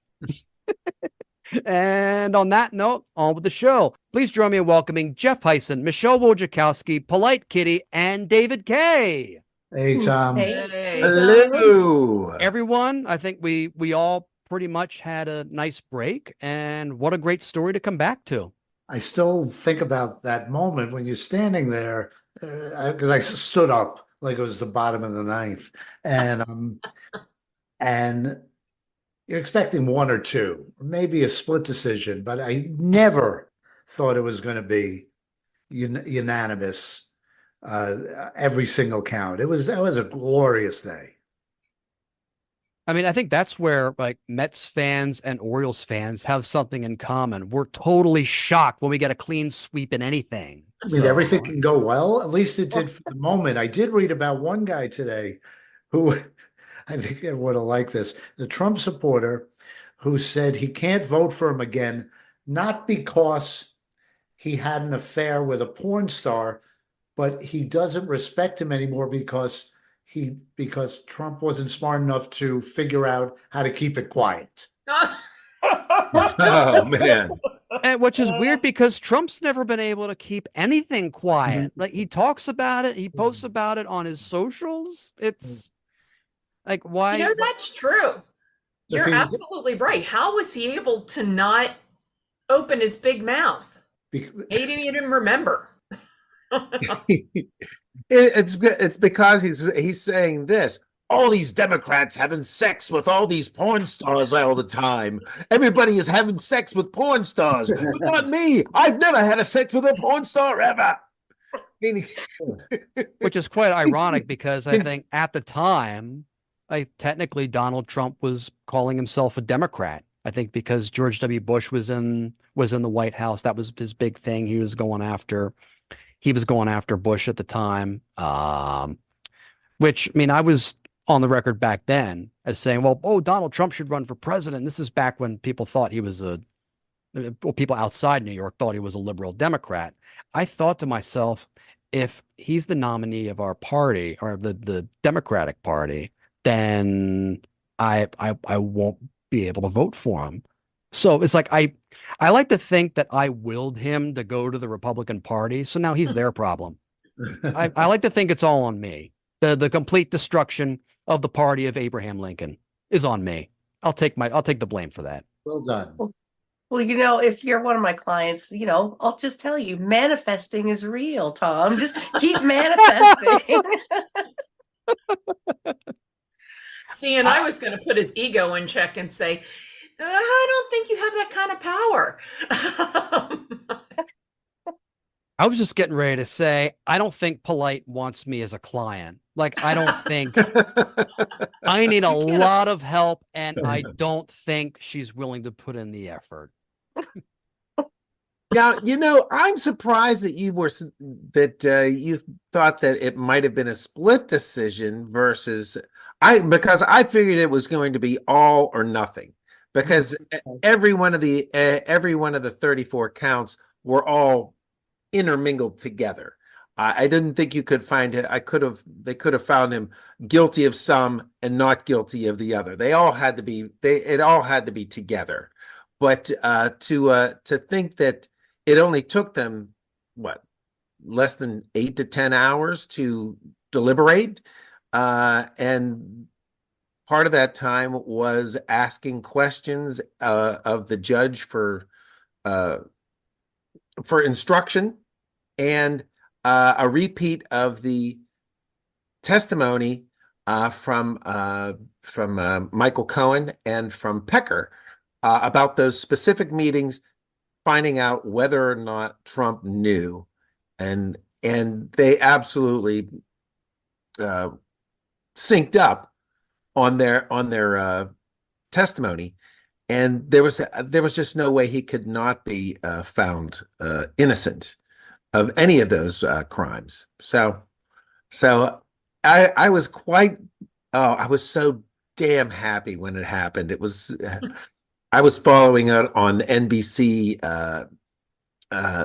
their updates, and then I saw guilty 1, guilty 2, guilty 3, and they just kept coming back. I was like, oh, this is just beautiful. Mm-hmm. And then I just flipped over to CNN, and they were talking about it there, and I was like, this is it's good. It's good for our country that justice is being served, but it's just widening the divide and greater rancor amongst the Democrats and Republicans. Well, I'm showing my solidarity. I mentioned this before the show. I'm wearing my prison jumpsuit orange to commemorate the occasion, as you can see on the various promo bits that I put out. And I want everybody to know that when David referred to the person, David Pecker, he said Pecker, and Tom didn't giggle. So that's just a lot of growth. A lot of growth. I was going to say, congratulations, Tom. We've matured. It's a new concept. I'm not used to it. But what was the right amount of time they should have been out? They said, well, they were only out for 8 hours. That's a long time. You have 12 people plus the 12 people sitting there that's a long time to be talking. And they could have done it and said, we want to go home. We've been away from our families. We want to go home. I don't know, but the Republicans are going, these people rush through that. There's no shot clock here. I'm in a room with 10 comics at an open mic, and I want to run my head into a fucking wall. I mean, mad props to these jurors. And Trump wanted to go ahead and move it to an area that was friendly to him, but like knowing that particular venue, if it was a jury that supported Trump, they would probably have tried to fill the verdict form in using their own feces. But you put an X. Okay, we all just discovered he has not matured, so it's our regular Tom. Well, feel better. I gotta give my OG fans something, you know. You could have said big crayons or something, Sharpies, finger paints, but no. We all know where we were when certain major news events took place. For example, whenever a mass murder takes place, I know where I am. I just won't tell you, because my attorney and I are working on my alibi. Get on that, by the way, Jeff. The reading of the unanimous guilty verdicts is a momentous occasion, as is evidenced on this clip from MSNBC, when Ari Melber and Rachel Maddow analyze the verdict as it happens. We've got a verdict. Ari Melber. We are looking at count 1, guilty. Count 2, guilty. Count 3, guilty. Count 4, guilty. Count 5, guilty. Those are the first 5 counts coming out of this jury, finding Donald J. Trump guilty on the first 5 felony counts. Reading the rest as we are getting it from our court reporters. Starting with count 6. Count 6, guilty. Count 7, guilty. Count 8, guilty. And you'll see on the screen we're tracking ahead. Count 9, guilty. Count 10, guilty. Count 11, guilty. Count 12, guilty. Count 13, guilty. Count 14, guilty. Count 16, guilty. Count 17, guilty. Count 18, guilty. Count 19, guilty. Count 20, guilty. Count 21, guilty. Count 22, guilty. Count 23, guilty. Count 24, guilty. Count 25, guilty. Count 26, guilty. Count 27, we're seeing that on screen, guilty. Count 28, guilty. Those are the first 28 felony counts here as read by the jury. Count 29, guilty. Count 30, guilty. Count 31, guilty. Count 32, guilty. Count 33 and 34, guilty. That is Donald J. Trump, defendant in New York versus Donald Trump, found guilty on all 34 felony counts. That is the verdict here in this case. Rachel? Listen, it's a unanimous jury verdict, unanimous on all counts. This is a definitive and, this is an irreducible verdict. Now, I was out and about, like I was out in a park doing some writing. So I had the Sirius app on my phone, and I had it tuned to this network. So I thought it was nicer to listen to it as opposed to just watching it, because I feel like the graphics guy was just kind of spoiling everything for us. Like whoever was just plugging that in, like, okay, you're kind of ruining it. There's always someone who has to ruin a momentous occasion. I've seen that several times from different networks, and it's still just as satisfying. I feel like I need a cigarette after every time I watch it. Fox was almost like it was an auctioneer. I hear 22. Do you hear 23? 23, 23, 24, 24. We got 24 over here. We got 25. We got 25. We got 26. We got 26. Oh yeah, we got. They were great. I like watching Fox do it because it was just so against everything that they could possibly. They were actually giving news. They were actually telling real news in real time. So that was very satisfying for me to see that on a replay. So it was about 2 minutes where they couldn't spin anything. Absolutely. I was going to say, I think we just found David's fetish and kink. Really? Watching them actually flail about on screen for one time. Yeah, that was it. I did love watching that a lot. As a man of the people, Donald Trump marked his criminal conviction the way most Americans do, by attending an Ultimate Fighting Championship where the entire crowd is ready to chant their name, as is demonstrated in these clips. Also with us tonight, 45, being ushered in by UFC CEO Dana White. Donald Trump is in the building, and the former president getting a standing ovation from the assembled masses here at UFC 302. Well, you had a sneaking suspicion that former President Trump would be in the building for UFC 302. He is a rabid mixed martial arts fan. I kind of feel like he's betting on these fights when he's not actually here. Boy, the round of applause he's getting right now is pretty staggering. And you had to imagine that's what was going to happen. Thank you, sir. Donald Trump, Mercedes Lewis, also in the building. Former President Donald Trump. Side, even though he's protesting, he's not even picking the arm up.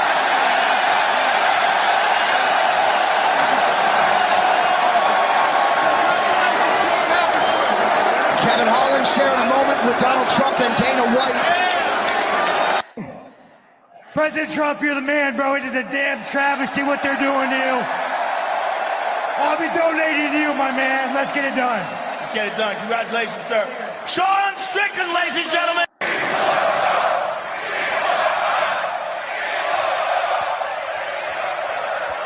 Remember Shut Up and Dribble? How about Shut Up and Get Kicked in the Head?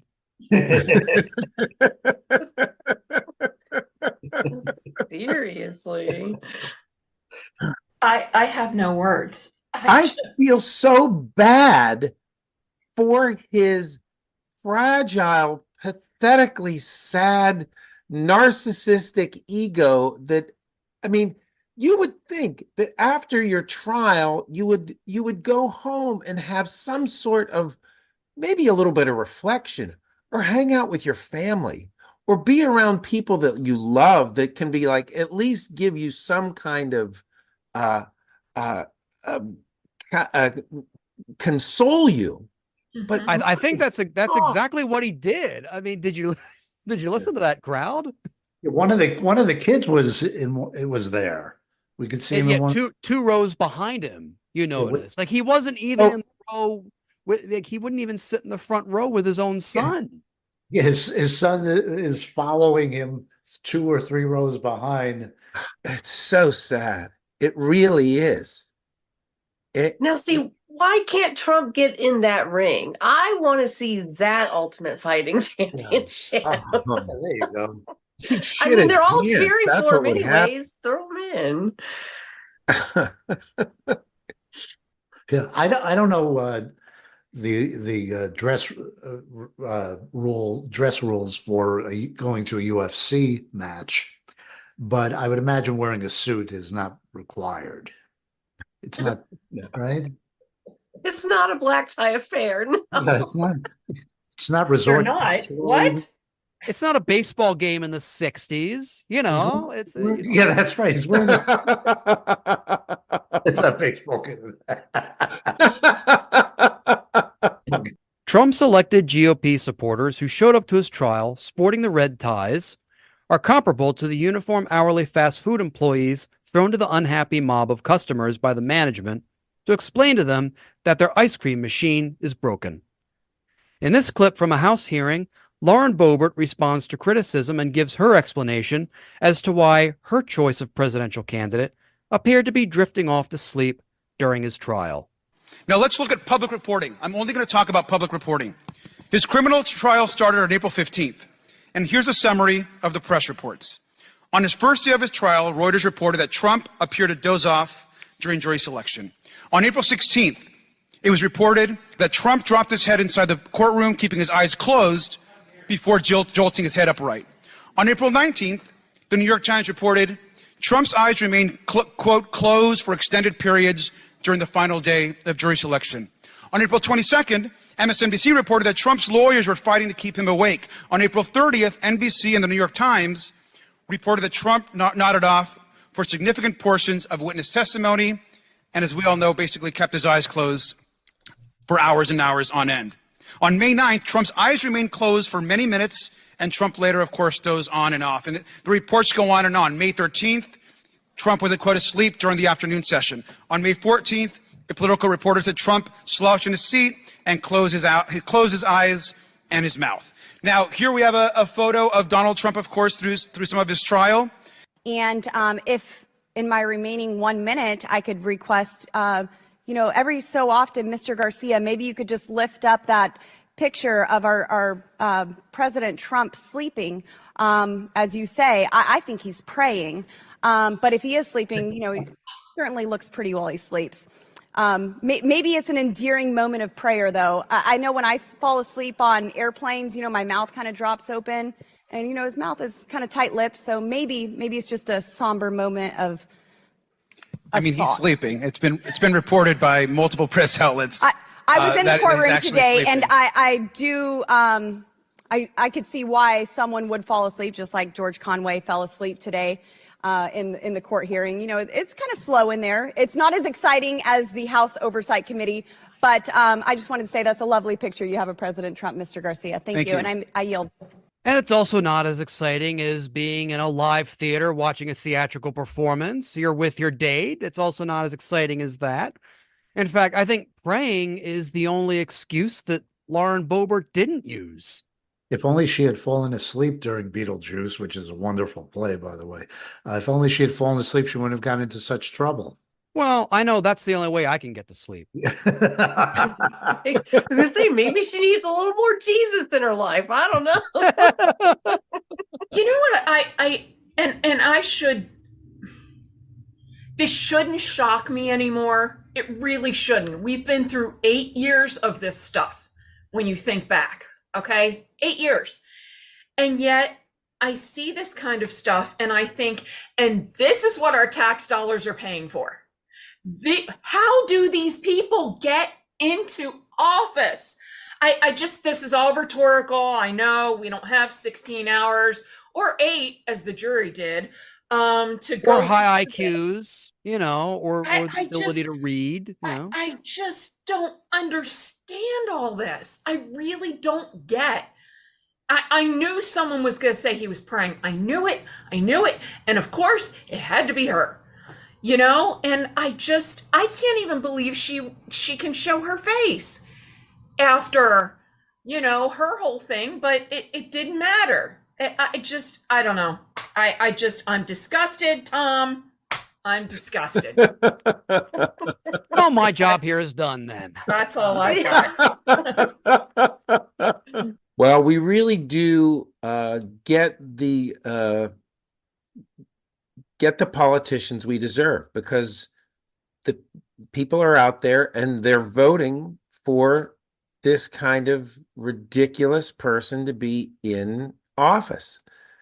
How bad is it? I mean, I think any one of us could sit in Congress or in the Senate and be more effective than the people that are in there now. So but here's the problem, David. I would be there saying, are you kidding me? We're wasting time on this crap. You know what I mean? I am ruined for 9 to 5, and I am ruined for being a politician. I couldn't put up with it. I couldn't stand it. I wouldn't want to waste the rest of my life. I wouldn't want to waste any of my time. I was in politics and political campaigns for 10 years, and I'm with you on that one. And I worked for mostly Democratic campaigns as well, which just shows you how fucked up things are. The bar on doing better than the members of Congress is not a high one. Yeah. No, it is not. As with anything involving Donald Trump, a debate about his treatment at his trial usually derails and the disaster factor escalates quite quickly, as we can see in this video of Trump supporters and their opposing protesters outside the courthouse in New York. Hunter Biden's laptop matters! Hunter Biden's laptop matters! Hunter Biden's laptop matters! So far it hasn't been a thing. So show me your California ID. So far it hasn't been a thing. Lock him up! Lock him up! Lock him up! $9,000! You got welfare teams, bitch! That's not being a woman, honey. You are disgusting. You're a man. You're a man, bitch. You can't take away biology, bitch. You're a man. You're a brick. You're a brick, bitch. You look like a man. Bitch, you look hard. You look hard. Never, darling. Never. You are a charlatan. That's what Look, charlatan. You're blind. You're blind. You're blind. Yeah, this is you, charlatan. That's what you is. That's what you is. And people wonder why I don't want to go out anymore. It's like Jerry Springer's show has come back. $5,000. Now it's just everywhere on the streets. I want to point out it cost $5,000 for that work. 9,000. 9, she said? 9. Yeah. Well, I watched that video quite a few times, so I mean, I had to edit it. Oh yeah. And then the woman next to her holding the lock 'em up sign, moving the sign over as if it's going to block the display. I thought that was the sign wasn't big enough, but it was a very, I'm sorry, but it was that was funny too. The older woman with the lock him up sign. I still don't know what she was blathering about. Whose side was she on? And it was odd that she had an AIDS Walk T-shirt from 2019. What the hell was that even? Walking for I do not understand. And what was the point? You know, look, I have ginormous boobs. I don't understand. I don't. What I got nothing, guys. I don't understand Let me ask people Polite. at all. Let me ask Polite this. On the intersection, if there's a Venn diagram of people who do AIDS walks and people who are concerned about the Hunter Biden laptop, is she the only one there in the intersection? What do you think? Yes. The Yes, only thing that meets in absolutely. the middle of that intersection are boobs, and I'm gonna do. Big intersection. It's a very small intersection. All right, Tom, I'll just say it right now. Thank you. That's the most action I've had in the last 3 years, you know?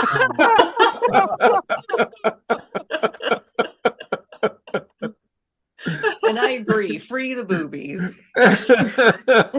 And on that wonderfully uplifting note, that's our show. I want to thank Jeff Heisen, Michelle Wojciechowski, Polite Kitty, and David Kay. Yay! Always a pleasure to be with all of you folks. Yeah. Yes. But before we go, my final thought.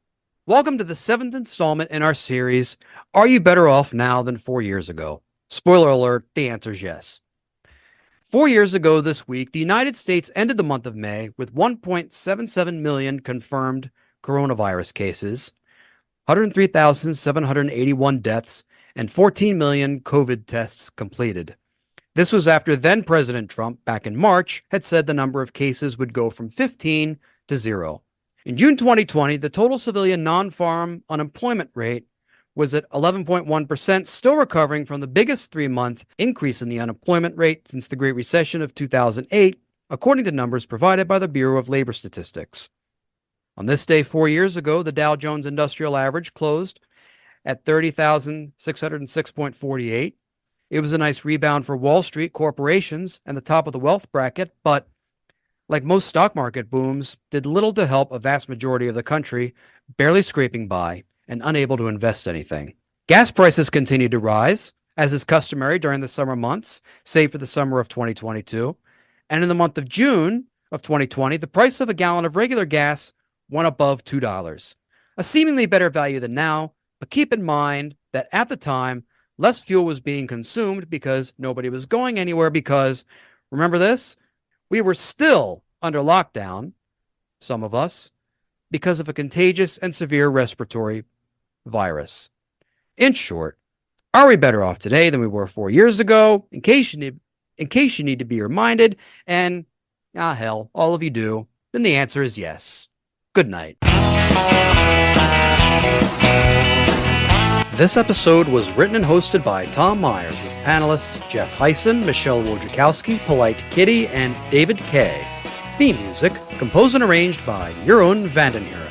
Executive producers Tom Myers, Matt Connerton for IPM Nation, and Eddie Carson for Odyssey Radio. Please leave a 5-star rating and a positive review on Apple Podcasts. And don't forget to subscribe to the Patreon, patreon.com/Tom Myers, for ad-free episodes, extended episodes, and bonus clips. Thank you for listening, and please visit tommyers.us.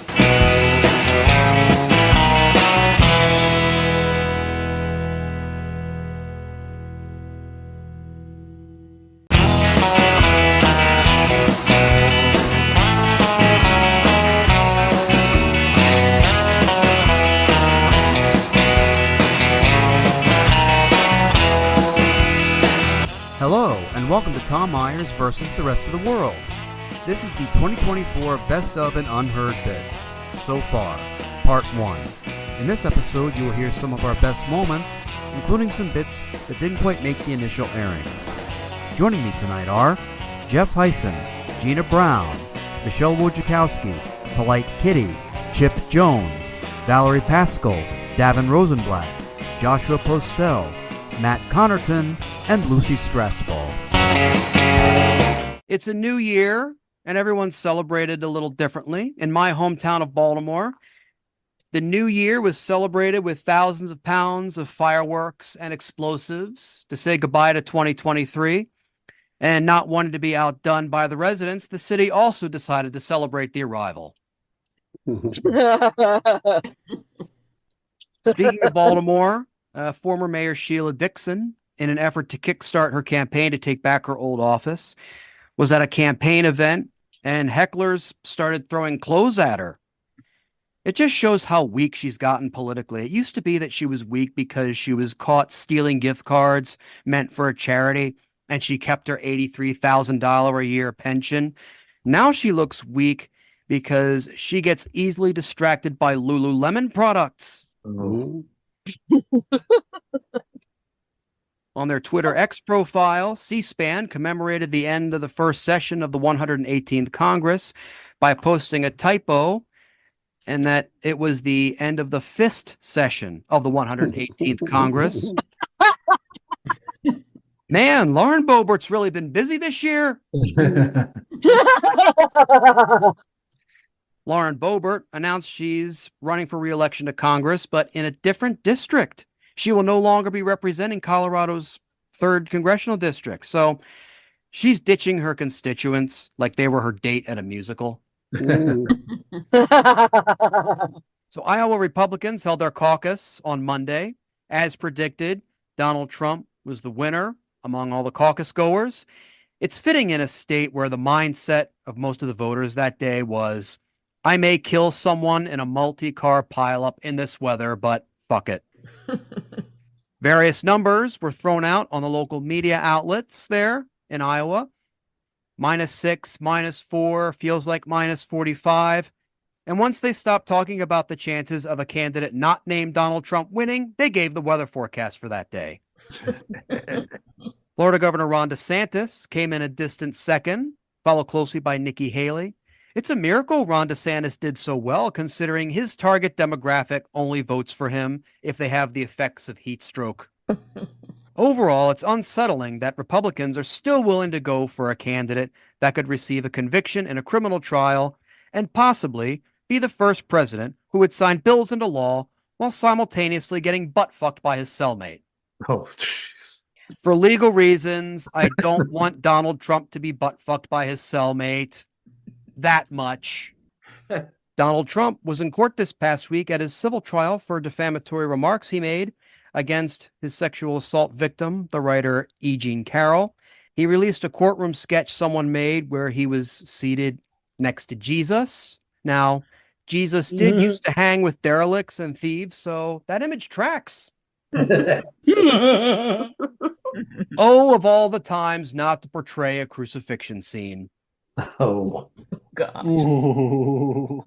When leaving his court appearance in New York City, Trump was spotted with red spots on his hands. There was some speculation that it was syphilis, but I think it's something far more simple. Satan trying to escape. In an interview, Ben Carson defended Trump, saying, quote, he's not a highly vindictive individual, which is easy to say if, like Carson, you've just woken up from a nap that started in 2010. Well, New Hampshire voters participated in their primary, which of course saw Donald Trump win over Nikki Haley.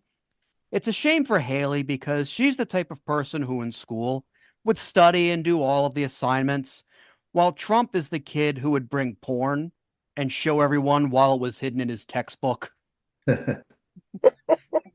Trump is all but saying that Republicans shouldn't vote for Nikki Haley because she's a woman. In fact, his campaign slogan is really close to being, I am not woman, hear me shit myself.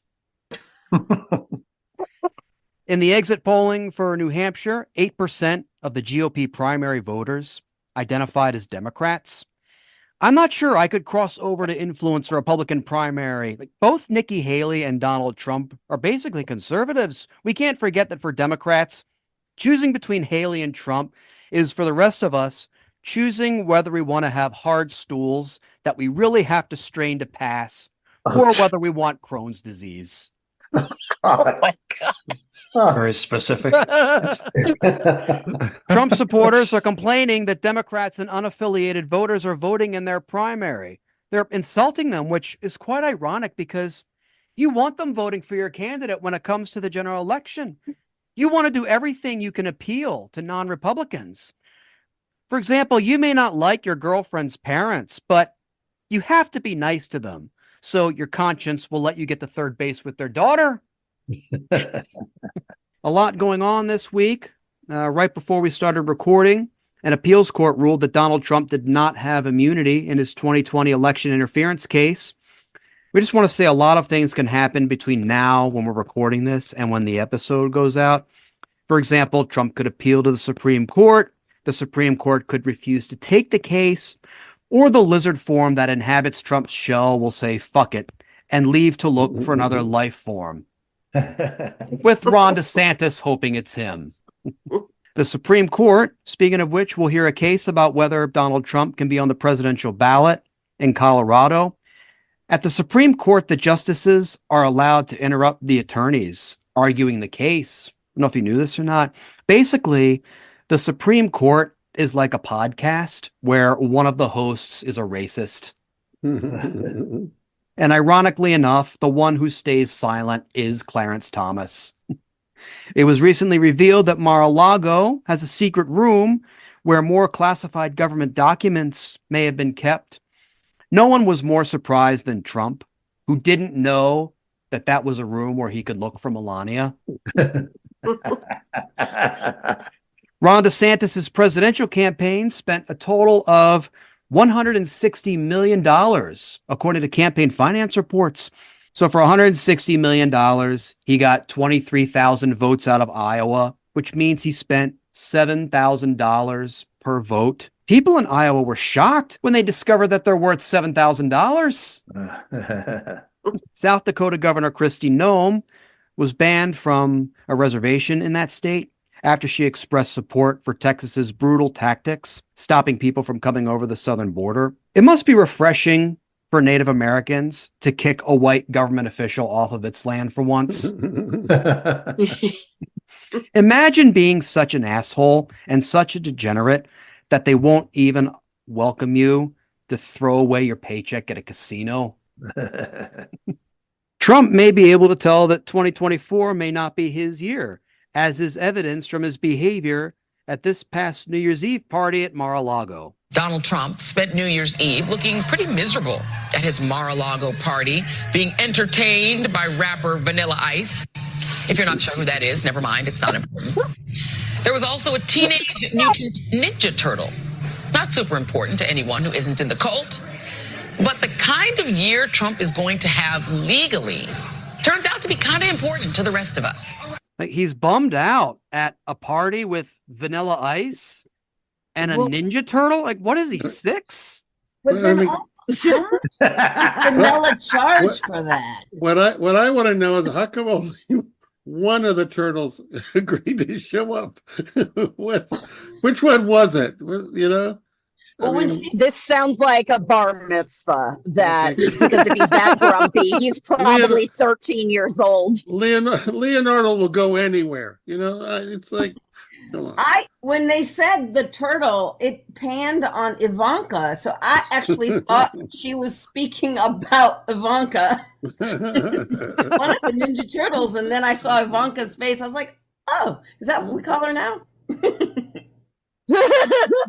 Also, it's nice to see him try to modernize by bringing his, his knowledge of American culture, like, into the 1980s. Like, he's not quite in the 21st century yet, but he's getting there.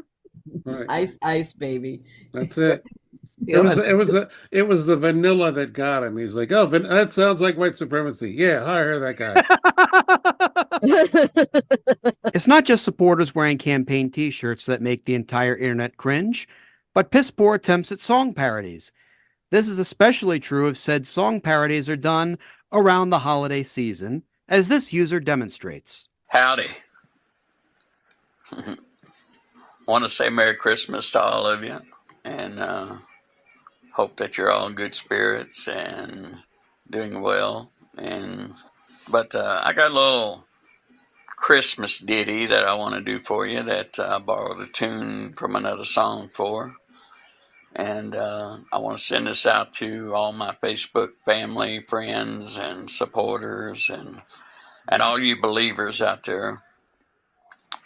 It's Christmas, and anything can happen. So I hope you like this.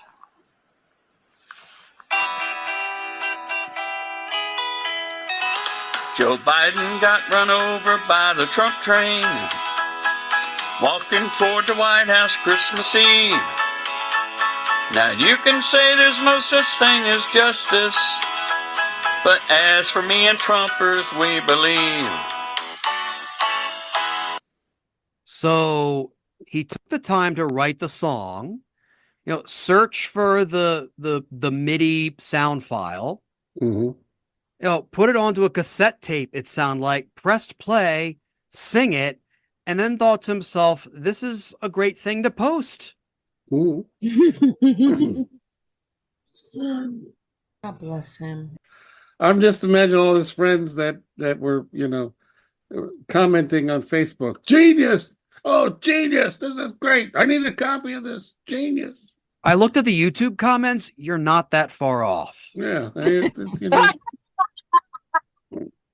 While Trump barely phoned it in during his campaign stops in Iowa, with his position as the former president and his fan base, he really didn't have to do much, and his brain concurred, as we can see in this clip from a campaign stop earlier this month in the town of Newton. We're losing our blood and we're losing our treasure doing this all over the world. We want to protect our country. And those domes are starting to work. I didn't like it when Ronald Reagan suggested it because we didn't have the technology. We do have the technology now. And we're going to build a giant dome over our country to protect us from a hostile source. And I think it's a great thing, and it's going to all be made in the United States. And that's something that I consider productive. When I watch our guys operate those things, it's unbelievable. Missile coming in. These geniuses sit down. Most of them are, they're from MIT, but they sit down, bing, bing, bing, boom, it's gone. It's amazing. I think we could use one. Do you like that? Yes. I mean, isn't that better than giving other countries billions of dollars, billions? We're going to give billions of dollars to other countries and so they can build a dome, but we don't have a dome ourselves. We're going to have the greatest dome ever, but now we have the technology. We have unbelievable technology. I think he's so suggestive that someone showed him the movies War Games and Biodome back to back fairly recently. And somehow he conflated the plots with his campaign talking points. I mean, that's what that sounds like. The good news is, as a baseball fan, we'll never have another rain out. That is very good. That's true. That's true. And you know what? Finally, like Northeast states like Maryland can host the Super Bowl. There you go. What's that? Will it be a retractable roof? Right. Well, it's going to take in a couple extra bing bing booms, but we can make it happen. I'm so confused. Is that what is a dome like just one big roof? Like, I'm so confused. I think what he's talking about, like the dome, they call it the Golden Dome in Israel. Dome. Yeah, Iron Dome. Iron Dome. But listen, 4 more years of Trump, it turns into Thunderdome. So either way, it's all good. No, I think that's it. Gina, Israel has a protective dome, figuratively, that didn't work 100% on October 7th when Israel was attacked. So I think that's what he's thinking of. And by the way, for the people not watching the video, there was a ad, like this was the Home Shopping Network, next to his fat face, plugging some nonsense. What was that stuff? What were they selling? Coins? Was it coins? It was something like that. I have to like a Bitcoin? No. Go back here and look at this. I think it was actual coins. Yep, there we go. The Birch Gold Group. Oh, yeah, there you go. Hey, vey. We are so screwed. But on the other hand, think of all the great podcasts we get to do. Well, yes. Yes. When I lie in bed in fetal position thinking about the future that my daughter has ahead of her, I go, but you know what? At least there's podcast material. At least we have that. That's an interesting point, David, because people say to us as comedians, well, at least Trump's good for comedy. No, it's depressing as hell, and nobody wants to hear that. Well, I disagree. Yes and no. Okay. Yes. We'll go on a quick tangent. Yes, he's good for comedy because he's a material machine. I mean, I've made fun of every president left and right since I started. No, he's bad for comedy because there's a small minority of his fans that go to comedy shows. Well, a lot of them go to comedy shows, but some of them are lunatics. I've never had more issues as a comedian with people sticking up for their president, their boyfriend, than I have had with Donald Trump. But I don't think that's the point of this podcast. But there's my 2 cents, which you can order when you get a Donald Trump gold coin. It's not uncommon for presidential candidates to say one thing about their opponents and another when it comes time to end their campaigns, and Ron DeSantis is no exception, as we can see in this before and after video compilation. You can be the most worthless Republican in America, but if you kiss the ring, he'll say you're wonderful. You can be the strongest, most dynamic, successful Republican and conservative in America, but if you don't kiss that ring, then he'll try to trash you. You know what? You deserve a nominee that's going to put you first, not himself first. Majority of Republican primary voters want to give Donald Trump another chance. They watch his presidency get stymied by relentless resistance, and they see Democrats using lawfare this day to attack him. Well, I've had disagreements with Donald Trump, such as on the coronavirus pandemic and his elevation of Anthony Fauci. Trump is superior to the current incumbent, Joe Biden. That is clear. I signed a pledge to support the Republican nominee, and I will honor that pledge. He has my endorsement because we can't go back to the old Republican guard of yesteryear, a repackaged form of warmed-over corporatism that Nikki Haley represents. And off camera, someone's like, say these words or Snowflake the Dolphin gets it. Talk about kissing the ring, though. He said he doesn't want Republicans to kiss the ring, and I'm not a Republican that's going to kiss the ring. And then that's what he did. Yeah. He didn't just kiss the ring; he was sucking the dick. Yeah. Very graphic. Yeah. That was. Yeah, I never understand why we don't do, or maybe we will and do side by sides in ads and show this. I mean, you have to run it for the independents because Dems, we're not going to be pulled one way or the other, right? But we're in states where it matters. If you're concerned about flip-flopping and things like that, but I don't know. I guess it doesn't really matter if he's out. I don't know. Well, that could be played in if and when he runs again. Yeah, exactly. Yeah. Or if he gets as he gets a position that's noteworthy in this, alongside the former guy. But congratulate him though on having a Twitter announcement which didn't have any technical difficulties the way his entrance video did. At least he's mastered that. Which we played, I think, last season on this podcast, and which the video's just been. I uploaded that video again, I think, earlier this week on the YouTube page. If you want to know if Nikki Haley's slavery remarks or a lack of acknowledgement thereof is enough of an awkward moment in her campaign, there is a possibility that this exchange with a young New Hampshire resident wearing a piece of her campaign merchandise may compete. Hi, sweet girl. How are you? Good. I love your hat. Thank you. What if your guys give it to me for free?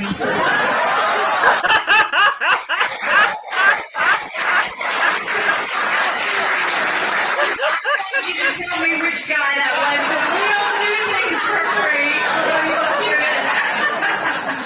I see him right now. He's really hiding. I'm glad she doesn't see him right now because he's currently tied up in the trunk of my car right now. Yeah, little girl, I want to take away your freedom to choose control over your own body, but I'll say it in a high voice and sound cute while I say it. Ha ha ha. I love when Jeff gets disgusted. I just want to point out again, Tom, as we were talking about before, about working on political campaigns, what color are the hats she's giving out? Blue. What color are the jackets that I'm assuming these two women are wearing that say, what are the background colors? Blue. And Haley's in red. what are they thinking? You know? What, because of all the blue? Smart move. Yeah, because of the blue. When you when on campaign literature and things like that, obviously she's got to distinguish herself from Trump. Yeah. By the same token, the primary color should be red. If I looked at that background, if I looked at that merchandise and I had no idea who she was, Right. I would immediately assume a Democrat. Same. That's the point, though. It's a smart move on their part because it tricks certain people who may not be, like Matt had pointed out, maybe not be paying attention and would vote for her. I almost think it's like a chess move kind of thing. If she's trying to differentiate herself from Donald Trump and his ilk, then it may very well be a smart move. Yeah, and to appeal to, independents who maybe tend to vote blue, to maybe vote for her instead. I don't know. Yep. Maybe. I mean, she differentiates herself from Trump though with that sweater too. I've never seen him in a sweater that says ski. While detractors of former presidents hope they will be held legally accountable for actions they commit, it took until Donald Trump for such an occurrence to happen, hence the historic significance. In this clip from her interview with her attorneys Robbie Kaplan and Sean Crowley by her side, E. Jean Carroll sums up the verdict of her most recent legal action. I have to ask you, President Trump has kept your name out of his mouth since being told he has to pay $83 million to you for what he's done in the past. But over the weekend, he did start posting links online to articles that attacked you and denied your claims. Again, he seems to be pushing it already in terms of whether or not he is going to go back to calling you a liar and denying that he did what he did. If it came to it, if your lawyers told you that there was another case and that you should go back and get more money out of him and sue him again, would you do it? Absolutely. Absolutely. It wasn't too much. It wasn't too much wear and tear on you. I mean, the guts factor here is real in terms of how much you put yourself out there. A lot of big, strong people have been wouldn't put themselves through what you've gone through. Rachel, many people, as you know, have been through much worse than I went through at that trial. People suffered more difficult things than I've ever been through in my life. And I am more than willing to do it again because we achieved so much in a 7-day trial. We did what people thought was impossible. We beat Donald Trump. I mean, in 4 words, E. Jean Carroll managed to sum up the impact of however many hundred years of American jurisprudence and however many years women have been taking on powerful men. I love her confidence, and I love the fact that she said she'd do it again, because he's going to say more stupid, defamatory things, and she'll take him on again, and she'll kick his ass again. I think he's already done it again. I think he's skirting the line. Yeah, he's skirting the line. Yeah, and I personally really agree. I don't think he's going to be able to contain himself, and it really might bankrupt him. I wish I had a sense of what his pile of money is worth, or his properties, or whatever, because I really think he's going to be scraping the bottom of the barrel pretty soon. His finances, he's already been scraping the bottom of many barrels for many years. Exactly. I mean, I've always wondered, is this going to set a precedent now for future cases and other trials? And how is that going to play out in the court system? And the thing that made me the most happy was the interview that E. Jean Carroll did after the verdict, when somebody said, "What are you going to do with the money?" And she said, "Whatever will irritate Trump the most, whatever will upset him the most." So she has already started a fund that other women raped by Donald T. Trump can apply to for help with their healing. Brilliant. And following up on what Polite asked, it should give other women confidence to sue him, because there are other victims of his bad acts. So I think this will give more rise to more litigation. Oh. Before we go, my final thought. I like to take all of you on a journey. We'll be going forward to the year 2055. You're walking along the beach and admiring the southern coastline, thinking how strange it is that you're doing this as you're visiting Nashville. On your walk, you come across a bridge and are startled by the rustling of foliage. You examine the source of the rustling, and a small gnome pops out. The gnome is dressed in tattered clothes and smells of tequila and Axe body spray. You ask his name, and he becomes indignant. You mean you don't know? You don't recognize me? The gnome asks. You reply that you don't, at which point the gnome says, I'm Ron DeSantis! In a shrill scream. Ah, you should have guessed. Even though the clothes are rags, the pristine white boots are recognizable. Although now they come up to his hips, which explains why the gnome walks like the 1977 version of Fat Elvis without drugs. The Ron DeSantis gnome tells you that after Florida succumbed to the rising sea level, caused by a storm surge, which will be known in future history books with the status of the new classification of Category 10 Super Hurricane Dwayne, Ron DeSantis had no choice but to find the nearest bridge under which he could seek shelter and start a new life. Throughout the years since the inundation of Florida, the DeSantis gnome has sought to steal provisions from boats and seaplanes trying to flee to a drier climate, which doesn't exist, as everything not underwater in this country is now on fire. Slowly saving his resources, the Ron DeSantis gnome is ready to stage his big comeback. He is preparing to rule in an underwater fiefdom. His book bans are already in full force, as he doesn't even have to stage a book burning. The offending texts in question will be easily gobbled up thanks to the superplankton that exists as a result of the trifecta disaster, nuclear spill / toxic waste spill / earthquake that occurred under the presidency of Bubba Boebert, Lauren's grandson, in 2049.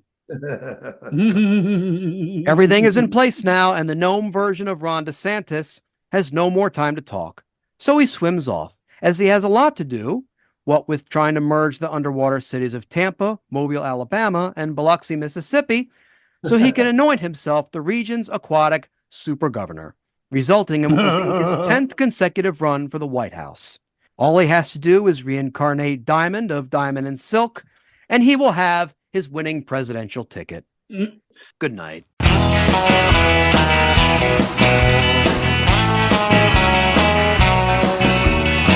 This episode was written and hosted by Tom Myers with panelists Jeff Hyson, Gina Brown, Michelle Wojciechowski, Polite Kitty, Chip Jones, Valerie Pascal, Davin Rosenblatt, Joshua Postel, Matt Connerton, and Lucy Strasball. Theme music composed and arranged by Jeroen Vandenherik. Executive producers Tom Myers, Matt Connerton for IPM Nation, and Eddie Carson for Odyssey Radio. Please leave a 5-star rating and a positive review on Apple Podcasts. And don't forget to subscribe to the Patreon, patreon.com/Tom Myers, for ad-free episodes, extended episodes, and bonus clips. Thank you for listening, and please visit tommyers.us.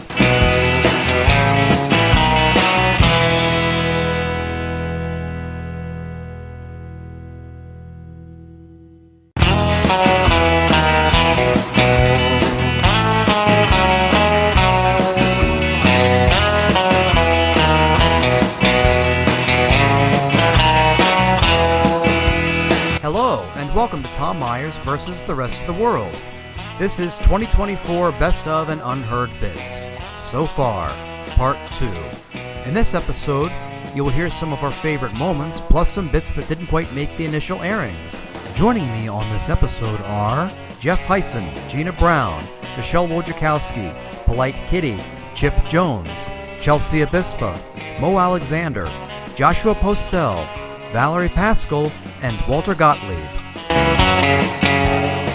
A lot's happened this week. A special counsel report on Biden retaining classified documents concluded that there was no evidence he did anything criminal and wouldn't be charged. This is, of course, in contrast to Trump, who flaunted his classified documents to the point where the only way he would piss off the National Archives more would be if he streaked through the building. Florida Congressman Matt Gaetz said he wouldn't watch the Super Bowl because it featured the song Lift Every Voice and Sing, also known as the Black National Anthem. This is the same guy who would only watch the Miss Teen USA pageant if it took place in his bedroom. Robert F. Kennedy Jr. apologized for misusing his family's images in a Super Bowl commercial. No word on whether he'll apologize for not being the Kennedy Jr. who took flying lessons. Donald Trump was found guilty of fraud and served with a judgment of more than $450 million. That's if you include the interest. In order to pay off his judgment, I wonder if Trump will get so desperate that he'll melt down Trump Tower and turn it into one giant coin to give the city of New York. In order to raise funds, Trump is selling gold sneakers with his name on them. I'm not sure what Trump knows about footwear, considering he's so unfit that he could be carried around everywhere on a furniture dolly. Trump is hawking his sneakers the same way a comic hawks a DV of an open mic set from 2019 and calls it a special. This past week, President Biden gave his State of the Union address. It was an exciting event with lots of fanfare, complete with Marjorie Taylor Greene dressing like one of those people at sporting events with a t-shirt gun if she accidentally turned it on herself. The Republicans were collectively emasculated during the speech. Between the expressions on Speaker Mike Johnson's face and Alabama Senator Katie Britt's affect on the Republican Party's response, the two of them together might make the perfect couple you would meet at a swingers party. Specifically, they would be the last two faces you see before the drugs kick in and you lose consciousness.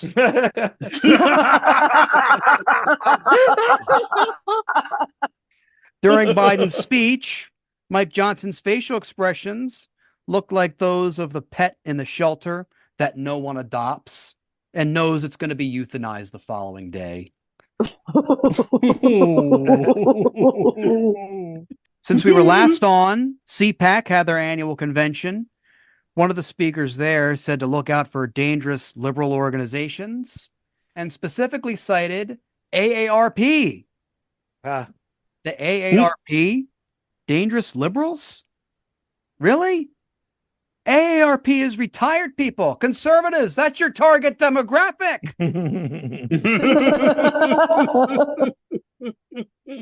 The only time retired people are dangerous is when they get out of the bathtub.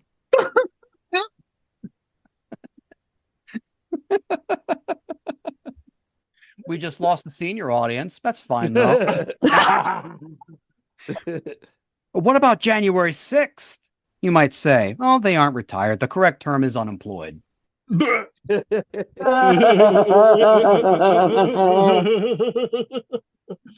McConnell announced he would step down as the leader of the Senate Republicans at the end of the year. He followed that up with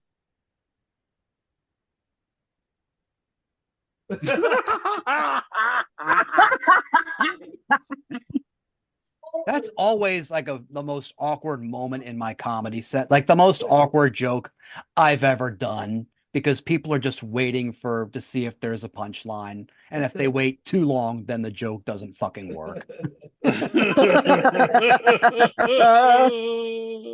Donald Trump's criminal trial in the Stormy Daniels hush money case starts on April 15th.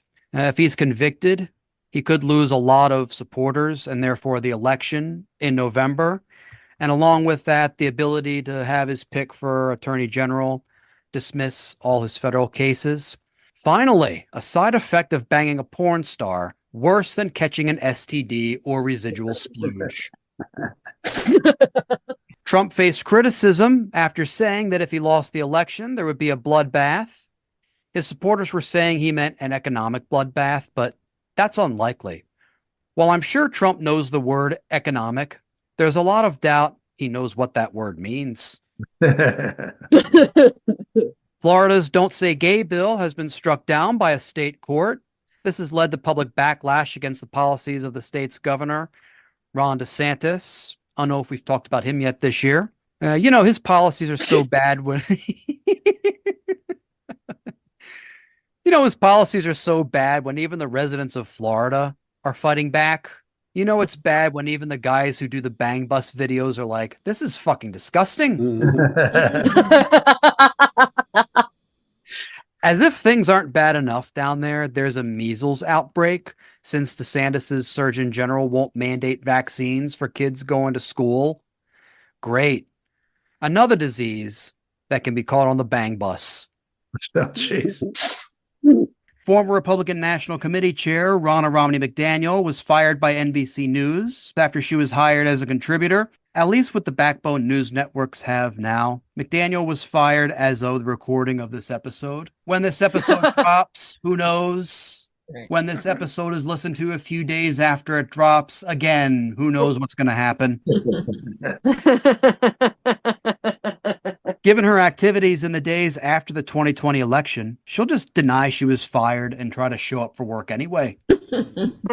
Worst case scenario, she'll stand with the crowd outside the Today Show every morning and yell her analysis into a megaphone.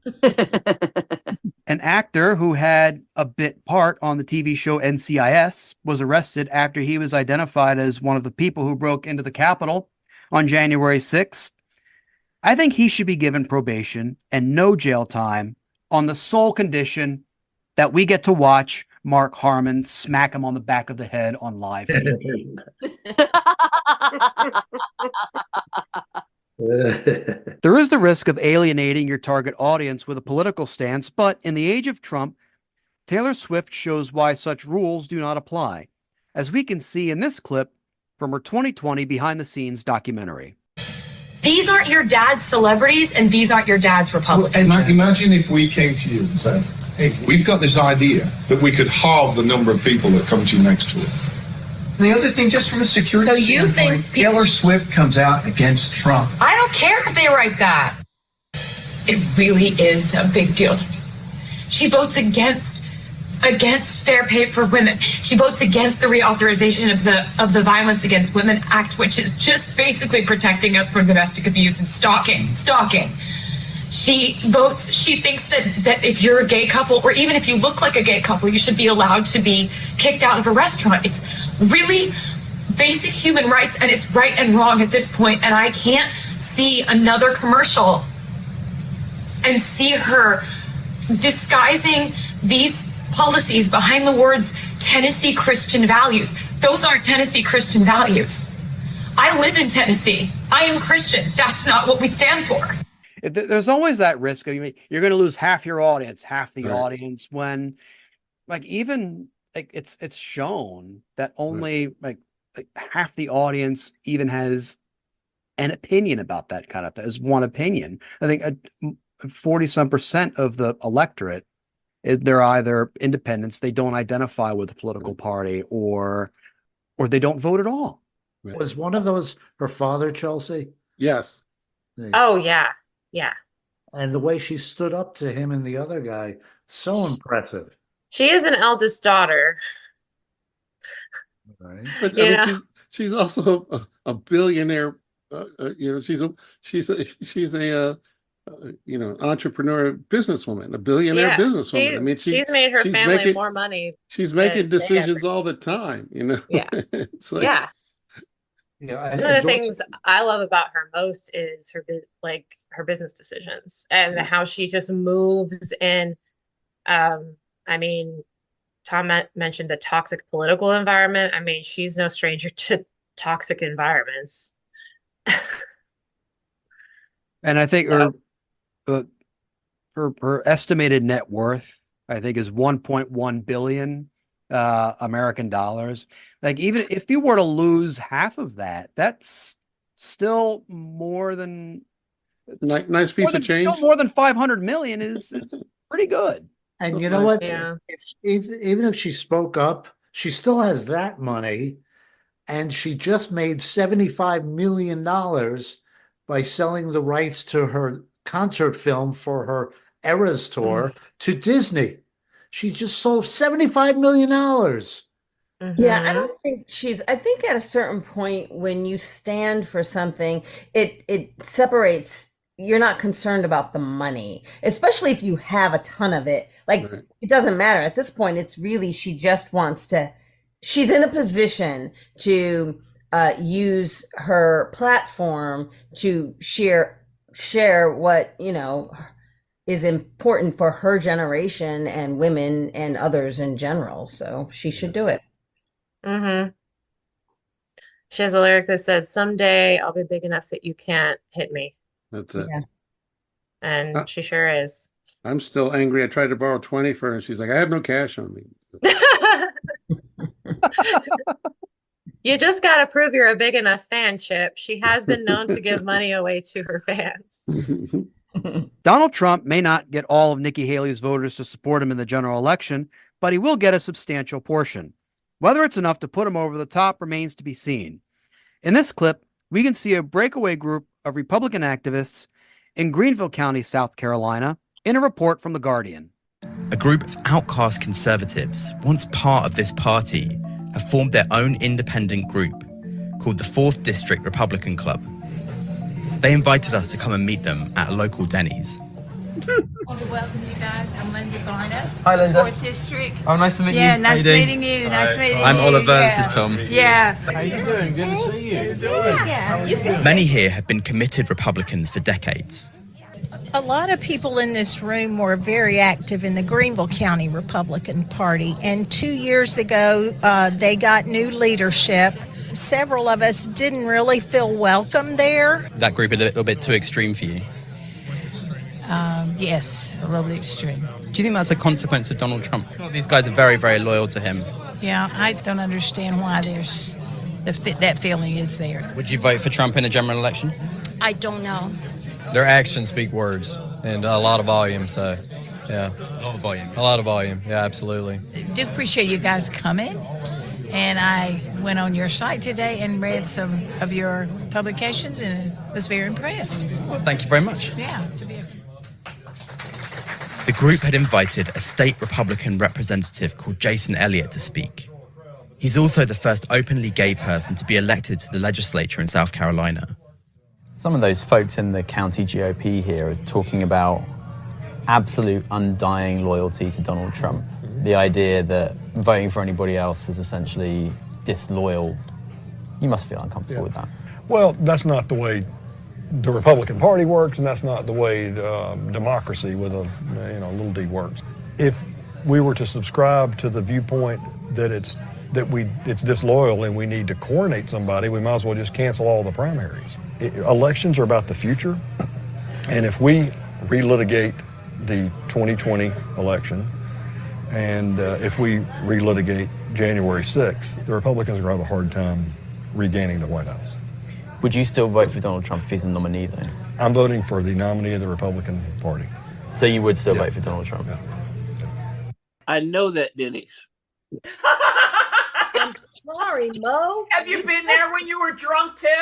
Yes, I have. I have been there at 3 o'clock in the morning. I did no cocaine in the bathroom the other comics might have been doing. And I did dance on the bar, but that was because they told me I could. And that's a true story. Disclaimer noted. I have a book from Mo about all the places and Waffle Houses and Denny's that he's been to. I'm actually in the process of writing that. There's a lot of drunken stories I have, and yeah, I got kicked out of a swingers club once for heckling. I have so many questions, but we don't have the time. But do not. I reserve the right to ask my questions at another time when I want to. Okay. It's in the book. It's in the book that he's writing. Let's leave that as a teaser. From tequila drinking swingers club. Talking. In addition to the continued election denialism, we can also expect to see the lowest of the lows in this campaign. In this clip from a Kansas City news station, we see one group of Kansas Republicans as they take their hatred of Joe Biden to somewhat of an extreme. As a lifelong Republican, I was appalled, I was sickened, I was disgusted with it that could happen. Videos from the event show several people hitting and kicking and then beating a training dummy wearing a mask of President Biden. When the former chair of the Kansas Republican Party saw that, he was shocked. We can disagree with one another on policy, but we're all fellow human beings. We never resort to violence in our country because we disagree with one another. The current Johnson County GOP chair, in a statement released late this afternoon, said it was an outside exhibitor's self-defense display. The mask was, quote, regrettable and removed, and she added no one collected or solicited any funds in exchange for hitting the device. Political experts we talked to today said what happened here is in line with what is happening nationally in the grand old party. When Donald Trump is the standard bearer for the party, I don't think these kind of things are surprising. And the growing divide within it. There are people on the right who are saying, like, no, this is not who we are. That just doesn't seem to be the group of people who are in control of the Republican Party in 2024. Which is one reason why Kuckelman is now calling for the resignations of both the state and the county party chairs. Both of them need to resign. But there's no indication that's going to happen. In Overland Park, Matt Evans, KMBC 9 News. Someone should have just trolled them and gone, you know, that mask looks a little like Bob Dole. Also, I like how they like to portray Biden as feeble and stumbling. I brought that up at the top of the show, but like these people couldn't even kick a stationary dummy without tripping all over themselves. It's like, why you could just imagine these people chasing the world on rascals with like a million flags for Trump. I've seen that actually in the suburbs. Long Island, people say Florida is terrible. Go to Long Island. Go to Long Island. All right, go to Staten Island. They have like Trump flags everywhere, and the moment you make fun of them, they lose it, and they just literally fall over themselves as they try to chase you. Oh, and we're supposed to be the snowflakes, right? But they can't. Yep. They're so In sensitive. their mind, yep. On what I keep waiting for them to figure out that the emperor has no clothes, but I guess that book's banned in schools too. The only book these people are gonna want you to read is one book that just says 2 + 2 = Jesus. That's it. That's it. 2 + 2 = Hey, I have two thoughts. One is I actually think that this thing is being a little overblown. It reminds me a little bit about the fuss the Republicans made about Kathy Griffin with the Trump head. I think it's a little overblown, especially when you realize that the people on January 6th were actually going to hang Mike Pence. It's a little more more serious. And the other thought I had is, or the other piece of news that I had is that the Harford County Republicans beat an effigy of Tom Myers with a Cal Ripken bat. So this is more common than we think. To be fair, like that's been going on for 10 years at least. So as of now, Donald Trump gets an extra 10 days to put up a bond for his appeal, which, thanks to a appeals court, is now a fraction of what he owes on the fraud judgment. Leave it to white privilege to give him the Sam's Club discount.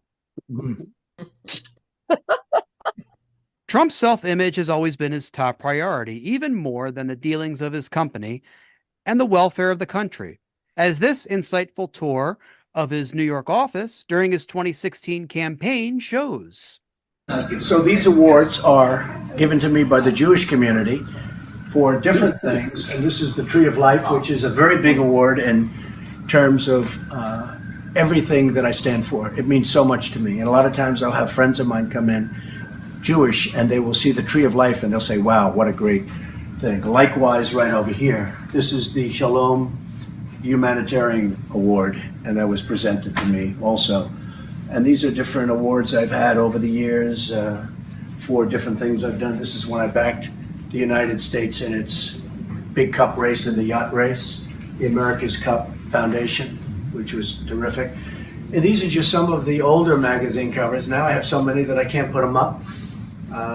Different things. That's Variety, where The Apprentice was the #1 show on television. You'll see The Apprentice was #1. This was the finale, #1 on television. You might get close up so you can see it. That was on the cover of Playboy, and it was one of the few men in the history of Playboy to be on the cover. So I don't know. And these are just different magazines. This is a picture with Ronald Reagan that was taken at the White House, and it was he was terrific. I had a very good relationship with him. Not a big relationship because I was young, but he liked me and I liked him. Yeah, he liked you because at the time his brain was already turning into Swiss cheese. So he couldn't remember who the fuck you were. I mean, seeing all that makes me feel like I walked into like a crappy sports bar. Don't put down sports like that. That's not right. appropriate. That's right. You should have a jersey up. That's very funny. That's right. Well, actually, in later on in the video, or I think it was of a different, because this is from the Washington Post, I think in the Wall Street Journal version the Tory gave his office, he showed him Shaquille O'Neal's shoe, Tom Brady's helmet. So he Right. does, there was some sports stuff in there, but yeah, like a Yeah, sports he's got a whole bar. bunch of stuff. It's very eclectic. I mean, the thing, you know, it's interesting because it's Tuesday night. Usually you go to his office on Tuesday night, they got a wing special. So it's, you know, it's, This podcast is going out on Thursday, so technically it's a half price burger special. yeah, that's right. After 10. When Trump posted on social media attacking the daughter of the judge in the Stormy Daniels hush money trial, I think it was that trial. I've lost track of which judge is presiding over which case. He has so many of them. Kristen Welker of NBC News stated that the post and reaction to it is, quote, a reminder we are covering this election against the backdrop of a deeply divided nation, end quote. I can't wait until Kristen Welker is reporting from one of the many dissident camps next year, telling the rest of us political prisoners that our detention is, quote, a great disturbance in American political discourse, end quote. It's as if Chuck Todd said, well, I've completely fucked the sterling reputation that Meet the Press has built up over the years. And Kristen Welker said, hold my beer. In this clip, Welker pushes the mainstream media narrative that California Governor Gavin Newsom would be a great substitute for Biden on the Democratic ticket, but Newsom was having none of it. Days after that special counsel report came out questioning the president's age and his memory, the Washington Post reported that anxious Democrats reached out to top Biden donors to ask, quote, when is Gavin getting in? Or how about Whitmer or Shapiro?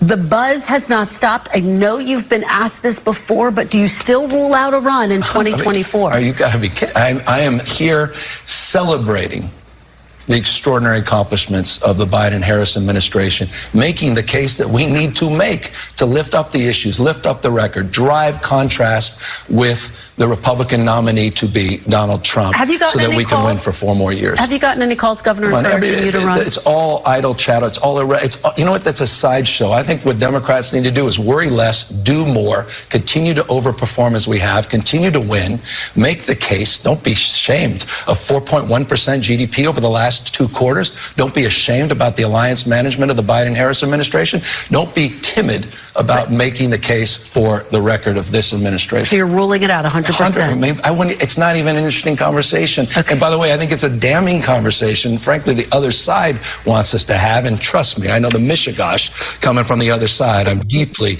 mindful of the anger machine and all the entertainment industry out there on Fox and elsewhere that love ginning this stuff up. At the end of the day, not only has this train left the station, but we get to enjoy a record of accomplishments as we make the case in a re-election, the likes of which we couldn't have been dreamt of, even as a Democrat, last century. I mean, it seems as though we go through a cycle, I'd say every decade, like something happens. Like in the 90s, it was Bill Clinton, Monica Lewinsky, the media kowtowed to that.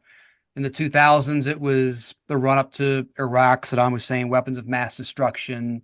Media really didn't call anybody to the carpet on that one. The 2010s, it was Donald Trump running for president, and oh, maybe he'll pivot. The media was just kind of standing back and letting things go. This decade, it appears to be Biden and his age, and Democrats are finally growing some balls and saying, fuck off with that. Yeah. Newsom's been through a recall election. He's not taking any crap, as evidenced by the fact that he used Yiddish. I'm pretty sure Gavin Newsom is not a member of the tribe, but he used the word Michigas.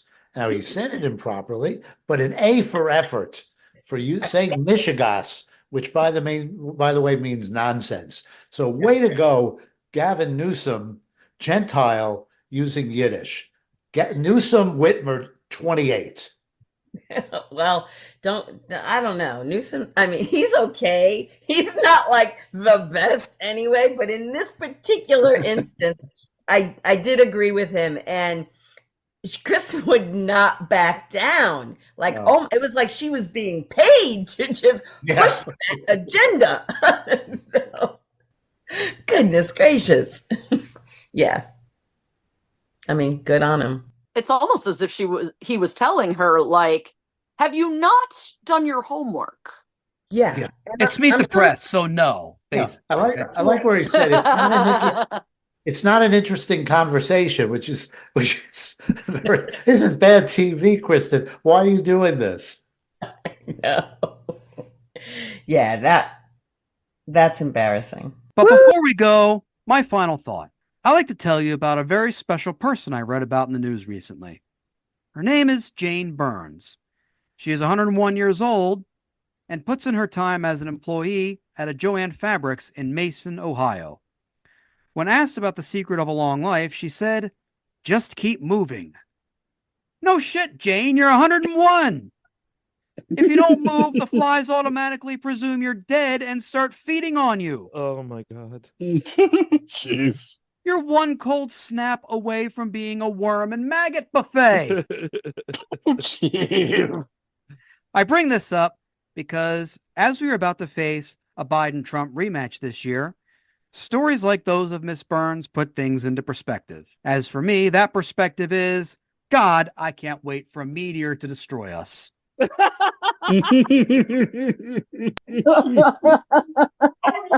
How can I think such things? Well, I'm reminded of something my dad once told me. He had just turned 79, and I asked, "So, Dad, what's it like being 79? He looked at me for a long time, wondering how the fuck I turned out like this. At which point he said to me, "Son, no one should live this fucking long." Oh. Brutal. Good night.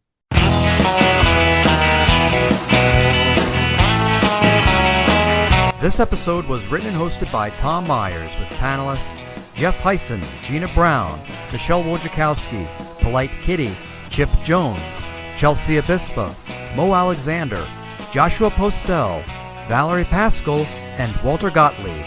Theme music composed and arranged by Jeroen Vandenherik. Executive producers Tom Myers, Matt Connerton for IPM Nation, and Eddie Carson for Odyssey Radio. Please leave a 5-star rating and a positive review on Apple Podcasts. And don't forget to subscribe to the Patreon, patreon.com/Tom Myers, for access to ad-free episodes, extended episodes, and bonus clips. Thank you for listening, and please visit tommyers.us.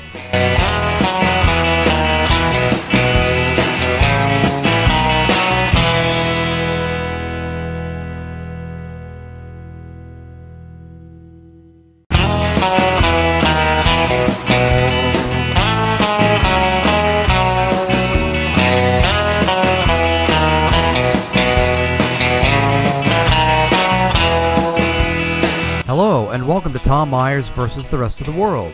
This is 2024 Best of and Unheard Bits. So far, Part 3. In this episode, you will hear our favorite moments, plus some bits that didn't quite make the initial airings. Joining me on this episode are Jeff Hyson, Gina Brown, Polite Kitty, Michelle Wojciechowski, Valerie Pascal, Chip Jones, Chris O'Connor, Laurel Kathleen, Jim Meyer, Ward Morrow, Nicole Blessing, and David Kay. It turns out that despite Donald Trump's lawyer's brief stating otherwise, there is a company that was willing to put up the full $464+ million bond for his appeal in the New York fraud case. They've made that public, and now New York Attorney General Letitia James may investigate to see if Trump can be penalized further. It might be difficult if only the state of New York had any evidence of a pattern of Trump lying about his finances to get more favorable loans. Trump clarified his position on abortion earlier this week. He said he's in favor of letting the states decide their laws for themselves. That's quite a change from one of his previous positions, which was what most Americans have done. Forget about and disregard his daughter, Tiffany.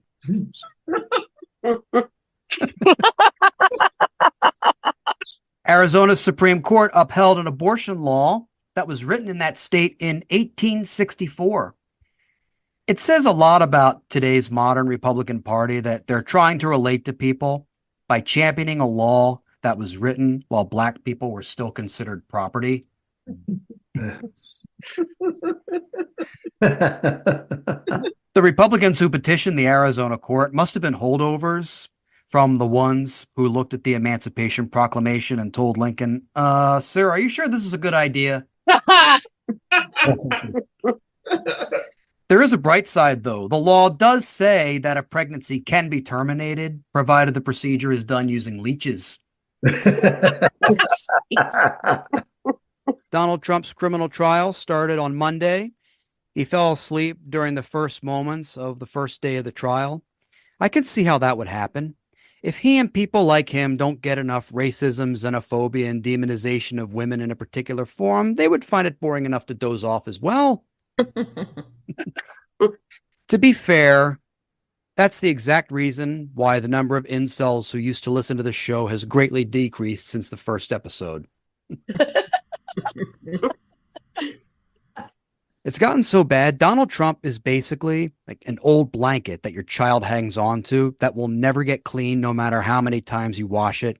So you sneak it away when your child isn't looking and you just burn the fucking thing. Donald Trump is the toy that keeps dying no matter how many fresh batteries you put into it. You have to get rid of it and just rationalize to yourself. He'll cry for a little bit and forget about the damn thing in a week and a half, tops. Joe Biden received a major endorsement in his re-election campaign from the Kennedy family. They endorsed him over their own relative, Robert F. Kennedy Jr.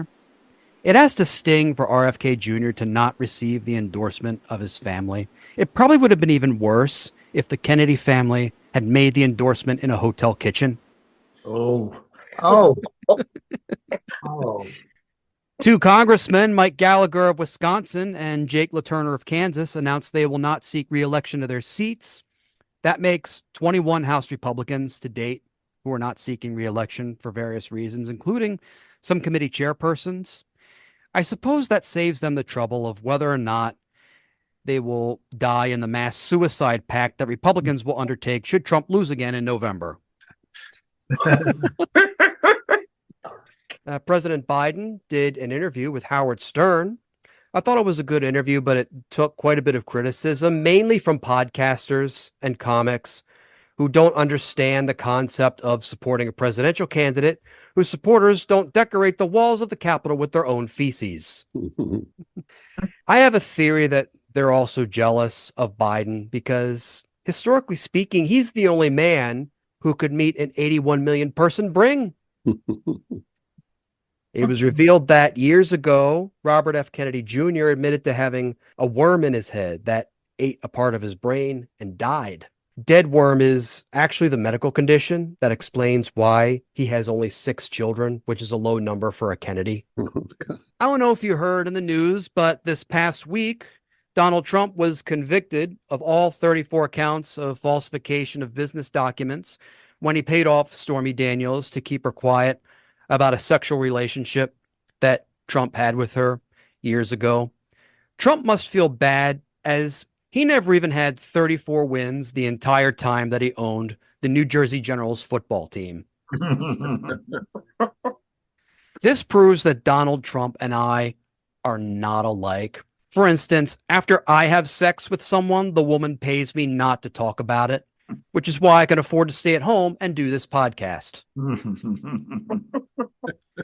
The fact that Stormy Daniels was a key witness that led to a guilty verdict just proves what I've been saying all along. Porn stars will save this country. And this Thanksgiving may be the first one where I get to declare that in front of my family without being asked to leave the table.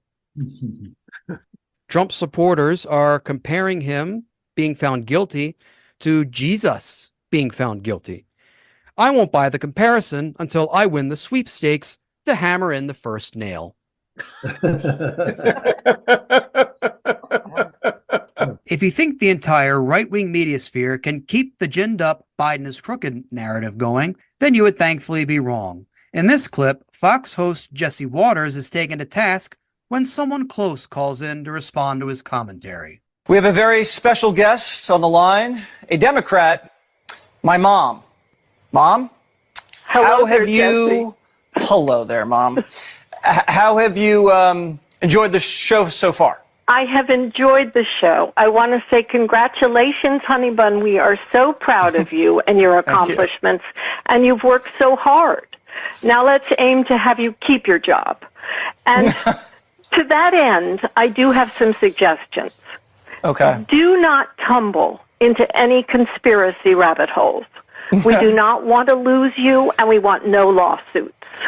Okay. In keeping, I have a list here. In keeping with the Hippocratic Oath, do no harm. We need you to be kind and respectful. You yourself mentioned that humble is a stretch, so I get that. Use your voice responsibly to promote conversation that maintains a narrative thread.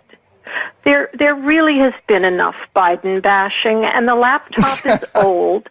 Perhaps you could suggest that your people take less interest, for example, in other people's bodies, and talk about that. What do you want to bet she's in a home now? Wow. I think he gets the latter day of the whoever's left feeling like they're still in a frat at 45. Like that's his audience. You know, he just looks like a Sigma Chi guy who, you know, was hazing somebody the wrong way. Deserves to get beat up at recess. He's that kid. And then between being called like Honey Bun, chastising him and saying, "Oh no, I've got a list." Like I could just visualize his balls shrinking slowly and slowly until they just retreat behind his kidneys. Maybe they'll pop out during spring break 2 years from now. But aside from that, that's their permanent residence. I think she was just having the moment of, okay, this talk didn't work in high school. It didn't work in college. Let's try public embarrassment. Yep. There's a junior producer somewhere who just got fired over that segment for sure. For sure. It'll be so cute to have your mom on. No, it will not. It'll be so cute to have your mom come to your comedy show. Mom, you're embarrassing me in front of my audience. That's right. All the old people watching me. I guess Bobart can say that to her grandkids, right? I'm an embarrassment on TV.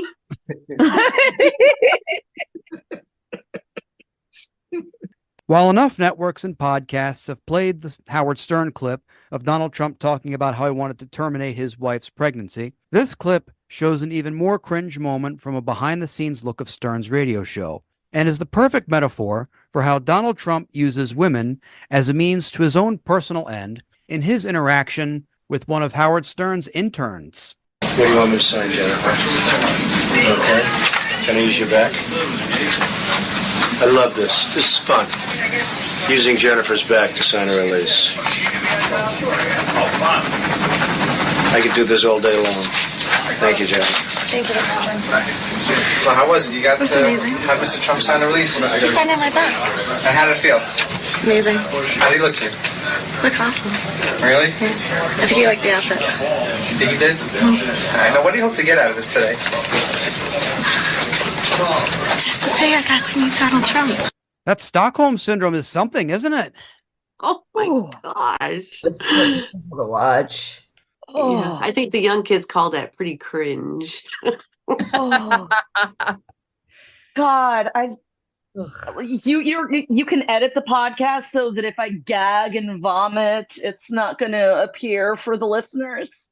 It's an audio podcast, so the sound effects would be a great addition, I think. I think part of it, honestly, is that maybe people knew him then, right? But we've come to know him, and none of that behavior has changed. It's just, we're just watching it. Because I try to think back to my younger days, right? Where, a little bit of flirting here and there and whatever. And is that, I'm trying to put myself in a situation where, when we didn't have everything recorded, because I did grow up in that era where you would go to work, right? And people would say things and you sort of just brush it off. And sometimes, we didn't have, I guess it's hard to watch. And so it's hard for me to sort of, it grosses me out because I know who he is. But then I also try to think, I'm like, well, have I ever had that situation at work where somebody's just, and I mean, it does happen, right? And it's less, maybe it's less gross when it happens to you at the moment. Although, I mean, she definitely was very, very interested in the fact that he touched her back and liked her outfit and the whole deal. I don't know but I don't know. I'm just trying to, I'm not trying to both sides it. I hate both sides. I will say in the preceding clip, the on-air staff made a big deal about how this intern dressed. And she specifically said it was because Donald Trump was a guest on the show that day. So that was her, that was her motivation. Okay. Well, it worked. That was her wish. Yeah. Yeah. It worked for her. Well, then good on her. I have nothing against that. You want to go and be flirty and do that. As long as there's that mutual consent, then great, go do it. Right. But I just don't like his comments. And honestly, maybe it was just because she was nervous to be on camera, but she had the fear of God in her eyes as I'm watching her, and she looked like she needed to be rescued. Yeah, maybe so. Yeah, I agree with you, Play. And that's that's the difference. And thank you for saying that. Consent is always the difference, because like two mutual flirters, like whatever, right? But yeah. Well, put yourself in her position. She's a young intern. Whether or not she's actually being paid, I doubt it. She doesn't really know anything about this man because of what you said about nothing being recorded. He's always been a disgusting misogynist. We just really know now because of all of the videos and all the recordings and all of this stuff coming to light. That young intern shows up to work and is told, yeah, this rich guy that everybody thinks is such a business genius is coming into the show, and he's charming. He's got like charisma in the room, etc. Yeah. She's just trying to appeal to her boss and being a good worker, which is very much a part of the patriarchy. Oh, just be nice and say yes and be cute and be flirty and all that kind of stuff. And two, maybe, that's a situation where if you think about the imbalance of power between men and women, the fact that women couldn't get credit cards on their own, couldn't buy a house, etc. We have been taught, several generations have been taught to look for somebody who can take care of and provide for you. Yeah. If you're meeting a rich guy who you think is cute or whatever, of course she's going to flirt. Of course that would behoove her to have him like her or be interested in her based on the power dynamics at the time. And you're so right. The power gap was really what I was thinking of.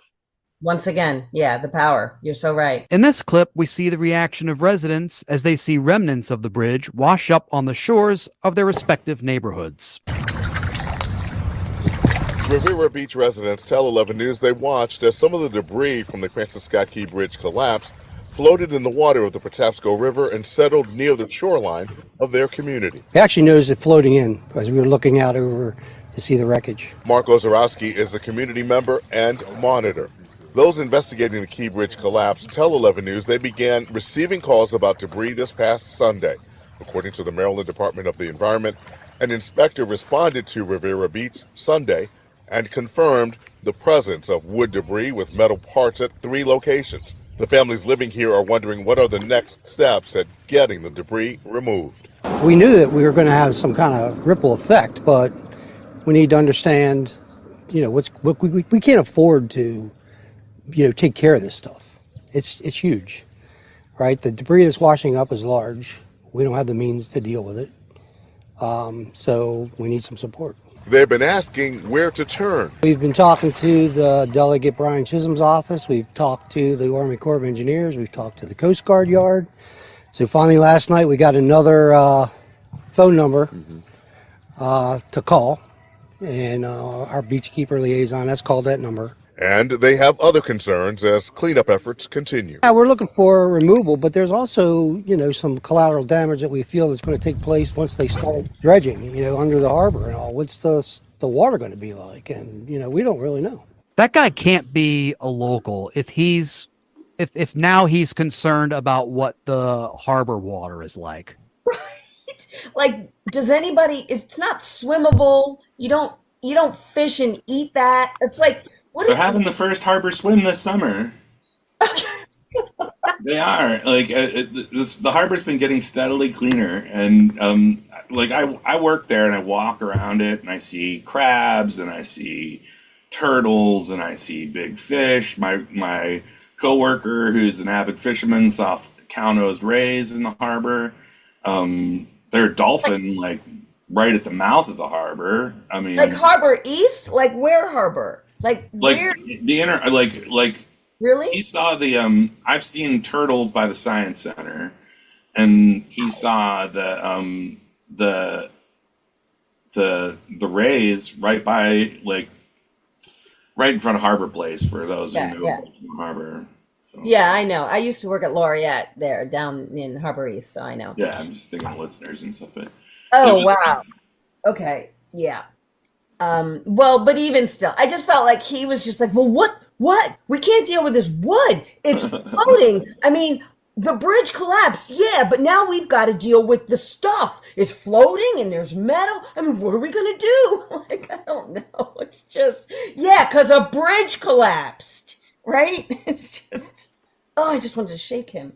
I'm surprised. I've searched through a lot of these clips. I'm surprised I didn't find anybody who said, "Oh, these would make great pieces to build a pickup truck bed cover," because that would have been that would have been my first guess as to what they wanted to do with these pieces. In the days following Trump's various arrests and indictments, the media has been on a tightrope trying to cover the first criminal trial of a former president of the United States as if it's a regular news story. Some of the on-air talking heads, however, have had enough, as former RNC chair Michael Steele demonstrates in this clip. Watching this from afar, if you saw Donald Trump behind bars, cuffed or, frog walked out of that courtroom, I mean, his numbers would go sky high, his fundraising would go off the charts. Does he have an unlimited amount of people willing to put money into his pocket to pay for his trials? Well, let's do it and find out. Why are we concerned? Why are we concerned about how much money he raises off of a perp walk? Why are we concerned how much ire is cast upon the system by his sycophantic followers? If the justice system is doing its justice correctly and fairly, those of us in the political space will know, that's a political problem for him. And it's a political opportunity for his opponents. That's the politics of this.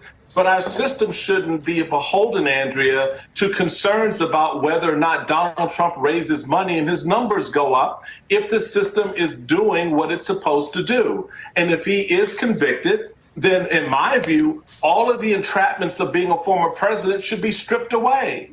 So there is no concern about security in a jail cell, because then he's a convicted felon. He's not a former president.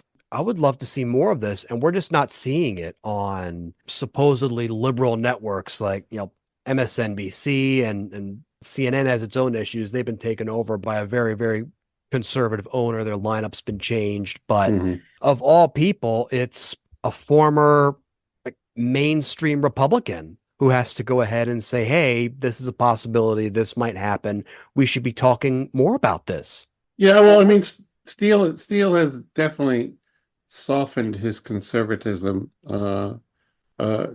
It's ironically because he's the one who actually put them in the position that they are now. He's the one that changed their focus to local elections and to school boards and stuff and building from the ground up. And then they sort of threw him under the bus and threw him out. So I think he, unlike a lot of the conservative talking heads, feels no allegiance except to what he really believes in the truth. So that's why he can say that kind of stuff, you know.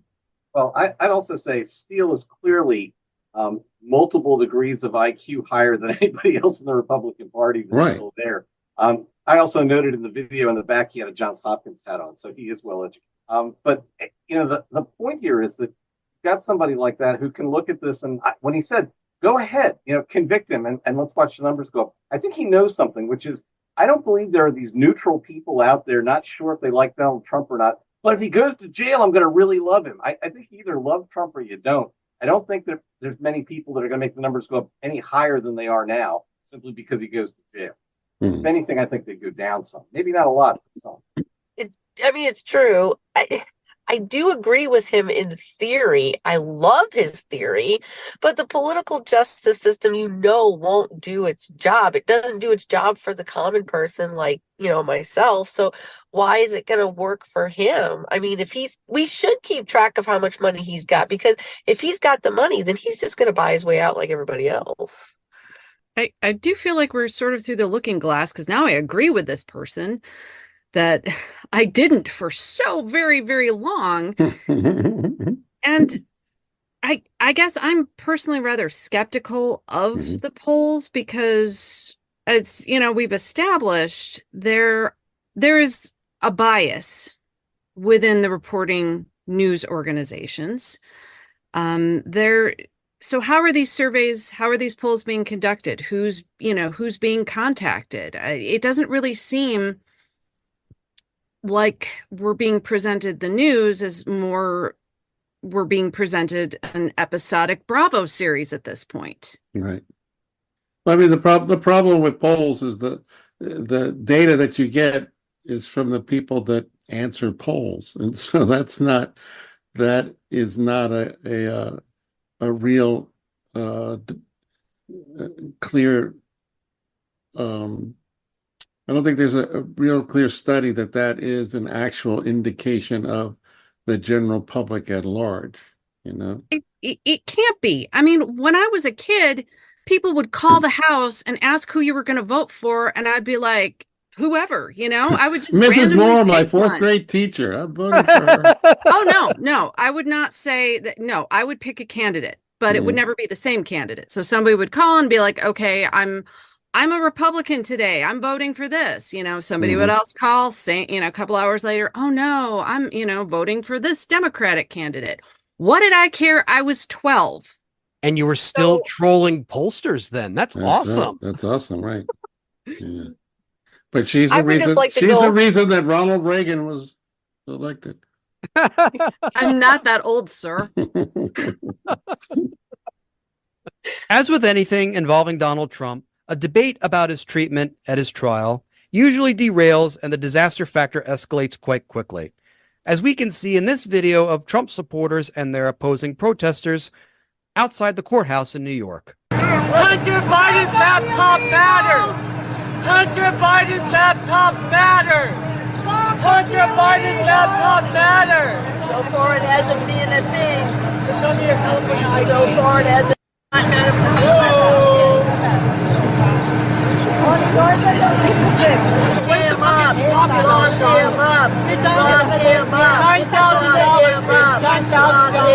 You got welfare cheese, bitch. That's not being a woman, honey. You are disgusting. You're a man. You're a man, bitch. You can't take away biology, bitch. You're a man. You're a brick. You're a brick, bitch. You look like a man. Bitch, you look hard. You look hard. Never, darling. Never. You are a charlatan. That's what Fuck charlatan. Your point. Your point. Your point. That's what you is. Your point. Your This is you, charlatan. That's what you is. That's what you is. And people wonder why I don't want to go out anymore.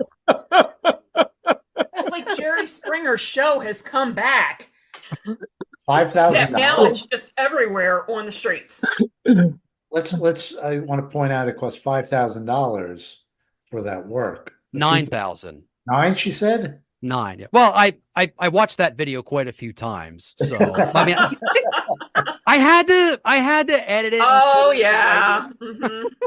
And then the woman next to her holding the lock 'em up sign, moving the sign over as if it's going to block the display. I thought that was the sign wasn't big enough, but it was a very, I'm sorry, but it was that was funny too. The older woman with the lock him up sign. I still don't know what she was blathering about. Whose side was she on? And it was odd that she had an AIDS Walk T-shirt from 2019. What the hell She was that even? walking for. I do not understand. And what was the point? Look, I have ginormous boobs. I don't understand. I don't. What I got nothing, guys. I don't understand people at all. Let me ask Polite this. On the intersection, if there's a Venn diagram of people who do AIDS walks and people who are concerned about the Hunter Biden laptop, is she the only one there in the intersection? What do you think? Yes. The only thing that meets in the middle of that intersection are boobs, and I'm going to do. Big intersection. It's a very small intersection. All right, Tom, I'll just say it right now. Thank you. That's the most action I've had in the last 3 years,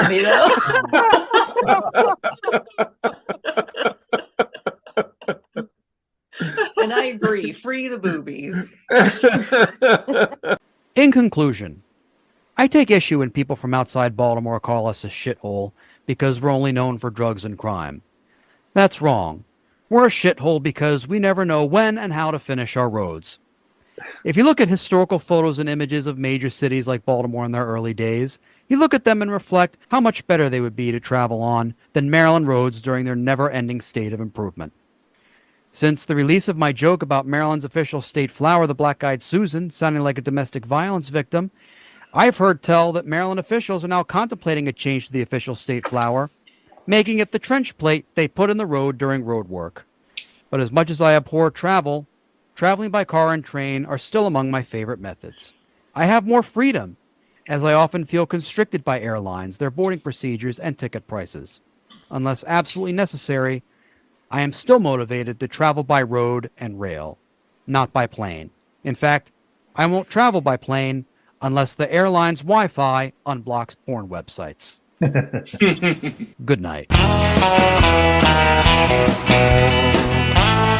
This episode was written and hosted by Tom Myers with panelists Jeff Heisen, Gina Brown, Polite Kitty, Michelle Wojciechowski, Valerie Pascal, Chip Jones, Chris O'Connor, Laurel Kathleen, Jim Meyer, Ward Morrow, Nicole Blessing, and David Kay. Theme music composed and arranged by Jeroen Vandenherik. Executive producers Tom Myers, Matt Connerton for IPM Nation, and Eddie Carson for Odyssey Radio.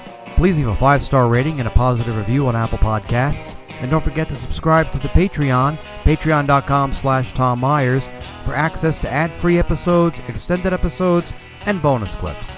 Thank you for listening, and please visit tommyers.us.